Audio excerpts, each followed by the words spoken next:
Hello! We're excited to tell you that we now have a membership plan for you. If you are interested, click on the link in the descriptions box. If you like this video, please click on the like button and make a comment below so the video would get more views. Don't forget to subscribe to the channel to get the next series or the next episodes. If you run out of money, you can use mine, Dan said, patting his little chest proudly. You know my bank card password. If you need money, just take it. Su Qinghu, don't forget, yesterday we almost broke up, she snorted. If we really did, would I still be able to spend your money? Just because of one argument, he didn't even want to give her a birthday present or celebrate her birthday. Did he think she was senile and would forget that? Dan's face turned red. You're the adult, how can you be so petty with a kid? You should let the kid off. No way. I haven't even been your mom for that long, why don't you let me off? Su Qinghu huffed. I'm the only woman in this house. You two better take care of me, or someone else might come along and steal my heart. Did Dan turn to look at Su Qinghu? Her stance was so unsteady. Dan said, you mean that little Qian kid? He's too small, he can't even outrun me. If there's danger, I'll just run and get the police to save you. The driver, who'd been listening the whole time, was laughing to himself. As the car stopped, he said, we've arrived at the police station. Dan suddenly whipped his head around to look out the car window. He stared blankly at the solemn words outside for a long moment before his eyes reddened, as if he'd just been betrayed. Tears streamed uncontrollably down his face. Just because I started a gang and wanted to lead my brothers to get rich together, you sent me to the police station. Dan sobbed. I didn't do anything bad. I didn't collect protection money. I wanted to do good things. Grown-ups are so annoying. Just because we're kids, if you think something's wrong, you assume we're in the wrong and punish us. It's so hard for me. I just wanted to put what I learned to use to help my brothers live a good life. What's wrong with that? Dan wailed so loudly that even the driver started hiccuping with laughter. He wanted to comfort him, but every time he opened his mouth, he just burst out laughing, so he simply shut up. Su Qinghu glanced at Dan, raised an eyebrow, then paid the driver and half-dragged, half-carried the inconsolable boy out of the car, letting the driver leave. Sis-in-law. Kai Huaying saw a car pull up at the entrance and guessed it might be Su Qinghu, so he came out to check. Sure enough, it was her. Su Qinghu smiled and nodded. Sorry to trouble you today. It's no trouble at all, really, Kai Huaying replied, glancing at the two kids behind her, one with a cold face, the other with tear-streaked cheeks. Both looked sharp and clever. Suddenly, he understood Su Qinghu's request over the phone. Kai Huaying had the day off, and as a bachelor, he didn't have much to do. He'd planned to look over some case files and see if he might need to go out on a call. When Su Qinghu called, he'd just arrived at the station. If she'd called a bit earlier, she might have been told he wasn't there. Could you show these two kids around and teach them a bit about the law? Su Qinghu said directly. They're both smart, they'll understand what you say. Just speak plainly to them. Kai Huaying nodded. No problem.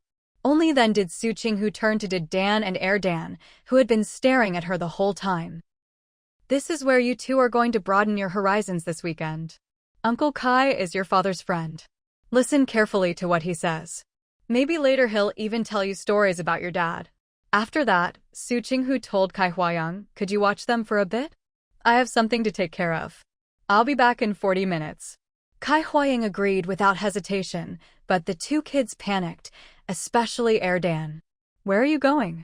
You're handing us over to the police. What are you going to do? Are you abandoning us? Seeing their anxious faces, Su Qinghu hesitated for a moment, but steeled herself and decided not to back down from what she was about to do. What are you thinking? I feed you, give you drinks, buy you new clothes, open bank accounts for you, save money for you. Su Qinghu gave them a look that said, what nonsense are you imagining?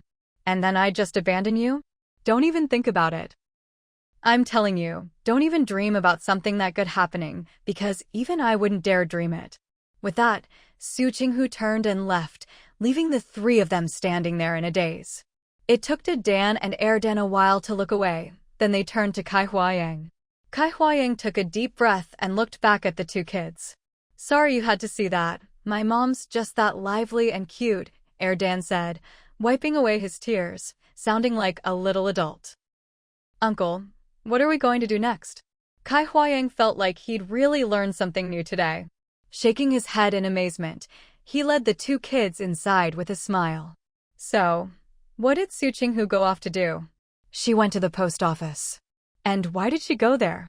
Naturally, it was to give Dan a taste of his own medicine. She was going to mail off the things Dan had hidden and send them to Qinlai. That's right. Su Qinghu had no experience disciplining kids and didn't know how to scold or punish them, so she decided to copy Dan's trick exactly, let him experience firsthand the frustration and anger of having his own treasures sent away by someone else. The colored clay figurines of the Calabash brothers, stickers of classic foreign movie characters, a small pouch of rare marbles, all of it sent off. Not a single thing left behind. Su Qinghu grinned, packed everything up neatly, weighed the parcel as required, bought stamps, and stuck them on. Only then, feeling quite pleased, did she head back. That evening, after the kids had received their beloved legal education, Su Qinghu took them and Kai Huaying out for a meal before everyone headed home. At the same time, Qinlai finally finished his mission and returned to his office, picking up the letters that had just arrived from all over.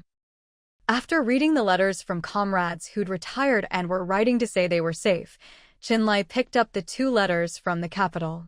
The first was from Zhao Yanliang, the handwriting wild and bold, but you could sense a bit of urgency.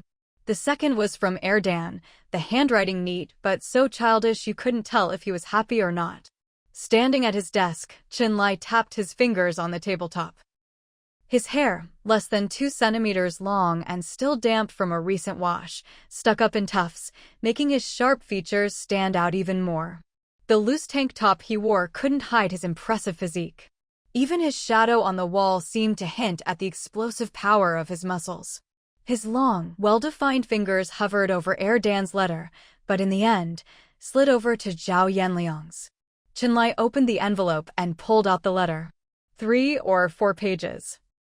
Feeling the weight, Qinlai counted, sure enough. He unfolded the letter, which had been folded twice, and paused when he saw the first line. The content got straight to the point. Qinlai, someone's got their eye on your wife and wants to steal her from you. The characters were huge and bold, impossible to miss. He paused for just a few seconds before frowning and reading on. After quickly scanning the letter for the main points, Qinlai raised an eyebrow, not commenting on Zhao Yanliang's opening statement. Then he picked up Dan's letter, smiled, and opened it, pulling out one sheet folded in half and another folded 4 times. The first was the post office's special stationery. The second, copier paper. Dan's letter was simple. First, he rambled on about how great his life had been lately, what he'd eaten, seen, and played with. Then he talked about how close he, his brother, and Su Qinghu were. The last part read, "Dad, I discovered a big secret. It's hidden in that copier paper. When you read it, make sure everyone else leaves the room and look at it alone." Qinlai chuckled, picked up the copier paper, and quickly unfolded it. In the adult world, kids' so-called secrets are usually childish or trivial, not worth much attention. But this time, Qinlai was wrong. The moment he opened the copier paper, he slammed it face down on the desk with a loud smack. He moved so fast it was shocking. After calming himself, he looked at the copier paper pinned under his hand. His face had turned bright red. The letter was indeed from Erden, and the contents on the paper were also written by him. But among all these no mistakes, there was something that definitely didn't belong to a child's handwriting, something that stood out so much it was almost blinding. Qinlai pressed his lips into a thin line, holding down the sheet of paper for a long moment before finally taking a deep breath and picking it up. On the paper was him. To be more specific, it was a drawing of him with his shirt partially rolled up, revealing his abdomen and the lines of his waist. His lower half was not exactly dressed appropriately. The waistband of his boxer shorts was sticking out about 4 or 5 millimeters above the outer pants. At first glance, it didn't seem like a big deal. Even on closer inspection, it wasn't exactly outrageous. But the more he looked, the more he felt something was off, so much so that Chinlai even wanted to check if his own clothes were properly worn at that very moment, maybe tug at them a bit. This was only because Chinlai's vocabulary for such things was limited. If Su Qinghu were the one describing it, she'd have a precise word for this, hard to describe feeling. Sexy. Not just sexy. There was also that overwhelming masculine tension, practically leaping off the page. Chinlai stared at the not-so-properly dressed version of himself in the drawing, closed his eyes, then opened them again, and rubbed his face hard. In all his limited interactions with her, he had never dressed so disrespectfully in front of a lady. It was just. She must have imagined it out of thin air. Blame her. Chinlai took a deep breath, stared at the white ceiling, and warned himself that next time he went back, he'd have to have a serious talk with her, teach her how to write a proper letter. Su Qinghu, meanwhile, had no idea that Chinlai had already received the letter, nor that her seemingly proper but secretly smoldering portrait of him had sent him into a spiral of self-doubt about his usual attire. Right now, she was standing in the bedroom doorway, having a standoff with Erden. "Mom, did you take my stuff?" Erden tried his best to smile. "The thing's in my drawer." "Huh?" Su Qinghu looked innocent. "What stuff in your drawer?" Erden was very well behaved. "My colored clay figurines and my comic books and marbles." "Oh, you mean those?" Su Qinghu nodded casually. "I took them. Can you give them back?" Erden tried to keep his smile kind. "If you can't give them back today, tomorrow is fine too." Su Qinghu spread her hands. "No can do. I already mailed them out to someone else." Her expression and tone were infuriating. "Why didn't you tell me first?" Erden wailed, rushing up to Su Qinghu, tilting his little face up and shouting, "If you want to take my things, you should ask me first. If I agree, you can have them. Don't you know that?" "Huh? Isn't it fine to just take them? Why do I need to ask you first?" Su Qinghu stared back at him. "In this house, is there anything I can't take?" "You take my things without asking all the time, but you said you'd respect us, not touch our things, and not just walk into our rooms." Erden was so angry his eyes turned red. "You broke your promise. You're a liar. Just wait, if you keep this up, you'll get fat from eating your own words." He was sure those things were still there when he checked last night, and even this morning when he went to get his secret pocket money. But after just one trip out, they were gone. He even wondered if a thief had broken in, but all the valuables and his savings book were untouched, and even his last 30 cents were still there. No way a thief would only steal his colored clay figurines and comic books, right? Although he thought they were precious, a thief wouldn't know that. After thinking it over, the only suspect left was his new mom. Respect goes both ways. "I respect you, but do you respect me?" Su Qinghu's voice turned cold. "You take my things without asking, walk into my room whenever you want, and who knows what else you've done that I don't know about." Erden was stunned, looking at Su Qinghu. "But you never said we couldn't go into your room or touch your things." That was true. But Su Qinghu wanted to teach them a lesson, so she couldn't just agree. "I never said it, but I set an example, didn't I? Think about it. When I wake you up in the morning, do I just barge into your room? When I change your sheets, don't I ask you first?" Erden lost his momentum. It really was just like she said. "I was wrong. I'll change next time." But can you learn from other parents? The thought of his treasures being mailed away, maybe even touched by someone else, made Erden so mad he wanted to stomp his feet. He didn't want anyone else touching his things. Su Qinghu, learn what? Learn to hit your kids. Erden was furious. "You're so smart. Why do I have to teach you something like this?" Dayton, standing nearby, clenched his fists, itching to give his silly little brother a beating. "What kind of talk was that?" Su Qinghu asked sincerely, "Sorry, I really don't know how to hit kids 365 days a year and never repeat a method. Maybe you can introduce me to a model family for child beating, and I'll go learn from them." Seeing Su Qinghu's serious and eager face, Erden stammered, "Why do you need so many methods? Hitting kids is just to make them hurt so they'll remember." As long as it hurts, that's enough. Dayton, that's you. He never wanted to relive the days of being chased and beaten. Erden shouted in frustration, I was wrong. Can't you just hit me and get it over with? Why so much talking before a beating?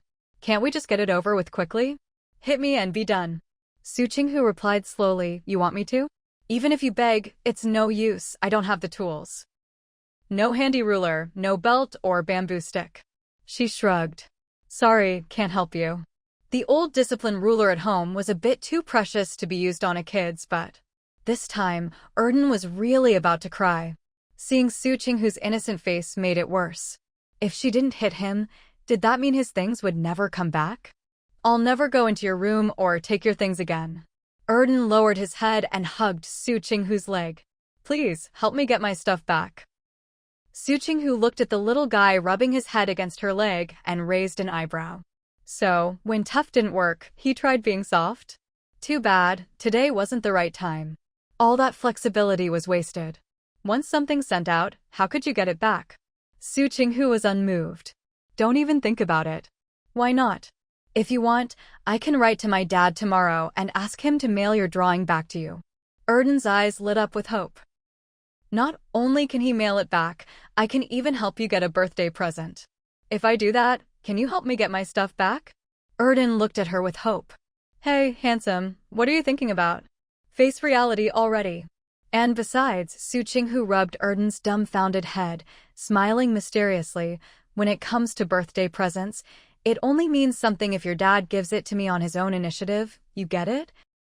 If she wanted a birthday present, couldn't she just ask for it herself?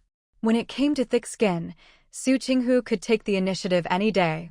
But honestly, after what happened last time, she was still holding a grudge and didn't feel like dealing with him for now. Haha, then you just wait. Even if you wait 100 years, my dad still won't celebrate your birthday. Erden's mouth split into a gloating grin the moment he heard the word initiative. The only birthday in my dad's head is the country's birthday. Bet you didn't expect that, huh? Erden said smugly. You should learn from me. If you want a birthday or a present, just tell my dad straight out. Su Qinghu was stunned. Feeling like he'd livened up the mood enough, Erden got down to business.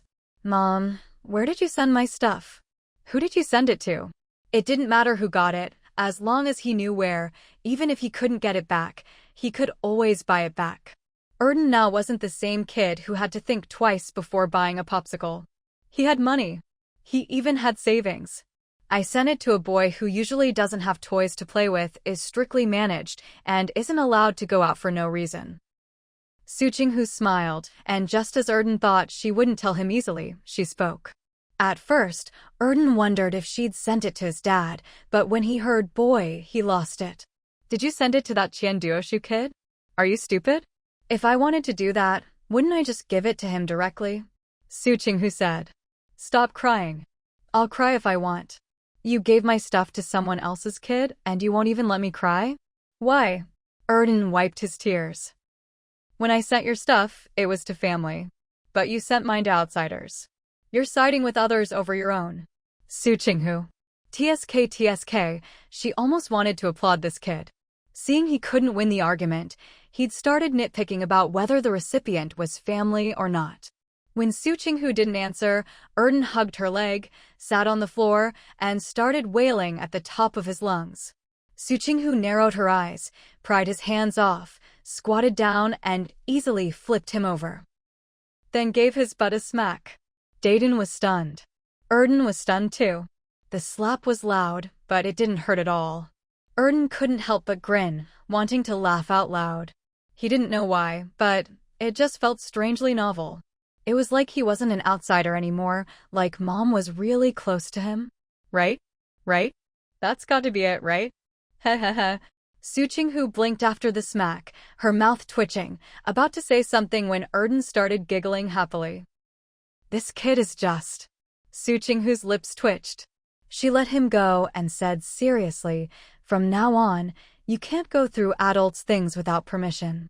Can we go in the room then? Dayton frowned, remembering the previous agreement. Erden is supposed to be in charge of cleaning for a month. Cleaning is fine, of course, Su Qinghu emphasized, but you need to ask first, and don't rummage through the drawers. Dayton nodded to show he understood. Erden rubbed his butt, looking at Su Qinghu, no longer angry about his stuff being given away, and said with a grin, "You got home late on Friday, so I started cleaning first. When I was sweeping under the bed, the key from the nightstand got caught on my pants, and when I came out, I accidentally opened the nightstand. And that's when he saw Dad's portrait. Your birthday's coming up, so I wanted to send your portrait to Dad, so he'd know you miss him." Su Qinghu, "I don't miss him." "Oh, don't be stubborn." Erden waved his hand like a little grown-up, face full of "I've seen your type before. If you didn't miss my dad, how could you draw him so well? So lifelike." Su Qinghu, "I don't know if I should say this, but it's not that I miss him, I'm just interested in his body proportions." "Mom, you're too young," Erden sighed. "Do you even know how to date?" Su Qinghu took a deep breath. Why did this little troublemaker jump topics like that? "I've seen plenty at the end of the alley and in the park," Erden said, all proud, like he was about to broaden her horizons. "Those couples, even just holding hands, they're all shy and awkward. One time I couldn't stand it, so I ran up and told them, 'Stop dawdling. You've been at it for minutes. Can't you just hold hands already?'" Su Qinghu looked him up and down. "You didn't get chased and beaten up?" "Nope. After I said that, they just blushed and ran away."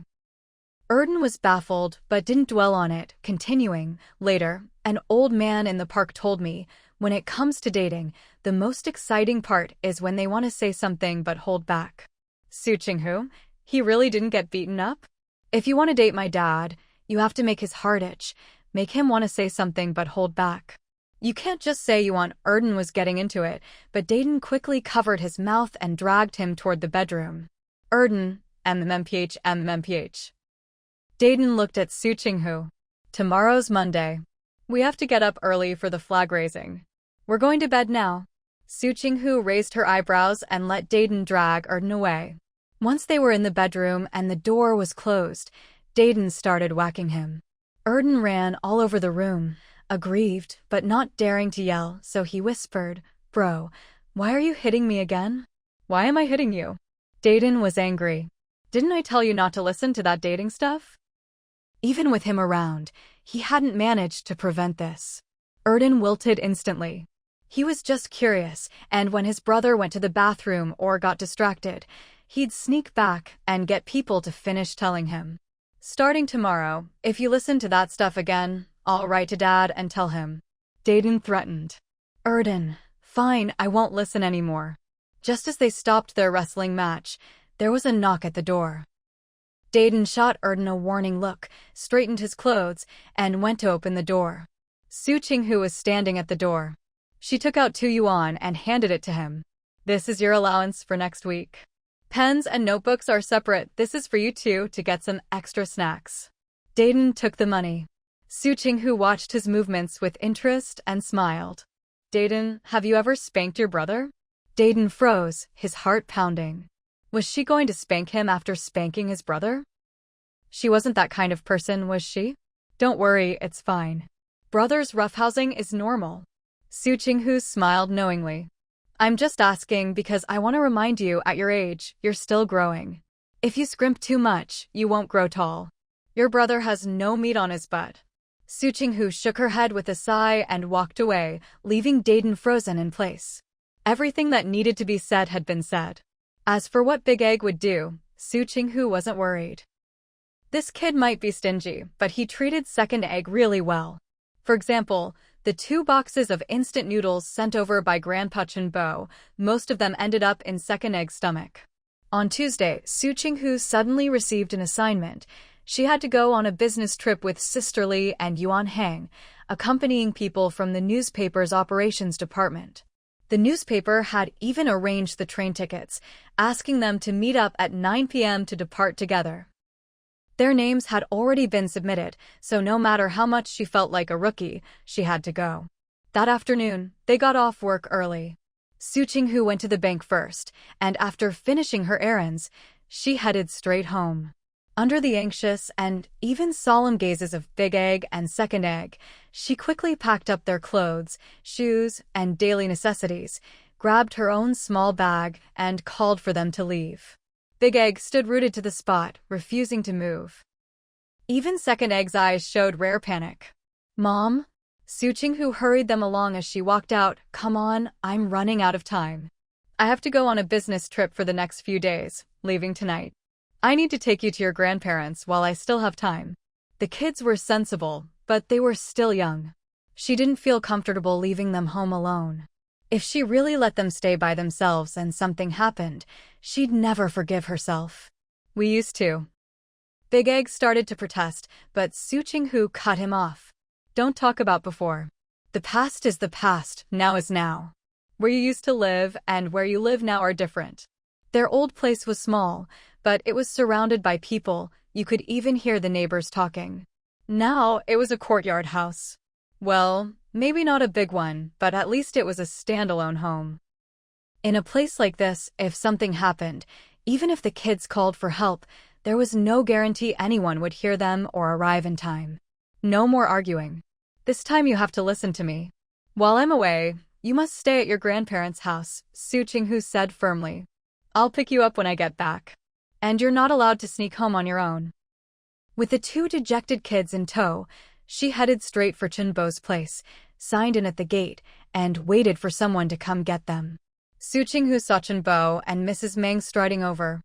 She waved and called out, "Dad, Mom."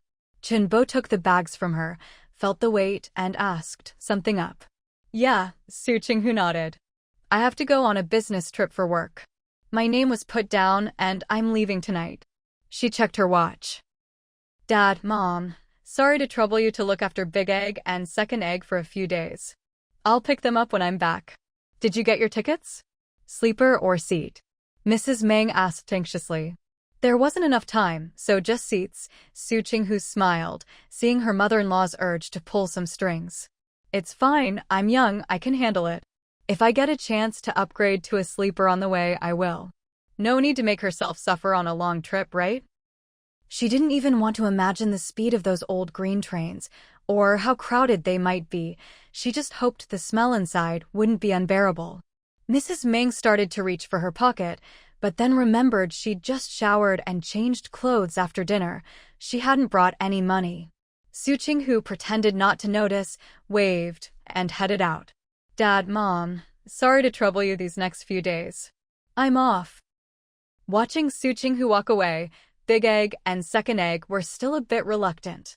Once she was out of sight, Second Egg visibly drooped. "Come on, let's go home with Grandpa and Grandma. We'll cook you some good food these days, and when your mom comes back, you'll have both grown a bit," Mrs. Meng said, taking one child in each hand, while Chenbo followed behind carrying the bags. When Su Qinghu arrived, there was only half an hour left before security check. Seeing her make it, Sister Li and Yuan Hang both breathed a sigh of relief. But the operations department manager gave her a cold look and said, "In the future, be more mindful of time. Try to get to the station at least an hour early." Su Qinghu replied, "Understood." It wasn't that she was particularly patient, it was just that the station was packed, with barely any room to stand. Their gate already had a long line. Not being near the front meant they'd have less time to find their carriage once on the platform. Running across the platform in the summer heat was neither dignified nor comfortable. Tickets checked, into the station, onto the train, after dozens of hours, they finally got off. The moment Su Qinghu set foot on solid ground, she felt different. A bit lightheaded, a bit wobbly. "Xiaosu, are you okay?" Sister Li saw Su Qinghu's lips had gone pale and her eyes were unfocused. "Do you want to rest a bit before we go?" Su Qinghu shook her head. She didn't even have the strength to speak. It wasn't until they'd left the train station and she breathed in the fresh, slightly humid air that she finally let out a long sigh of relief. Traveling by train in this era really was a trial. "I need a break," Su Qinghu said, holding her back, her eyes brimming with involuntary tears. 10 minutes. With those 10 minutes, we might as well take a car to the guest house and rest there, the operations manager frowned at her. University graduates these days really can't handle hardship. Su Qinghu, you're right, I'm a living example. Sigh, I'm dragging down my seniors. She didn't care what she said anymore. No one was going to force her to move right now. Yuan Hang burst out laughing, and even Sisterly couldn't help but smile. But she didn't laugh right away. Instead, she smoothed things over. Xiaosu's only been with us for less than a month, and she's already doing great. Even our supervisor praised her writing. I'm sure she'll do well on this trip too. Su Qinghu smiled, echoed Sisterly's words, and then continued sitting on her suitcase to rest. She couldn't help feeling that this operations manager had it out for her. But why? Was it just because she hadn't arrived at the station a full hour early? She hadn't been late, after all. Was it really that serious? After resting, the manager insisted on taking the bus, but Yuan Heng hailed a car instead. My treat this time, not on the department. It's too hot, and we have too much stuff, no way we'd all fit on the bus. Xiaosu, sit up front, Yuan Heng said, opening the passenger door for her. Then he told the manager, let's be gentlemen, ladies first. Su Qinghu thanked him with a smile. Thinking back on Yuan Heng's words and actions, she suddenly felt like she understood something. Was Yuan Heng deliberately trying to keep her away from that manager from the operations department? Sitting in the taxi, Su Qinghu recalled everything that had happened along the way. When they arrived at the guest house and saw Yuan Heng use the excuse of being a light sleeper to pay for his own room, she became even more convinced of her suspicion. After entering the room with Sisterly, Su Qinghu still couldn't figure it out, but she instinctively became more cautious. Xiaosu, there's no interview today. Let's wash up, take a shower, and then go out for a walk, okay? Sisterly said with a smile as she put down her luggage. The air in southern cities is nice, but it's so humid. The closer we got, the stickier I felt. After more than 20 hours on the train, even with her dulled senses, Su Qinghu could still smell that unique train odor lingering on her. Faint as it was definitely there. Taking a shower was her top priority right now. But as for going out, Su Qinghu was a bit hesitant. Her legs still felt wobbly from the journey. Let's find a tea house by the lake, have some tea, and enjoy the view, Sisterly suggested with a smile. It's not every day we come here, so let's not just stay in the guest house. As soon as Su Qinghu heard tea and a view, she nodded in agreement. Let's shower first, then. She took out the clothes she planned to change into, ready to hang them up for some air and sunlight, when there was a knock at the door. Sisterly paused, then opened the door before Su Qinghu could react. It was the operations department manager. Sisterly smiled. Manager, is something up? Pack your things. We need to transfer now, the manager said, still as serious as ever. I just got in touch with our interviewee to confirm the meeting time, but his staff said he had an urgent matter and went to the neighboring province. He won't be back for a few days, so we need to go there to meet him. Sisterly's smile faded. What about tickets? Can we even get any at this hour? If they couldn't get tickets, what was the point of everyone going to the station? They'd just have to come back and stay here. After all, they'd already checked in. They've arranged it for us over there. We'll have tickets when we get there. The manager glanced at his Shanghai brand watch and frowned. Where's Xiaosu? Tell her to hurry up. Hearing their conversation, Su Qinghu quickly put her clothes back in her suitcase. When Sisterly looked back at her, she pointed at her suitcase to show she was ready to go. Sisterly nodded, grabbed her own suitcase, and led Su Qinghu downstairs. That's the life of a journalist, always ready for sudden changes and quick to adapt. Nothing too hard to accept. Downstairs, Yuan Heng was already waiting. When he saw them, he picked up their luggage. The car's ready. It's outside. Back on the train, that familiar, unique train smell hit Su Qinghu again, and her face gradually turned expressionless. After breathing fresh air, the contrast with the train's odor was so stark that Su Qinghu couldn't help but gag a little. The operations manager glanced over, but before he could say anything, Yuan Heng spoke up, "Hang in there. This time, it won't be such a long ride." Sisterly, on the other hand, looked at Su Qinghu with concern. When the two men weren't looking, she waved Su Qinghu over and whispered, "Xiaosu, are you pregnant?" Su Qinghu was still a bit out of it. Pregnant? What? With Sister Li's subtle hint, Su Qinghu finally got it and shook her head, trying not to laugh. It was true that she and Qin Lai shared a bed, but he was always well-behaved and never crossed any lines. And she hadn't even had a chance to flirt with him before he ran off for work. What a pure married couple they were. They rode the train again, and it wasn't until nearly midnight that they arrived at the guest house closest to their interviewee. It was hot, and no one had much appetite. After checking in, they washed up and went straight to bed. When Su Qinghu woke up in the morning, the towel she'd wrapped around her wet hair was gone. She massaged her scalp with her fingers, let out a long breath, and opened her eyes. Sister Li was already washing up. Still a bit dazed, Su Qinghu got dressed and greeted Sister Li. "Sister Li, do we need to revise the interview outline? Do you have any good suggestions?"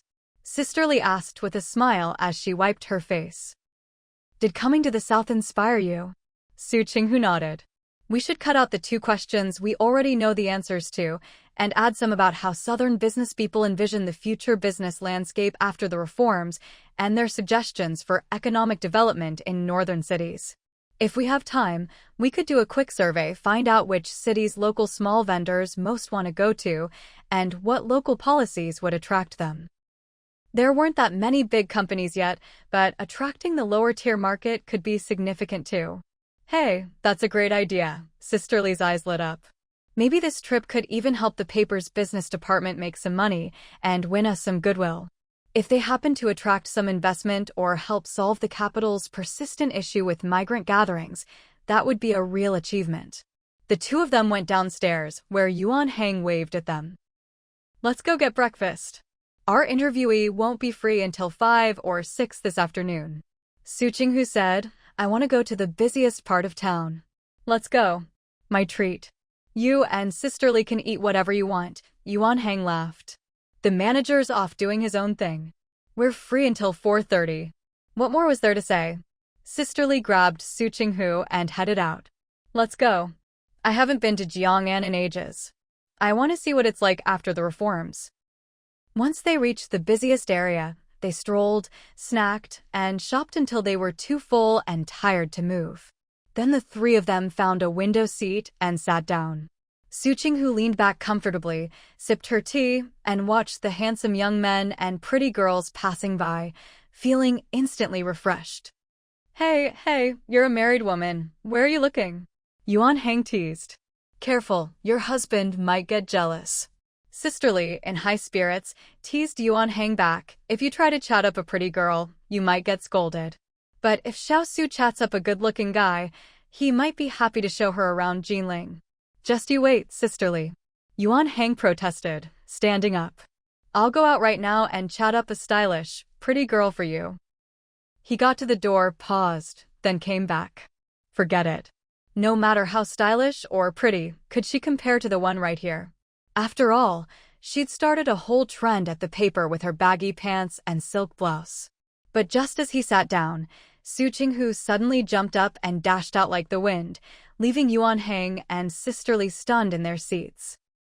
The 2 of them watched in shock as Su Qinghu crossed the bridge, dashed to the other side, turned a corner, grabbed a medium-built man, and threw him over her shoulder, slamming him to the ground. She then started punching and kicking him, leaving their jaws practically on the floor. After so many years at the newspaper, Yuan Hang and Sister Li's reflexes were still sharp. Without thinking, they rushed over. As they ran out, the young waiter froze for a moment, then chased after them, shouting for them to pay the bill. "What's going on?" Yuan Hang yanked Su Qinghu off the man she was beating, pinning one knee into the man's back. "Is this guy a thief?" Su Qinghu had just unleashed a burst of energy and was now panting, her throat feeling like it was on fire. Out of the corner of her eye, she spotted a little girl peeking around the corner, watching them. She changed her tune. This guy tried to kidnap a child. You're talking nonsense." The man, pinned and unable to move, struggled and shouted, "What proof do you have?" "Proof?" Su Qinghu kicked him hard. "I'll give you proof." Right after her kick, 2 men and a woman suddenly appeared out of nowhere, charging at them aggressively. Sister Li hurriedly warned them. Yuan Hang gritted his teeth, keeping one foot on the man, and called to Su Qinghu, "I'll hold him down. You two call the police."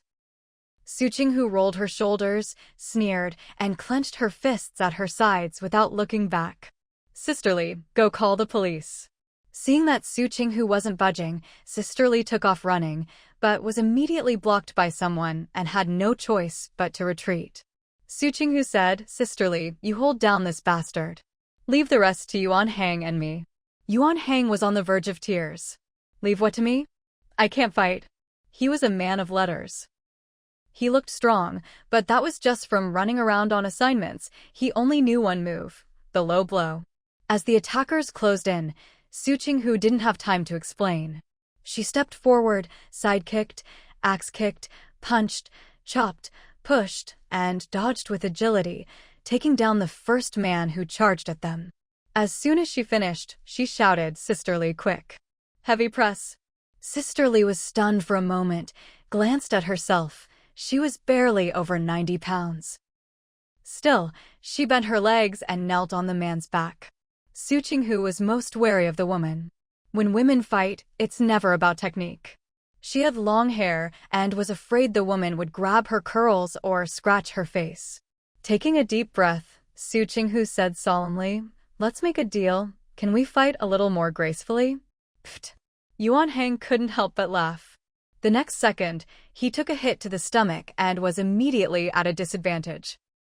Before the woman could respond, a group of uniformed officers arrived and pinned down her and her accomplices. Listening to the police shouting warnings at the four people, Su Qinghu was stunned. No way, she'd just beaten up some thugs and ended up running into a police operation against human traffickers? The officers saluted Su Qinghu and the others, thanked them with a smile, and explained the situation. Only then did Su Qinghu learn that, after the economic reforms, population movement had increased, and since ID cards weren't yet fully implemented, it was hard to manage, leading to a rise in crime, human trafficking among them. They'd already been watching these men, but hadn't acted because they were waiting for the key female suspect. Su Qinghu blinked, then blinked again, watching the woman being taken away. Suddenly, she sucked in a breath and asked the officer, She didn't show up because of me, did she?" The officer nodded. "The man you subdued was the first to target you. He followed you all the way. Once he figured out your personality, they staged a scene to draw you in." Su Qinghu's mind was full of what the hell. She turned to look for the little girl around the corner, but she was gone. She asked, "Was that little girl with them?" "No, she wasn't." The man lured her over with candy, but she wasn't part of their group. Su Qinghu was speechless. So being good-looking could even attract criminals. Yuan Hang and Sisterly couldn't help but laugh at her complicated expression. Yuan Hang tried to comfort her. "Even human traffickers think you're good-looking." "Gee, thanks." Su Qinghu glared at him. "Is that something you should say?" Couldn't he see she was scared? "Officer, could you quietly find that little girl and give her a lesson on safety?" Su Qinghu was genuinely angry. She'd finally done a good deed at the end of the year, only to fall into someone else's trap. Anyone would be frustrated. The police nodded, of course. Su Qinghu looked at Yuan Hang and Sisterly, having lost all interest in shopping. "Let's go back to the guest house. I need to be alone for a while." "Where are you staying?" The officer, realizing they weren't locals or working here, asked. Su Qinghu immediately became wary. "Officer, please don't scare me, I'm easily frightened."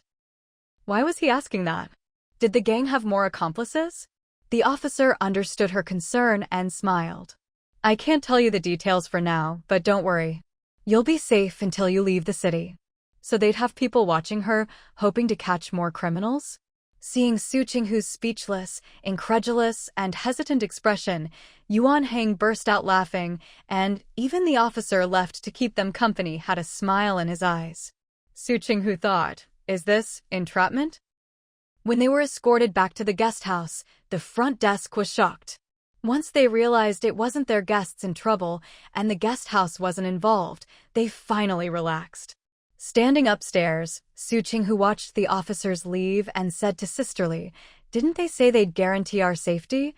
Now they're gone, how are we supposed to be safe?" Sisterly chuckled. If they don't pretend to leave, how can they set a trap? Li Jia, Su Qinghu turned to her, sighing, "You've gotten sly, you know that?" Sisterly sighed. "Honestly, if Yuan Hang and I had run into this, we'd have done the same as you. You don't need to blame yourself." Su Qinghu's smile faded, and she frowned. "I'm not blaming myself. I'm just thinking, if I had to do it over, what would I choose in that situation?" "What would you choose?" Sisterly asked. Su Qinghu replied, "I'd use what's at hand and call the police." Sisterly had thought she'd be debating whether to intervene or not.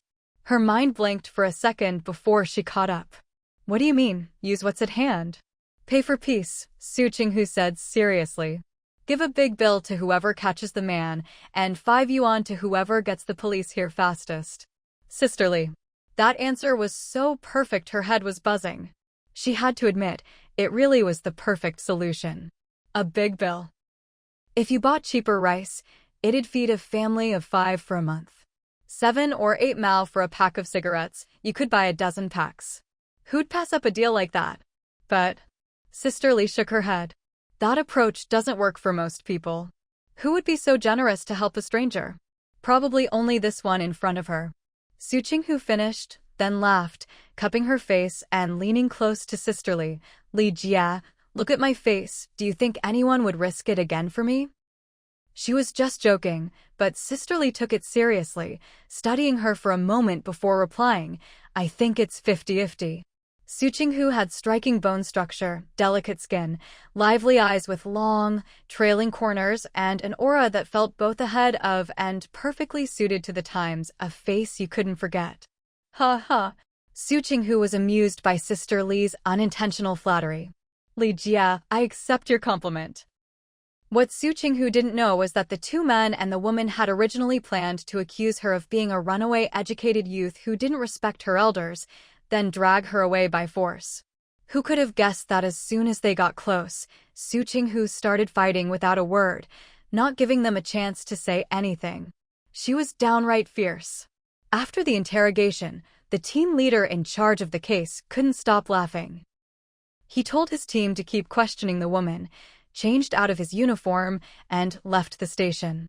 At the train station, he picked up his friend and couldn't resist telling him the story. Not the case itself, but the unusual events. "Chenlai, you wouldn't believe it. She's the toughest fighter I've ever seen among regular people, and the key is, she's not just good-looking, she's stunning.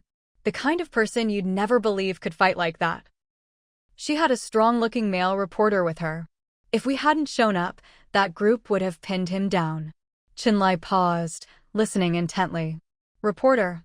What, you think you know them?" The team leader stroked his chin. "Could be, they had a bit of a Beijing accent." "The pretty one you mentioned," Chenlai hesitated. "Does she have long hair?" "Very fair skin, likes to smile, and speaks a bit. He couldn't think of the right word and got stuck. The team leader said, "Long hair, big waves, really striking eyes, long eye corners." He went on for a bit, then slapped his forehead. "Oh, right. I just remembered, her friend called her Xiao Su on the way back to the guest house." Chenlai. "Really, I just remembered." The team leader raised his hand. "I swear, I'm not lying. I didn't escort her back myself, and her friend barely spoke on the way, so no one dared joke around." "The guest house address?" Chenlai was now almost certain it was Su Qinghu.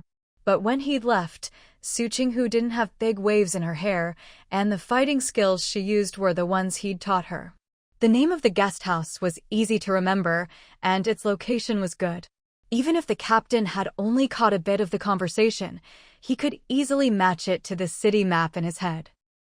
But as soon as Chenlai told him the address of the guest house, before he could offer to go with him, Chenlai flatly refused his company and told him to go about his own business. The captain glared at him in exasperation. "Aren't you being a bit too cold and heartless?" After all, they'd been through life-and-death situations together. Was he really just going to use him and toss him aside like that? Since the reforms, the population's become more mobile.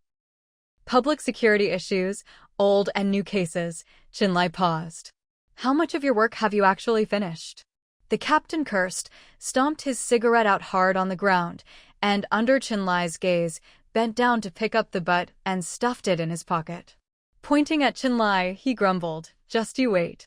I'm going to work overtime these next few days, and when you want to call me out to meet your wife, don't even think about it." He threw down those harsh words, turned around angrily, stormed off a few steps, but still fuming, he looked back to see Chinlai waiting for him with a blank expression. That made him even angrier. He jabbed his finger at Chinlai in silent accusation for a while before finally stomping off. Chinlai wanted to see what he'd do next.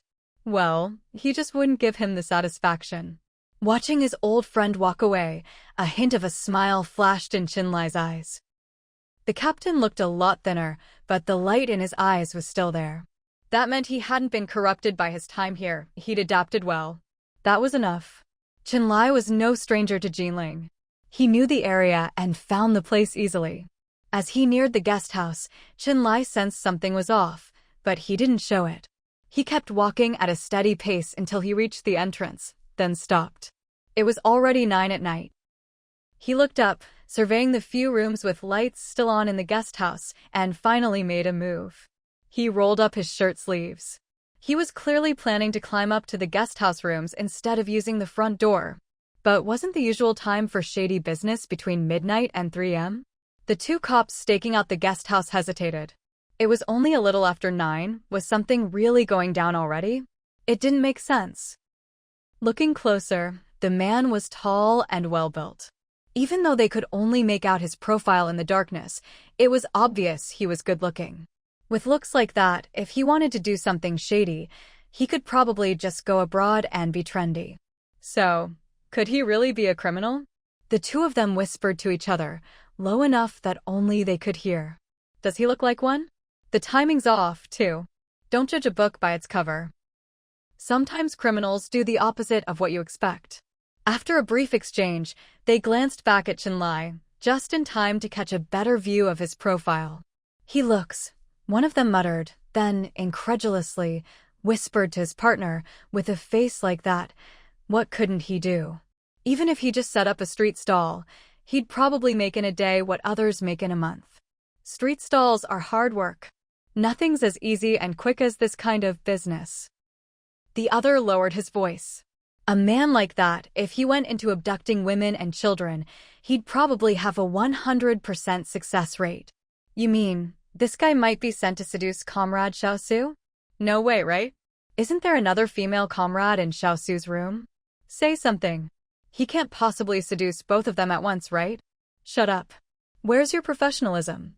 What did you even learn in school? The other was annoyed, lowering his voice. Get ready. Let's move. The guy was already at the base of the wall. The two of them rushed forward. Chinlai dodged, controlling his strength and moves, testing them a few times before lowering his voice and saying a name. It was the captain's name. The two showed no reaction on their faces, but their attacks became more hesitant. Inwardly, they started to wonder, this guy really didn't feel like a criminal. "I'm the comrade your captain picked up today." That stunned them.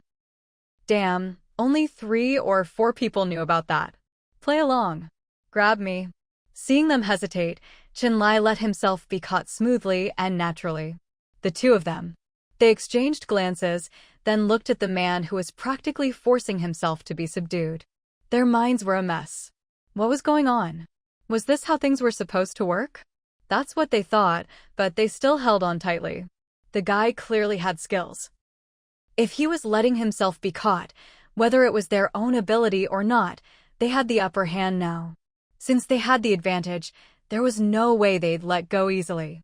"Take me away," Chinlai said, pretending to struggle but not breaking free, and do it cleanly. The two of them. Damn, today was just full of weirdness. First there was that pretty, fashionable, fair-skinned female comrade with insane fighting skills. She saw a human trafficker, didn't say a word, just started beating him up before he could even react. Now there was this man, apparently their captain's comrade, who, after a few words and a couple of moves, forced them to catch him and was now ordering them to take him away. Who was actually the cop here? "Hurry up," Chinlai had to remind the two rookies. "You've been tailed for a while now." The two of them. Tailed? When did that happen? They stared at Chinlai, eyes wide, silently asking, "Who are you and how do you know all this? Are you the backup our captain called in?" Nervously, they started escorting Chinlai back toward their station, glancing around out of the corners of their eyes. Were they really being tailed? But there was no one around. "Stop looking. They're not nearby, but if they come over, they'll definitely see you." Their surveillance and disguise skills were so bad it was painful to watch. The two of them. For some reason, facing this supposed comrade of the captain's, they were at a loss for words. "Just graduated? Or did you get in after 2 years of conscripted service?" Chinlai, still letting them escort him, asked, "Didn't your captain give you any special training after you joined?" The two. Damn, this guy was infuriating. Every word hit a sore spot. "Looks like both," Chinlai mused. "So, the reason your captain didn't train you is because he doesn't think you're worth it?"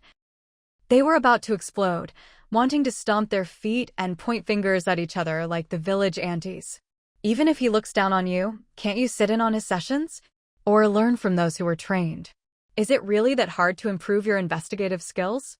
As long as your mindset doesn't slip, there are always more solutions than problems that should be ingrained in your bones." "Enough, Chinlai." The captain hurried over, a bit out of breath, and stopped Chinlai from further tormenting the two rookies, who looked like they were about to explode but didn't dare say a word. "They're just here for a job. Don't bother with them." If what Chinlai said earlier was like sweeping through an army, then the captain's last remark was like a plow, ruthlessly turning over the soil of the two young men's hearts. There wasn't much left to begin with after that plowing. It was even cleaner. The two of them were stunned, their minds blank. What did he mean, saying they were just here to coast through their jobs? "I'm not here to slack off. I applied to the police academy because I've always been determined to be a police officer." "How can you say that about me? I got in on my own merit, Before they could finish, the captain waved his hand. "All right, enough with the grievances. That's what your families told me. You two haven't taken the initiative to learn from anyone else. If you're not here to just muddle along, then what are you doing?" The captain headed back to the station, suddenly remembering something the deputy captain had mentioned to him. He wiped his face helplessly and hurried back. Before he even got there, the three were already together. His two subordinates had been scolded by Chinlai until they were speechless. He'd originally given them the cold shoulder to toughen them up, hoping they'd muster the courage to come protest to him. But today, Chinlai had already stripped a layer of skin off them. Well, all he could do now was add fuel to the fire. "By the way, your parents are your parents, and you are yourselves. Don't blame your own lack of drive on your parents." Chinlai smiled. "Let's go, time to head back." The captain nodded and strode off toward the guest house. The two rookies, still dazed from the scolding, silently followed behind, doing their best not to fall behind the two men's pace. Guest house.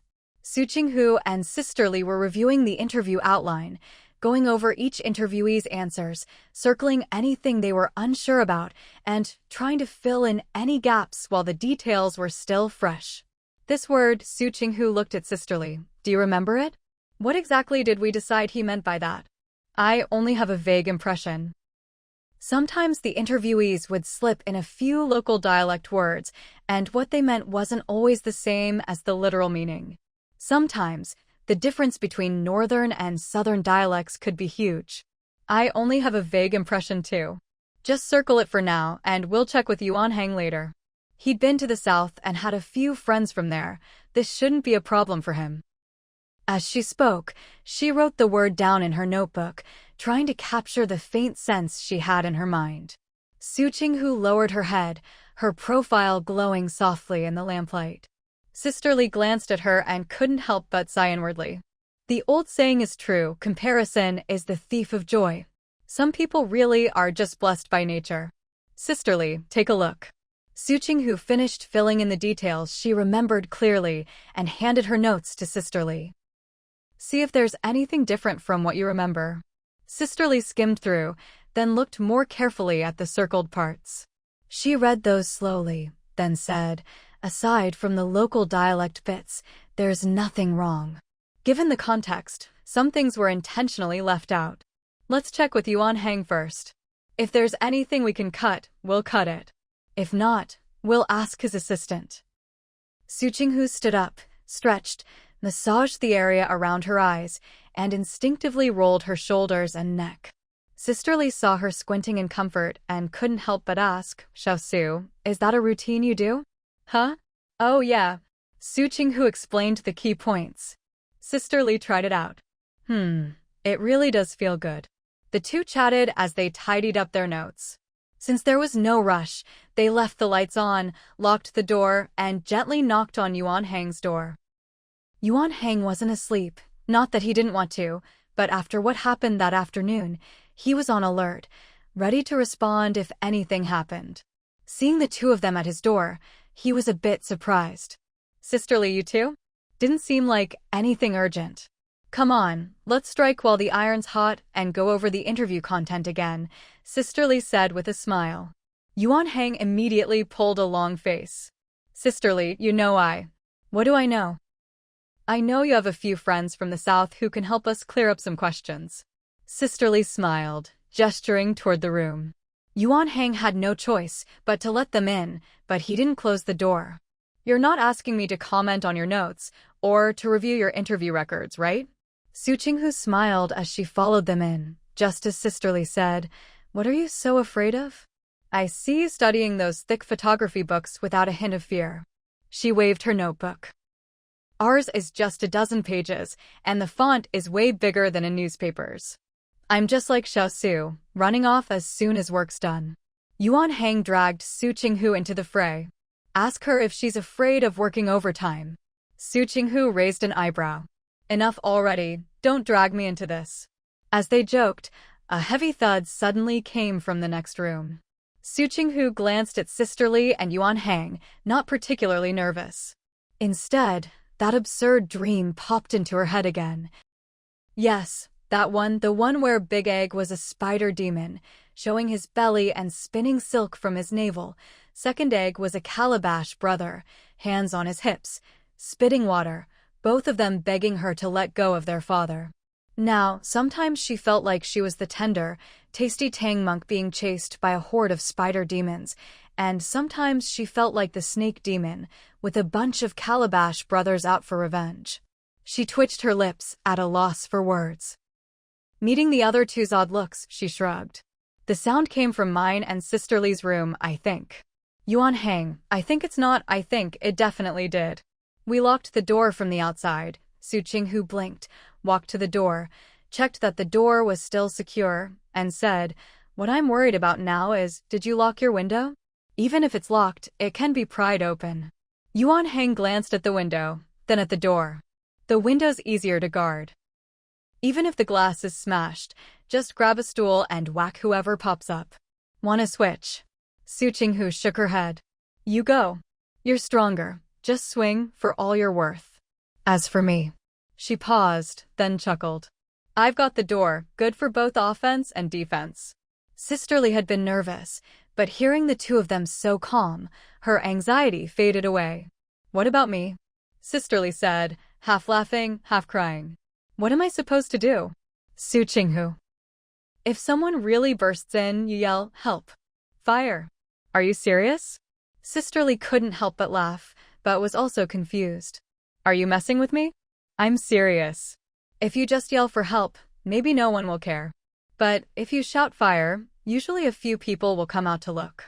As soon as Su Qinghu finished, she noticed Sisterly and Yuan Hang's expressions change. Following their gaze, her heart leapt into her throat. Oh no! Wasn't that her old flame in the legal sense? Qinlai. Letting go of the doorknob, Su Qinghu rushed over. Just as Qinlai thought she was about to throw herself into his arms, she stopped abruptly a step away from him, put her hands behind her back, and complained in a pitiful tone, Qinlai, someone hit me today. Her sudden stop left Qinlai's outstretched hands hanging awkwardly for a moment, but only for a moment. He quickly let them fall to his sides. Of course, Su Qinghu noticed Qinlai's movement. In fact, because she noticed, her expression became even more innocent and pure. Qinlai looked down at her, wanting to say something, but her Chinlai, "Someone hit me today," left him at a loss for words. Didn't she win the fight? She won, but still acts aggrieved. What does she want him to do? Get revenge for her?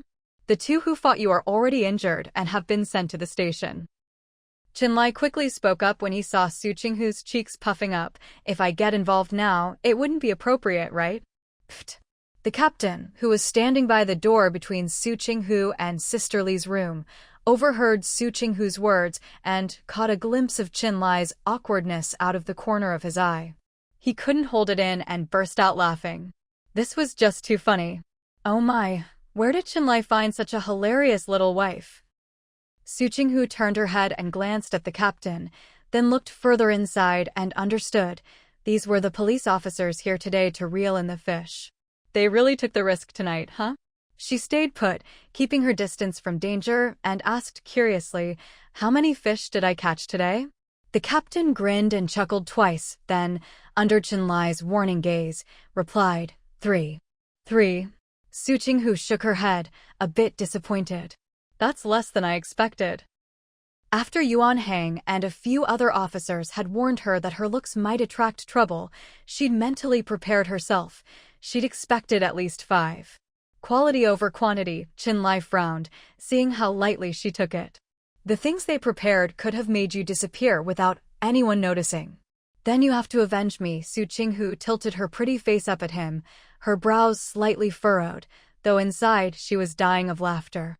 Chinlai, they've already been caught. So what? Su Qinghu said, taking a step forward, glaring at him as she started rolling up her sleeves. The captain sucked in a breath through his teeth. This wasn't good. Was she really going to hit her man in front of everyone? Whether Chinlai dodged or not, he'd lose face either way. Yuan Hang and Sister Li were also stunned. They knew Su Qinghu had a temper, but not this much of a temper. She actually dared to lay hands on this man, who looked anything but easy to mess with. Sister Li had never met Chinlai and didn't know his identity, but from Su Qinghu's affectionate tone earlier, she could guess he was either a relative or her husband. Either way, it wouldn't be good to fight, especially with police around. If they really started, she'd probably get arrested on the spot. She started to walk over to Su Qinghu, about to say something to dissuade her, when she saw Su Qinghu roll up her sleeves and, without another word, thrust her 2 pale arms right under Chinlai's nose. Sister Li. Sister Li froze, instinctively holding her breath. Well, even though times were more open now and showing arms or legs wasn't a big deal, the situation just felt a bit off. Yuan Hang was still standing by the window, watching Su Qinghu and Chinlai's interaction, his expression growing more and more exaggerated. Oh Lord, he wanted to laugh. Chinlai froze up. It seemed like every time he faced her, he always misjudged her next move. While he was still debating whether to let her hit him or to subtly deflect her blows to save her reputation, she just stuck her arms out. Not to hit him, but to show him. Show him what? Chinlai quickly scanned her arms. What he saw was smooth, fair skin with a hint of pink. He reached out, grabbed her wrist, and frowned as he pulled her sleeve back down. When he moved to the second sleeve, Su Qinghu protested, "What are you doing?" Chinlai didn't answer, continuing his motion. Su Qinghu resisted, refusing to let him pull her sleeves down, and huffed, "Did you see it or not?" Chinlai. Seeing Chinlai's helpless frustration turn into resignation, the captain's grin grew even wider. After all these years, he finally got to see Chinlai in a tight spot. Yuan Hang, having figured out who Chinlai was also cracking up and started to egg things on. "Yeah, did you see clearly? Why are you pulling her sleeves down before you're done looking?" Chinlai looked up and shot him a look, calm but icy, which made Yuan Hang's back prickle. He quickly looked away. But after a moment, feeling embarrassed, he looked back again. Unfortunately, Chinlai was no longer paying him any attention. He was focused solely on Su Qinghu, and asked in a low voice, "What do you want me to look at?" "My arms." Su Qinghu blinked, deliberately teasing him. Chinlai caught the fleeting mischief in her eyes, paused, and asked again, "What exactly do you want me to see on your arms?" This time, he added 6 more words, making it perfectly clear. Since he wasn't getting angry, Su Qinghu lost interest. She let her sleeves fall. Haven't you ever been in a fight? Even if you win, you'll still get a few bumps and bruises, right? My arm got bruised from someone punching it. Su Qinghu looked at him accusingly. And not just my arm, there's also... Chenlai tensed up, reaching out to grab her shoulders so she couldn't start lifting her shirt or pulling at her clothes. I'll go buy you some medicine for bruises in a bit. There aren't any pharmacies or clinics open nearby at this hour, Su Qinghu said with a bright smile. So, are you going to get medicine for me from the hospital emergency room? No need for that. It was the height of summer. She didn't want to smell like medicine or have any weird colors on her skin from ointments. Then get it from him. Chenlai was nearly driven to exasperation by Su Qinghu. He's got plenty. The captain, being singled out, nodded with a grin. That's right, I've got plenty of bruise ointment. It doesn't smell great, but it works. Serves him right. Someone like Chenlai needs a wife like her to keep him in check. Yuan Hang, under Sister Li's watchful gaze, didn't dare add fuel to the fire anymore, but at this point he chimed in, "You can ask me too. I always carry some emergency medicine, including stuff for bruises." Sister Li said, "Better not use yours, I know that bottle. It's probably expired." Expired?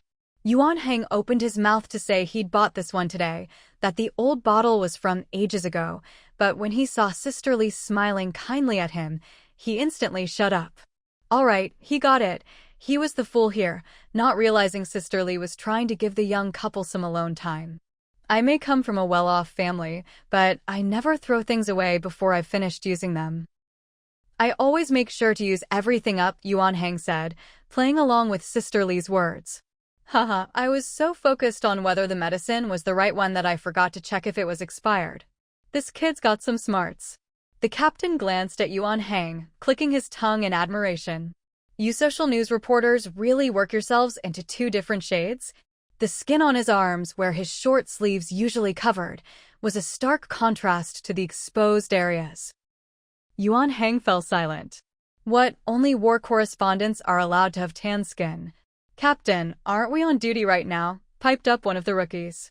Isn't it a bit inappropriate to chat about personal stuff? The second rookie chimed in. We should have ideals and ambitions, sure, but we should also do proper things at the proper time, right? The captain. Damn, these kids have had their pressure points unlocked. They're learning to talk back and put theory into practice, huh? He looked at Chenlai. All right, we're heading out. Chenlai glanced at the two rookies, a little uneasy. I'll go with you. Of the three intruders, all were agile, but one was a bit different. Mainly, if they had backup waiting, just the three of them might not be able to take them all down. The two rookies felt stifled as Chenlai's gaze swept over them. Who did he look down on? Oh, right, us. They wilted a little, but couldn't quite suppress their competitive spirit. The captain smiled, then turned to Chenlai. You come with me. What about your wife? I'll stay here. Su Qinghu tried to step back, but Chenlai held her by the shoulder, keeping her in place. She looked up at Chenlai, her eyes curving into a smile. You go take care of your business. Don't worry about me. I can assure you, those self-defense moves you taught me are really useful. It was hot, and she'd just showered not long ago. If she went out now, in this southern weather, she'd have to shower again when she got back. Chenlai smiled. The corners of his mouth barely lifted, but Su Qinghu could still tell, she noticed. She was just thinking this wasn't good and wanted to escape, when she heard Chenlai say, I have something I want to talk to you about. What is it? Su Qinghu, unable to retreat, lowered her voice and forced a smile. Do you remember the ruler? Didn't he dislike physical contact? What's he up to now? Chenlai understood what Su Qinghu meant and her intentions. He replied calmly, Do you remember the contents of the letter sent from home? Su Qinghu. She wanted to slap the table. Did they have to be so tit-for-tat? Was he even a man? But her arrogance fizzled out in rare embarrassment and the feeling of being caught red-handed. In the end, after introducing Chenlai to Sister Li and Yuan Hang, Su Qinghu followed them out. Good grief, it was so muggy. Was it going to rain? She looked up at the sky. There were still a few stars. If there are stars, it probably won't rain. How many days have you been here? the captain asked Su Qinghu. Besides the places you went during the day, anywhere else you want to see? Just one day. There's nowhere else I want to go. If all goes well, I'll head back tomorrow night or the morning after, Su Qinghu replied. All that was left was the matter with the operations manager. Once that was settled, she could leave. Or, depending on how things went tomorrow, maybe they'd leave first. So soon. The captain glanced at Chenlai, then smiled at Su Qinghu. There's a lot of good food and fun things to do here, you know. Su Qinghu was starting to feel sweaty. After answering, she asked the captain, do you always walk everywhere when you're on a case? That couldn't be right. In the 60s, they had bicycles, either walked or rode bikes for cases. In the 70s, they had motorcycles and supposedly could go pretty fast in reverse. Now it was the 80s, shouldn't they have four-wheeled vehicles by now? She'd seen motor vehicles. Supposedly they'd only come out in the past couple of years, real police cars. Huh. The captain was caught off guard by Su Qinghu's question and instinctively looked down at his own feet. Before he could answer, one of the rookies asked, does everyone at your newspaper get a camera? Su Qinghu. If he weren't so innocent, she'd have snapped back. What are you saying? Watch your mouth. The second rookie glared at his companion, then spoke to Su Qinghu in a much gentler tone. Since the reforms, there's been a huge population flow. Not everyone has an ID card, and some people find work but don't get a temporary residence permit. When we go to check household registrations, they slip away, making cases harder to solve. With more cases and greater difficulty, our vehicles are stretched thin. As he spoke, he suddenly felt a chill and looked over to see the captain staring at him. He froze for 2 seconds before realizing. This isn't the time for chit-chat. They still had criminals in hand. We've got bicycles, motorcycles, and four-wheelers, he said, patting the criminal he was holding. But this time, the suspects weren't hard to catch, not much of a fight. We just had to wait for them to walk into our trap, no need for all that. Besides, even if we wanted to use a car, we'd have to go back to the station first. The 3 criminals had hoods over their heads, mouths taped shut, and were tied up tight. They'd been thinking about escaping on the way, so they weren't paying attention to the conversation. When one of them got slapped on the back, he flared up, but aside from struggling and grunting, he couldn't fight back. Another slap finally made him behave. Su Qinghu nodded politely, eyes scanning the street, hoping to flag down a taxi. Unfortunately, the road was deserted, not a car or even a person in sight. Do people here really go to bed this early?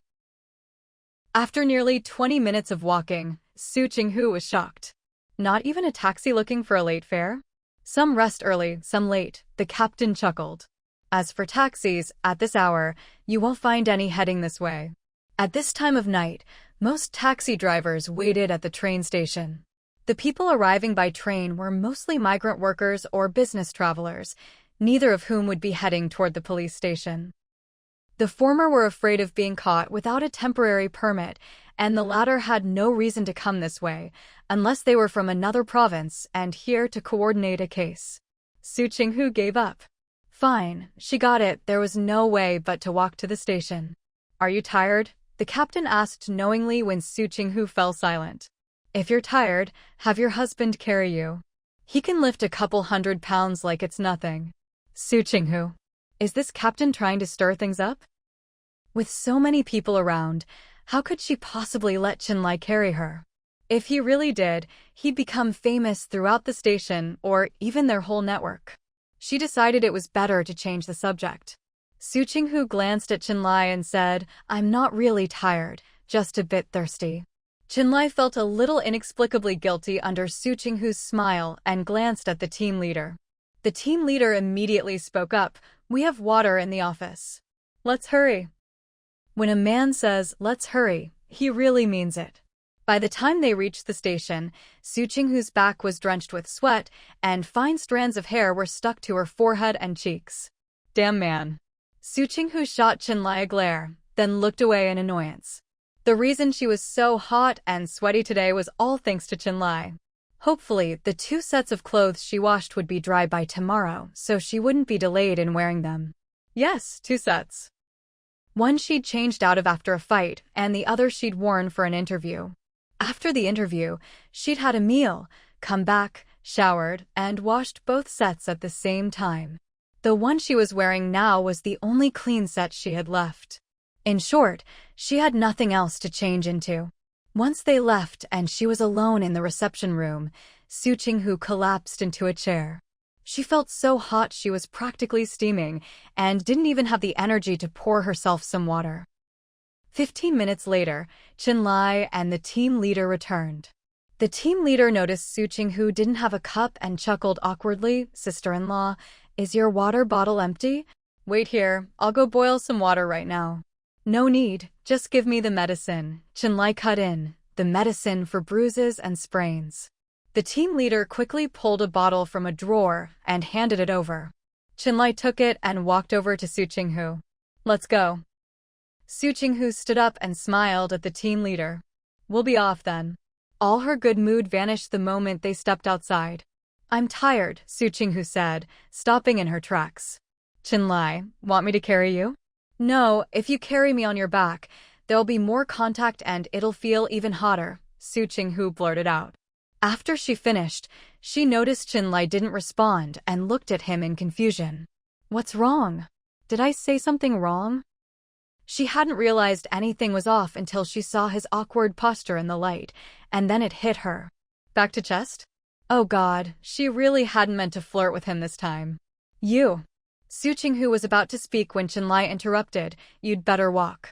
There's a bit of a breeze now, it'll feel cooler." "Su Qinghu, breeze? What breeze? How come I don't feel any wind?" "If you're still hot, I'll pick some plain tree leaves later and fan you with them," Qinlai offered. Su Qinghu was stunned. How did this man come up with such a bizarre idea? Qinlai started walking ahead. "Come on, there are plain trees just up ahead." Su Qinghu rushed forward, grabbed Qinlai around the waist, and refused to let him go.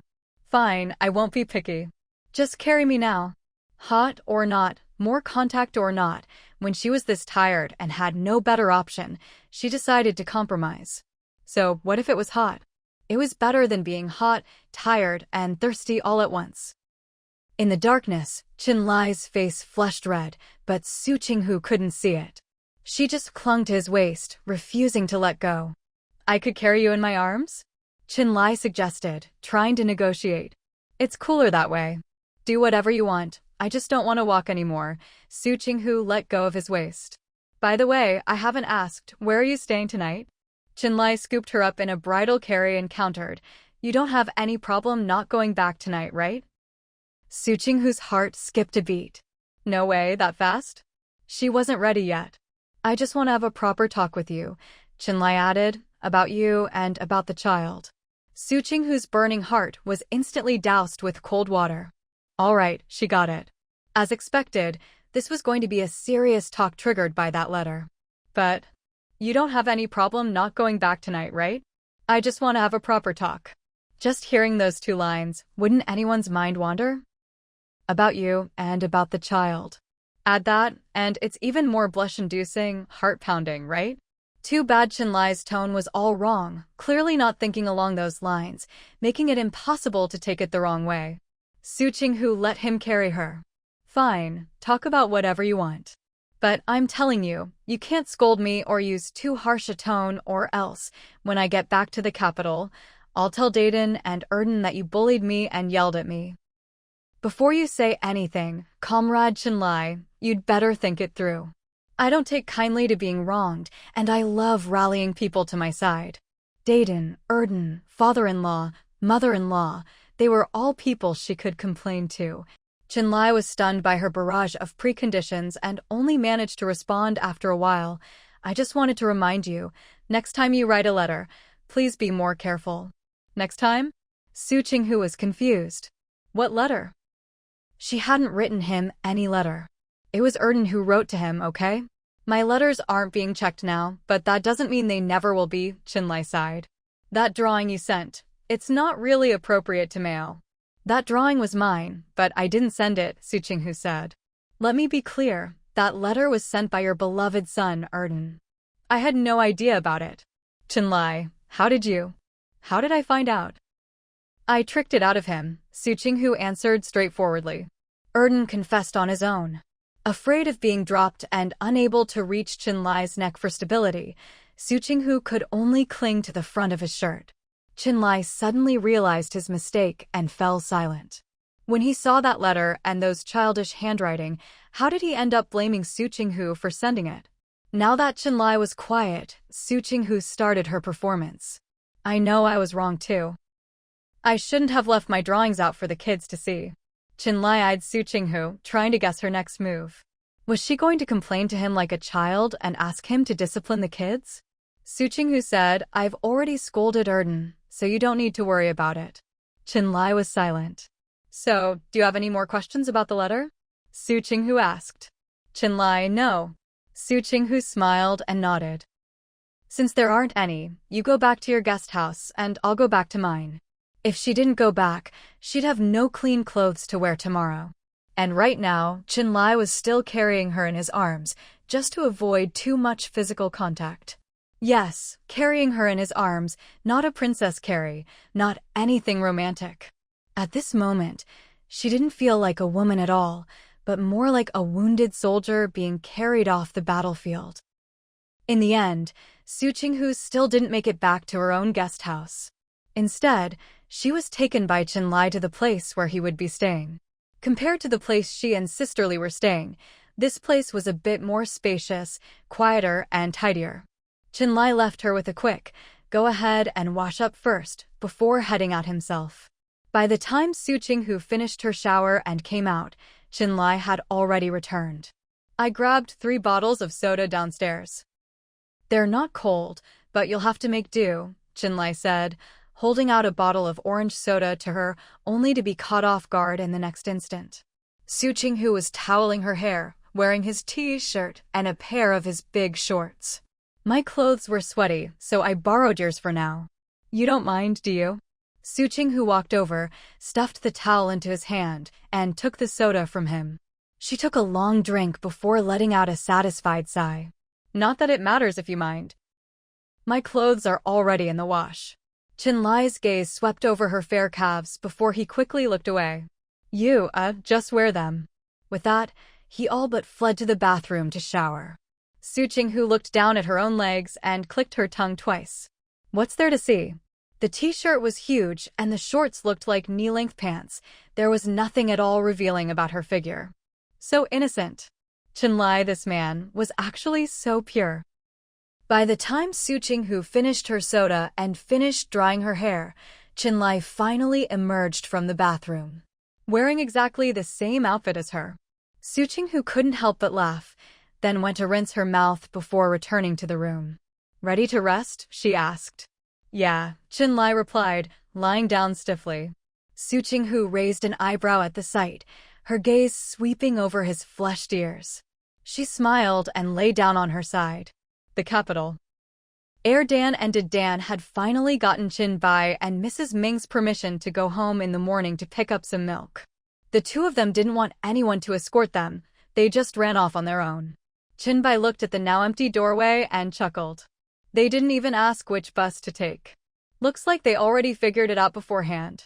We really haven't spent much time with the kids.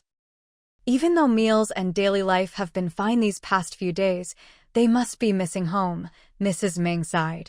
Do you think there's anything we haven't done well enough? What could we have done wrong? In a child's eyes, home is wherever their parents are, Qinbai said as he walked toward the sofa. It's good for them to go back for a bit. Rather than being anxious all the time, it's better to let them see home and put their minds at ease. Dan and Dan caught the earliest bus, so there weren't many people, and they got seats. Dan turned around, leaning over the back of the bus seat to look at Dan, big brother. She's been gone for several days now, hasn't she? When is she coming back? Did she say she might be delayed? Dan replied, what are you so anxious for? She'll come back when it's time. If it's not time, no matter how anxious you are, she's not just going to magically appear in front of you. I'm not anxious. Dan put on a face that said, what nonsense are you talking about? I'm just asking. Dan fell silent. Dan drooped. We'll be on break in just over 10 days, but we have exams before that. Do you think she'll be back for the exams? Did Dan said, "Why are you so anxious?" "I'm not anxious." Dan widened his eyes for Did Dan to see. "Look at my face, do I look anxious?" Did Dan shut up again. "When is she coming back anyway?" "She's already been gone for days." Dan grumbled. Did Dan ignored him. "Bro?" Dan was still leaning over the seat back, looking at him. "Do you think we'll get a surprise when we get home?" "No, we won't," Did Dan said with a straight face. "You're the one who said we were going home to get milk, but now it seems like you just want to see if she's back yet." Dan replied, "It's all the same, might as well do both at once." The two of them chatted all the way from the bus ride to the walk home. Dan was still chattering away as they walked from the bus stop. Dan was so annoyed he wanted to find a stinky sock, roll it up, and stuff it in his brother's mouth. After getting the milk, Dan still didn't want to leave. He looked at his brother. "Let's wait a bit longer, okay? Just a little longer, then we'll go to school." Anyway, they'd already agreed with their grandparents that after picking up the milk, they'd go straight to school from here and not go back to their grandparents' place. After school in the afternoon, they'd go back there. Wait a bit? How long is a bit? I don't have a watch, I can't tell the time. If we're late for school, do you think you'll get away with it? Dan was annoyed. Did you forget the last time the teacher came for a home visit? Or are you trying to skip school again? Let's not talk about skipping school, okay? Last time the teacher came, it was because she didn't know what I was up to, or how I was different from the other kids in the gang. If she knew, she wouldn't have come. Dan pouted. Bro, have you noticed you've changed lately? Isn't it you who's changed? Dan shot back. Ever since she came back from the hospital, you've gotten all soft, not manly at all. Weak? I am weak. Dan admitted shamelessly. I don't even have any meat on my butt. Dan was about to explode. What does being weak have to do with having no meat on your butt? Can you stop acting like a little kid? Dan is a little kid, I don't have to act. Dan seemed completely oblivious to Dan's frustration. I'm skinny, so I'm weak. Makes sense. He sighed, looked at his own arm, then his leg, and sighed again. Look at these skinny arms and legs, so weak. Dan, what are you trying to say? After listening to his brother ramble on, Dan finally caught on. I'm so weak, shouldn't someone take care of me? Dan hung his head. The person I want to take care of me is Mom. Su Qinghu, this mom, not any other mom. After he finished, Dan's face tightened. She'll come back. Come back? Come back for what? Boys, she doesn't want you anymore. Suddenly, a nasty voice rang out, startling both Dan and Dan. They immediately looked up. It's you. Dan recognized the man and instantly stepped in front of Dan. What do you want? An adult eavesdropping on kids, don't you have any shame? Why can't adults eavesdrop on kids? Who says so?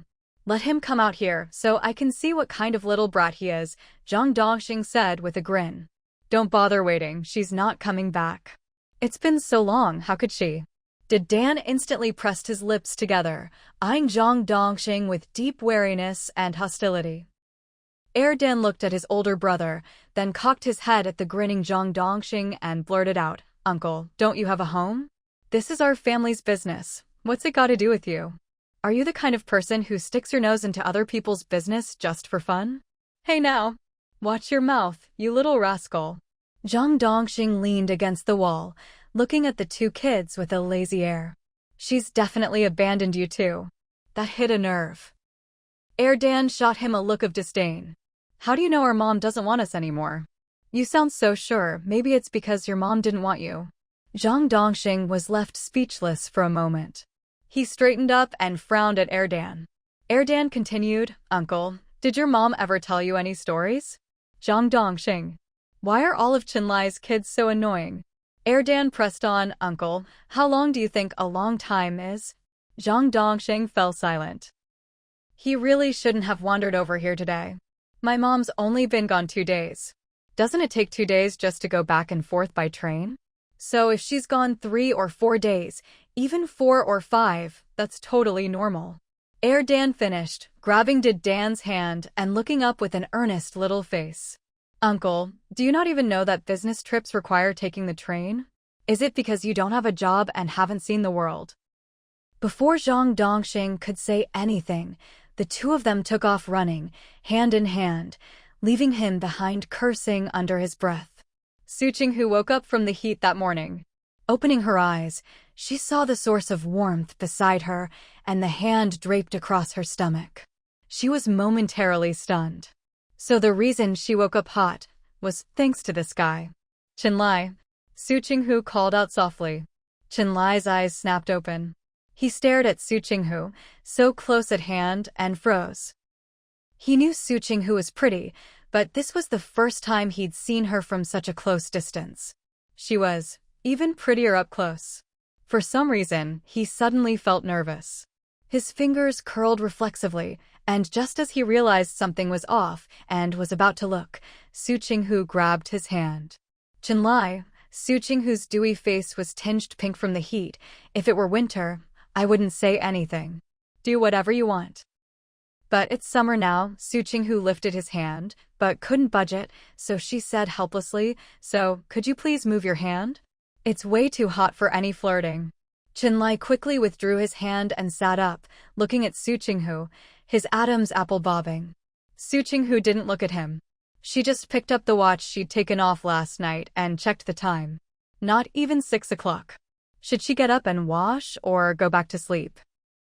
After a moment's thought, Su Qinghu chose the former. Forget it, it's too hot to sleep anyway. Might as well find a local breakfast spot and chat with the locals over breakfast. Maybe she'd pick up something useful. Su Qinghu got up to wash. Qinlai jumped out of bed and started doing push-ups at lightning speed.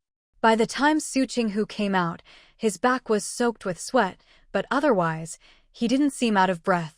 Physical fitness. Not bad. I'll go wash up. Qinlai caught sight of her slender, pale legs, his muscles tensing for a moment. He quickly sprang up and went to wash. Su Qinghu raised an eyebrow, withdrew her gaze, and changed into her now-dry clothes. When Qinlai came out, Su Qinghu had already been leaning boredly by the window for a while, gazing outside. "Do you have any plans later?"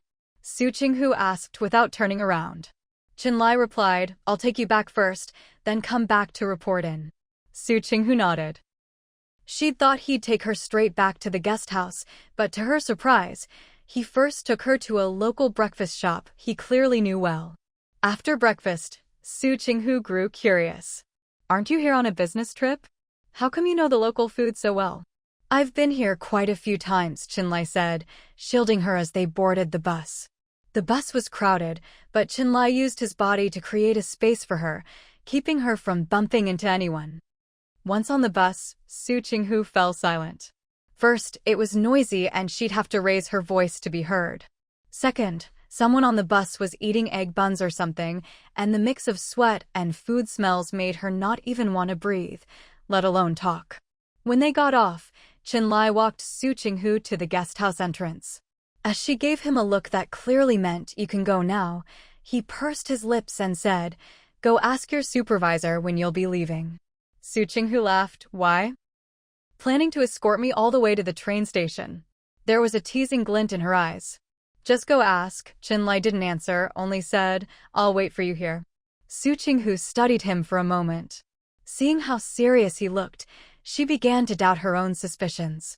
But, "All right, I'll go ask now." Su Qinghu didn't press further and headed upstairs. Upstairs, the doors to Sister Li and Yuan Hang's rooms were still closed, with no sounds coming from inside. Su Qinghu guessed they were still resting and didn't knock, heading straight downstairs. The supervisor's room was 1 floor below. Su Qinghu knocked a few times before a voice answered. The door opened. The supervisor didn't seem surprised, just stepped aside to let her in. Su Qinghu pretended not to notice.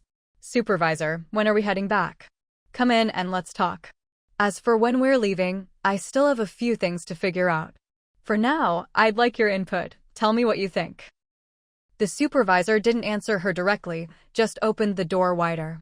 "You young people have quick minds." Su Qinghu, has the supervisor lost his mind? Why the sudden compliments? "My mind's not that quick." "It's mainly because Sister Li and Yuan Hang taught me well," Su Qinghu replied with a faint smile. "If you can't solve it, there's no way I could alone." How about I go get sisterly and you on hang, and we can brainstorm together? They're both old hands at the company, but their minds aren't as sharp as yours. Su, I think you have real potential for promotion, but the supervisor paused. Let's talk honestly. It's just too hot today. Su Qinghu, wow, workplace unspoken rules? Even in this era? Su, I really think highly of you.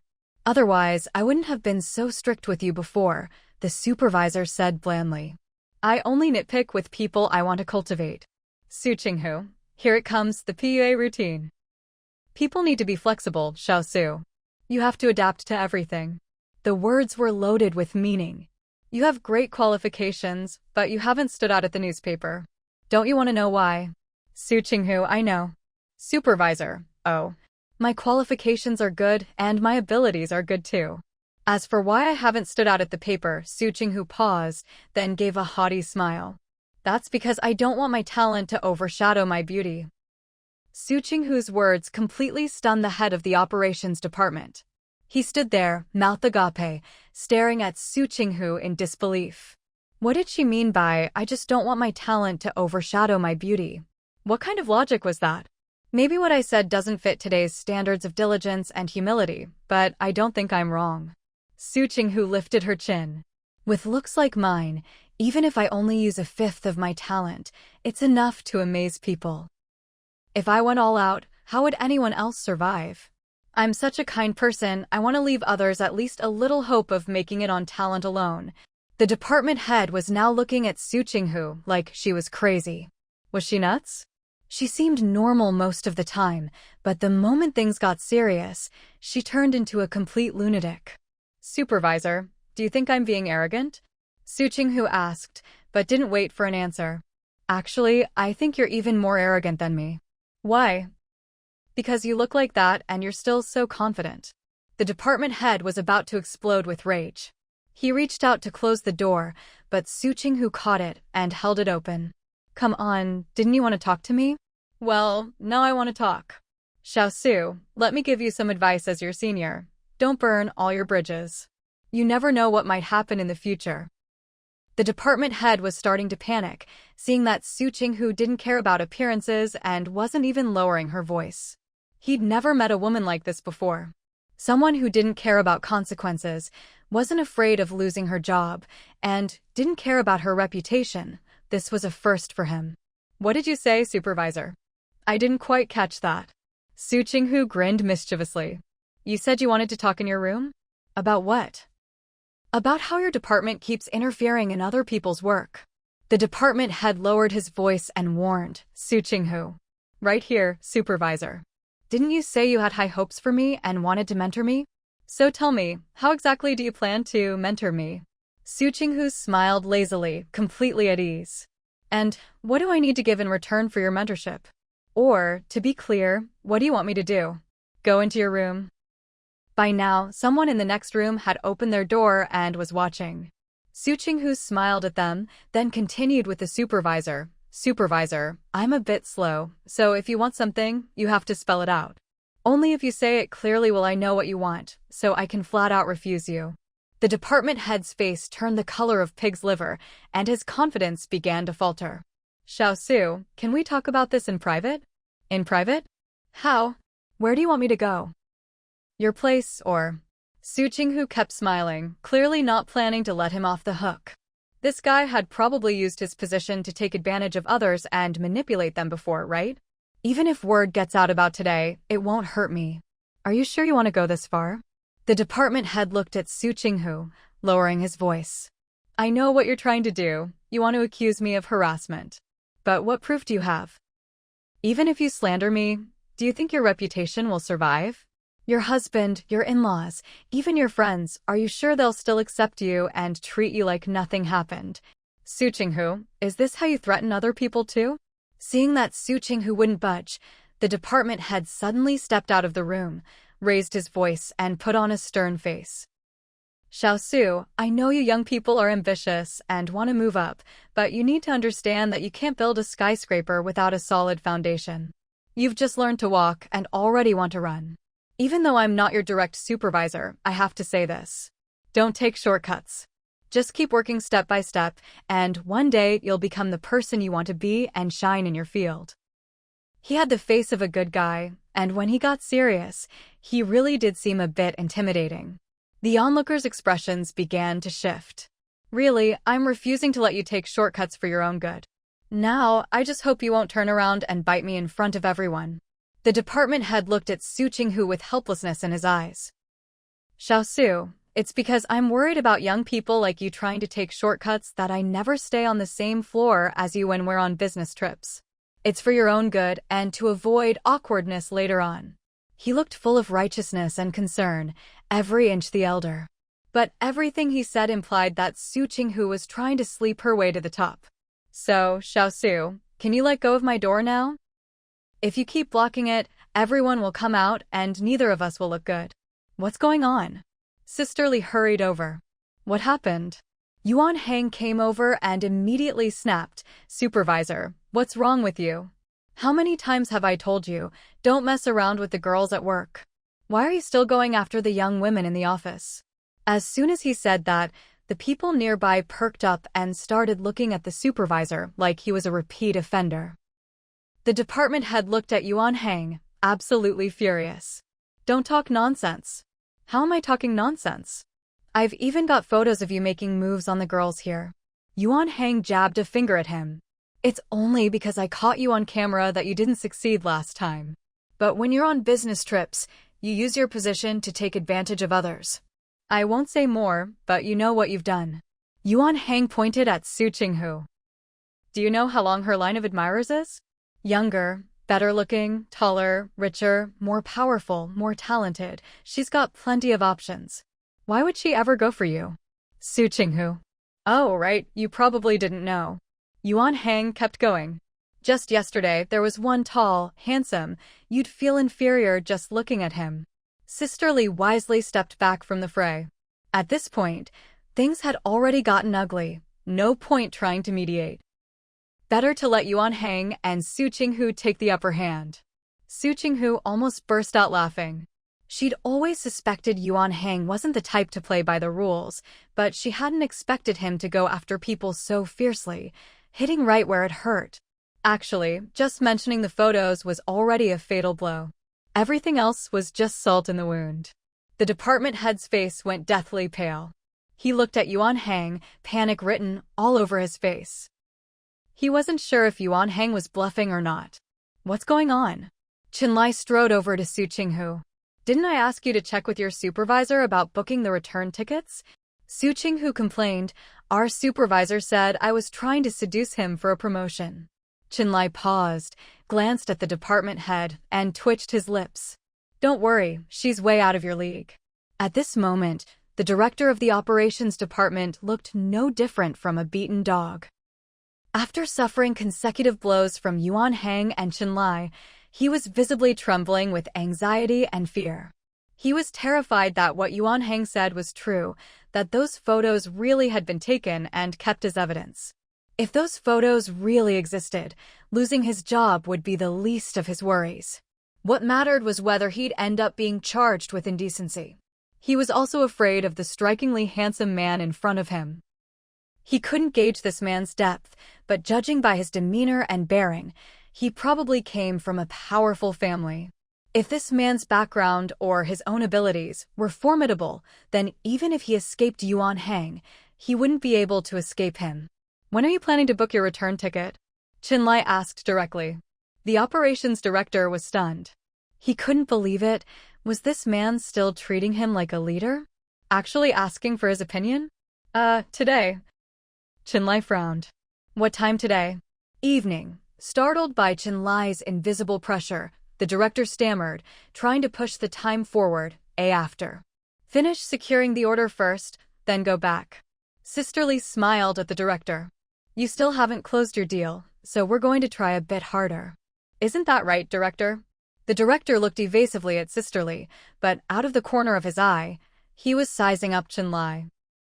Seeing nothing from him, he turned to Su Qinghu. Su Qinghu wore a half-smile.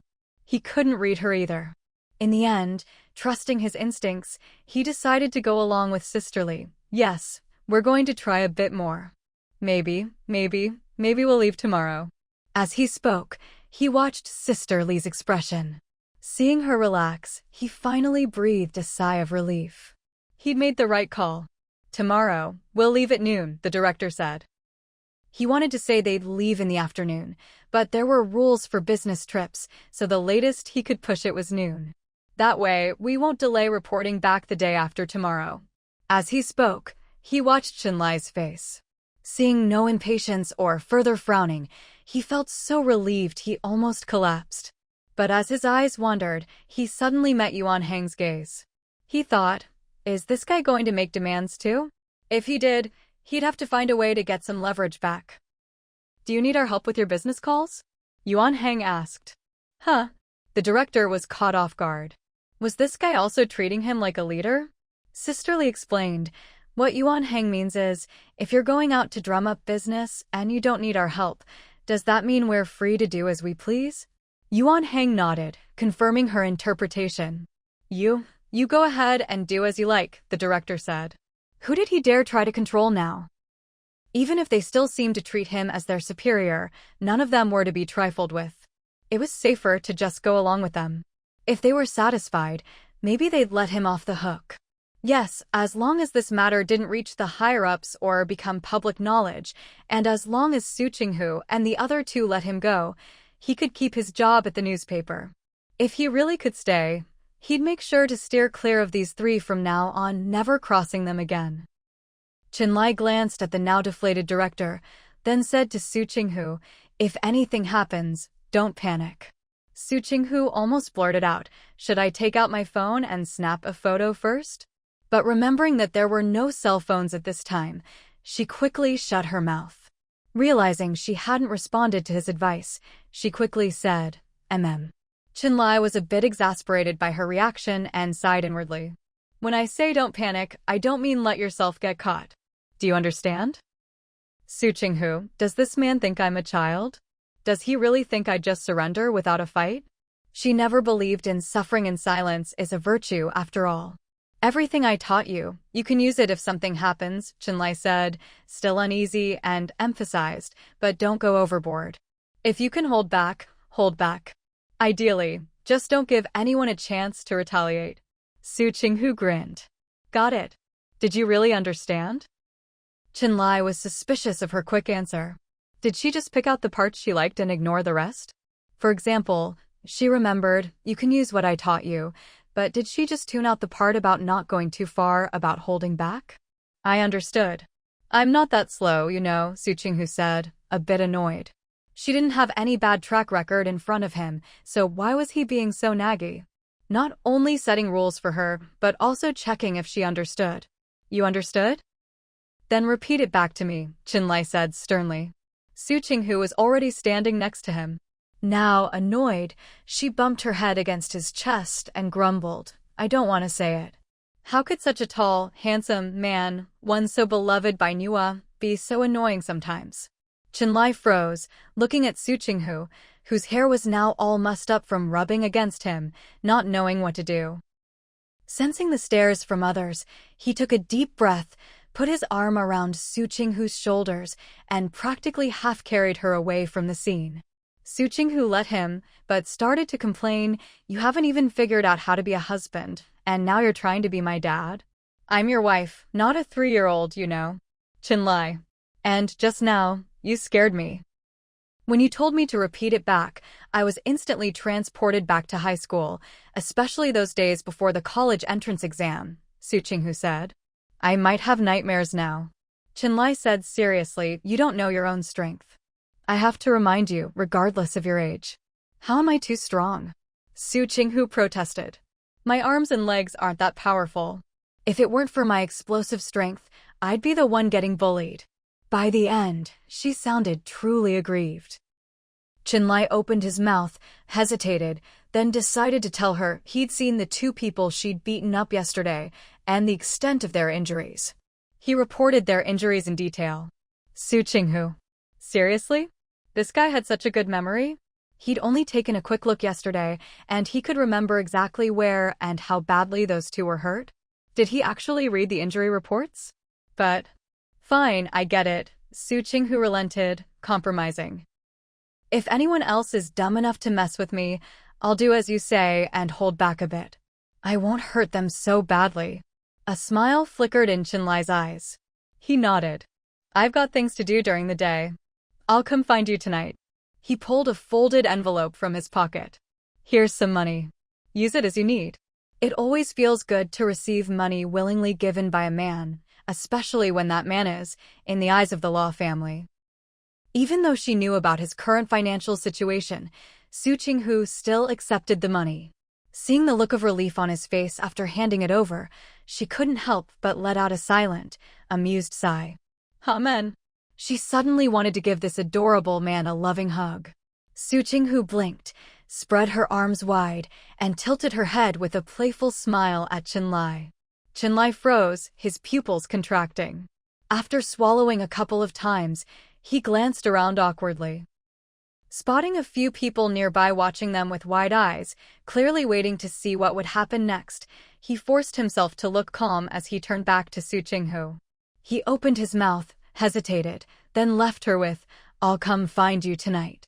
And with that, he turned and walked away. Su Qinghu stood there, arms still open, dumbfounded. This man just ran off like that? She'd even held back for a moment, wanting to let him come and hug her, but that was it? Taking a deep breath, Su Qinghu laughed. Fine, no hug, huh? Then she'd set a rule for herself too. From now until the end of the year, she absolutely wouldn't initiate any physical contact with him. No hugging, no cuddling, no snuggling, none of it.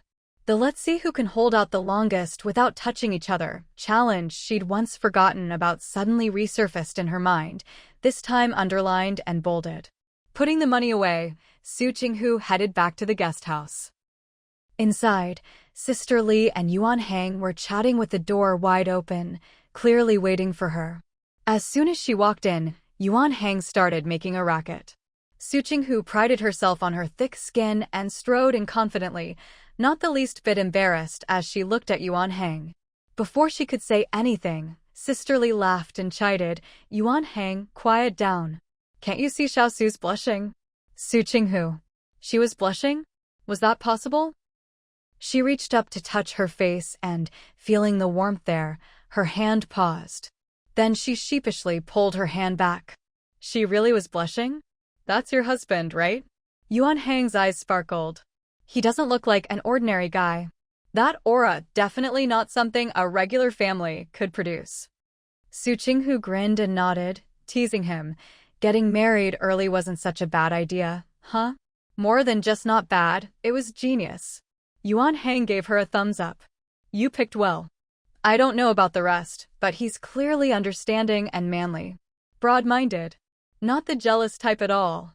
Honestly, if his partner were someone like Su Qinghu, even if he tried to protect her first thing, there's no way he could keep such a calm, unfazed face. Su Qinghu had just spent quite a while alone with that man, and now she was back, showing not a hint of having been given a hard time. If anything, she looked a bit smug, maybe even a little playfully proud. "Let's have dinner together tonight," Su Qinghu said with a smile, sitting down next to Sister Li. "My husband's treating." Yuan Hang immediately raised his hand. "Me? I want authentic Su cuisine." Su Qinghu nodded. "We'll take a stroll later and ask some locals where to find the most authentic Su-style restaurant." "All right, enough of Yuan Hang's nonsense, and you don't need to make a fuss either. Any old restaurant will do," Sister Li interrupted, shooting Yuan Hang a look. Even though it had been a few years since the reforms, eating out still wasn't an everyday thing. Yuan Hang's request would probably cost Su Qinghu 2 or 3 months' salary. "Let's just go for a walk first and decide later," Su Qinghu said enthusiastically. "Who knows, maybe we'll run into a surprise before dinner." Yuan Hang jumped up. "Wait for me, I'll bring my camera. If we come across something amazing, I can snap a photo and make a fortune." Hearing this, Sister Li also put a soft leather notebook and pen into her bag. "All right, I'll see if there's anything worth recording along the way." The three of them got ready and headed out, full of excitement. The difference was, while the other two were thinking about work, Su Qinghu was pondering how to double her money. Sure, putting money in the bank earned interest, but not enough to keep up with inflation. But spending it all, spending it well, and turning a profit wasn't easy either. Xiaosu, what are you looking at? Sisterly fanned herself and followed Su Qinghu's gaze to a young woman in a pale yellow dress. Is there something special? Yuan Heng chimed in. Don't tell me you want to ask where she bought that dress? Ever since Su Qinghu started working, her outfits had become the trend among the young women in the office. Even women from other departments would come chat with her at lunch to ask about her clothes. Su Qinghu nodded, her eyes still on the girl. Her dress is really nice. From a modern perspective, both the color and style of that dress would never go out of fashion.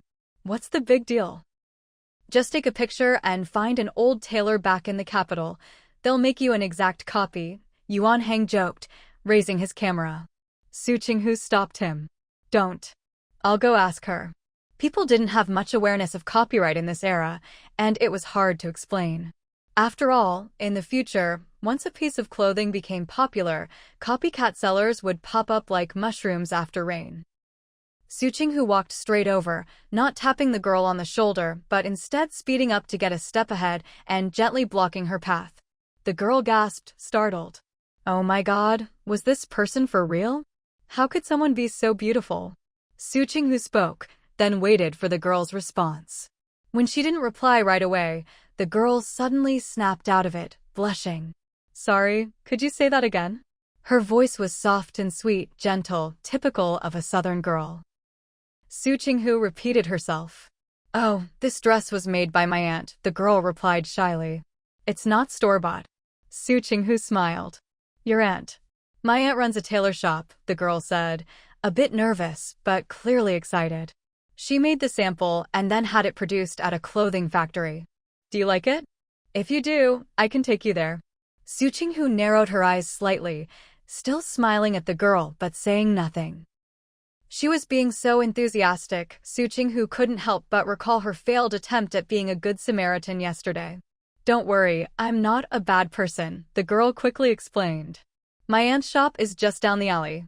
Her aunt had been stuck with a batch of these dresses for a while. The cost was already sunk, and selling at a loss would hurt too much, so they'd just been sitting there. Today was her day off, and her aunt had given her one to wear home. Now that someone was asking if she could help her aunt sell even one, that'd be one less loss. Su Qinghu smiled, turned around, and waved. Come on, go with me somewhere. Yuan Heng and Sisterly quickly came over, nodded at the young woman, and were led by her into a narrow alley. The alley wasn't wide or very long, but at a glance, most of the shops inside were tailoring businesses. As if worried Su Qinghu might be lured away by another tailor, the young woman quickened her pace and even promised to serve her some spring tea she'd saved from before. The girl clearly wasn't used to this sort of thing, her face flushed a little red. Once inside the tailor shop, before the girl's aunt could say anything, the young woman blurted out their purpose for coming, told her aunt to bring out the good tea, and then said something in a soft Wu dialect that Su Qinghu didn't understand. Su Qinghu raised her eyebrows and glanced at Yuan Heng. Seeing him shrug, she knew he didn't get it either. Are you looking to buy a dress? The girl's aunt asked the young woman to make tea and personally greeted Su Qinghu. That dress is perfect for a fair-skinned, beautiful young lady like you. The aunt was elegant, her every move graceful and calm. Su Qinghu thought for a moment and asked, how many colors does this style come in? Just one, the color you see.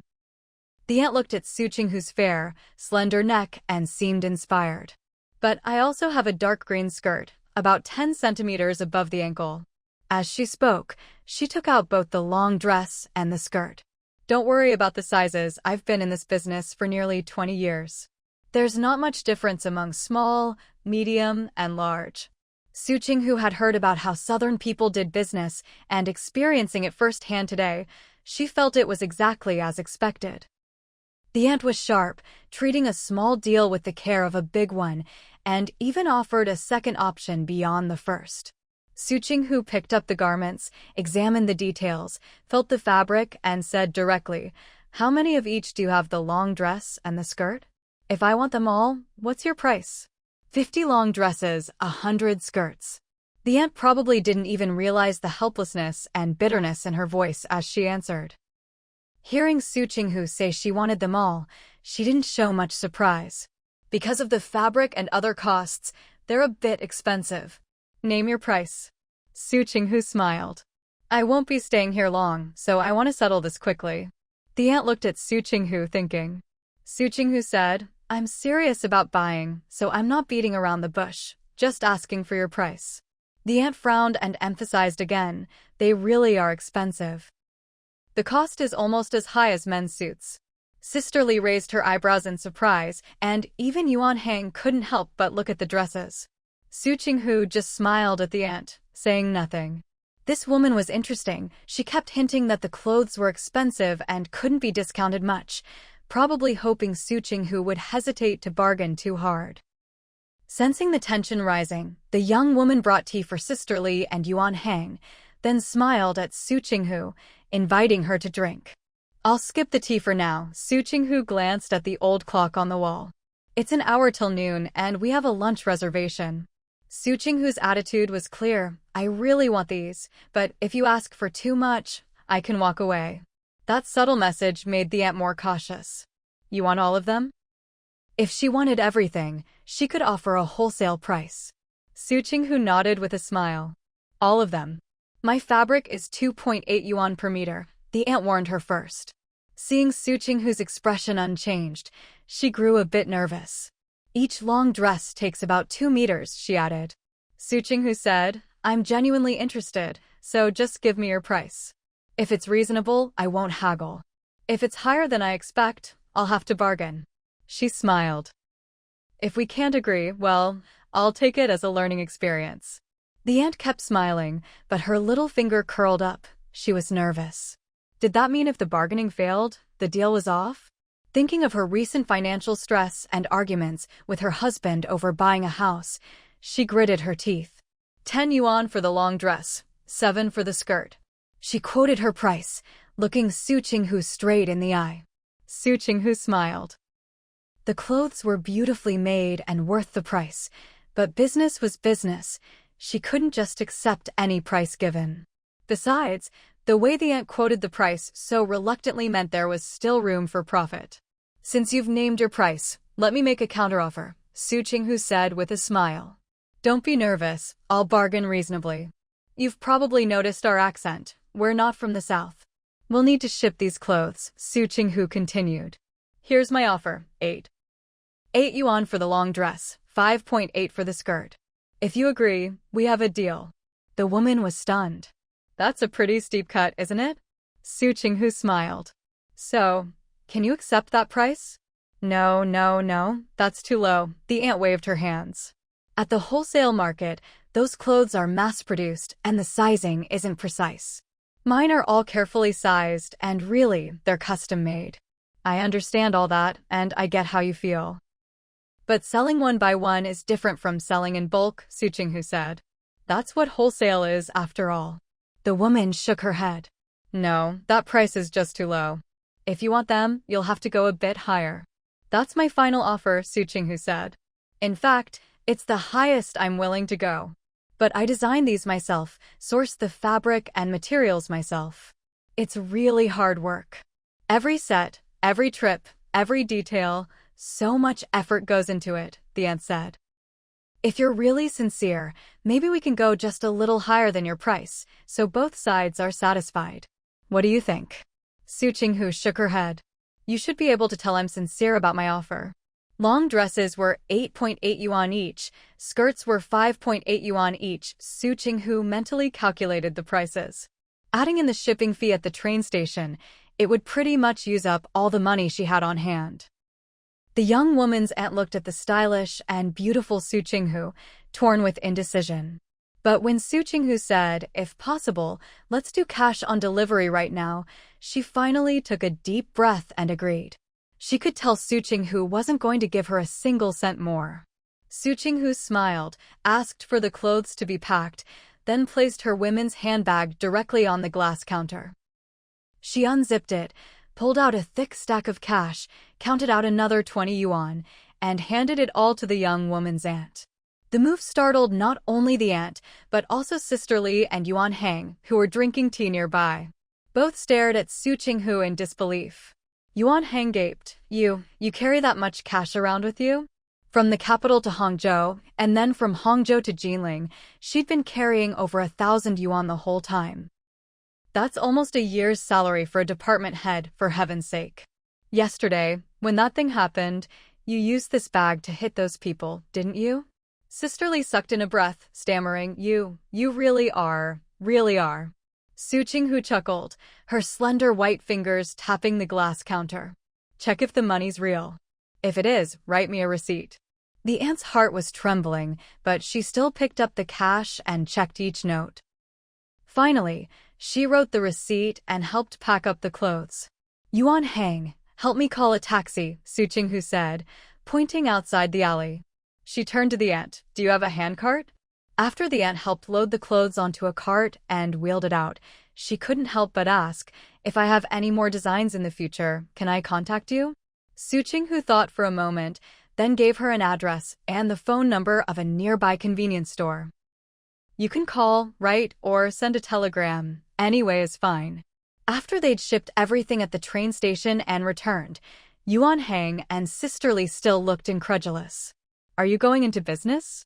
Yuan Hang asked. Are you planning to quit your job and go into private enterprise? Even Sister Lee looked at her seriously, waiting for her answer. I'm not planning to quit my job, Su Qinghu replied, baffled. This was just a coincidence. Really? Sister Lee was reluctant to see such a capable and delightful colleague leave. The thought of Su Qinghu quitting made her feel sad. Su Qinghu couldn't help but laugh. Don't worry, I actually like this job a lot. Unless something unexpected happens, I'm not leaving. Today was just a side hustle to make a little extra money. You guys have known me long enough. You must have noticed I spend money pretty freely. When she first got out of the hospital, Dan was lively, but her spending habits left him speechless. Even now, whenever she teased him about how much she'd spent, he'd keep a straight face, but his eyes would always darken a shade, Even Dan nearly got led astray by his brother. Sister Lee and Yuan Hang burst out laughing. So you know people say you're a big spender, huh? Not only do I know, I've overheard it. Su Qinghu wiped the sweat from her forehead and pushed back some stray hair, chuckling. To be honest, I've heard it plenty of times in the restroom. Sister Lee grinned. I've heard it in the restroom and at the office entrance. Yuan Hang admitted, even our camera crew talks about how long it would take you to buy a camera with what you spend on clothes. Su Qinghu raised an eyebrow.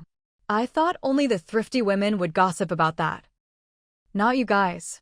When you wear those clothes, whether it's soft and feminine or bright and bold, you just stand out.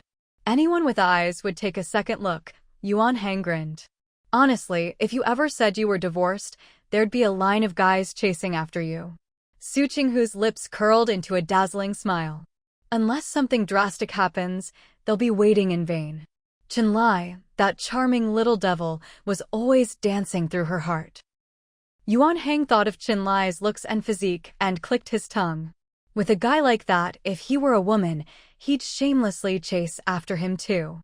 Just now, when you opened your bag so boldly, I saw there was only 30 yuan left. Are you sure you can treat us to authentic Su cuisine? Yuan Hang asked.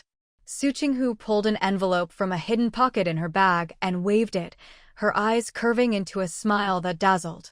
My man gave me this, said it's for shopping during the day. Sister Lee shook her head in admiration. Your man really treats you well. He does, Yuan Hang blurted, but why do I feel like Xiaosu is a little vixen? Aren't you afraid you'll squeeze your man dry? Sister Lee. That sounded a little inappropriate.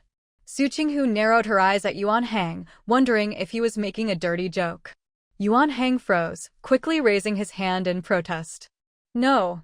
Ever since I accidentally made a risque joke and you got me last time, I've been super careful. I swear I didn't mean anything dirty. Heh. Su Qinghu gave him a fake smile and looked away. Crisis averted, Yuan Hang breathed a sigh of relief. I really respect women now. I even read books on how to be a gentleman. The three of them joked around, finished shopping, had dinner, and went back to the guest house to rest. At 6:50 in the evening, Qinlai showed up at the guest house in casual clothes, shirt, and trousers. Stunning the receptionist so much she stammered, "I'll go call her down for you." She ran upstairs. Bringing Su Qinghu and the others down, the girl pointed at Qinlai and said to Su Qinghu, "Your husband's here for you." "Thank you." Su Qinghu's eyes sparkled as she smiled at the girl, then turned to Qinlai. "You're here." Qinlai nodded slightly. The moment their eyes met, the receptionist gasped, her heart pounding. This was more exciting than a movie. "I've already booked the restaurant," Qinlai said to Su Qinghu, then turned to Yuan Hang and Sisterly. "Thank you both for looking after my wife these past few days." Su Qinghu's heart raced. Hearing that old-fashioned term from his lips was just so thrilling. It sounded so good. Sisterly and Yuan Hang waved their hands. After these few days, they'd realized it wasn't them looking after Su Qinghu, but the other way around, whether at work or in life. She was a real pro. Behind the counter, the receptionist was practically biting her handkerchief, so sweet. Qinlai had picked a small, but distinctly Jiangnan-style private restaurant, with a courtyard layout and an authentic charm that even Su Qinghu, who'd eaten her way across the country, had to praise as the real deal. After dinner, they chatted casually for a while. Then Sisterly shot Yuan Hang a look, found an excuse about wanting to see Nanjing's night scenery, and the two of them left. Su Qinghu knew perfectly well they wanted to leave her alone with Qinlai. Once they were gone, she pointed in a random direction. "Want to take a walk?" Qinlai, They strolled side by side. Su Qinghu chattered cheerfully about things at home, even telling stories about making the kids cry. Qinlai listened quietly, but there was a smile in his eyes. Under the night sky, the mood was light and warm, filled with a gentle joy. When Su Qinghu finished, she turned to look at Qinlai. "Why aren't you saying anything?" She'd just bullied the kids, and he wasn't even going to scold her or tell her to go easy on them. Su Qinghu. Qinlai lowered his head slightly, looking at her under the soft glow of the street lamp. Su Qinghu tilted her face up, noticing how serious he suddenly looked. She blinked. Why was this man suddenly so solemn? Was he about to confess to her? Or did he want to kiss her? Just the thought made Su Qinghu's heart start pounding. She even began to wonder what expression she should put on, what she should say. "My allowance and bonus will be paid together next month," Qinlai said. Su Qinghu. She almost spat out blood. With this kind of night, this kind of atmosphere, and calling her name so seriously, just to talk about his allowance? No way. She couldn't take this kind of letdown. Su Qinghu hooked her finger at him, eyes blazing. "Come here. Lower your head." Qinlai thought she had something to say, so he leaned down and turned his face slightly to make it easier for her. Then something soft landed firmly on his cheek. He froze, stunned, his heart lagging behind as heat rushed to his face. Qinlai turned to face Su Qinghu, eyes wide in shock or maybe disbelief. For the first time, Su Qinghu acted on her mischievous impulses, but her aim was off and she missed her target completely, utterly defeated. Was she frustrated? No, she wasn't frustrated. She was so mad she wanted to curse. So infuriating. This stupid man always had such poor reception for signals. Thinking of the hug she'd missed out on earlier, and the flag she'd set for herself, Su Qinghu wanted to slap herself. She didn't even get a satisfying smack out of it. Su Qinghu. Qinlai took a long stride, quickly catching up to the fuming Su Qinghu storming ahead. What about me? Is it a crime for me to kiss you? Su Qinghu spun around, facing Qinlai head-on, her bright, dewy face tilted up, finger jabbing his chest, eyes blazing. If it's a crime, let the law punish me, not you giving me another lecture. Qinlai let her soft finger press against his chest, holding her gaze for a long moment before chuckling hoarsely. Listen, I just think. I don't want to listen, and I don't care what you think. Su Qinghu, hearing his words, suddenly felt like laughing and even shot back at him. She didn't know why, but every time she argued with Qinlai, it always ended up with her whining and pouting. Su Qinghu just wanted to cover her face. Su Qinghu, Qinlai suddenly leaned in and hugged her, then quickly let go. That's for the hug from this morning. Su Qinghu's eyes went wide, losing their usual sly charm and turning soft and adorable. She felt her anger and embarrassment suddenly vented, like Qinlai had poked a hole in it and all the steam was rushing out. She felt a little dizzy. Su Qinghu felt a little drunk, her eyes sparkling as she stared at his very kissable lips, her intentions obvious. Qinlai's breath caught. He put his big hand on her head, didn't say anything, just ruffled her hair. Su Qinghu. Fine. No kiss, but a hug and a head rub would do. But, pushing her luck, Su Qinghu looked up at him. Can I have another hug? Qinlai met her gaze, her eyes full of twinkling starlight. He couldn't help but smile, shook his head, but still gave in and hugged her again. His strong arms wrapped around her, the heat from his palm burning through the silk of her shirt. Suddenly, Su Qinghu started to reevaluate all the times she'd flirted with him so casually in the past. Maybe, even before she realized how shallow her teasing had been, this mature man with such high standards for love had already noticed. She wanted to make sure. Su Qinghu grabbed the front of his shirt, tilted her little face up, and blinked. How about a kiss? Qinlai's arm stiffened. He looked up at the sky and sighed, then pulled her firmly into his embrace, pressing her head against his chest. Wrapped in his strong, steady heartbeat, Su Qinghu wanted to whimper against his chest. As expected, this man wasn't easy. With her looks, her charm, her ability to act cute and clingy, he could still resist her request for a kiss. Such a dog of a man. If she couldn't meet his standards, would she never get to experience his passion, not even a kiss? Su Qinghu took a deep breath, wanting to ask Qinlai how he could tell she wasn't serious. But thinking back on her own behavior, she gave up. She really hadn't been all that sincere. So, where's my birthday present? Su Qinghu felt his grip loosen and asked directly. At this point, she'd completely forgotten everything she'd said to Erden earlier. Of course, even if she remembered, Su Qinghu, who prided herself on her thick skin, could always justify it. It was all the fault of the beautiful Jiang and moonlight on her birthday, which made her commit the same mistakes all humans do under a bewitching moon. Qinlai let her go, looked down at her, and said, I've kept it safe for you. I've kept it safe for you. Su Qinghu blinked. Was this just his way of saving face because he hadn't actually prepared a gift? I really did keep it safe, Qinlai said, holding her shoulders and nudging her to keep walking. Running into you on this trip was unexpected. The gift's still in my office. Su Qinghu eyed him suspiciously. I'm telling you, I'm not that easy to fool. Qinlai couldn't help but laugh. I remember today is your birthday. His meaning was clear. Since he could remember her birthday, of course he'd have a gift. What kind of gift? Su Qinghu asked, feigning indifference. If it's a secret, at least give me a hint. The corners of Qinlai's lips curled up, so much that Su Qinghu wanted to reach out and freeze his smile in place. Just when Su Qinghu thought he was finally going to talk about the gift, he looked down at her, met her eyes, and asked seriously, When's my birthday? Su Qinghu's mind froze for a moment, and then her heart started pounding wildly. Wait, under the moonlight and among the flowers, did the topic have to change this fast? Her brain just couldn't keep up right now. She'd seen their marriage certificate before, but what was the date on it again? December 11th or November 12th? Su Qinghu felt a chill run down her spine, but she still kept a bright smile on her face. Tell me what birthday present you've prepared for me, and I'll tell you when your birthday is. She might lose, but she couldn't lose face. She had to keep up appearances.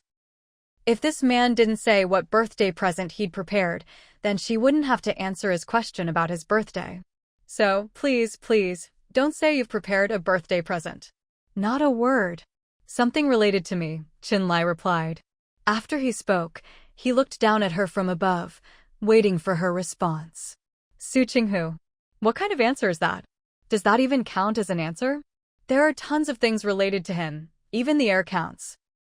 Su Qinghu wanted to pound the ground in frustration, but she forced herself to look confident, lifting her delicate, fair chin and speaking up. I only know the birth date on our marriage certificate, but the way you asked just now made me unsure. Do you usually celebrate your birthday according to the lunar calendar or the solar calendar? As she spoke, her mind was frantically searching her memory for what she'd seen on the marriage certificate. The date on my ID is my birthday, Qinlai answered, then slowly added, lunar calendar. Su Qinghu looked at Qinlai, her expression calm and confident, but her heart was beating like crazy. December 11th. Fate would decide whether Qinlai was satisfied or not. It all came down to this moment. Qinlai paused, looked at Su Qinghu's proud little expression, and smiled. Did she get it right? Su Qinghu let out a breath. Oh my God, that scared her to death. Such a nice atmosphere, and he suddenly throws in a pop quiz. Wasn't he worried about ruining the mood? Su Qinghu imagined the scene if she hadn't been able to answer his birthday, and she almost cringed herself to tears. Su Qinghu opened her mouth, just about to ask how he knew today was her lunar birthday, when Qinlai cut her off. The teacher told me. Su Qinghu. Teacher? Which teacher? Teacher's son? But how did the two of them end up talking about her birthday? They chatted as they walked. Seeing it was getting late, Qinlai started escorting her back to the guest house. I probably won't have time to see you off at the train station tomorrow. Once you get there, keep an eye on your surroundings.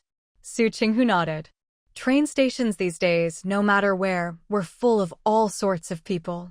If you weren't careful, you could suffer a big loss. But apparently, Qinlai had something different in mind.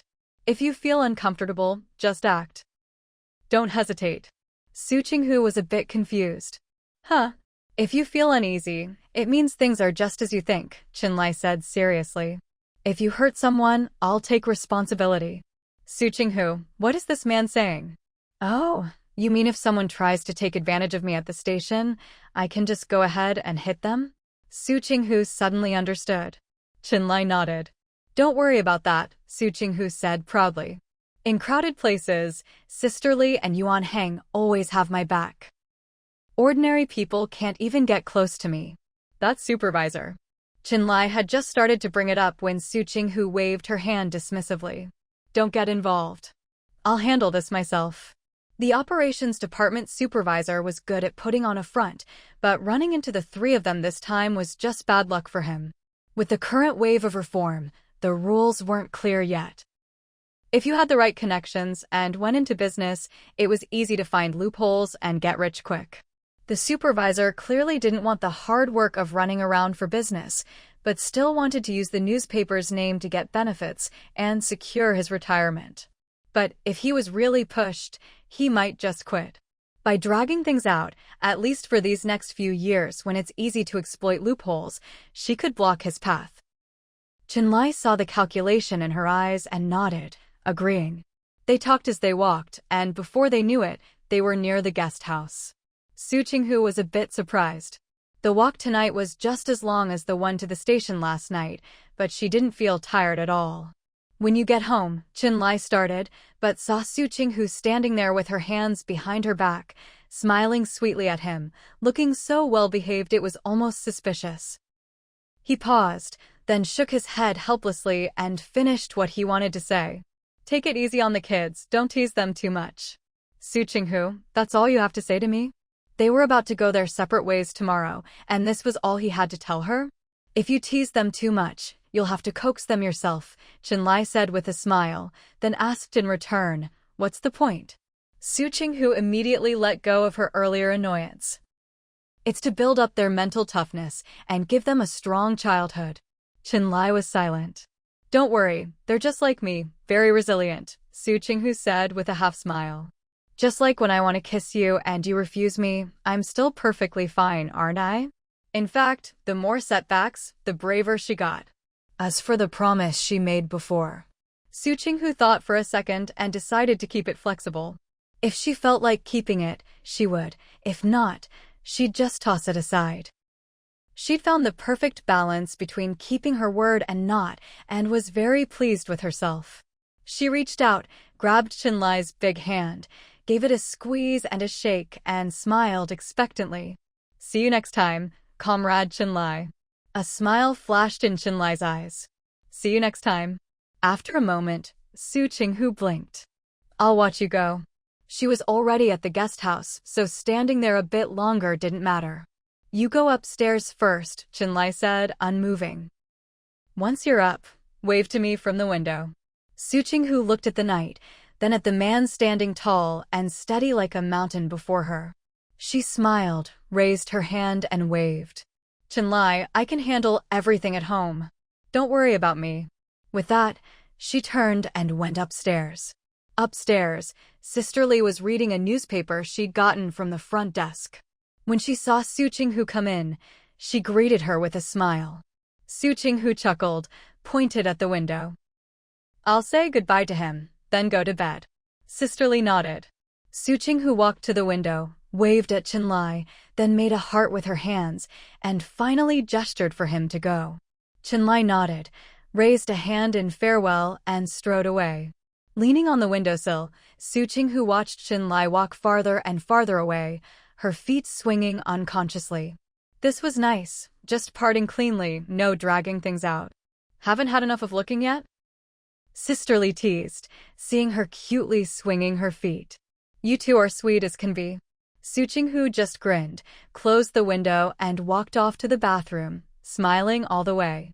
Perhaps it was Chenlai's offhand remark, "Don't worry, she's not interested in you," that got under his skin, but the director of the operations department actually made a small concession and even managed to secure an advertising deal. On the way back, he even managed a faint smile at Su Qinghu, Sister Lee, and Yuan Hang.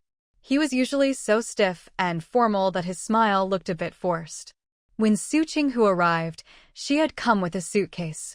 But on her way back, she took out all the clothes and shoes and stuffed them into her newly bought backpack, filling the suitcase instead with specialty foods from Jiangnan and all sorts of random trinkets. Even Sister Lee was shocked by her impressive spending power. There were things she couldn't even figure out the purpose of, but Su Qinghu bought them without batting an eye. Seeing Su Qinghu smiling, her eyes crinkling from time to time, Sister Lee couldn't help but ask, "What are you thinking about? Chenlai? Why are you so happy?" "No," Su Qinghu tried to hold back her laughter. "I'm thinking about my two boys." Before, she'd never spent money in front of them, and the things she bought were always limited. This time, she was bringing back a whole suitcase of stuff from Jiang, and she wondered if they'd be so happy they'd jump for joy. Yuan Hang couldn't hold back his curiosity. "You get along really well with those two kids, don't you?" Every time she mentioned them, her face would light up with a big smile. Su Qinghu affirmed her relationship with Dan and Dan without hesitation. "Yeah, we get along great, just like good friends." "Yep, once you're on the same level, there's no such thing as bullying. All that crying and laughing, that's just kids goofing around." "Really?" Yuan Hang eyed her suspiciously, seeing the sly, almost mischievous look on her face. "Why do I feel like you're not telling the whole truth?" Su Qinghu stopped smiling and gave him a dangerous look. "Want to experience the friendship between me and the kids for yourself?" "No need." Yuan Hang surrendered immediately. Sleeping away the hours on the road was boring, so the three of them started brainstorming topics for next week's report. With everyone pitching in, by the time they reached the capital station, they'd already planned out topics for the week after next. As they got off the train, Sister Lee looked at Su Qinghu differently. "Xiaosu, I'm treating you to dinner the week after next. Count me in." Yuan Hang raised his hand quickly. "I can pay." If they could come up with another 2 weeks' worth of topics, that would be perfect. Su Qinghu refused flatly. "No way, I don't have time on weekends." Her weekends were reserved for herself and the two kids, eating, drinking, playing, having a blast together. "You have to take care of the kids? Bring us along, we can take photos for you," Yuan Hang said, dragging Sister Lee into it. "Please." For some reason, it just felt like Su Qinghu's weekends were always so colorful and fun. Su Qinghu narrowed her eyes at them, thought for a moment, and said with a hint of pride, "It's not impossible to bring you guys. I'll let you know." Yuan Hang, "All right." Dancing, drinking, watching movies, sleeping, after a while, it all got boring. He wanted to add a little excitement to his otherwise uneventful life. Sisterly was oddly excited that Su Qinghu agreed, but quickly regained her composure. No need to bring us every week. Just once in a while is fine. After getting off, Su Qinghu and Sisterly went back to the newspaper office to report in. Luckily, none of them were rookies. The interview drafts had all been sorted out beforehand. After checking in, the director let Sisterly and Su Qinghu go home. As for Yuan Hang, the technical whiz, the director kept him behind to keep working hard and shining in his own field. Su Qinghu had spent nearly all her own money and the cash Chenlai had given her. Now, heading home, she didn't have the funds to splurge anymore and obediently took the bus. It was Sunday and the streets were packed with people and bicycles, let alone the cheap, fast bus. As soon as Su Qinghu got on, she dragged her suitcase all the way to the back before stopping. She set the suitcase on its side and sat on it, propping her chin in her hand as she gazed at the blazing sun outside the window, regretting not buying a pretty sun hat in Jiangnan. The bus crawled along, stopping and starting, swaying gently. One stop before hers, Su Qinghu got ready, took a deep breath, and started squeezing her way forward. She kept her suitcase in front of her, making it to the door without bumping into anyone.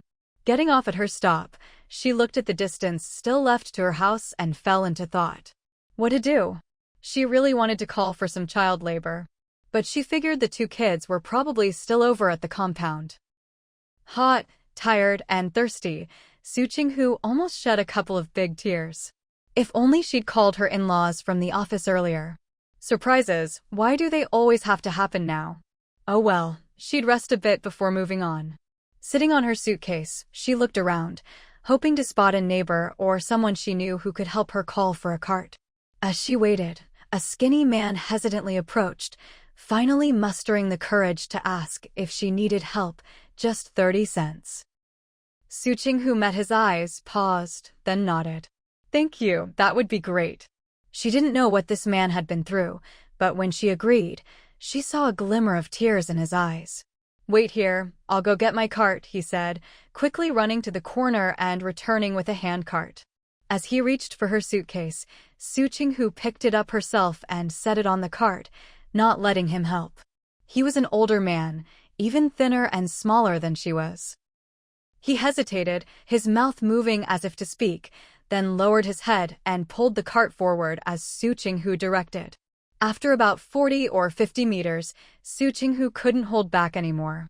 She called for a stop, walked to the front of the cart, opened her suitcase, and took out a chocolate bar and a sausage. She handed him the sausage first, then unwrapped the chocolate. Eat it. The man clearly hadn't expected the sausage was for him. When she offered the chocolate, he turned away abruptly, raising his arm to cover his eyes. Su Qinghu could hear the muffled sound of him crying. Once he'd calmed down, she handed him the chocolate again. Eat it. If you keep working on an empty stomach, you might faint and end up in the hospital. That costs money and you'll miss out on work. When Su Qinghu put on her serious face, almost no one could resist her. The man, looking a bit odd, finally ate the chocolate. Before he could say anything, Su Qinghu started walking again. He tried several times to say something, but Su Qinghu kept her back to him, so in the end he just quietly pushed the cart along. As they neared her house, Su Qinghu started rummaging through her bag, finally coming up with only 50 cents. She sighed, money is always scarce when you need it most.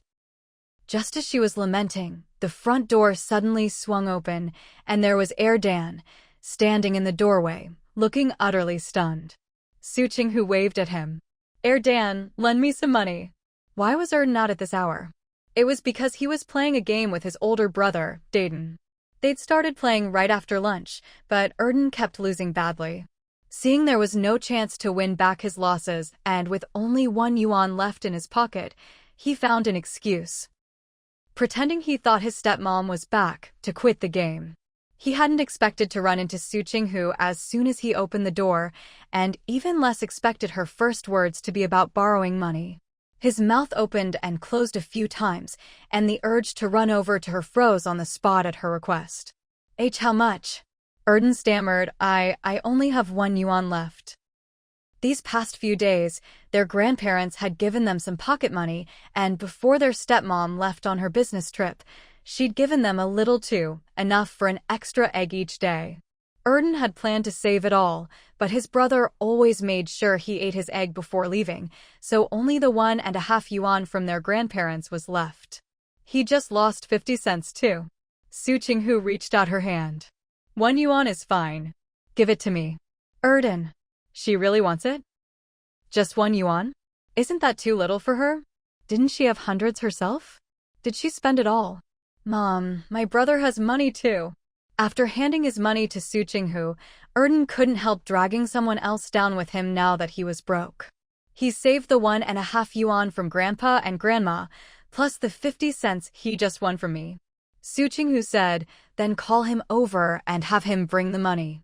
I'll borrow it and pay you both back in a few days. Okay. Erden answered and disappeared in a flash. Soon, his voice could be heard calling in the yard. Su Qinghu turned to the thin, anxious man beside her. Wait a moment. No sooner had she spoken than Dayton came out, his face serious. He walked over, handed Su Qinghu a 1 yuan note and 2 50-cent bills. Adults borrowing money from kids, calling it a loan was just to sound nice. They never really paid it back.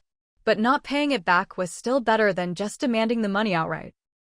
Su Qinghu took the money, pulled out her own 50 cents, arranged the bills by denomination, and handed them to the thin man. The 50 cents on top is your wage. The 3 yuan below is for emergencies. Pay it back when you have some spare money. Erden blinked, then was stunned. Stepmom spent all her money until she only had 50 cents left, then borrowed from them, and now she was lending it out to someone else? As for Dayton, ever since he saw Su Qinghu take out her last 50 cents and then lend out the money she'd just borrowed from them, his face went blank. Even though he'd been happy to see her return, that feeling was gone now. Thank you. Thank you. The man bowed repeatedly. I'll definitely pay you back. Su Qinghu nodded, picked up her suitcase, and carried it into the yard. Before closing the door, she saw the man's eyes brimming with tears and couldn't help adding, when life gets tough, try to hang in there. Don't do anything foolish, and don't break the law. She paused, then asked, can you read?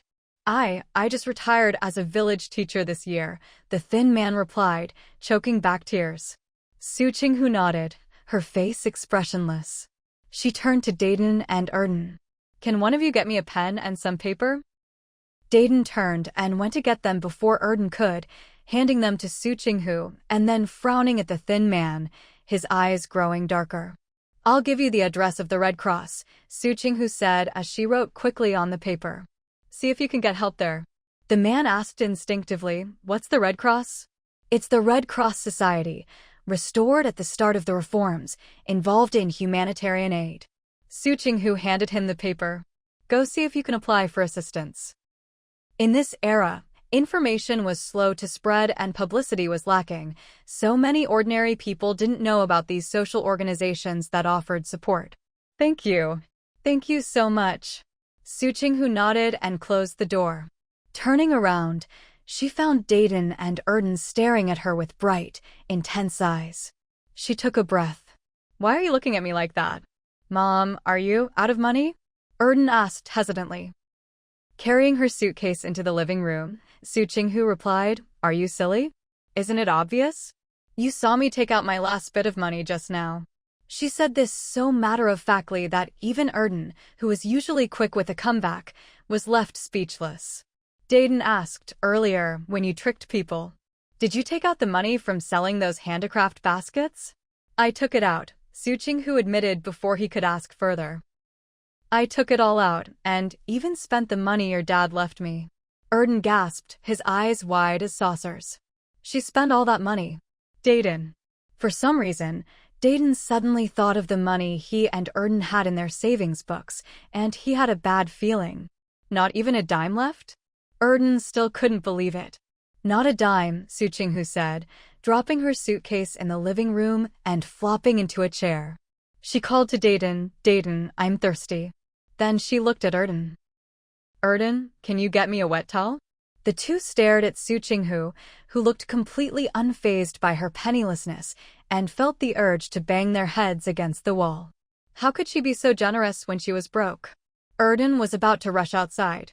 Then I'll go get our money back. Wait. Su Qinghu called him back. First, get me a wet towel. Then open the suitcase. Erden frowned, but after a moment, he went to get the towel for Su Qinghu. Dayton still hadn't moved and asked, "Did you put everything you bought in the suitcase?" Su Qinghu just smiled without answering. Dayton stared at her for a while, but finally went to pour her some water. Erden came back with the wet towel, handed it to Su Qinghu, and then silently went to open the suitcase. No matter what stepmom had brought them, he couldn't be happy now. Soon, they wouldn't even have food to eat at home. But as soon as the suitcase was opened, Erden's happiness returned. He was nearly dazzled by what he saw. He spun around. "Mom, let's just go eat at Grandpa and Grandma's from now on." Dayton's hand shook as he poured water. Luckily, it was just cool boiled water, so he didn't get burned. But he couldn't take it anymore. Shouldn't people live with some dignity? It's not like they didn't have a home. Why should they go freeload off the elders? Su Qinghu wiped her face. No. Dayton's anger dropped by a third at her answer. I have hands and feet. Why should I eat the elders' food? Su Qinghu countered Erden. Taking and taking without giving anything in return isn't right, especially since you haven't brought them anything worth their effort. Erden scratched his head. But I bring them happiness. Su Qinghu was silent. Yes, happiness was valuable, but she couldn't encourage Erden's habit of getting something for nothing. Heh, I bring you happiness too. Why don't you let me take your things? Su Qinghu shot him a look. Don't use your age as an excuse. They're even older. Erden, fine, we won't freeload anymore. Worst case, we'll each grab a belt and tighten it as much as we can. Su Qinghu looked at Erden, at a loss for words. Can't you think about earning some money to live on before you start tightening your belt? Actually, Su Qinghu said with a smile, her gaze sweeping meaningfully over the two boys, her tone languid. If we're being honest, it's not like our family is completely broke. Dan glanced at her, then at the box in front of him, blinking as a chill crept into his heart. Mom, are these things to be sold? Weren't these supposed to be care packages for him and his brother while she was away on her trip? We're not selling them. Su Qinghu took the glass of water Dan handed her, thanked him, took a sip, and then continued to Dan. These are gifts I picked out especially for you and your brother. She'd chosen trendy, hygienic snacks and collectible children's books, things suited for the boys, and she could enjoy a little bit herself too. Then, are we making crafts with them? Dan's heart settled, and he perked up happily. Are we going to get up early tomorrow to collect stones? He'd had his eye on the 20 empty baskets left at home for a while now. Could they finally use them to make something to sell for money again? Excited. Su Qinghu shook her head. No, that takes too much time and energy, and it's not like last time when we got lucky and found a buyer. Collecting stones, coming up with ideas, finding materials, designing shapes, it all took so much time and brain power. Too exhausting. But if it was just for fun and self-cultivation, then sure, they could keep playing around with it. Dan almost blurted out, then why did you say our family isn't broke? If you're not selling things that could bring in money, isn't that still the same as being broke? Just as he was about to say it, Dan stepped between Su Qinghu and his silly little brother, looked at Su Qinghu, and said, Dan wants to give you a birthday present. Su Qinghu hadn't finished her glass of water, but she wasn't in a hurry. She chatted casually with the kids. Dan's got a birthday present for me. What about you? Did you prepare one? Dan was just about to say no when Su Qinghu cut him off, seizing the high ground. No way, right? Dan, you're not telling me you didn't prepare a birthday present for me, are you? Dan, infuriating. She was so infuriating. She'd only just come back and she was already teasing him. Dan saw his brother clench his fists in frustration and suddenly remembered how he'd tricked him out of 2 yuan earlier, dragging him into trouble together. Maybe, as soon as their new mom wasn't looking, his brother would beat him up. Since he couldn't escape the inevitable, why not go big? Maybe in the end, his brother would even thank him. Mom, Erdan took a step to the left, then grinned mischievously at Su Qinghu. It's not that my brother didn't prepare a birthday present for you. Su Qinghu played along, feigning surprise. Oh? Your brother prepared a birthday present for me. Dan frowned, his gaze shifting between his silly brother and the mischievous Su Qinghu, finally settling on his brother, waiting to see how he'd get him out of this mess. The truth was, Dan hadn't prepared a birthday present for Su Qinghu. He hadn't thought much of it before, but now that Su Qinghu had asked, he suddenly felt like not preparing a gift was a bit wrong. Now he was stuck between a rock and a hard place. Dan flashed a toothy grin, ready to bolt at any moment, but put on an innocent face and said, "My brother's birthday present is treating you to a meal." Su Qinghu suddenly looked at the stunned Dan, put down her cup, rushed over, cupped his little face, and planted 2 quick kisses on his forehead, gazing at him with teary-eyed gratitude. "Thank you, Dan. I absolutely love this birthday present." Dan was dumbfounded. Who said he was treating her to a meal? Didn't eating out cost money? He didn't have any money. Dan turned, gritting his teeth at Dan. If it weren't for the fact that family matters shouldn't be aired in public, and he didn't want Su Qinghu to see him hit his brother, he would have shown everyone a barehanded beatdown right then and there. Dan was already resigned to being punished for 2 offenses at once, so he was fearless at this point. Seeing that Dan looked like he was itching for a fight, Dan shot him a warning look, then turned to Su Qinghu. "I'll treat you to a meal." Since he was the one treating, he was in charge, no picking dishes. Su Qinghu saw Dan's look of suppressed frustration and reluctant compromise, but also a hint of resistance. For some reason, she felt a little excited and expectant. Where would this kid take her to eat? What would they eat? Su Qinghu smiled and nodded, then turned to Dan. "And what about your birthday present for me?" Dan raised his eyebrows. "Just wait." He ran into the bedroom, came back with a small handmade box, and handed it to Su Qinghu, waiting proudly for her reaction. Su Qinghu took the little box, folded from stiff cardboard, and as she opened it, she glanced at Dan. For some reason, the more eager he looked for praise, the more she felt her reaction might be very different from what he expected. The moment she opened the box, Su Qinghu's expression froze. What was that? It was a pink hair accessory. How pink was it? So pink that after one look, you didn't have the courage to look at it a second time. "Do you like it?" Dan saw Su Qinghu silent for so long, his proud look fading. Something didn't seem right. Su Qinghu took a deep breath. "You picked this out for me?" "Yeah." Dan saw her expression and his heart sank, his lips quivering. "I spent 50 cents on it." He'd spent ages picking it out, finally finding one with a bright color among all those old-fashioned hair accessories. There were a bunch of aunties buying hair accessories that day. "I had to fight for this one for you," Dan muttered. "It was the last one. Another auntie tried to grab it, but she couldn't beat me." Su Qinghu cleared her throat and adjusted her expression. So this was the only one left? Then, before she could finish, Dan, eager for approval, jumped in. "Yeah. This was the only nice-looking one left. The others were all so dull and ugly." "Su Qinghu, what other colors were there?" "There was a red so dark it was almost black, one the color of bricks, black ones, and a green one that looked like water grass left soaking for days." Dan rattled off the colors, and Su Qinghu imagined them in her mind. When he finally stopped, she decided to accept the birthday present. She accepted it, but she really couldn't bring herself to praise it. The 2 of them stared at each other for a while.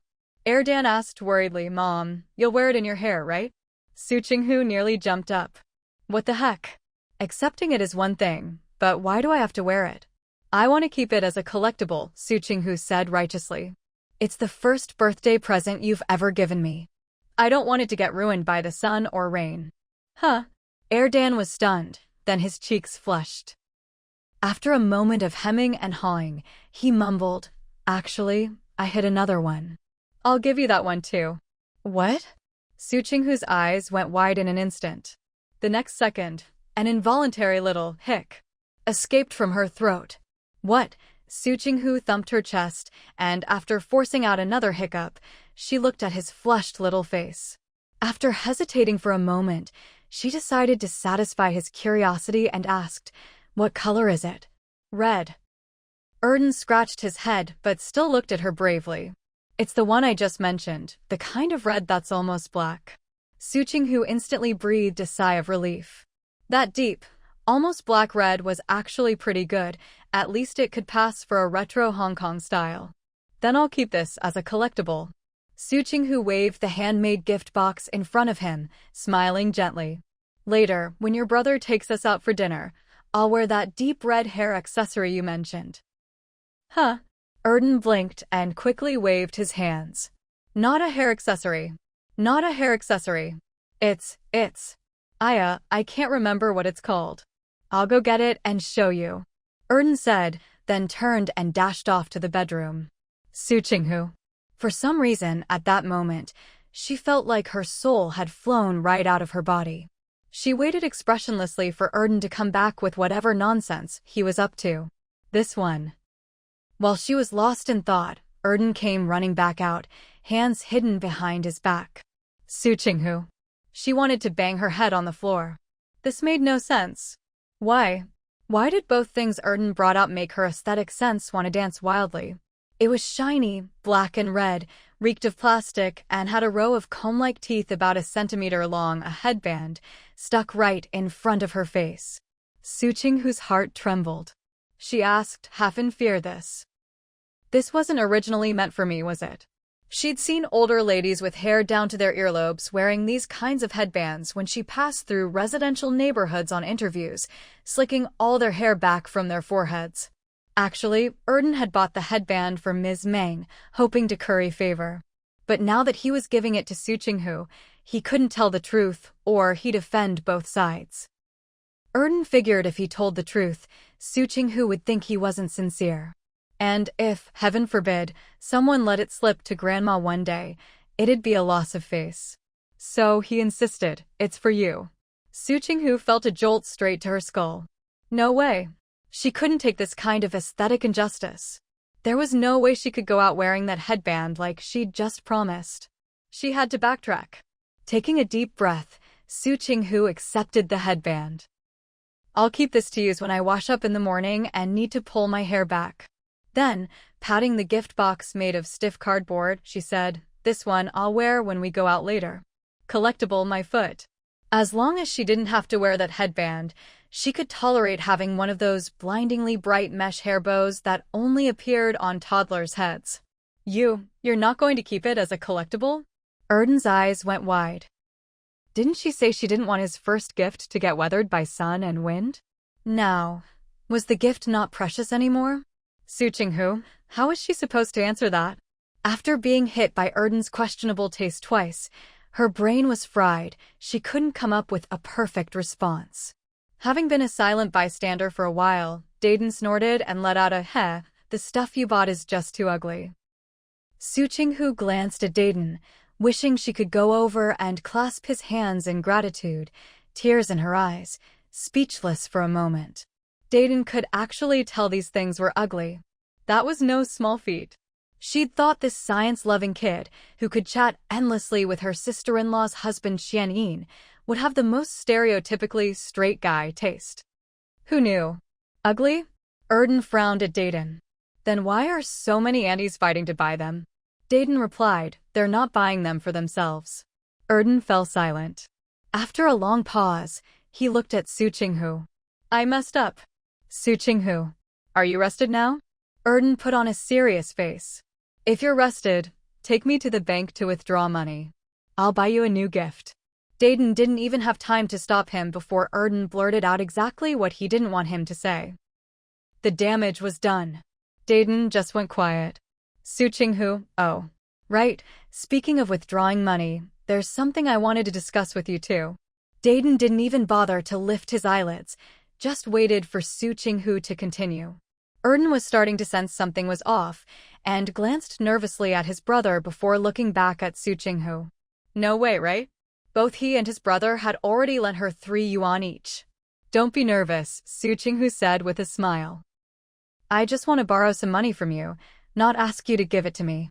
Look at these two smart kids. The moment she mentioned withdrawing money, they were already on high alert. But being alert wouldn't help. She was determined to drag them into this. Aren't you going to ask how much I want to borrow? Su Qinghu bent down, scanning their little faces, then straightened up and wiggled her fingers at them like teasing a cat. Guess? Dayton? Heh. Erden, I don't want to guess. Fine, if you won't guess, I'll just say it. Su Qinghu pointed at Dayton. I want to borrow your 100. As Erden gasped in shock, she turned to him. And your 100, too. Erden stared. Did you really need that much? Yup. Su Qinghu nodded, pointing to where they usually did their homework. Come on, sit down, let's talk this through. Dayton just walked over and sat down.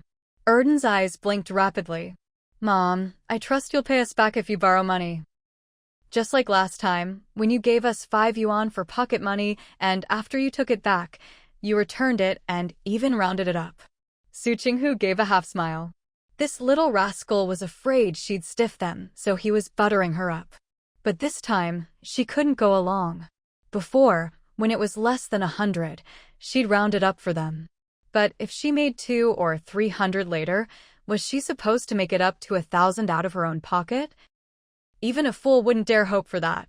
Sit down first, and I'll explain everything. If, in the end, you think it's not worth it, Su Qinghu smiled sweetly at Erden's hopeful face. Well, it's impossible for it not to be worth it. Anyway, hurry up and sit down. I have something serious to discuss. Since she hadn't called ahead to say she'd be coming home today, the fact that both kids were home meant one of the grandparents must have been here with them. As for why they weren't home now, that was easy to guess. They must have gone out. Most likely, they were either on their way back or almost home by now. Erden finally shuffled over and sat down, placing his little hands on his knees, looking at Su Qinghu, waiting for her to speak. Su Qinghu placed her hands on the table and said slowly, Here's the deal. I have 2 ways to pay you back, and you can choose whichever one you want. Dan sat there steadily. Ever since he started following the policy of not stopping Su Qinghu from spending money, figuring that once she ran out, she'd naturally learn her lesson, he felt fearless. But Dan was different. He'd just come into a windfall, and now, hearing Su Qinghu say they could choose for themselves, he really wanted to stand up and say he didn't want to choose at all. He just wanted to hold on to his not-yet-warmed 100 yuan and live off that. He'd already planned it out. Once summer vacation started, he'd use that 100 yuan as a deposit to start selling sodas. But with just a look from Su Qinghu, the restless Dan was instantly subdued. Only then did she speak. It's simple. One option, you lend me your money and I'll pay you 1 yuan in interest every day until I pay you back. Even if it's not a full day, I'll count it as a day. In the end, you won't lose any money. The other option, you invest your money with me, and we'll be business partners. If we make a profit, we'll split it proportionally. If we lose money, I don't have to pay you back, and we'll just tighten our belts and figure out how to get by. All right, I'm done. If you have any questions, ask away. Su Qinghu finished and folded her arms, looking at them with a relaxed air. Dan, whatever you want. No way. Su Qinghu frowned. You have to pick one. I'm not going to choose for you. Dan fell silent. Dan, what kind of business? If this business didn't make as much as selling sodas, maybe he could convince his new mom to join him and pay her a salary? Finally, someone who knows how to ask questions. This time on my trip, I got a batch of clothes. I'm planning to rent a shop in a decent location and sell them, Su Qinghu smiled. Long dresses will go for 29 yuan, skirts for 19 yuan. So, which way do you want to join in? Dan was incredulous. Do you know what an average worker's monthly salary is these days? Su Qinghu nodded. More or less. More or less. Do you realize one of your dresses costs almost a whole month's wages for most people? Dan thought Su Qinghu was out of her mind. Only a fool would buy your clothes. Su Qinghu just smiled, unfazed. So, which option do you pick? Without hesitation, Dan said firmly, I pick the second one. Su Qinghu was taken aback, looking at him in surprise. The second one? That's partnering up in business, sharing profits and losses. Are you sure? Wasn't he just gnashing his teeth at her wild ideas a moment ago? Dan set his face, but his eyes burned with determination. Yes, I picked the second one. He was choosing to starve together with her. He was choosing to go down together. Since things were going to go badly anyway, might as well speed up the process and run out of money sooner. Once she's broke, she'll learn her lesson and start budgeting. As for Dan, so how do we split the profits? Hey, this sounds like a big business.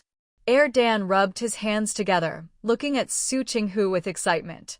Su Qinghu glanced at Dan, then at Dan, finding it all quite amusing. Dan was burning his bridges, wanting to go down with her, so he chose to partner up. Dan, who just now didn't even want to lend his money, was already asking about profit splits. Looks like he's pretty interested in the business partnership. We're family, so I won't count the shipping costs for the clothes, and I'll round off the numbers a bit, Su Qinghu said. I'll put in 1,000 yuan, and you and your brother each put in 100. That's a total investment of 1,200 yuan. If we make 120 yuan, you and your brother each get 10. If we make 1,200 yuan, you each get 100. Does that make sense? She must be a saint, not even deducting utilities, rent, or her own labor costs before splitting the profits. Dan's jaw dropped in shock. That much money. He immediately started to regret not having more to invest. Then, Dan hesitated. Mom, can I invest the 1 yuan you just borrowed from me? Su Qinghu gave him a sidelong glance. What are you thinking, kid?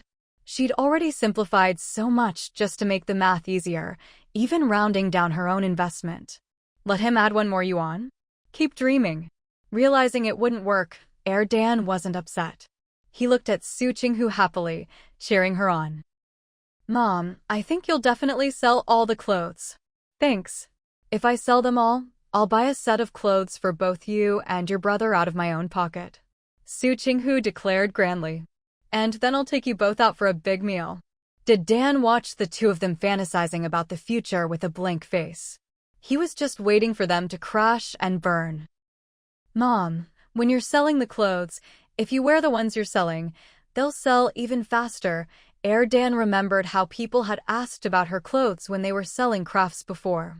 When we sold crafts outside, a bunch of people asked where you got your clothes. Su Qinghu smiled and nodded. Not bad, this kid's got potential. He even knows about modeling the merchandise. I'll go get the bank books. Without waiting for Su Qinghu's response, Dan grinned and ran to the bedroom, calling out as he went, Big brother, you just sit there. I'll get yours too. Dan. Fine, let's lose money together. Dan, now that only Su Qinghu and Dan were left in the living room, Su Qinghu wanted to tease him. The prices I told you earlier are just temporary. I might even raise them later. Dan's face was blank, but in his mind, a little version of himself was banging his head on the floor in despair. They can't sell them as it is, and you want to raise the price? Isn't that just wasting the rent? How much do you think I should raise them? Su Qinghu sprawled across the table, asking but not really expecting an answer, and then answered herself, 5 yuan? 10. Dan. Just as Dan's brain was buzzing, Dan came out with 2 bank books and handed them to Su Qinghu. After she took them and wrote a receipt, he frowned and asked, Mom, wait a minute. We sold the baskets for 7 or 8 yuan each. Where did you get 1,000 yuan? At that, Dan's mind, which had been buzzing from Su Qinghu's antics, suddenly went quiet. Oh, nothing much. When I sold the crafts in bulk, I used some of the knowledge in my head to earn a bit more, Su Qinghu said, waving the 2 bank books. We'll go withdraw the money in a bit. Dan stared at Su Qinghu's head in shock. Mom, the knowledge in your head is really worth a fortune. I want it. He already had a lot in his head, but his new mom must have even more. More stuff in your head means more money. I want my new mom's brain. Su Qinghu felt a chill run down her spine under Dan's fiery gaze. She quickly stuffed the bank book into her bag and reached out her hand. Where's your homework? Give it here, let me take a look. And Dan, you too. Bring me your homework. Dayton turned to get his homework. Erden moved as well, but not to fetch his homework. Instead, he rushed to finish it. Mom, give me 5 minutes. I just need to finish the last Chinese character essay. Su Qinghu raised an eyebrow. If you ever finish your homework as fast as your brother, I'll take you both on a trip. What's a trip? Erden asked, scribbling away at his homework without even looking up. Does it mean you'll take us out to play? Su Qinghu took Dayton's homework, flipping through it quickly as she replied without looking up. You can break down the word. LV means to travel, to go out. U means to go sightseeing. So it does mean taking us out to play. Erden's pen flew across the page as he looked up at Su Qinghu, grinning. Yay, we can finally ride a train. Su Qinghu shot him a look. Pipe down. Finish your homework before you talk. Erden immediately fell silent and buried his head in his work. Su Qinghu turned her attention back to checking Dayton's homework. Knowing he hadn't made any mistakes, Dayton just waited quietly for her to finish. His handwriting was neat and clear, making it easy for Su Qinghu to check. When she was done, she closed the notebook and handed it back. Not bad. Keep it up. Dayton quietly took back his homework. After a moment's thought, he spoke up. I only spent part of the allowance you gave me last week. I saved 60 cents. That's only enough to buy you a bowl of vegetable and egg noodles. She'd be eating while they just watched. Su Qinghu didn't comment on his statement. Instead, she asked a completely unrelated question. Before I came home, what game were you and Erden playing? Dayton pressed his lips together, unsure what she was getting at, and didn't answer right away. Marbles. Erden jumped up, holding out his freshly finished homework for Su Qinghu to see. Mom, have you ever played marbles? You make a hole in the ground with a big marble, then see who can shoot the other's marble into the hole first. Had Su Qinghu never played marbles? Of course she had. And she'd played with more tricks than they could imagine. But the original owner of this body hadn't. To be honest, these glass marbles were pretty expensive in this era, especially the patterned ones. They'd only become popular in recent years. When the original owner was a child, she'd never even seen them. There really was a difference between small towns and the city. In small towns, boys played with spinning tops and slingshots carved by adults, while girls sewed little beanbags to toss or made feathered shuttlecocks. Su Qinghu pulled herself out of her memories. Never played. Then I'll teach you. Erden's eyes lit up. Once you learn, we'll have a match. 10 cents a game? Winner gets to make the loser do something. Oh ho. Su Qinghu smiled at Erden. So this little rascal was waiting for her here? Fine, let's play. Besides, the time from the last bet, where the losers had to wash dishes and clean, was almost up. Time to renew the wager. Dayton, you join too. As she spoke, Su Qinghu grabbed the birthday gift Erden had given her, a hair clip, and quickly tied her hair up in a bun. After all, they were at home. No one would see her. Once the game was over, she'd just take it off. Perfect. Su Qinghu tidied herself up and nodded at Dayton. If you win, you can keep your 60 cents. I don't need you to treat me. Dayton had been indifferent, even thinking he might as well spend the 60 cents. But when he looked at Su Qinghu, his gaze involuntarily drifted up, finally landing on that blindingly bright pink hair clip. No way. He refused to go out to eat with Su Qinghu looking like that. I don't want the money. I choose the winner gets to make the loser do something. Dayton put on a serious face and walked over to the marble hole he and Erden had made. Such confidence. Su Qinghu smirked and rolled up her sleeves. Just you wait. Don't cry when you lose. After explaining the rules, Erden gave Su Qinghu 5 minutes to practice. He took her watch and timed her, sneaking glances at the garish pink hair clip on her head. Honestly, it really didn't look good. Why had he thought it looked nice when he picked it out? Erden tilted his head, completely puzzled. If Su Qinghu knew, she'd probably tell him. Maybe it only seemed special because he'd snatched it from someone else. I'm ready. Su Qinghu stood up, holding a small marble, her eyes crinkling with a smile. This is pretty fun. Dayton eyed her suspiciously. For some reason, he felt something was off. 10 minutes later.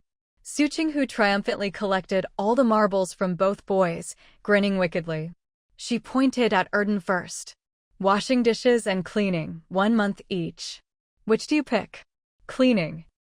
Erden pouted, totally deflated. Didn't she say she'd never played before? How could she be so good? She'd been lying to kids all along. Before Su Qinghu could even look at Dayton, he spoke up, I want a rematch. You sure? Su Qinghu raised her pretty eyebrows, practically glowing. You might not win, you know. Haha, after all these years, she was still as unbeatable as ever. Not bad. Su Qinghu was very satisfied. I want a rematch. Dayton finished, then turned to his sulking little brother. Go stand somewhere cool. Erden's face was red from the sun. The only cool spots are by the wall. Then go over there, Dayton frowned.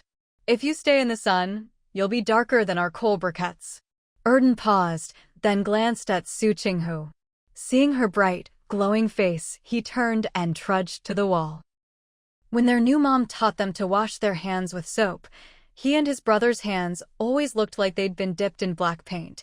No matter how much they washed, they never got any lighter. From that day, he realized being dark made you look dirty. When Erden was almost at the wall, Dayton took 2 steps towards Su Qinghu. Under her gaze, he whispered, You don't like that hair clip, do you? Su Qinghu raised an eyebrow, waiting for him to continue. Wasn't it obvious? Even Erden had realized how ugly it was. Otherwise, why would he keep glancing at her bun while she was practicing? If you lose to me, Dayton met her starry eyes, I'll ask you not to wear that hair clip anymore. Su Qinghu paused, marbles spinning in her hand, and looked at Dayton. You want a rematch just so I won't wear this hair clip? Such a little angel? She didn't believe it. If you lose to me, my request is that you stop wearing that hair clip. After spending so much time with these 2 boys, Su Qinghu had learned to always be on guard. They could turn on her from any angle. She stared into Dayton's eyes, trying to gauge how much truth there was in his words. Not much, honestly. Su Qinghu figured that if she lost to him, the next thing out of this kid's mouth would probably be a demand that she stop wasting money. If he was feeling especially ruthless, he might even set a spending limit. Dayton answered her question directly. No. I just want you not to wear that hair clip when we go out to eat later. Afraid she'd misunderstand, he quickly added, I'm worried people will say you're an idiot. A married woman wearing a blindingly pink hair clip that only 2- or 3-year-old girls would wear, walking down the street like that, people were bound to stare. And then, people would say she was an idiot, and he and his brother would become the idiot's sons. Just imagining the scene made Dayton's cheeks twitch. Su Qinghu. At that moment, Su Qinghu suddenly nodded. It wasn't because Dayton's eyes were sincere or his words were harsh that she believed him, but because, seeing how terrified Dayton was of being called an idiot, she was reminded of her own thick skin. What was there to be afraid of? Thick-skinned people have nothing to fear. If Dayton turned on her, she could just turn on him right back. Who wasn't someone's baby after all? Come on. Su Qinghu squatted at the starting line and called Dayton over. Rock, paper, scissors, best 2 out of 3. Winner goes first. As soon as Dayton squatted beside her, Su Qinghu added, Whoever loses washes dishes for a month. This is a 3-player match, so no backing out. She meant that the previous match was done, and the new bet couldn't overlap with the last one. Dayton understood and nodded. Just as he was about to throw his hand for rock, paper, scissors, Su Qinghu said again, Don't be too slow. Try to finish the game in 3 minutes. She figured the kid's grandpa or grandma, or both, would probably be back soon. Dayton was incredulous. Wasn't she always quick and efficient? Why was she saying so much just for a tiebreaker? Got it. He nodded and quickly threw out his hand. Su Qinghu followed suit. Best 2 out of 3, Su Qinghu won, so she went first. Dayton quickly followed, using his marble to knock into Su Qinghu's. Su Qinghu took it seriously, but each step was just a little off. After a few rounds, Dayton knocked her marble straight into the hole. I win, Dayton announced. As soon as he said it, Erden came running over from the wall, saw the marble in the hole, and burst out laughing. Wow, you're awesome, bro. Su Qinghu stood up with Dayton, smiling as she waited for him to make his request. She was actually looking forward to Dayton asking for something different this time. Then she could fight poison with poison and tease the kids openly. Dayton opened his mouth. Erden quickly grabbed Dayton's hand, shaking it and giving him meaningful looks. Worried Dayton wouldn't get it, he blurted out, bro. Quick, tell Mom to count the money she lent us before as part of our business partnership. Su Qinghu's face went blank. What the heck? All these little bits and pieces. When it came time to split the profits, it'd be a pain to calculate. She'd feel bad taking advantage of them over a few cents, so she'd end up rounding up for them anyway. Little rascals. Always pushing their luck. Never giving up. Always scheming to get her to round up their share. Dayton saw Su Qinghu's cheeks puffing up and looked away, turning to his brother's eager face. Erden blinked. Bro? Big bro. Dayton patted his sometimes clever, sometimes silly brother on the head, shook his head, and said, My request is that she doesn't wear the hair clip you gave her when we go out. Su Qinghu, who had been standing there relaxed, straightened up and looked at Dayton as if she didn't recognize him. Seriously? Was he really such a little angel? Or was the hair clip really so hideous that wearing it outside would make people think she was an idiot? Just as she was thinking this, the sound of the front door opening came from outside. All three of them looked toward the door. Dayton quickly looked away from the door and stared straight at Su Qinghu's hair clip. Su Qinghu met his gaze, raised her hand, and started to take off the hair clip. Just as the door opened and Dayton's heart was about to leap out of his chest, she finally pulled the clip out of her hair. So, as Mrs. Meng walked in, she saw Su Qinghu's hand sliding down from her big waves, her pretty little face tilted up, quickly shaking out her hair so her long curls looked even fuller. Xiaosu, you're back? Mrs. Meng was carrying a watermelon, closed the door behind her, and walked into the courtyard with a smile. When did you get back? Are you tired? You could have called so we could pick you up. Su Qinghu smiled at Mrs. Meng, trying to stuff the hair clip into her pants pocket. Only to realize, after a moment of fumbling, that her straight-leg dress pants didn't even have pockets. Dayton was getting anxious too, especially when he realized she didn't have pockets. He almost wanted to help her out. At that moment, both of them completely forgot that the hair clip was no longer on her head. They could just hold it openly now. Erden happily ran up to Mrs. Meng. Grandma, are you good at picking watermelons? Did you thump it? I did. It should be sweet. Mrs.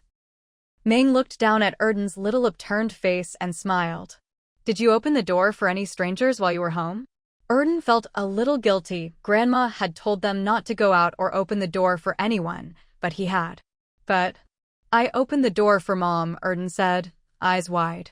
Me and my brother also helped a grandpa with Mom.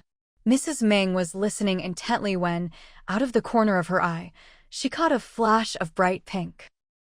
She looked over and saw Su Qinghu and Dayton passing the hair clip between them. What's that? Su Qinghu and Dayton both froze and looked at Mrs. Meng. Eye contact. Silence. Confusion. Realization. Calm.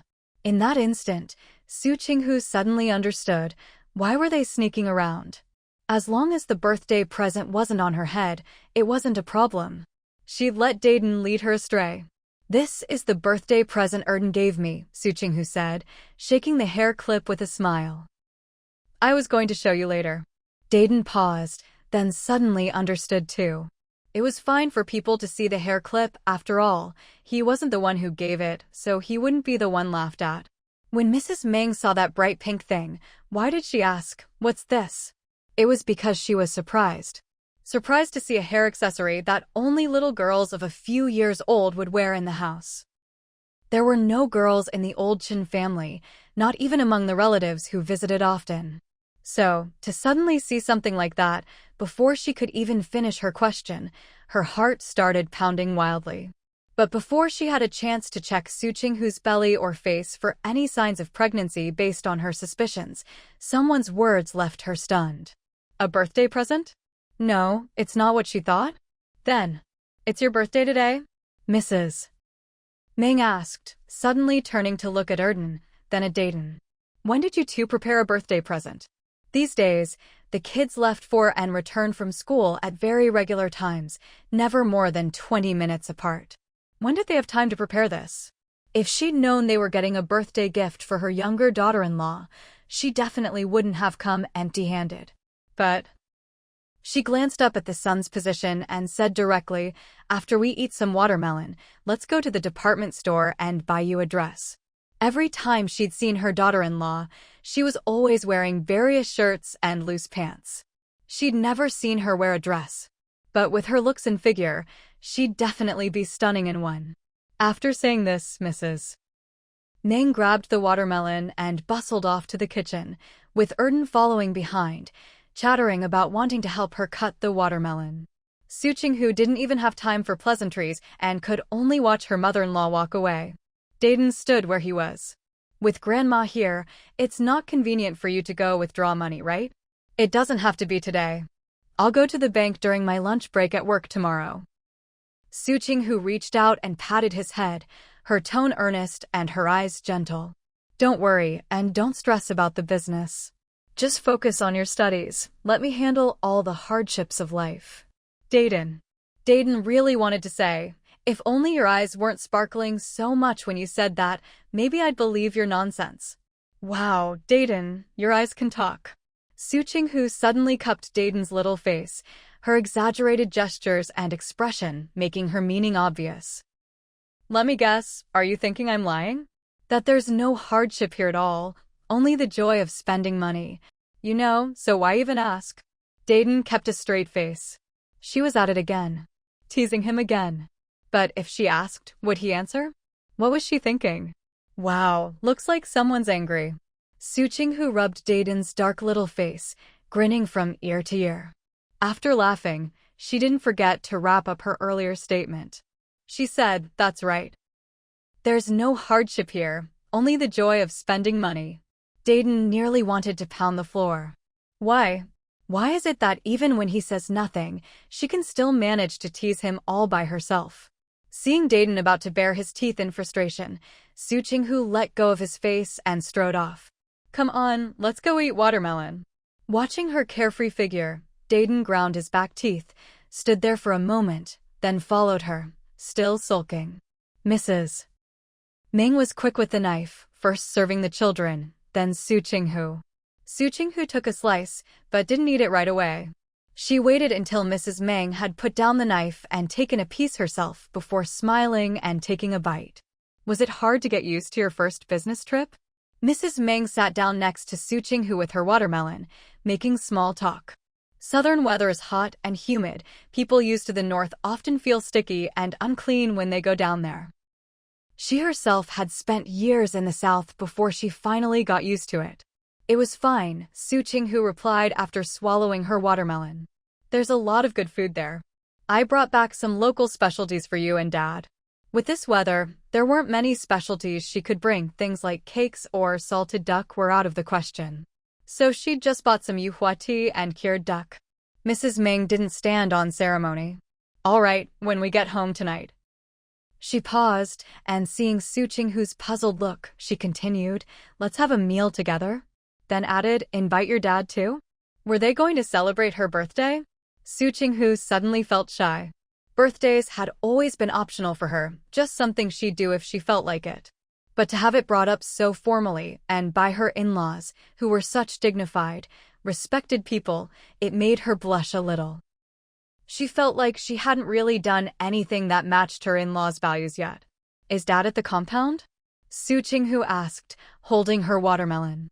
Mrs. Ming nodded. I was planning to take Dayton and Erden out for a walk today. They said they wanted to come home and see if you were back, so I told your dad and brought them over. Once they got here, the two kids didn't want to leave. Mrs. Ming figured since her daughter-in-law hadn't called, maybe she was still on her business trip, and the kids might want to stay with her a few more days, so she let them stay a bit longer. It was hot, and there wasn't much to do at home, so she went out to buy a watermelon. When she got back, her daughter-in-law was already home. How about we go to the compound? Su Qinghu took another bite of watermelon, her eyes squinting from the sweetness. I'll cook something delicious for you all, Mrs. Ming looked at her fair face tinged with pink and hesitated. It's really hot though. It's okay, Su Qinghu said. In summer, home-cooked food always goes down easier. Withdrawing the money wasn't urgent.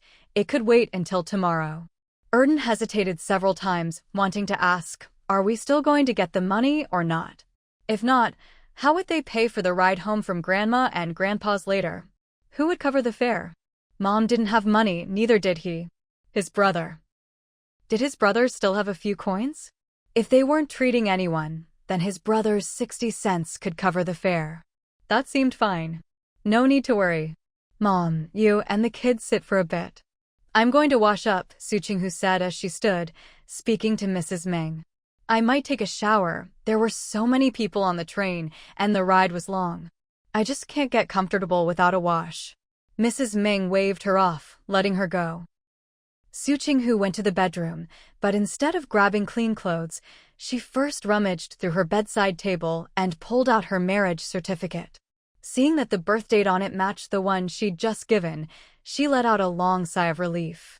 Thank goodness Chin Lai hadn't just confirmed her answer to save face.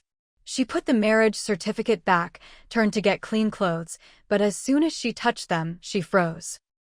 She'd just blurted out that they should go to the compound, completely forgetting the real issue. No money for a taxi. Su Qinghu's eyes went a bit blank. What should she do? She definitely couldn't ask her mother-in-law for a loan. She had thick skin, but not thick enough to borrow money from the old lady. Who else could she ask? She didn't want to borrow money from the neighbors either. Just as Su Qinghu was about to scratch her head in frustration, she suddenly remembered her dear son, Dan. That kid still had 60 cents. Su Qinghu relaxed a little, but still hadn't figured out how to get her son a loan to borrow the money under her mother-in-law's watchful eye. But as long as there's money, that's enough. The rest can wait. Su Qinghu quickly picked out the clothes she'd wear later, draped them over her arm, and left the bedroom. Half an hour later, Su Qinghu came out feeling refreshed. She was smiling, with a few damp strands of hair stuck behind her ears and neck, looking as if she might float away. A shower really felt like it had cleansed her soul. The lingering feeling of restlessness from the long train ride was gone, and she felt much more energetic. Mrs. Ming looked at her and suddenly knew what birthday present to get her. Su Qinghu went back to the bedroom, grabbed a long, diamond-patterned hair ribbon, and started tying her hair into a ponytail as she walked toward the living room. Did Dan take out the preserved duck and tea from the suitcase? They needed to bring those to the compound. Did Dan quietly walked over to the suitcase, squatted down, and started rummaging through it. Dan followed, taking whatever his brother handed him and putting it on the table. Mrs. Ming watched, wanting to help, but held herself back. Her son had said last time that unless something was so heavy it might hurt the kids, she shouldn't interfere and should let her daughter-in-law handle their education. Su Qinghu finished tying her ponytail and called out to Mrs. Ming, "Mom, there's a little basket in the kitchen. Could you grab it for us?" With that, she headed over to the kids, clearly planning to do things herself. Mrs. Ming nodded and went to the kitchen. Catching a glimpse of Mrs. Ming disappearing through the living room door, Su Qinghu quickly grabbed Dan's hand. "My good boy, let Mom borrow your 60 cents for an emergency. I'll pay you back tomorrow." That was all the family had at the moment. Forget about taking a taxi, they'd just have to take the bus like good citizens. Dan was stunned by her calling him, "my good boy," and as she shook his hand, he felt a little dizzy. Hurry, hurry. Su Qinghu kept one ear out for her mother-in-law's footsteps as she urged Dan, "Grandma can't know about this. Quick, before she comes back." Her urgency rubbed off on Dan, who got nervous and fumbled in his pockets before pulling out the neatly folded 60 cents. As soon as he took it out, he handed it to Su Qinghu and even instinctively said, "Count it." "What's there to count?" "No need." Su Qinghu gave his head a playful rub and laughed. "It's not like we're doing business." Dan just grinned at them. Nice, now Big Brother doesn't have a cent left. Now the whole family is truly sharing weal and woe. Except, he looked at Su Qinghu's ponytail and blinked. Mom, your hair looks really nice today. It was just a ponytail, but the diamond-patterned ribbon was woven in like a braid, totally different from what he usually saw. Different meant special. To a child, it looked really pretty and a bit novel. Su Qinghu said, if the hairband you bought didn't have those comb teeth, I could have turned it into a ribbon like this. Wrap the ribbon around, and it'd be a retro, fashionable headband. Too bad it had those comb teeth. I'll get you a new birthday present, one without comb teeth. Dan's eyes sparkled. Or maybe another ribbon like this? This looked way better than the hair clips he'd snatched from those aunties. It just looked so classy. As he stared, Dan's eyes widened. He stopped helping and darted over to Su Qinghu, grabbing her arm as she packed the suitcase, eyes full of hope. Mom, when you get your money tomorrow, can you save 15 yuan for me? Su Qinghu didn't say yes or no, just looked at him. Why was this kid suddenly so excited? If not 15, 10 is okay. Dan lowered his request, still excited. Mom, aren't you going to rent a place and sell clothes? Let's make some of those headbands like you said and sell them in your shop, okay? Wow, he really was a little genius. What a clever way to make money. Su Qinghu said, sure, but I want a cut. Dan. He pouted. We're family, can't you skip the cut? Besides, I don't even know if they'll sell. But not selling was impossible. Dan thought if they really made headbands like that, not only would they all sell, they might even make a fortune. If new mom wore one while selling clothes. Just imagining the crowd snatching them up made Dan grin from ear to ear. Su Qinghu looked at his silly smile and raised an eyebrow. Hey, wipe your mouth, you're drooling. Dan snapped his mouth shut, wiped his mouth, which wasn't actually drooling, and realized he'd been teased. He said, Mom, can you not take a cut? I can give you a headband for free. Su Qinghu. Think about it, if I sell a headband for 150, 2 yuan at most, and give you one, that's almost 2 yuan. But if you take a 5-cent cut per headband, how long would it take to reach 2 yuan? Su Qinghu ignored him and packed faster. Who told you I'd only take 5 cents per headband? Dan's eyes went wide. No way. You think 5 cents isn't enough? Was she going to be that greedy? Dan felt his heart couldn't take the shock. Is 5 cents a lot? Su Qinghu closed the suitcase and stood up, looking down at him. I could do this business myself, since it was my idea. Dan got nervous. Well, that was true. But I don't want to spend time on these little things, so you can do it. Seeing Dan's enthusiasm cool a bit and him start to think, Su Qinghu smiled. At first, weren't you planning to have me wear the headband as a model? Dan nodded.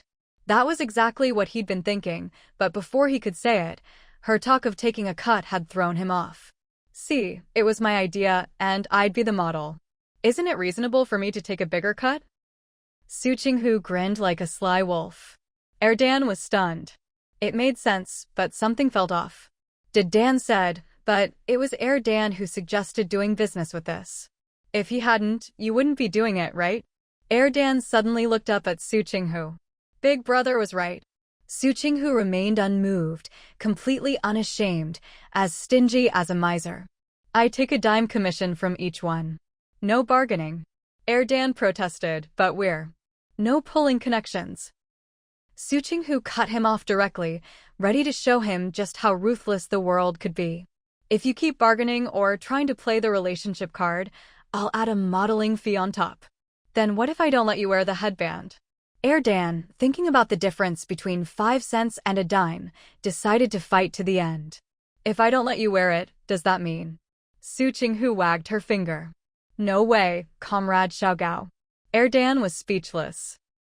So whether she wears the headband or not, she still takes a dime commission? Is there any way to get a better deal? I can accept a dime commission per item. Dan gathered his courage, but you have to help me pick out the hairbands. He was afraid he'd run into a bunch of aunties fighting over the pink hair flowers again. At another month of cleaning duty, Su Qinghu said bluntly, holding up one finger. Plus the month you owe from losing at marbles, that's 2 months. Just nod your head. Dan felt his head buzzing, he could barely breathe. How could this be? Wasn't his new mom supposed to be easy to talk to? Why was she so unyielding this time? He finally found the right word and patted his chest. You're going to be the death of me. A little kid of only 6 or 7, saying something like that with such a face, was actually pretty funny. Su Qinghu couldn't help laughing. Business is business, you have to follow the rules. What more do you want? I think I'm already being pretty kind. Kind? Dan stared at her accusingly. You're kind in daily life, but when it comes to business, you're not kind at all. The moment it's about business or money, she gets all fired up. How am I not kind? I always include you guys in my business. Su Qinghu reasoned with them. Last time we sold crafts, you both made 100 yuan each. This time we're selling clothes, and I'm bringing you along again. You'll make at least a few hundred this time. How is that not kind? Dan thought back carefully and suddenly felt a bit guilty. That's true, he had a bank book, and there was 100 yuan in it, all thanks to his new mom. Before he could finish feeling moved, Su Qinghu hit him with another blow. Also, that 100 yuan is mine now, understand? Dan, what? I mean, that 100 yuan is mine now. If you want to take 10 yuan out, that's me lending it to you. Su Qinghu smiled sweetly. So, I didn't just butt in and invest for you. I'm giving you a share of the profits based on my big investment. You should be grateful. Dan's jaw dropped in disbelief, but he had no choice but to accept it. This. Is that even allowed? Surprised. Su Qinghu's eyes curved in a smile. Aren't I kind? Dan wanted to nod, but also didn't want to. He felt like there was a ball of yarn and a cat in his head, and the cat was running wild, tangling everything into knots. He looked pitifully at his big brother, Dan. How could someone so smart suddenly not be smart anymore? Dan sighed quietly. This was power, and also because they just didn't know enough. He said, so, do you think a dime commission per headband is acceptable? Dan thought about it and nodded. It's okay, I guess. It wasn't unacceptable. As long as you can accept it. Dan said directly. If you can't figure it out, just think it over yourself. Eventually, you'll get it. Seriously, stop arguing. The more you argue, the more you lose, and the more you'll feel indebted to her. Dan wilted. Okay, you guys are doing business? Mrs. Meng walked over with a bamboo basket from the kitchen, asking as she approached the table, sounds like Dan's idea? Dan got a bit nervous. I want to do business. It had only been a few years since the reforms, and to many people, doing business, especially something so public, was still seen as improper if you already had a decent, respectable job.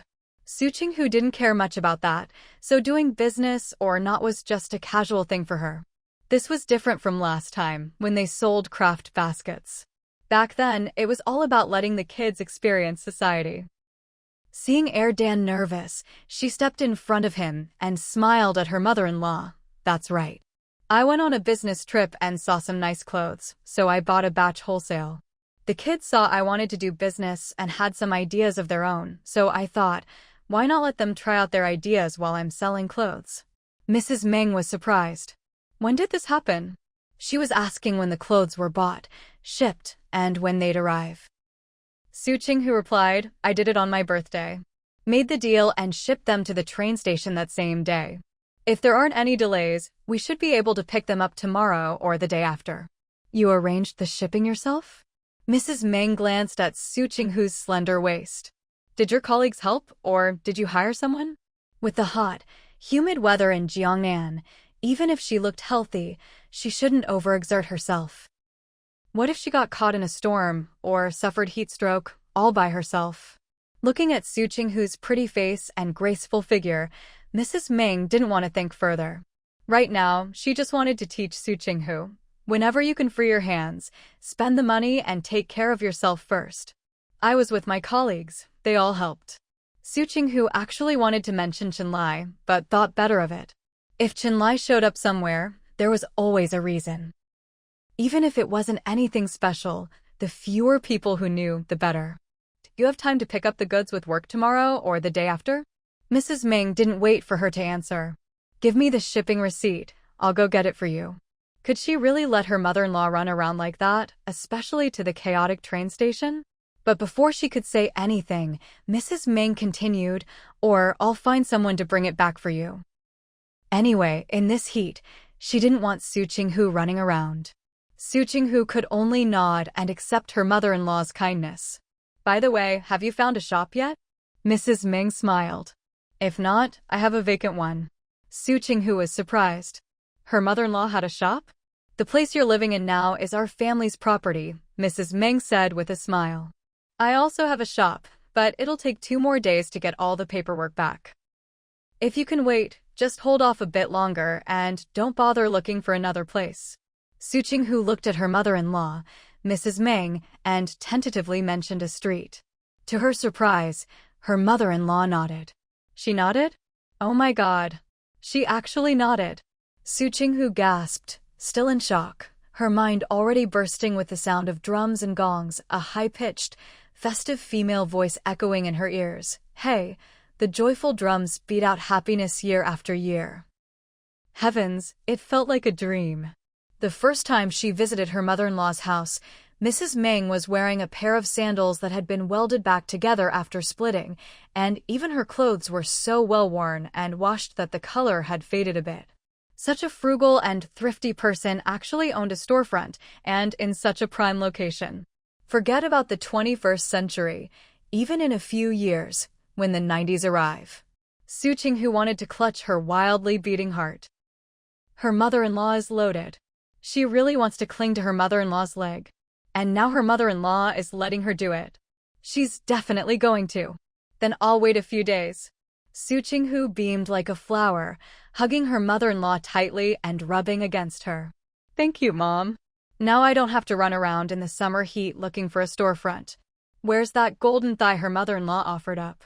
Su Qinghu's eyes practically sparkled like stars. With such a supportive mother-in-law, it was like a goddess of fortune had descended to earth. Rub, rub, rub. Mrs. Ming melted from the hug, her smile growing even warmer. She patted Su Qinghu's back, telling her not to get too excited. "There's only one street-facing shop in the area you mentioned. I went to check it out. It's completely empty, nothing inside, and the walls are a bit dirty.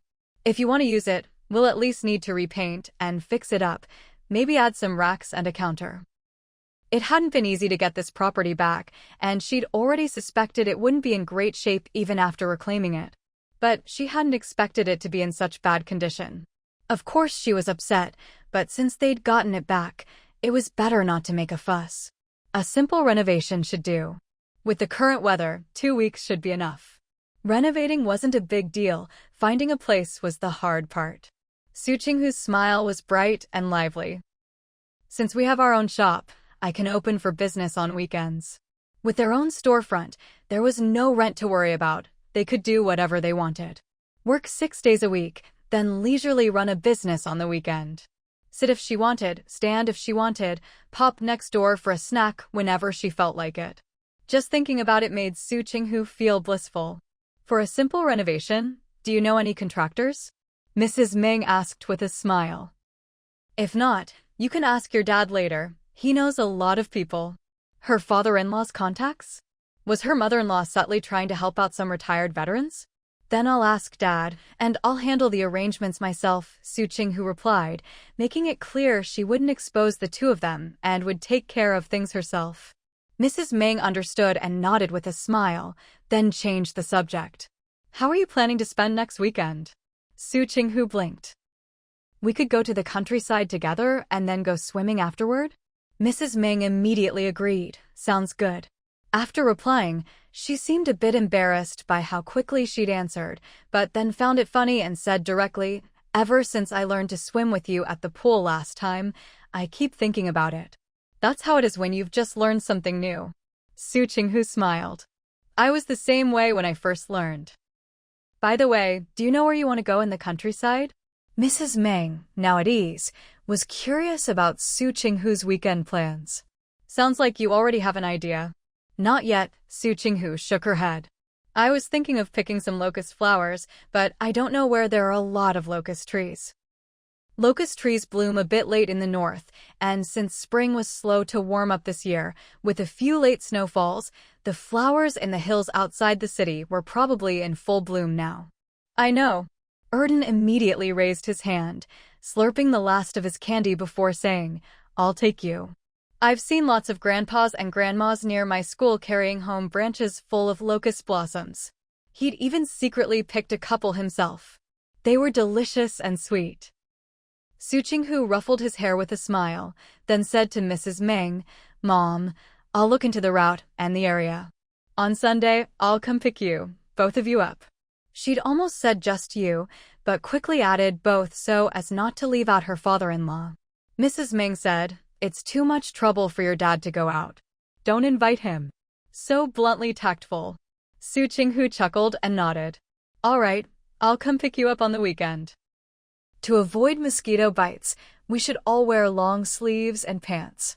Just as she finished speaking, the courtyard gate swung open and her father-in-law, Qin Bai, walked in complaining, Didn't you say you'd only be out for a little while?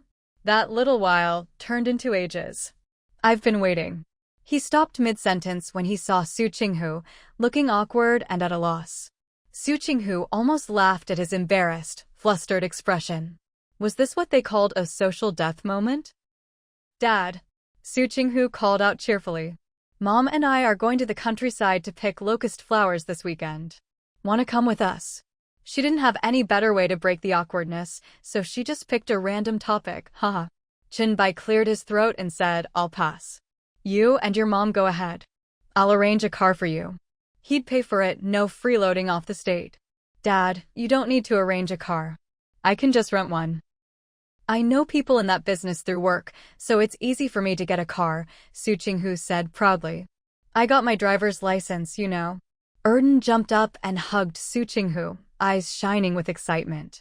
Mom, you can drive now? When did you learn? Wow, he thought his mom was so cool. Even cooler than the fashionable women in the movies at the video hall. Mrs. Meng and Qin Bai were both surprised. They hadn't expected her to learn to drive in such a short time. I learned whenever I had time, Su Qinghu said, almost dizzy from Erden's bouncing. She held his head to steady him before continuing, from Monday to Saturday. Whenever I didn't have work at noon, I'd go practice. Plus, there are people at work who've learned before, so I could ask them if I had questions. It was easy to pick up. Erden looked proud, Mrs. Ming smiled in approval, but only Qin Bai and Dayton looked worried. Qin Bai glanced at Mrs. Meng, sighed inwardly but kept a gentle expression as he asked Su Qinghu, So you're going to drive them to the countryside this weekend? Dayton, emboldened by his father's presence, finally spoke up, You just learned, I don't dare ride with you. Su Qinghu's eyes narrowed. What's this? Looking down on a newbie woman driver? Too bad for them, she's actually a veteran driver. Dad, Su Qinghu turned to her father-in-law, Qin Bai, smiling innocently. You came here with Xiao Huang driving you, right? Qin Bai suddenly had a bad feeling. Yes. There's still quite a while before dinner. How about I take you all for a spin? Su Qinghu smiled sweetly, her eyes full of anticipation, just like a new recruit eager to show off her freshly learned skills to her superior. Qin Bai was hesitating when his younger daughter-in-law, Su Qinghu, added, Anyway, I'll be the one driving them around next weekend. Why not experience it now, so you won't have to worry and wait anxiously at home that day? Qin Bai. Su Qinghu already had the advantage of good looks, and now her voice was soft and sweet. With that bright, lively expression, she looked to Qin Bai like a mischievous kid trying to charm her parents. He finally sighed and nodded. Let Xiao Huang drive us somewhere with wide, empty roads first. Then you can take over. After a moment's thought, he added, While you're driving, Xiao Huang must sit in the front passenger seat. Only when he says your driving is completely fine can you take us for a spin. Su Qinghu nodded with a little smugness. Just wait, you might be surprised by my driving skills. How could a veteran driver let others look down on her? Dan cheered, car ride. Another car ride. Did Dan glanced at Dan and snickered to himself. Sure, you're happy now. Just don't get scared and throw up later. No sooner said than done. Su Qinghu put the local specialties she'd brought into the car, locked the door, and hopped right into the front passenger seat. Xiao Huang saw Su Qinghu sit down and smile at him, and suddenly felt a bit uneasy. What was she planning? Xiao Huang, find a place with wide, empty roads, Qin Bai instructed. Xiao Huang nodded and, after a quick mental search, drove them to a suitable spot. The place had wide, empty roads, but the road surface wasn't great. Still, it was good for practice, so Qin Bai didn't say anything. Everyone got out. Su Qinghu immediately opened a large umbrella for her father-in-law, Qin Bai, so he could shade her mother-in-law and the kids. Qin Bai looked at the oversized umbrella, then at his wife, Mrs. Meng, and shook his head with a helpless smile. He walked over to her, holding the umbrella to shade her and the children. Su Qinghu headed straight for the driver's seat, got in, and smiled at Xiao Huang. I'll be counting on your guidance. Not at all, Xiao Huang replied, discreetly taking a deep breath. For some reason, he felt like the boss's daughter-in-law was smiling at him in a rather provocative way. From the moment Su Qinghu sat down and gripped the steering wheel, Xiao Huang felt like he was seeing his old driving instructor. As she started up smoothly, then executed a series of maneuvers. Straight driving, lane changes, U-turns, curves, emergency stops, all in one go, Xiao Huang was certain of his earlier hunch. This wasn't just a little provocation. He glanced at the faint smile on Su Qinghu's lips and took a deep breath. This wasn't provocation, this was the swagger of a veteran driver. Come on, let me show you a few more tricks. Su Qinghu was having fun. Spotting a car ahead, she sped up. I'll show you overtaking and passing on a narrow road, then a U-turn and reverse parking. Xiao Huang was stunned. You're supposed to be a newbie. What kind of newbie drives like this? Before he could protest, Su Qinghu had already floored it. Xiao Huang almost instinctively reached for the steering wheel, but halfway there, he remembered what they were doing. His heart pounding, he feebly protested, Isn't this racing? At my current speed, if I want to catch up and pass on a narrow road, I have to accelerate, Su Qinghu replied, her hands moving with practiced ease. Her father-in-law's car was nothing like the training cars she'd used before, much more powerful and agile. She might only get to enjoy this today. Xiao Huang, I can't believe this. She sped up and caught up to the car in front, made a quick adjustment, and whoosh past it. Xiao Huang. Other than in the army, he'd never seen a woman drive so aggressively. It was like she was about to make the car fly.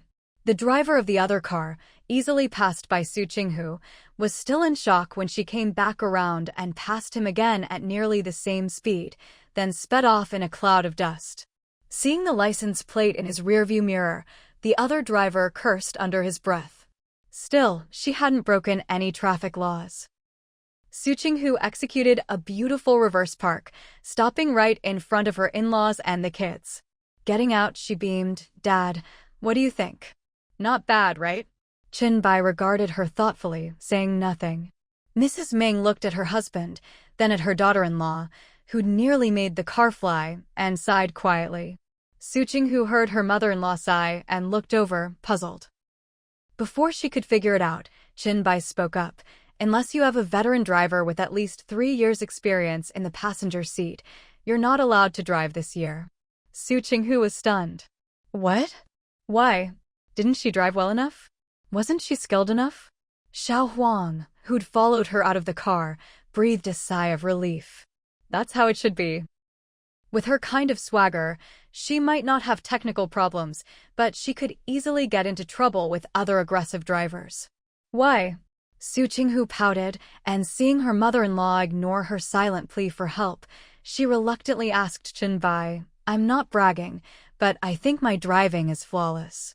Her skills were so good, even a driving instructor would have to praise her. Because you're too good, Qin Bai said seriously, and when you're too good, you get cocky. When you get cocky, you get reckless. And when you get reckless, accidents happen. Before Su Qinghu could argue, Qin Bai delivered the fatal blow. Be honest with yourself, aren't you feeling a bit cocky right now? Su Qinghu. No matter how annoyed she was, Su Qinghu still did a quick self-check in her head, and her spirits deflated. He was right.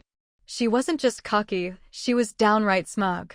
But, Dad, let me explain. Su Qinghu smiled sweetly and innocently. Dad, I was just showing off a little. I wouldn't drive like that normally. Chinbai, really? Your eyes tell me you'd do it anyway. But he didn't say that out loud. Instead, he looked at his wife, hoping Mrs. Meng would say something. Mrs. Meng cleared her throat and tried to help. Xiao Huang has next weekend off, so he can come with us. He'll supervise you then. Well, it's not impossible. Su Qinghu was just thinking that with the authorities far away, if she coordinated with her mother-in-law and Xiao Huang, she could drive whenever she wanted. But then her father-in-law, Qin Bo, spoke up. How about I go with you all next week? With more people, don't say you didn't have enough fun. And Xiao Huang, if you dare to play both sides, you can go back and relearn what discipline means. With just a few words, Qin Bo completely blocked Su Qinghu's way out.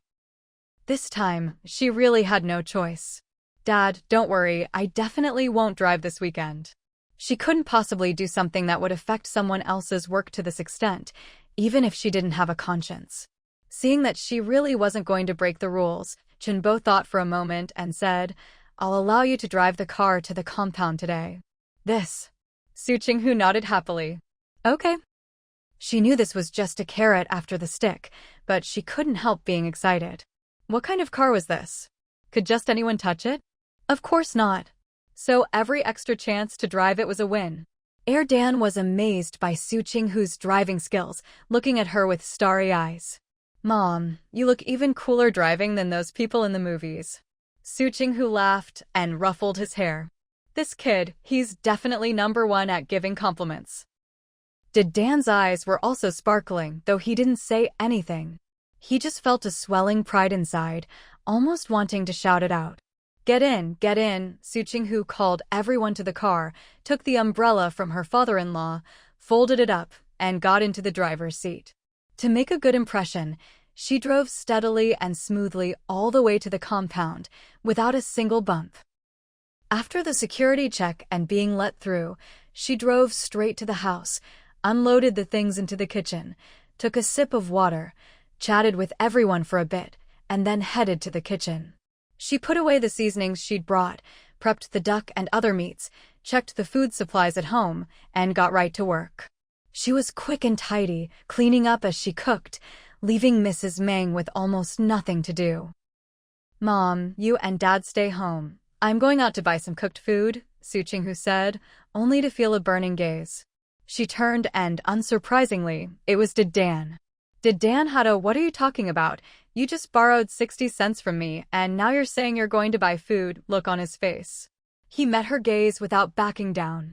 Was she planning to buy on credit? Didn't she know that no one at the nearby deli knew her?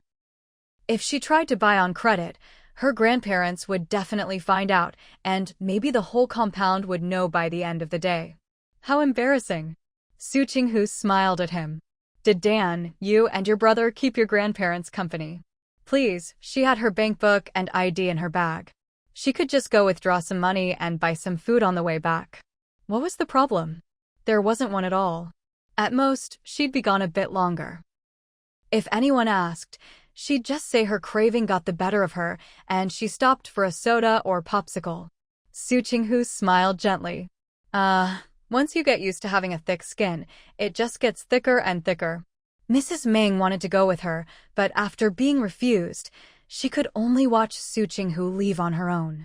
Su Qinghu drove off, went straight to the nearest bank, withdrew all the kids' money, bought some cooked food and a few popsicles, and strolled back home. Of course, her in-laws didn't know she'd driven out. She gave Xiao Huang a popsicle and a chicken drumstick, making sure he'd keep quiet, and then happily headed home. On the way back, whether she knew them or not, everyone she met got a sweet smile in return. Dan and Dan had been keeping an ear out for her return.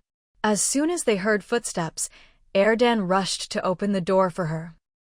Su Qinghu pulled out a popsicle for him, handed one to everyone in the living room with a smile, and then went to the kitchen.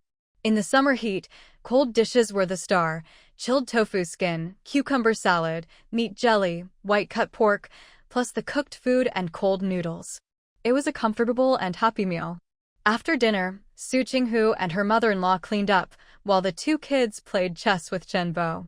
The house was calm, but full of vibrant, lively energy. After chatting with her in-laws about everything under the sun, Su Qinghu finally took the kids home at 8:30. On the way out, she told her in-laws to come over next week for a barbecue. Grilling skewers in the summer, nothing better. After dropping everyone off, Xiao Huang drove away. Su Qinghu locked the courtyard gate from inside, turned around, and met Did Dan and Dan's gazes. What do you want to say? Did you withdraw the money? Yep, I did.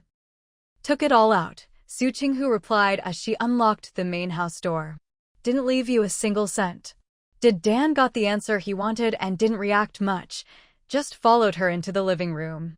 Dan followed Su Qinghu in and out of the living room, and finally, as she urged them to shower, he asked cautiously, "Now that we have the shop, does our money still count as business capital?" If not, he was going to cry until she agreed. Seeing his "if you don't count it, I'll bite you" look, Su Qinghu laughed. "We didn't sign any agreement, did we?" Dan instantly puffed up. Was his new mom going to go back on her word? "If there's no agreement, I can go back on my word anytime," Su Qinghu teased. "And if I do, there's nothing you can do about it." Dan looked at her miserably. "Aren't adults supposed to set an example for kids? You said so yourself." "I did say that, but I can still change my mind," Su Qinghu teased. "And if I do, I don't have to compensate you for anything. If we had a contract, I'd have to pay you if I broke it." Dan's cheeks puffed out. "So you want to be a swindler?" No, Su Qinghu wagged a finger in front of him. "I have high moral standards, so from a moral standpoint, I won't go back on my word.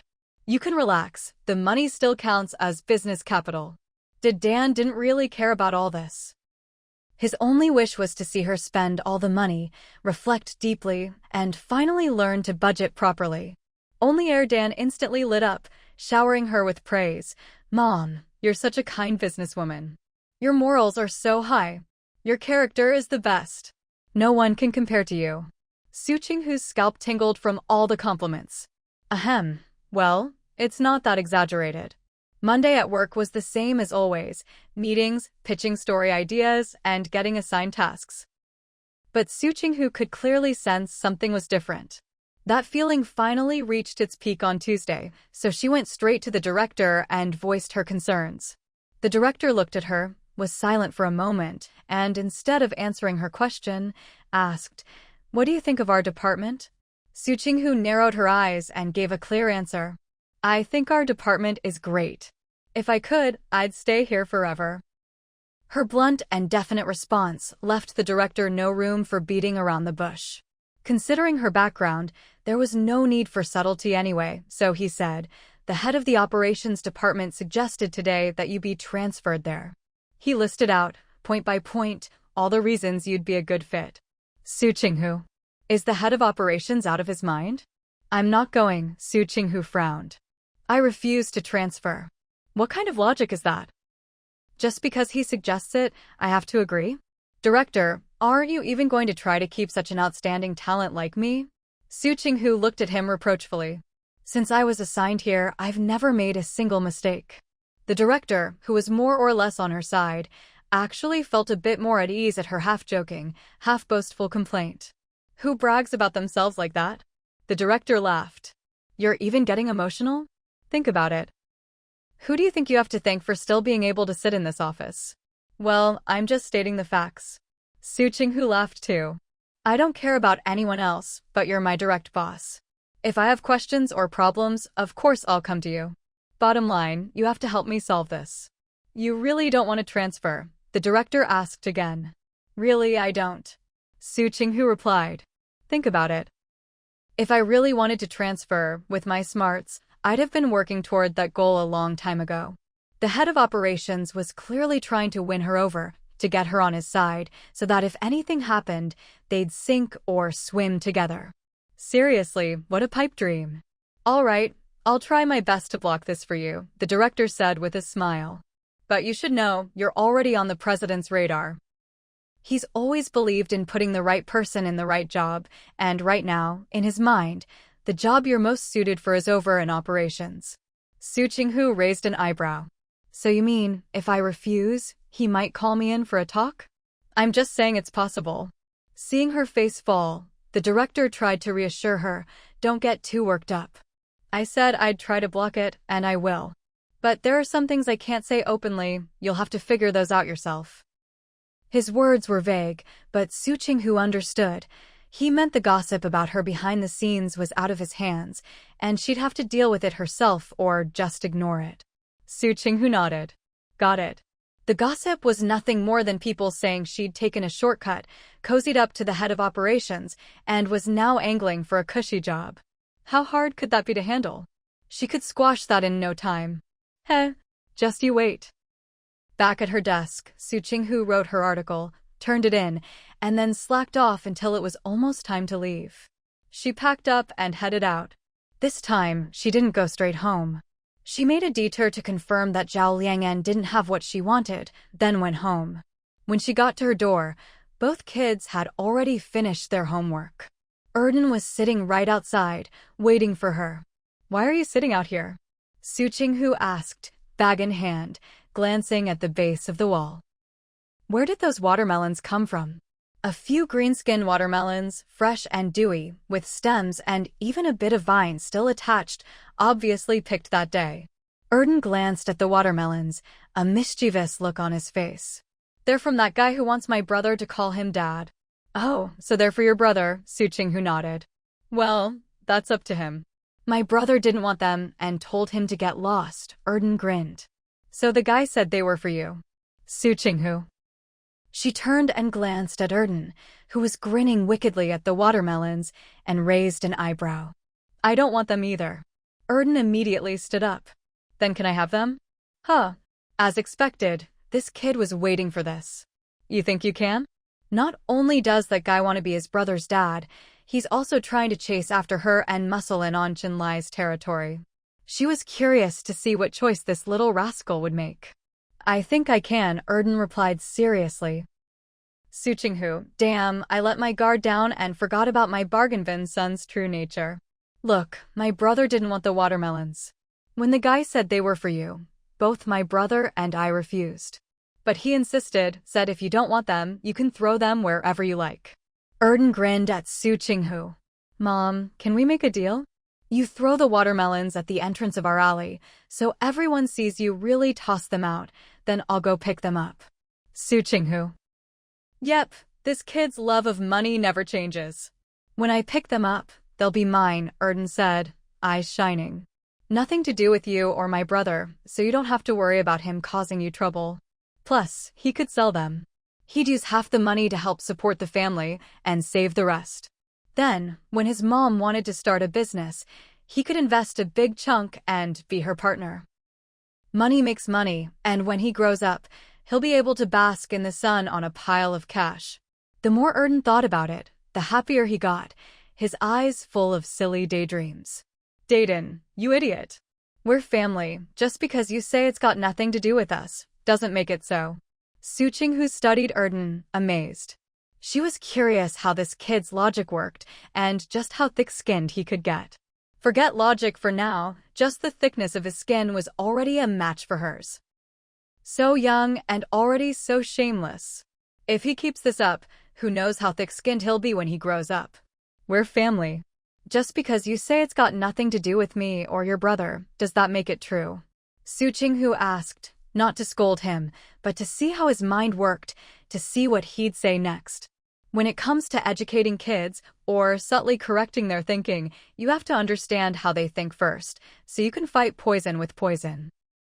Erden looked Su Qinghu in the eye, adopting the tone of a teacher patiently guiding a student. Just use your little brain and think about it. Think about it? You guess whether I want to or not. Su Qinghu narrowed her eyes dangerously. My dear son, I don't feel like using my little brain right now. What the hell is she saying? Who's got a little brain? He's the one with the little brain. Dan eyed Su Qinghu's fidgeting hand and quietly took a step back. Go ahead, hit him hard. Let's see if he dares act up again, touching everything like he owns the place. Out of the corner of her eye, Su Qinghu caught Dan's movement. She glanced at him, pressed down her restless hand, and then forced a gentle, motherly smile at Dan. My dear son, hurry up and use your little brain to help Mom solve this puzzle. Otherwise, your little brain and my palm are going to have a private meeting. Dan's eyes bulged as he suddenly remembered that the easygoing Su Qinghu from a moment ago was still his elder. He quickly put on a flattering smile. I'll tell you right now. Su Qinghu put away her dangerous look, glanced at him sideways, and, like an empress, spat out a single word, speak. Dan scratched his head, looked at Su Qinghu, then at his brother, hesitated for a while, and finally said, Didn't I tell you before? I like hanging out at the alley entrance and in the park, listening to the old folks tell stories. There's this one old man who loves telling stories. Su Qinghu, and then he once said, fight fire with fire, and at the end he added, when dealing with shameless people, you have to be even more shameless than them. Dan's eyes sparkled. I think the old man's got a point. Su Qinghu, she was speechless. Seeing Su Qinghu silent and unable to tell if she was angry or not, Dan tentatively added, That's how I used to deal with Yao Yingying. Every time, she'd get so mad.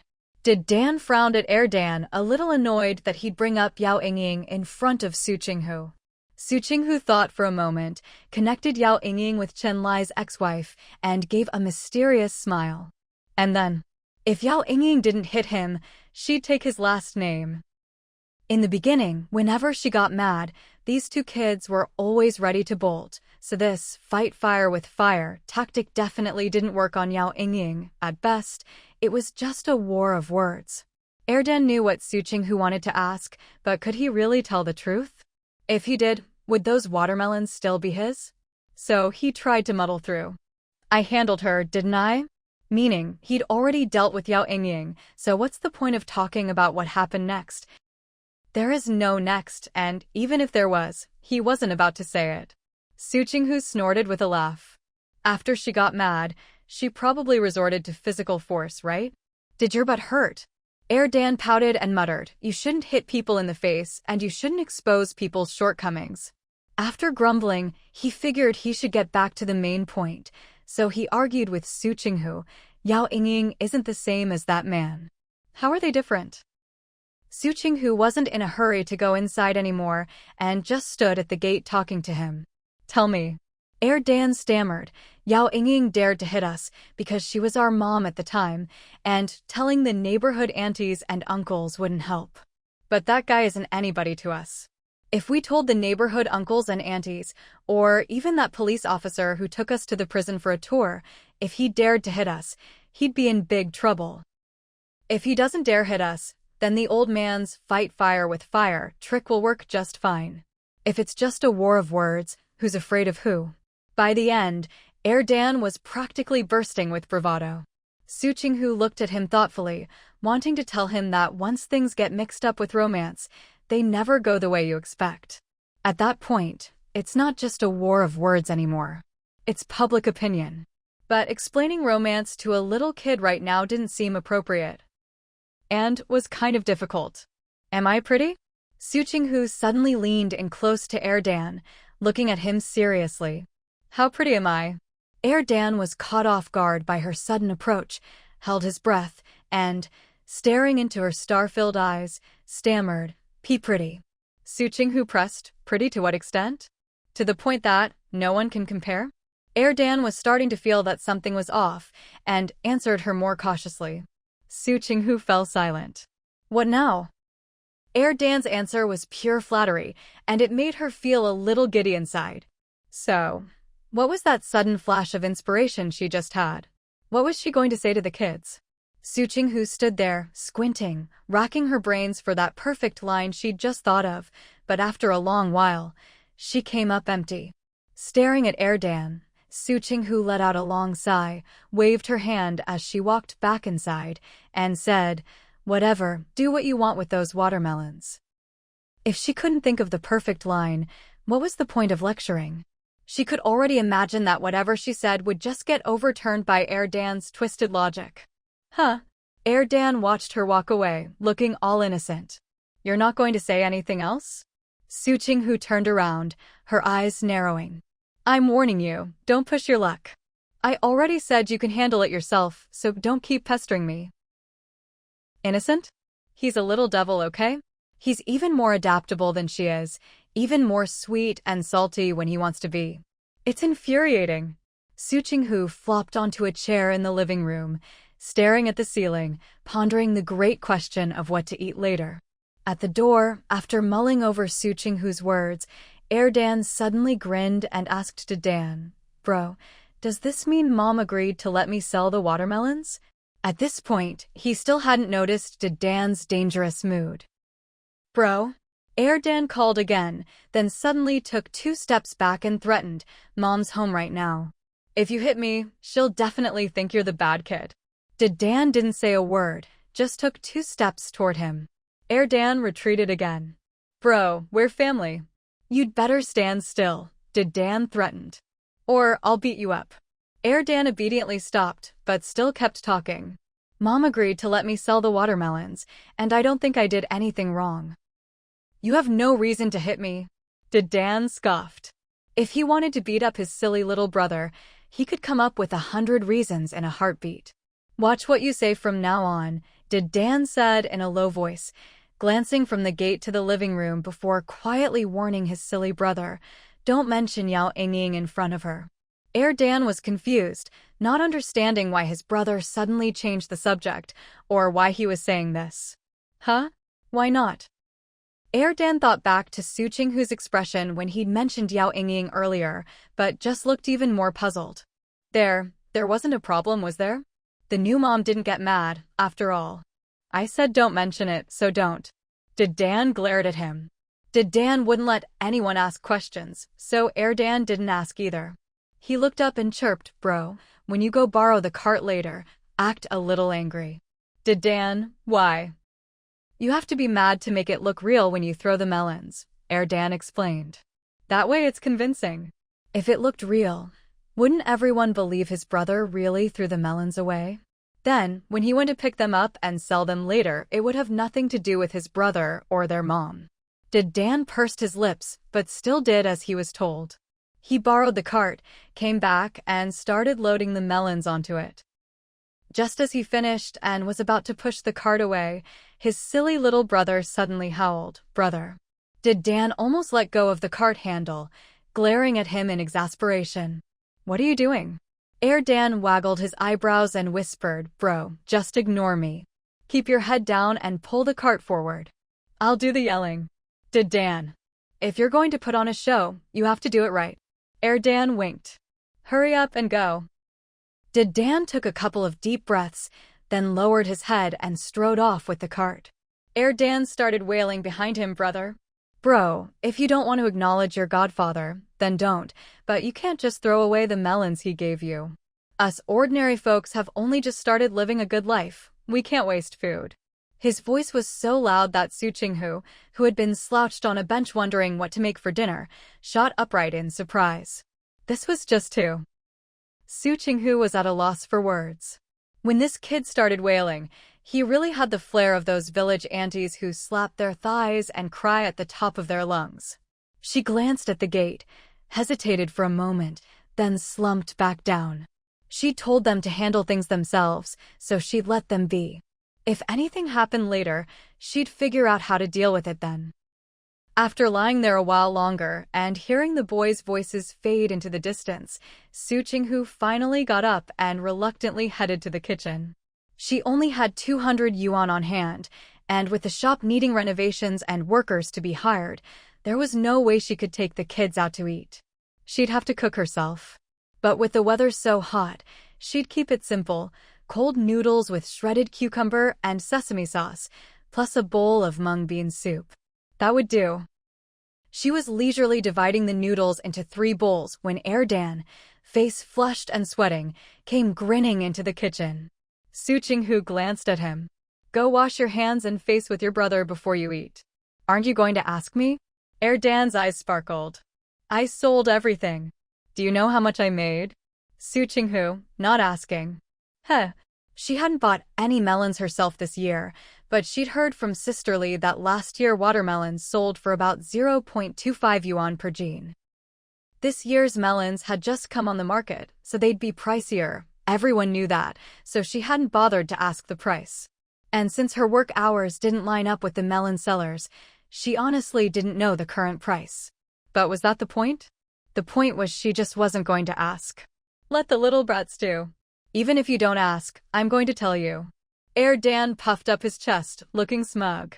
But then he added, and after I tell you, I'm giving you half the money. Su Qinghu almost burst out laughing and set down her chopsticks. You keep it for yourself. When we start making money together from the business, I'll take you both to the bank to deposit it. She didn't want the money. It just felt different if she took it. Su Qinghu shook her head, banishing the sudden mental image of herself sprouting a few green hairs, and urged the boys to hurry up and wash their hands and faces. Dan tried to say something else, but Dan dragged him off toward the bathroom. Bro, what are you doing? Dan protested, out of breath. I wasn't finished. I haven't told Mom how much I made. She won't take it even if you tell her. Dan frowned, letting go. Go by yourself. Dragging him was exhausting. Why not? Dan didn't believe it. It's not like I'm lending it to her, I'm giving it to her to spend. No reason. She can only spend her own money and Dad's money. Dan said firmly. Money from selling other people's stuff was still other people's money. Dan grinned, ready to argue. What about the money Grandma gives? Or Grandpa? Or when you and I grow up and earn money, she can't spend that either. Mom spent the money and ration tickets Grandpa and Grandma gave before. He switched gears. So why can't she spend my money? That's not money you earned yourself, Dan explained, shooting him a sharp look. Shut up. No more questions. No more talking. Such a pain. Dan could read the room. Seeing his brother was angry, he finally quieted down. The three of them ate in silence. Every now and then, Dan would sneak a glance at Su Qinghu, who noticed, but didn't look up. She was lost in thought, wondering how to handle the subtle rumors and gossip at work. The plan she'd thought of before now seemed too blunt, not nearly green tea or White Lotus enough. The most effective ways to fight back in life were either with overwhelming force that made people afraid, or with enough green tea and White Lotus finesse to make people fume with anger, but unable to do anything about it. She was leaning toward the second option now. Just thinking about it was thrilling. Her face wore a sly, silent smile. Not only did Dan notice, but even Dan caught on. Dan really wanted to know what Su Qinghu's smile meant and who it was aimed at. But knowing she didn't really like him, and they weren't that close, he decided not to ask and just kept eating his noodles. Dan, Mom. Su Qinghu looked up at him, signaling for him to speak if he had something to say. Nothing. Dan scratched his head. Seeing Su Qinghu's eyes narrow in warning, he had a sudden idea and blurted, I just wanted to remind you to eat.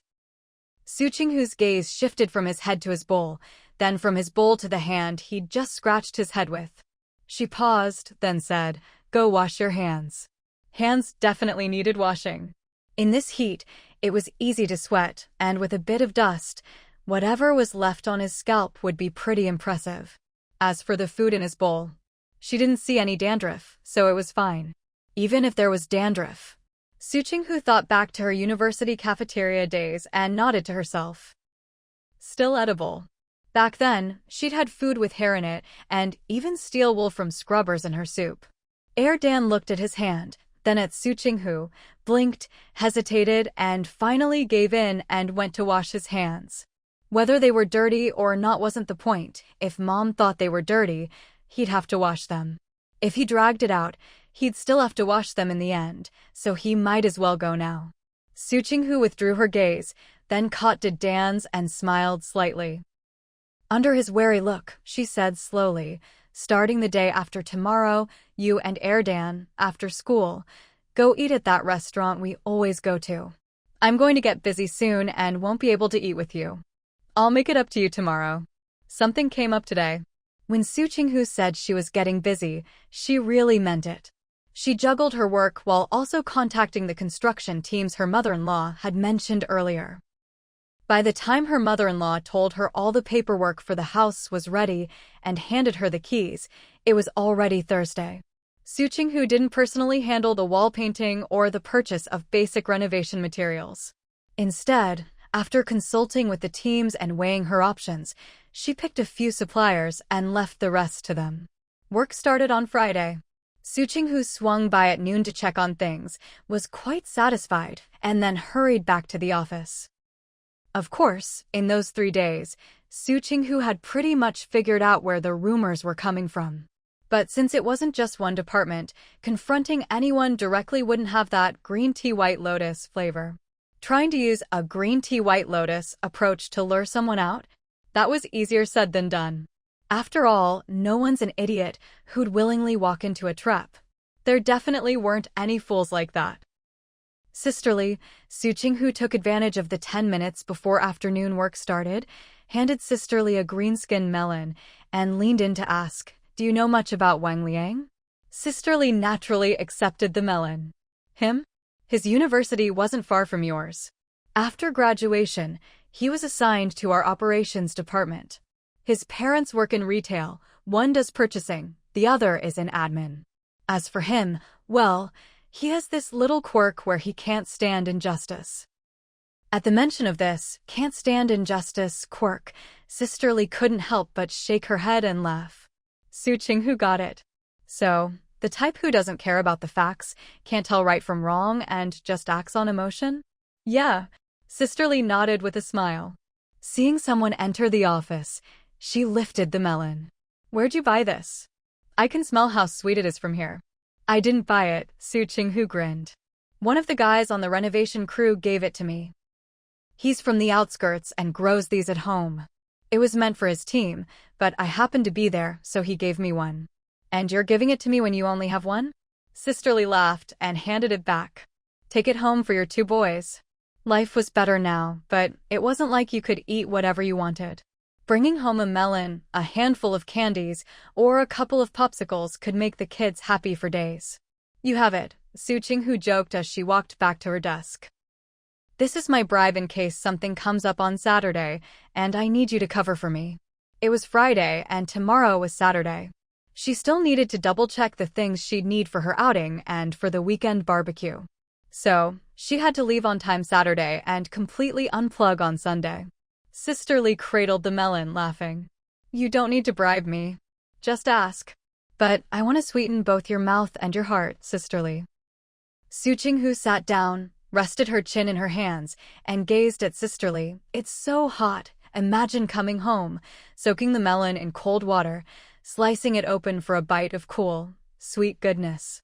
And then remembering it was a pretty girl who gave it to you. Oh, just thinking about it is wonderful." Sisterly was thoroughly amused. Who brags about themselves like that? But then again, she had to admit, it did sound pretty nice. Just before the end of the workday, both Su Qinghu and Sisterly got assignments. One was to cover the story of a dog belonging to an elderly person living alone being rescued. The other was about a minor accident between a tricycle owner and a young guy riding a bike one-handed while carrying a radio, which ended up getting smashed.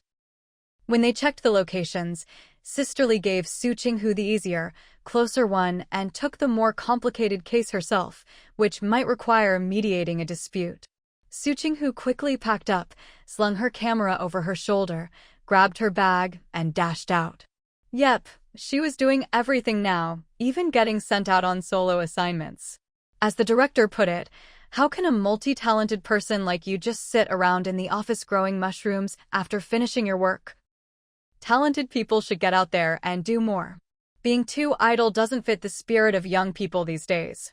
Su Qinghu almost wanted to tell the director that she didn't have any particular spiritual needs right now. Everything could wait until autumn, when it would be cooler and she could be more energetic. But since the director had just helped her dodge a meeting with the chief and relieved her of business pressure, she knew to be grateful and just accepted the arrangement. The upside was that once she finished her work, she could take her time strolling back to the office. When she reached the area, Su Qinghu went straight to a group of elderly folks and asked for directions. When they heard she was a reporter, they stopped chatting and eagerly offered to show her the way. "Miss, your job is really great. You get to go everywhere." Su Qinghu just smiled, not saying much. What could she say? That's just how people saw it. They completely forgot about the freezing winters, scorching summers, rainy days, and snowy, icy roads. "Miss, your salary must be pretty high, right?" That perked Su Qinghu up. Turns out asking about salaries wasn't unique to any era. About the same as an ordinary worker. "Oh, that's not bad, 40 or 50 a month, right?" Once they realized her pay was average, her job didn't seem so glamorous anymore, and the conversation drifted elsewhere. "How old are you, miss? Do you have a boyfriend? Want me to introduce you to someone better?" Su Qinghu almost stumbled. Sure enough, no matter the era, you'd always get asked these questions. Job, salary, relationship status, marriage, no one could escape these topics. "I'm in my 20s. I have a boyfriend, and he's great." "No plans to trade up," Su Qinghu said, trying not to laugh. "Forget marriage, let's see where this goes. What does he do? How much does he make? Is he good-looking? Is he even worthy of someone as pretty as you?" Now Su Qinghu really laughed. Guessing their next question was almost a game at this point. She said, "My guy is super handsome. You won't find anyone better looking in the whole capital. I liked him the moment I saw him. And he likes me too." "Oh, love at first sight, huh?" Su Qinghu, deadpan, kept up the nonsense. "Absolutely. We really did fall in love at first sight." Just then, retired soldier Kai Huayang walked by. Did he just overhear some juicy gossip? Captain Chan and his wife fell in love at first sight? Love at first sight, Captain Chin. Su Qinghu had been so caught up in her story that she hadn't seen Kai Huayang ahead. Now, suddenly spotting him, she froze. Is this what happens when you talk nonsense behind someone's back? You get caught red-handed? No. She refused to believe it. "I can believe the love at first sight part, but if you say he's the most handsome in the capital, I'm not buying it," an old man said, stroking his chin thoughtfully. "Maybe you're just seeing him through rose-colored glasses? Back in the day, my wife used to say the same about me." "Time waits for no one," the old man sighed. "In the blink of an eye, I've gotten this old. I used to be such a handsome young lad, and now my face is all wrinkles."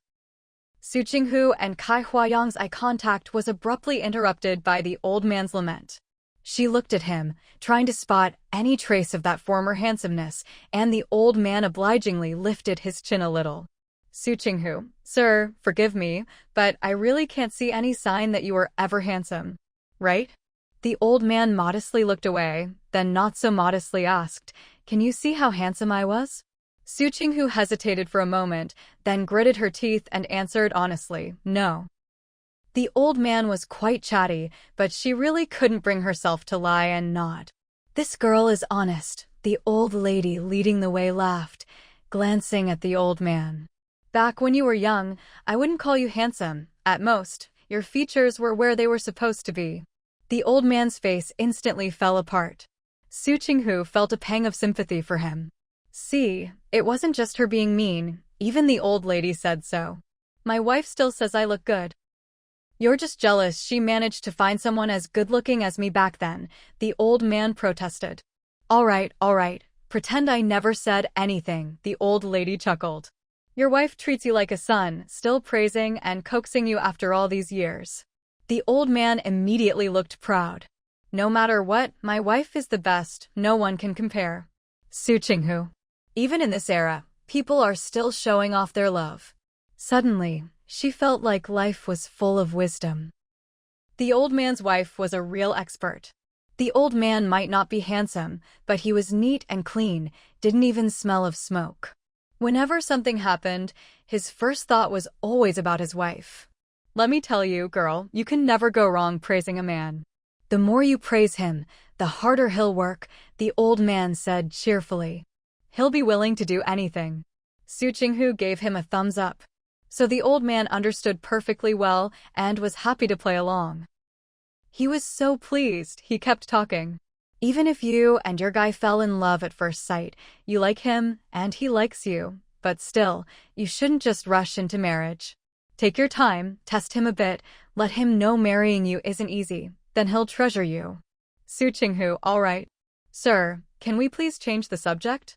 I finally managed to steer the conversation away from love at first sight, and now you're bringing it right back. Don't you realize there's a nosy young man right here, mentally recording everything we say? Su Qinghu, who really didn't want to keep chatting, just nodded. After nodding, she asked, Sir, are we there yet? We're here, just down that alley, the old man said, pointing. Both Su Qinghu and Kai Huayang looked over. Kai Huayang, isn't that the place I just came from? Su Qinghu nodded slightly to the old man, thanked him, grabbed her bag, and hurried over. Of course, as she passed Kai Huayang, she gave him a casual nod as if nothing had happened. As long as she kept a straight face, maybe she could bluff her way through having been caught talking nonsense earlier. Surely Kai Huayang, a grown man, wouldn't be so petty as to run and tell Chenlai all the nonsense she'd just spouted, right? That would be way too childish. She didn't believe Kai Huayang was that kind of person. As soon as Su Qinghu dashed off, the others leading her were momentarily stunned, but quickly followed. A real, live reporter. They could actually watch an interview. This was a once-in-a-lifetime event. Kai Huayang watched the old man and lady follow, paused, then trailed after them too. He wanted to see how his sister-in-law did her job, so he could write a longer letter home about it. Su Qinghu had no idea what these people were thinking. She had just explained her purpose to the old man and convinced him of the educational value of the interview, when suddenly a crowd gathered at the door. There were already a lot of people living in this courtyard, and now with the doorway blocked, it was even more crowded and chaotic. Let's talk outside, the old man said cheerfully, pushing himself up from the bed and deftly transferring to a contraption that looked like a wheelchair, though so crude you'd hardly believe it was one. He moved so quickly that Su Qinghu's hand, which had shot out to help, froze in midair. No wonder she'd felt something was different about the courtyard earlier. The steps at the entrance had been replaced with a sloped cement ramp.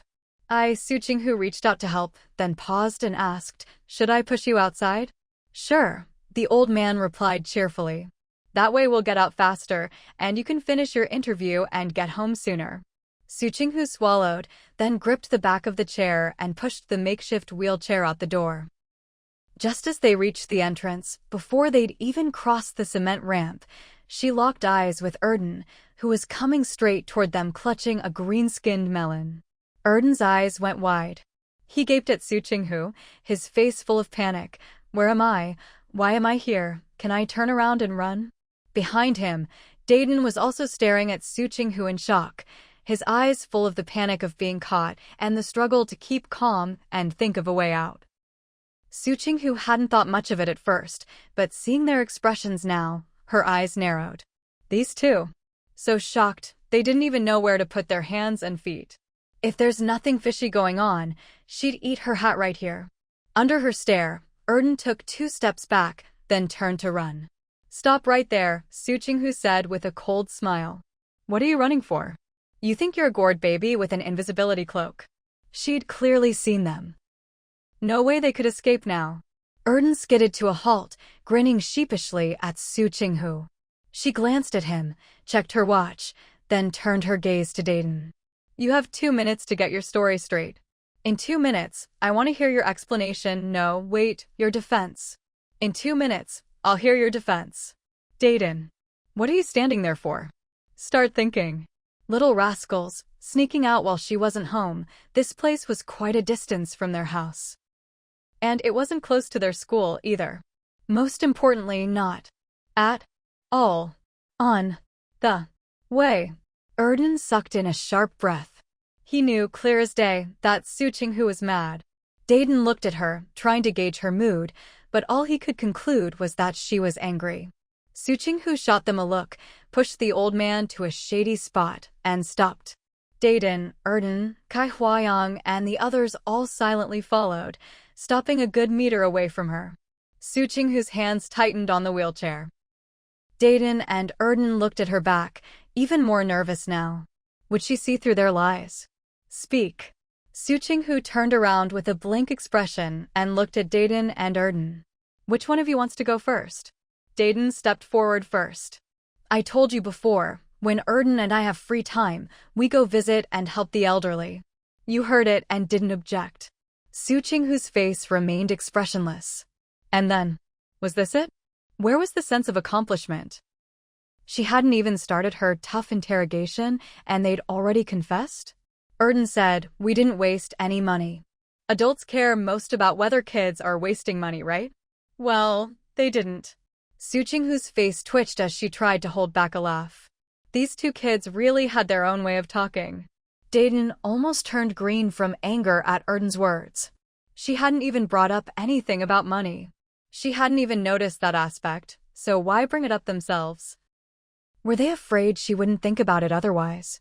At this moment, Dayton really wanted to roll up her sleeves and show Su Qinghu how she could beat her silly little brother right on the spot. Seeing Dayton's darkening face, Su Qinghu smiled and followed up on what they seemed most worried about. Where did you get the money? Money was tight lately. The kids' allowance barely covered a boiled egg. There was nothing extra. Dayton, deflated by her silly brother, was about to tell the truth when Erden blurted out, we got it from selling melons. Su Qinghu was taken aback, then suddenly remembered. But she narrowed her eyes at Erden, who was trying hard to cover for his brother, and at Dayton, whose little face looked so defeated she seemed to be questioning her whole life. Suddenly, Su Qinghu smiled. Silly kids. Erden was stunned. Silly kids? What's that? Dayton was also confused. She looked at Su Qinghu, then at her silly brother holding a green-skinned honeydew, then back at Su Qinghu. She started to suspect that silly kid wasn't referring to the melon in Erden's hand. Kai Huayang. The expressions on these two kids were just too funny. Ha ha ha. Even the old men and women, after a moment of surprise, started laughing. The old man, who always claimed he was a handsome young guy back in the day, spoke up, she's calling you a fool. Erden was even more confused. He'd only said 2 sentences, and neither seemed wrong, right? Was he really a fool?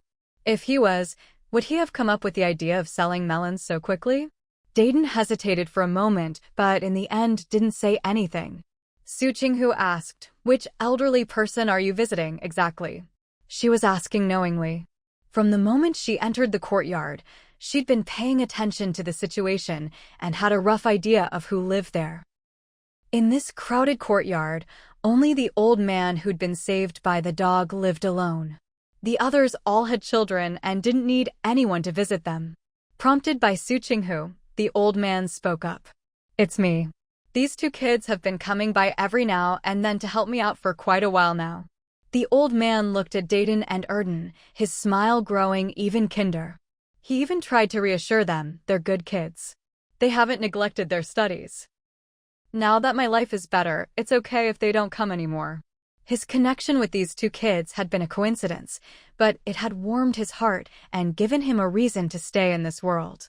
Kai Huayang watched as the old man's few words sent the other elderly folks away. Once everyone had left, he explained to Su Qinghu, sister-in-law, this is our old squad leader. Anyone who'd ever been a squad leader, even if just for a year, was still called that affectionately. He's seen combat, Kai Huayang said, ignoring the old squad leader's look to stop him. Before you came, he asked me to look after the two kids, to see if they were doing okay. After transferring to the police, the first thing Kai Huayang did was get to know his job. The second was to find out about retired soldiers like the old squad leader, hoping to help them live a little better, at least make sure they had enough to eat. Today was his first visit to the old squad leader, and by coincidence, he'd run into Su Qinghu and Dayton and Erden, the very kids the old squad leader had asked him to check up on. Dayton said, I don't think I did anything wrong. Erden quickly added, I don't think my brother or I did anything wrong. Su Qinghu, who said you did anything wrong? Why do you both look like you're about to heroically sacrifice yourselves? This is so strange. If you want to do something, just do it. Why would I stop you from doing something good? Su Qinghu was speechless. What I care about is that you two lied to me. Dayton paused, and Erden's confidence faded. He glanced at his brother, but didn't say anything. Lied to her? Which lie was she talking about? He sneaked a careful glance at Su Qinghu, unable to figure out which incident she meant. Su Qinghu's expression suddenly turned dangerous. Judging by your faces. She paused, then said in a low voice, "Looks like you've lied to me about a lot of things." Erden. Dayton. She guessed right. Su Qinghu continued in that same tone, "I'm right, aren't I?" She let out a long sigh and shook her head. "You two can't be relied on. I'll have to work even harder myself." Her expression turned serious as she confirmed with the old squad leader that the interview could begin. She asked some basic questions, then some stories the old squad leader was willing to share. After taking notes, under the dim streetlight, she took a photo of the old man and his dog gazing at each other. A sense of solitude, yet peaceful and harmonious. Guardianship, that was the theme Su Qinghu chose for the photo. Her crisp efficiency during the interview contrasted sharply with the quiet solemnity when she took photos. That seriousness and respect made Dayton and Erden so nervous they barely dared to breathe. Even Kai Huayang slowed and quieted his own breathing. Now he believed what his sister-in-law had said about love at first sight between the two. Whether in motion or stillness, there was a silent beauty. After finishing, Su Qinghu put away her camera and her emotions, then beamed and crooked her finger at Dayton and Erden. "Count me in for your visits to the elderly from now on." Dayton was surprised. She wasn't going to ask about their lies? Erden's jaw nearly dropped. Huh? What was going on? Had they made up? She wasn't going to ask where the money came from? He sneaked a glance at Dayton. Seeing his brother didn't react, he quickly looked away, only to meet Su Qinghu's half-smiling gaze. "You're allowed to have secrets, but if I catch you, either don't say anything or if you do, don't lie to me." Su Qinghu huffed. "I'll give you some time. We'll talk at home." The two kids breathed a sigh of relief. Su Qinghu finished speaking and was about to suggest they go eat together when the old squad leader sighed. "It's not some big secret, just life forcing our hand. Don't blame the kids. It's been hard for them too." No. Before the echoes faded, did Dan and Erdan both turn to look at Su Qinghu, their faces full of confusion. "Who are you?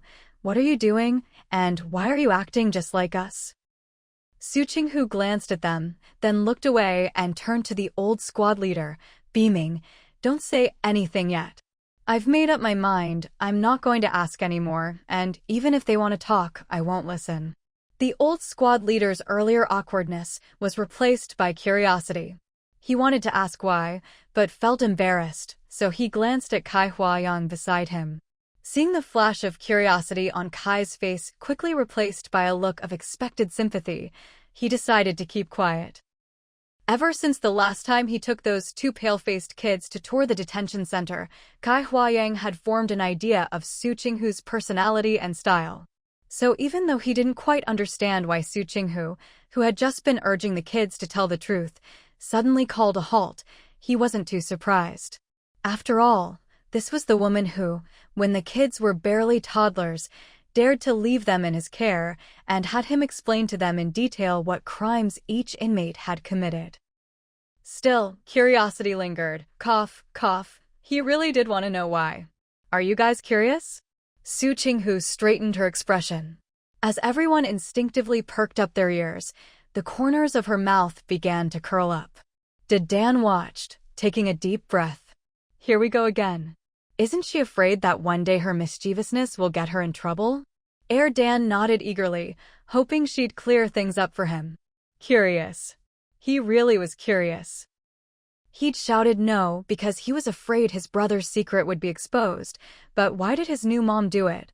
Earlier, when new mom saw them, she looked surprised. That meant she didn't know they were connected to Grandpa. If she didn't know, then she couldn't possibly know his brother's secret, right? So why?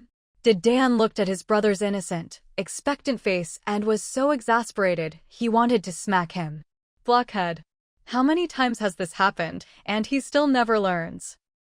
Everyone was so curious, but if she answered their questions so easily, that would be the real surprise. The old squad leader couldn't help glancing at Kai Huayang.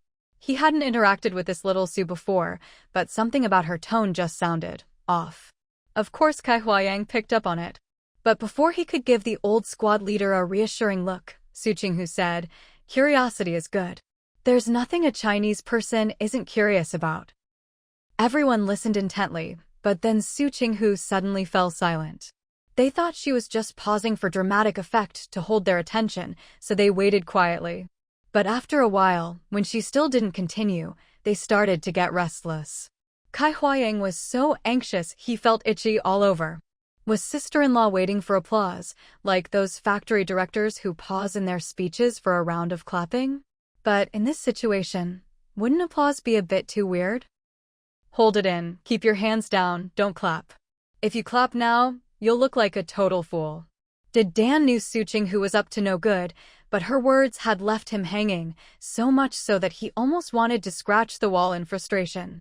He glanced at his innocent, expectant little brother, and for the first time wished his brother would step up and say something to wrap up the previous question.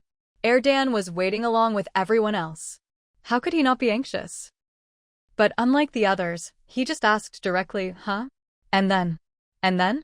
And then what?" Su Qinghu blinked, pretending not to understand. Dan scratched his head, then dropped his hand and replied earnestly, "Didn't you ask if we were curious about why you stopped us from telling the truth?" "We are curious." They'd all admitted they were curious. Shouldn't she answer now? "Oh, you mean that?" Su Qinghu nodded as if she'd just realized, then smiled nonchalantly. "I'm just practicing what I preach, showing you firsthand that the feeling I get when you keep secrets from me is exactly like the curiosity that's driving you crazy right now." Dan instantly puffed out his cheeks in frustration. For a moment, Dan, Kai Huayang, and the old squad leader all went blank. Then, grinding their back teeth in unison, Dan pressed his lips together. The old squad leader gripped the arms of his wheelchair, and Kai Huayang dug his fingers into the seam of his pants so hard it hurt, only to realize he wasn't even wearing pants with seams today. He wanted to complain. Kai Huayang took a deep breath. He wanted to run to the display case of the training room and complain to the mannequin legs. So infuriating. In all his years, he'd never met anyone so good at getting under people's skin. And the worst part was, he couldn't hit her, couldn't scold her, and didn't even dare to keep asking.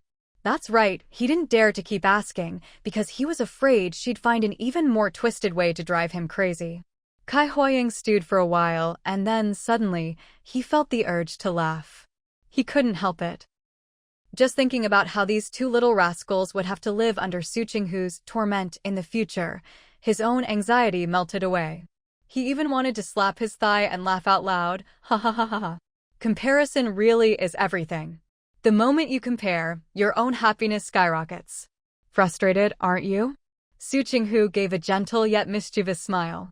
That's right, frustration is exactly what you should feel. See? She really was being kind. She still answered their question in her own roundabout way. Now that she'd pointed out the kids were hiding things from her, even if they didn't confess, living under the same roof would be a constant reminder. Let's see if they don't get anxious. And when they finally want to talk, well, she just won't give them the chance. That'll drive them up the wall, right? If they get to that point, her goal will be achieved. Su Qinghu glanced at Dan with a bright smile. Watching his tightly pressed lips, she almost wanted to laugh out loud. Let's see if I can't stir up your innate curiosity and investigative spirit. Aren't you into chemistry? Don't your eyes light up when you chat with Jianyin? Someone who loves science that much, even if he's still young, must have a strong sense of curiosity and inquiry, right? Even if he eventually figures out her intentions, as long as she doesn't say it outright, there'll always be a knot in his heart, huh? Dan stared back at Su Qinghu, his little face stiff, while Su Qinghu winked at him with a sly smile. If it weren't for the setting, she'd have loved to throw her arms up and shout, "Let your true nature run wild, my boy." Being a kid is great, just be happy and carefree, and don't worry about adult stuff. Besides, worrying wouldn't help anyway. Su Qinghu didn't even need to consult her conscience to tell them the truth. When she gets spontaneous, Even she can't rein herself in. Dan was so thrown by her mischievous wink that his mind went blank, and then an image popped into his head. On a boundless grassland, a wild horse, free of its reins, lifts its eyelids to watch a plane flying overhead for a couple of seconds, then suddenly spreads its wings and soars into the clouds, disdainfully trampling on the plane with a whinny. Of course, no matter how infuriating Su Qinghu could be, she still had to go back and report in. She had no desire to let her colleagues handling the follow-up work show her what it truly meant to struggle through a storm in life. She handed Dan some money, gave the two brothers a few reminders, told Kai Huaying to take the old squad leader and the kids out for a meal and make sure they got home safely, then waved goodbye and left. Kai Huaying watched Su Qinghu's disappearing figure, as swift as the wind. He opened his mouth as if to say something, but in the end just closed it and turned to look at Dan. Dan met Kai Huayang's gaze, his little face serious. She gave us money, so we can only spend her money. Kai Huaying was momentarily speechless. I'll pay and you can keep the money she gave you. If you don't say anything and I don't say anything, she won't know. Dan grinned. There's no way she wouldn't know. What, does she have interrogation methods? Kai Huaying rubbed his chin, thinking of Qinlai, and suddenly felt it wasn't impossible. Dan looked up, giggling, and just when Kai Huaying thought he'd nod, he said earnestly, because I'll tell my mom. Kai Huaying. In the end, it was Dan who paid for the meal. When it came time to settle the bill, the cashier auntie stared at Kai Huaying so intently it was as if she'd bore a hole through him. After dropping everyone off at home, Kai Huaying immediately sat down and began furiously writing a letter to Qinlai. Meanwhile, Qinlai, who had just returned from a business trip, looked at the small package he'd just opened, pinched the bridge of his nose, sighed deeply, and quietly put it away. Dan had mailed off her drawing, and she had sent away the little treasure Dan had been keeping. Looking at the little note, with its flamboyant handwriting declaring, "Return the favor in kind," Qinlai's mouth twitched. So, they're actually having fun with this, huh? Maybe others weren't happy, but Su Qinghu certainly was. As soon as she arrived at work on Saturday, Yuan Hang told her he'd gotten her a rebuilt car to borrow for Sunday, and reminded her to bring him and Sisterly along next time she went out. Su Qinghu happily agreed. The car was registered, inspected, and in great shape, ready to drive. Yuan Hang didn't rely on his family. Even just with his own connections, he could get a perfectly clean car. The car's clean, so there's no way she'd get in trouble. After work, Su Qinghu hopped into the driver's seat, skillfully drove Yuan Hang and Sisterly home, and then, leaving them both with "Are you sure you're not a veteran driver?" expressions, sped off in a cloud of dust. Driving home after work. Now that was a long-lost pleasure. Su Qinghu sat in the car for a while, marveling at how she'd made it home in a third of her usual commute time, reluctant to get out. As soon as she stepped out, she was greeted by a chorus of gasps. Su Qinghu blinked, looked over, and met several pairs of incredulous eyes. She recognized them, but wasn't close. She mentally labeled these people as not close, locked the car, and went inside. As soon as the door closed behind her, whispers broke out. Some envious, some sour, some calculating. Su Qinghu's happiness lasted until she picked up Dan and Dan, then her mother-in-law Mrs. Meng and supervisor Xiao Huang, and drove all the way to their destination, where it abruptly ended. Where were the locust flowers? She'd been looking forward to them all week. Where were they? Slowing down, Su Qinghu pulled over and stared at the tall locust trees, baffled. Mrs. Meng asked, "What's wrong? Where are the locust flowers?" Su Qinghu frowned. Wasn't it cold this year? Didn't it even snow here in early April? Mrs. Meng couldn't help but laugh and explained, but as soon as it warms up, they grow fast. Black locusts bloom a bit earlier, Chinese scholar trees bloom a bit later. Listening to her mother-in-law's explanation, Su Qinghu gradually wilted. Out of the corner of her eye, she caught Xiao Huang stifling a laugh, and felt even worse. So they all knew the difference between black locust and scholar trees? "Mom, why didn't you say so earlier?" Su Qinghu groaned. We came all this way for nothing. Mrs. Ming smiled. Seeing it with your own eyes makes it more memorable. Besides, it's nice to get out. I haven't been out for a long time. Taking a deep breath, Mrs. Ming smiled. Maybe we can look for mulberries. Huh? Su Qinghu perked up. There are mulberries around here? Mrs. Ming replied, I'm not sure, but we can look. Who knows? Maybe we'll find some. Hearing his grandma find something new for his mom to hunt for, Erdan secretly breathed a sigh of relief, finally shedding his quail-like demeanor from the car ride.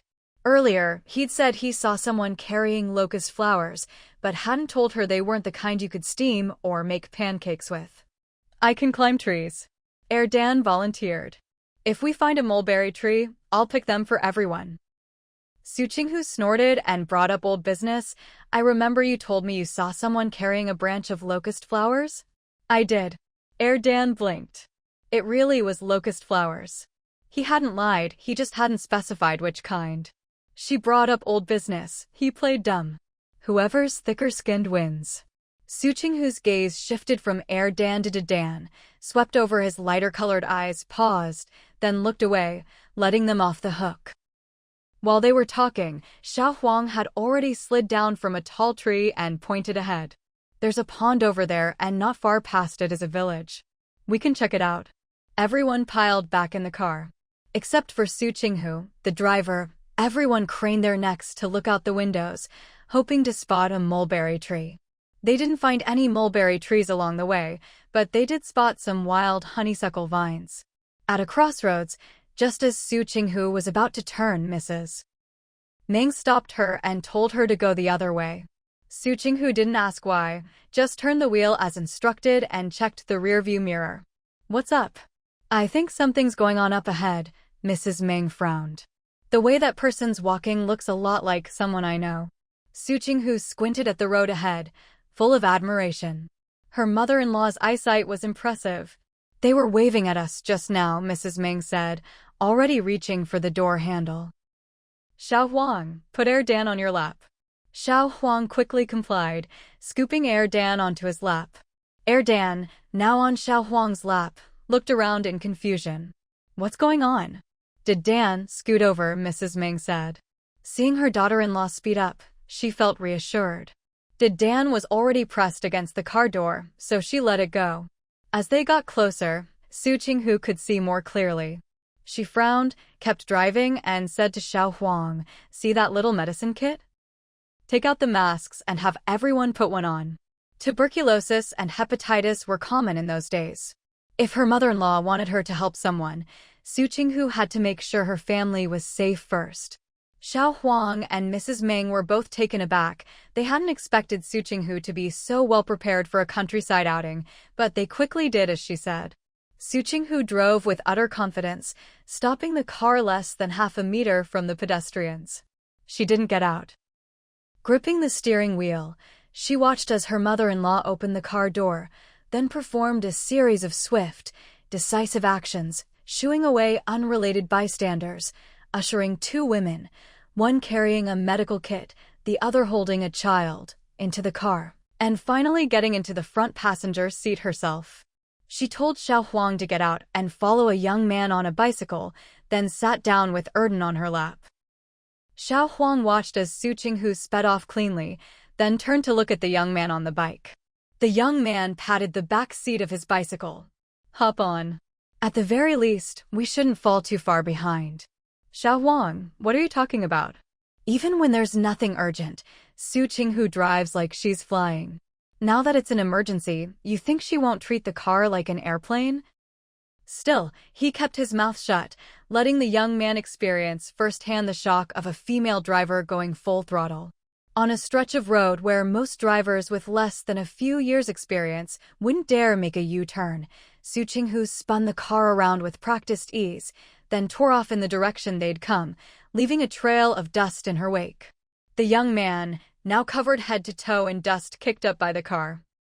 He finally understood why Xiao Huang had looked like he wanted to say something but held back. Su Qinghu drove like the wind. Dan and Erdan, sitting by the window, scrambled to close it, only then able to fully open their eyes. Mrs. Ming adapted quickly, unfazed by the speed. After making sure her 2 grandsons were fine, she turned to the woman sitting behind Su Qinghu. "Dr. Su, what are you doing here?" "Free clinic, Dr." Su replied without looking up, busy applying physical cooling measures to the flushed, sallow-faced child as she answered Mrs. Meng. Her response was so curt that even Su Qinghu could hear the suppressed anger in her tone. Glancing in the rearview mirror, Su Qinghu took a look at Dr. Su. There was something oddly familiar about her, but after thinking it over, she was sure they'd never met. Maybe Dr. Su just had one of those familiar faces? After all, people with similar features often look alike. Su Qinghu looked away. She didn't seem very old, maybe even younger than her own mother-in-law, Mrs. Meng. And anyone who could be Mrs. Meng's doctor was certainly no ordinary person. The atmosphere was a bit tense at the moment, but Su Qinghu couldn't help thinking, she must have some great beauty secrets, right? Once they got to the hospital, she was definitely going to cozy up to Dr. Su. Once they were on good terms, wouldn't she be able to get all the beauty tips she wanted? The woman holding the child was quietly sobbing. In Su Qinghu's eyes, she didn't look much better off than the child. After a moment's thought, Su Qinghu called out to her mother-in-law, "Mom, there's a little box of fruit candy next to the small medicine kit. Give her one." Mrs. Meng knew her referred to the woman holding the child. She was about to reach for the candy when Erden, sitting on her lap, beat her to it. "I'll do it. It's easier for me to turn around. Dr. Su, is it okay for her to have one?" Su Qinghu kept her eyes on the road. "She doesn't have diabetes, does she?" Dr. Su finally looked up at Su Qinghu, but all she saw was a delicate, jade-like ear and a loose braid of glossy black hair. "It's fine," she said. But as soon as she said so, the woman holding the child sobbed, Doctor, I can't eat." Before Dr. Su could get annoyed, Mrs. Meng spoke up. "Look at your face. If you don't eat something and faint, who's going to take care of your child?" The woman hesitated, then took the fruit candy Erden had peeled for her and popped it in her mouth. Whatever she thought of next made her start crying again. Dr. Su was getting a headache from all the crying, but she couldn't tell her to stop. What if she bottled it up and made herself sick? Taking a deep breath, she turned to Mrs. Meng. "Xiao Meng, give me one too." She and her apprentice had arrived at the neighboring village last night. They'd started the free clinic at 7 a.m. and worked straight through until 11:30. Just as they were about to eat, someone dragged them to this village. She'd seen all kinds of cases worsened by ignorance, but it still made her liver ache with anger every time. This woman had nearly driven her mad. Before Mrs. Meng could respond, Erden had already peeled another candy and handed it over. "Dr." Su thanked him, then popped the candy in her mouth and started pressing acupoints on herself. Su Qinghu watched with interest. Was Dr. Su soothing her own liver qi? "Mom, I want a candy too," Erden said, figuring he'd earned it by helping out. Su Qinghu, hands on the wheel, didn't even look back. "Give one to your brother too." If the doctor wasn't worried and hadn't taken any extra precautions, it probably meant the child didn't have a contagious disease. Su Qinghu felt relieved. But seeing Dayton squeezed up against the door, she frowned a little. In this era, hardly anyone was overweight. There were 2 adults and a child in the back seat. Dr. Su was neither fat nor thin, so she didn't take up much space. The woman holding the child was also skinny, so she shouldn't have taken up much room either. Yet she was still crowding Dayton, making extra space for her own child. Su Qinghu sped up a bit more.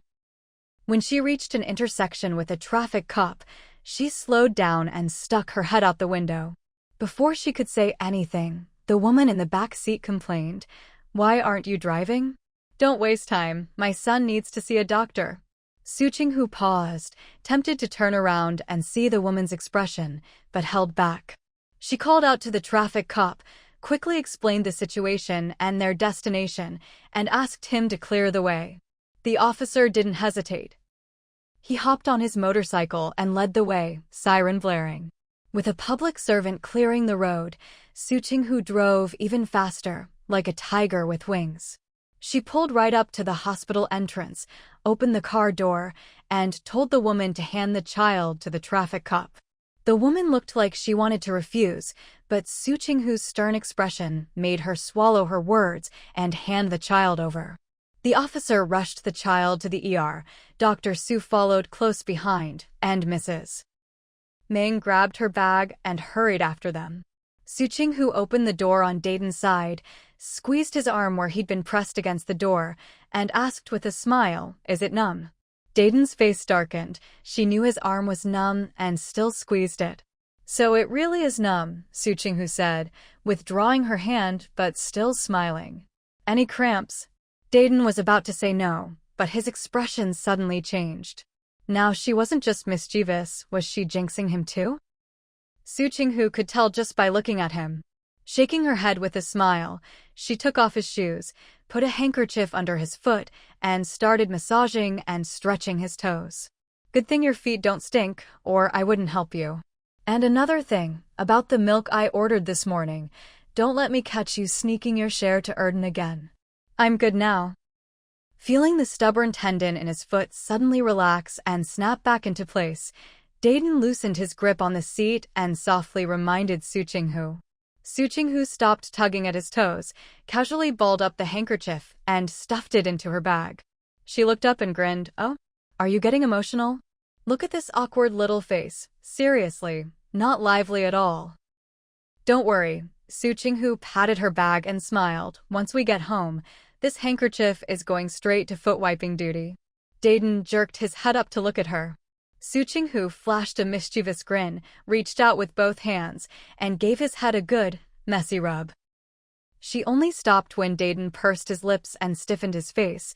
Then she lifted her chin and said with pride, "You didn't really think I'd wash a handkerchief that touched your feet and keep using it on my hands and face, did you?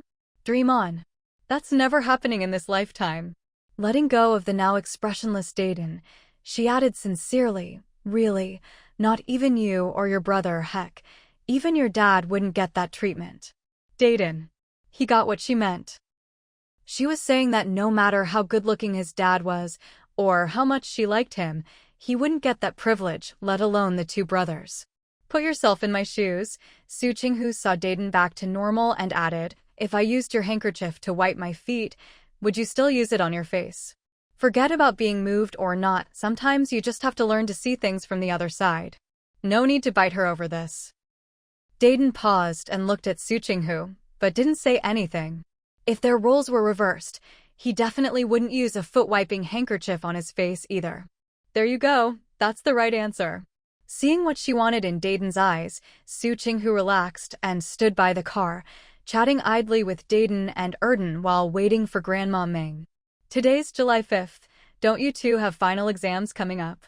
Su Qinghu kept her eyes on the ER entrance, but her words were aimed at the kids. Erden didn't want to talk. His weekend trip was gone, just like that. Dayton glanced at the dejected Erden, then looked up at Su Qinghu and replied blandly, "Monday." Su Qinghu almost choked. "Tomorrow." She was sure the kids had never mentioned it. They always seemed so carefree, she thought exams in this era would be much later. Dayton nodded. "Yeah. The teacher said the whole school is testing tomorrow. Some stay in the classrooms, others are spread out in the hallways, in front of the classes, or on the playground." Su Qinghu looked up at the sun, thinking she had to ask, "Are your exam locations assigned randomly tomorrow?" Dayton, hum. "Do you need sun hats?" Su Qinghu's gaze swept over their faces, now a bit tanner than before, and she asked tactfully. Dayton, "No way. Even the girls don't wear sun hats." "I don't want one either." Erden shook his head hard. "If I get too tan, my brothers won't recognize me as their boss anymore." Heh, Su Qinghu shot him a sideways look. "Your gang, Qinjianhai, still hasn't disbanded." Erden clamped his mouth shut and stared at his toes. Su Qinghu spoke gently, "Have you ever thought about changing your gang's name? Like Lianhai, Blazing Flame Sea." That gang name always gave her the feeling someone would show up at their door and scold them. No, I think Blazing Flame Sea is unlucky." Erden, ever the quick observer, noticed Su Qinghu's tone wasn't strict and she wasn't seriously telling him to disband. She seemed to be letting it go, so he relaxed and chattered on. "Blazing flame is fire, sea is water, fire and water don't mix." I don't want my gang to have internal conflict. Dayton, all right, he gets it.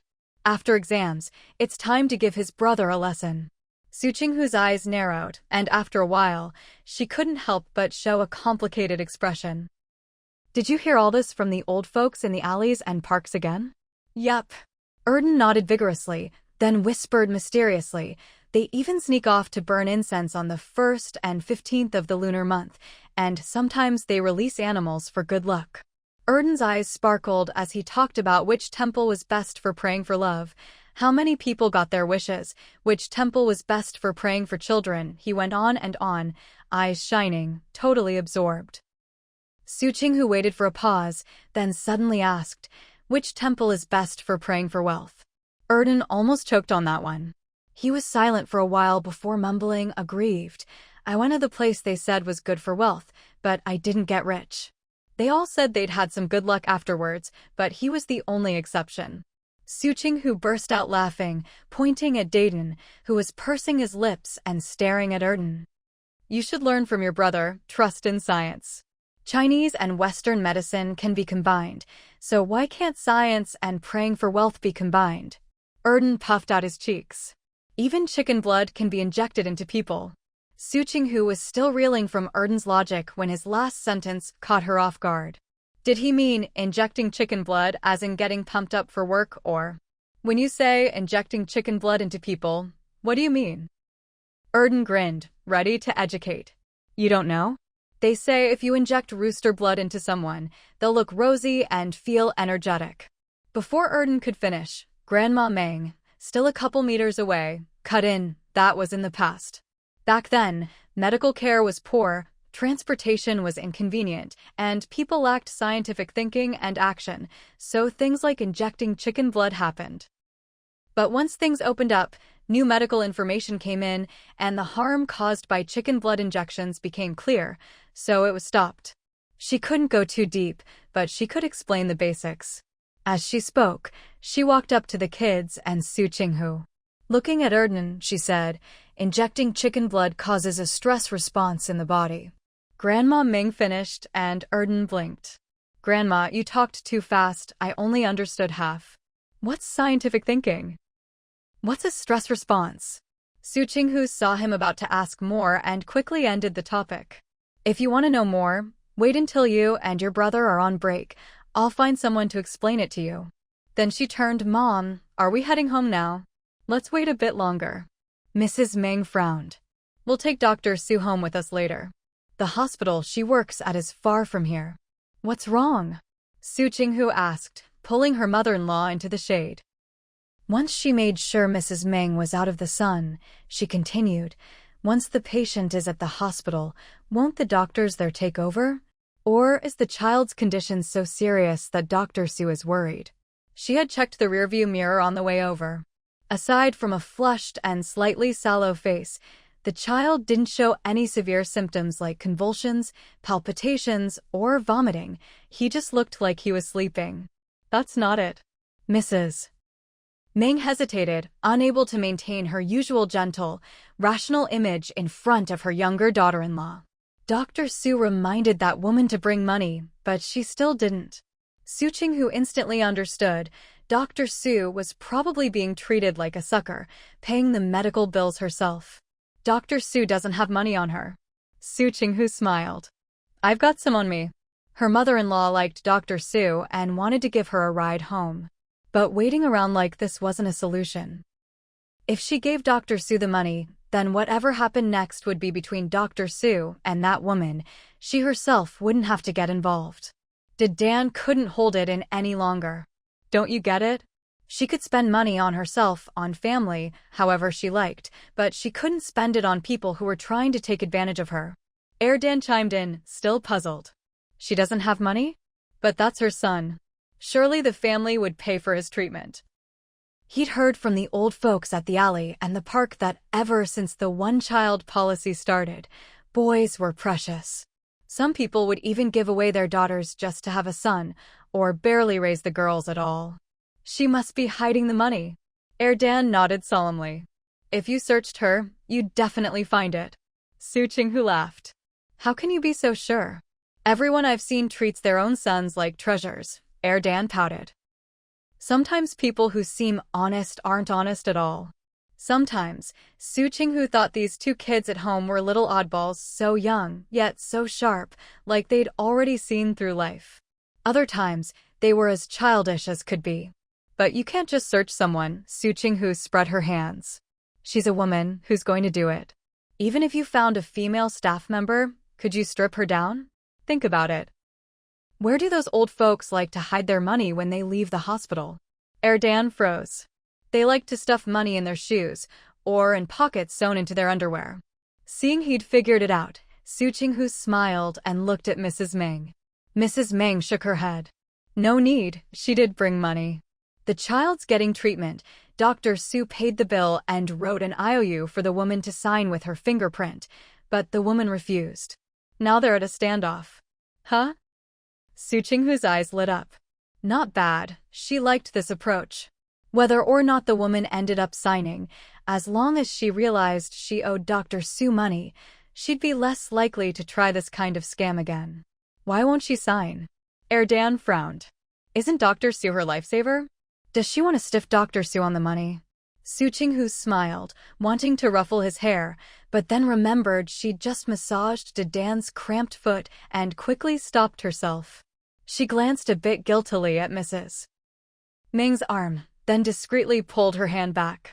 As long as she didn't say anything and Dan and Dan kept quiet, her mother-in-law would never know she'd touched her arm with the same hand she'd used on Dan's foot.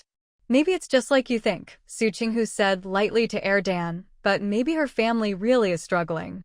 Human nature is complicated, but you can't let kids always think the worst. You have to give them a little sunshine. Su Qinghu felt like applauding herself. She really was a responsible and insightful parent. After about 15 more minutes, Su Qinghu lifted her wrist and waved her watch at Mrs. Meng.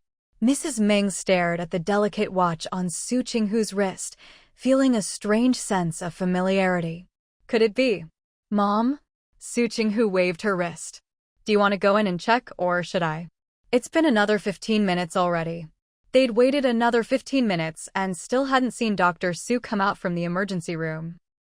They couldn't just keep waiting like this. She hated waiting most of all. Of course, if it were someone like Qinlai, her patience would be much better. Double standards are just so easy and so much fun. Huh? Oh, right. Mrs. Meng tore her gaze away from Su Qinghu's wrist. I'll go. I know where they are, it'll be easier for me to find them. That woman was always crying, looking as delicate as a little white flower. If you raised your voice, she'd collapse. The worst part was, she played the victim. I'm weak, you're strong, so if you do anything to me, you're bullying me. She really didn't want the people her son cared about to see this kind of drama. Mom, if anything comes up you can't handle, come find me, Su Qinghu waved at Mrs. Meng. I'm really tough.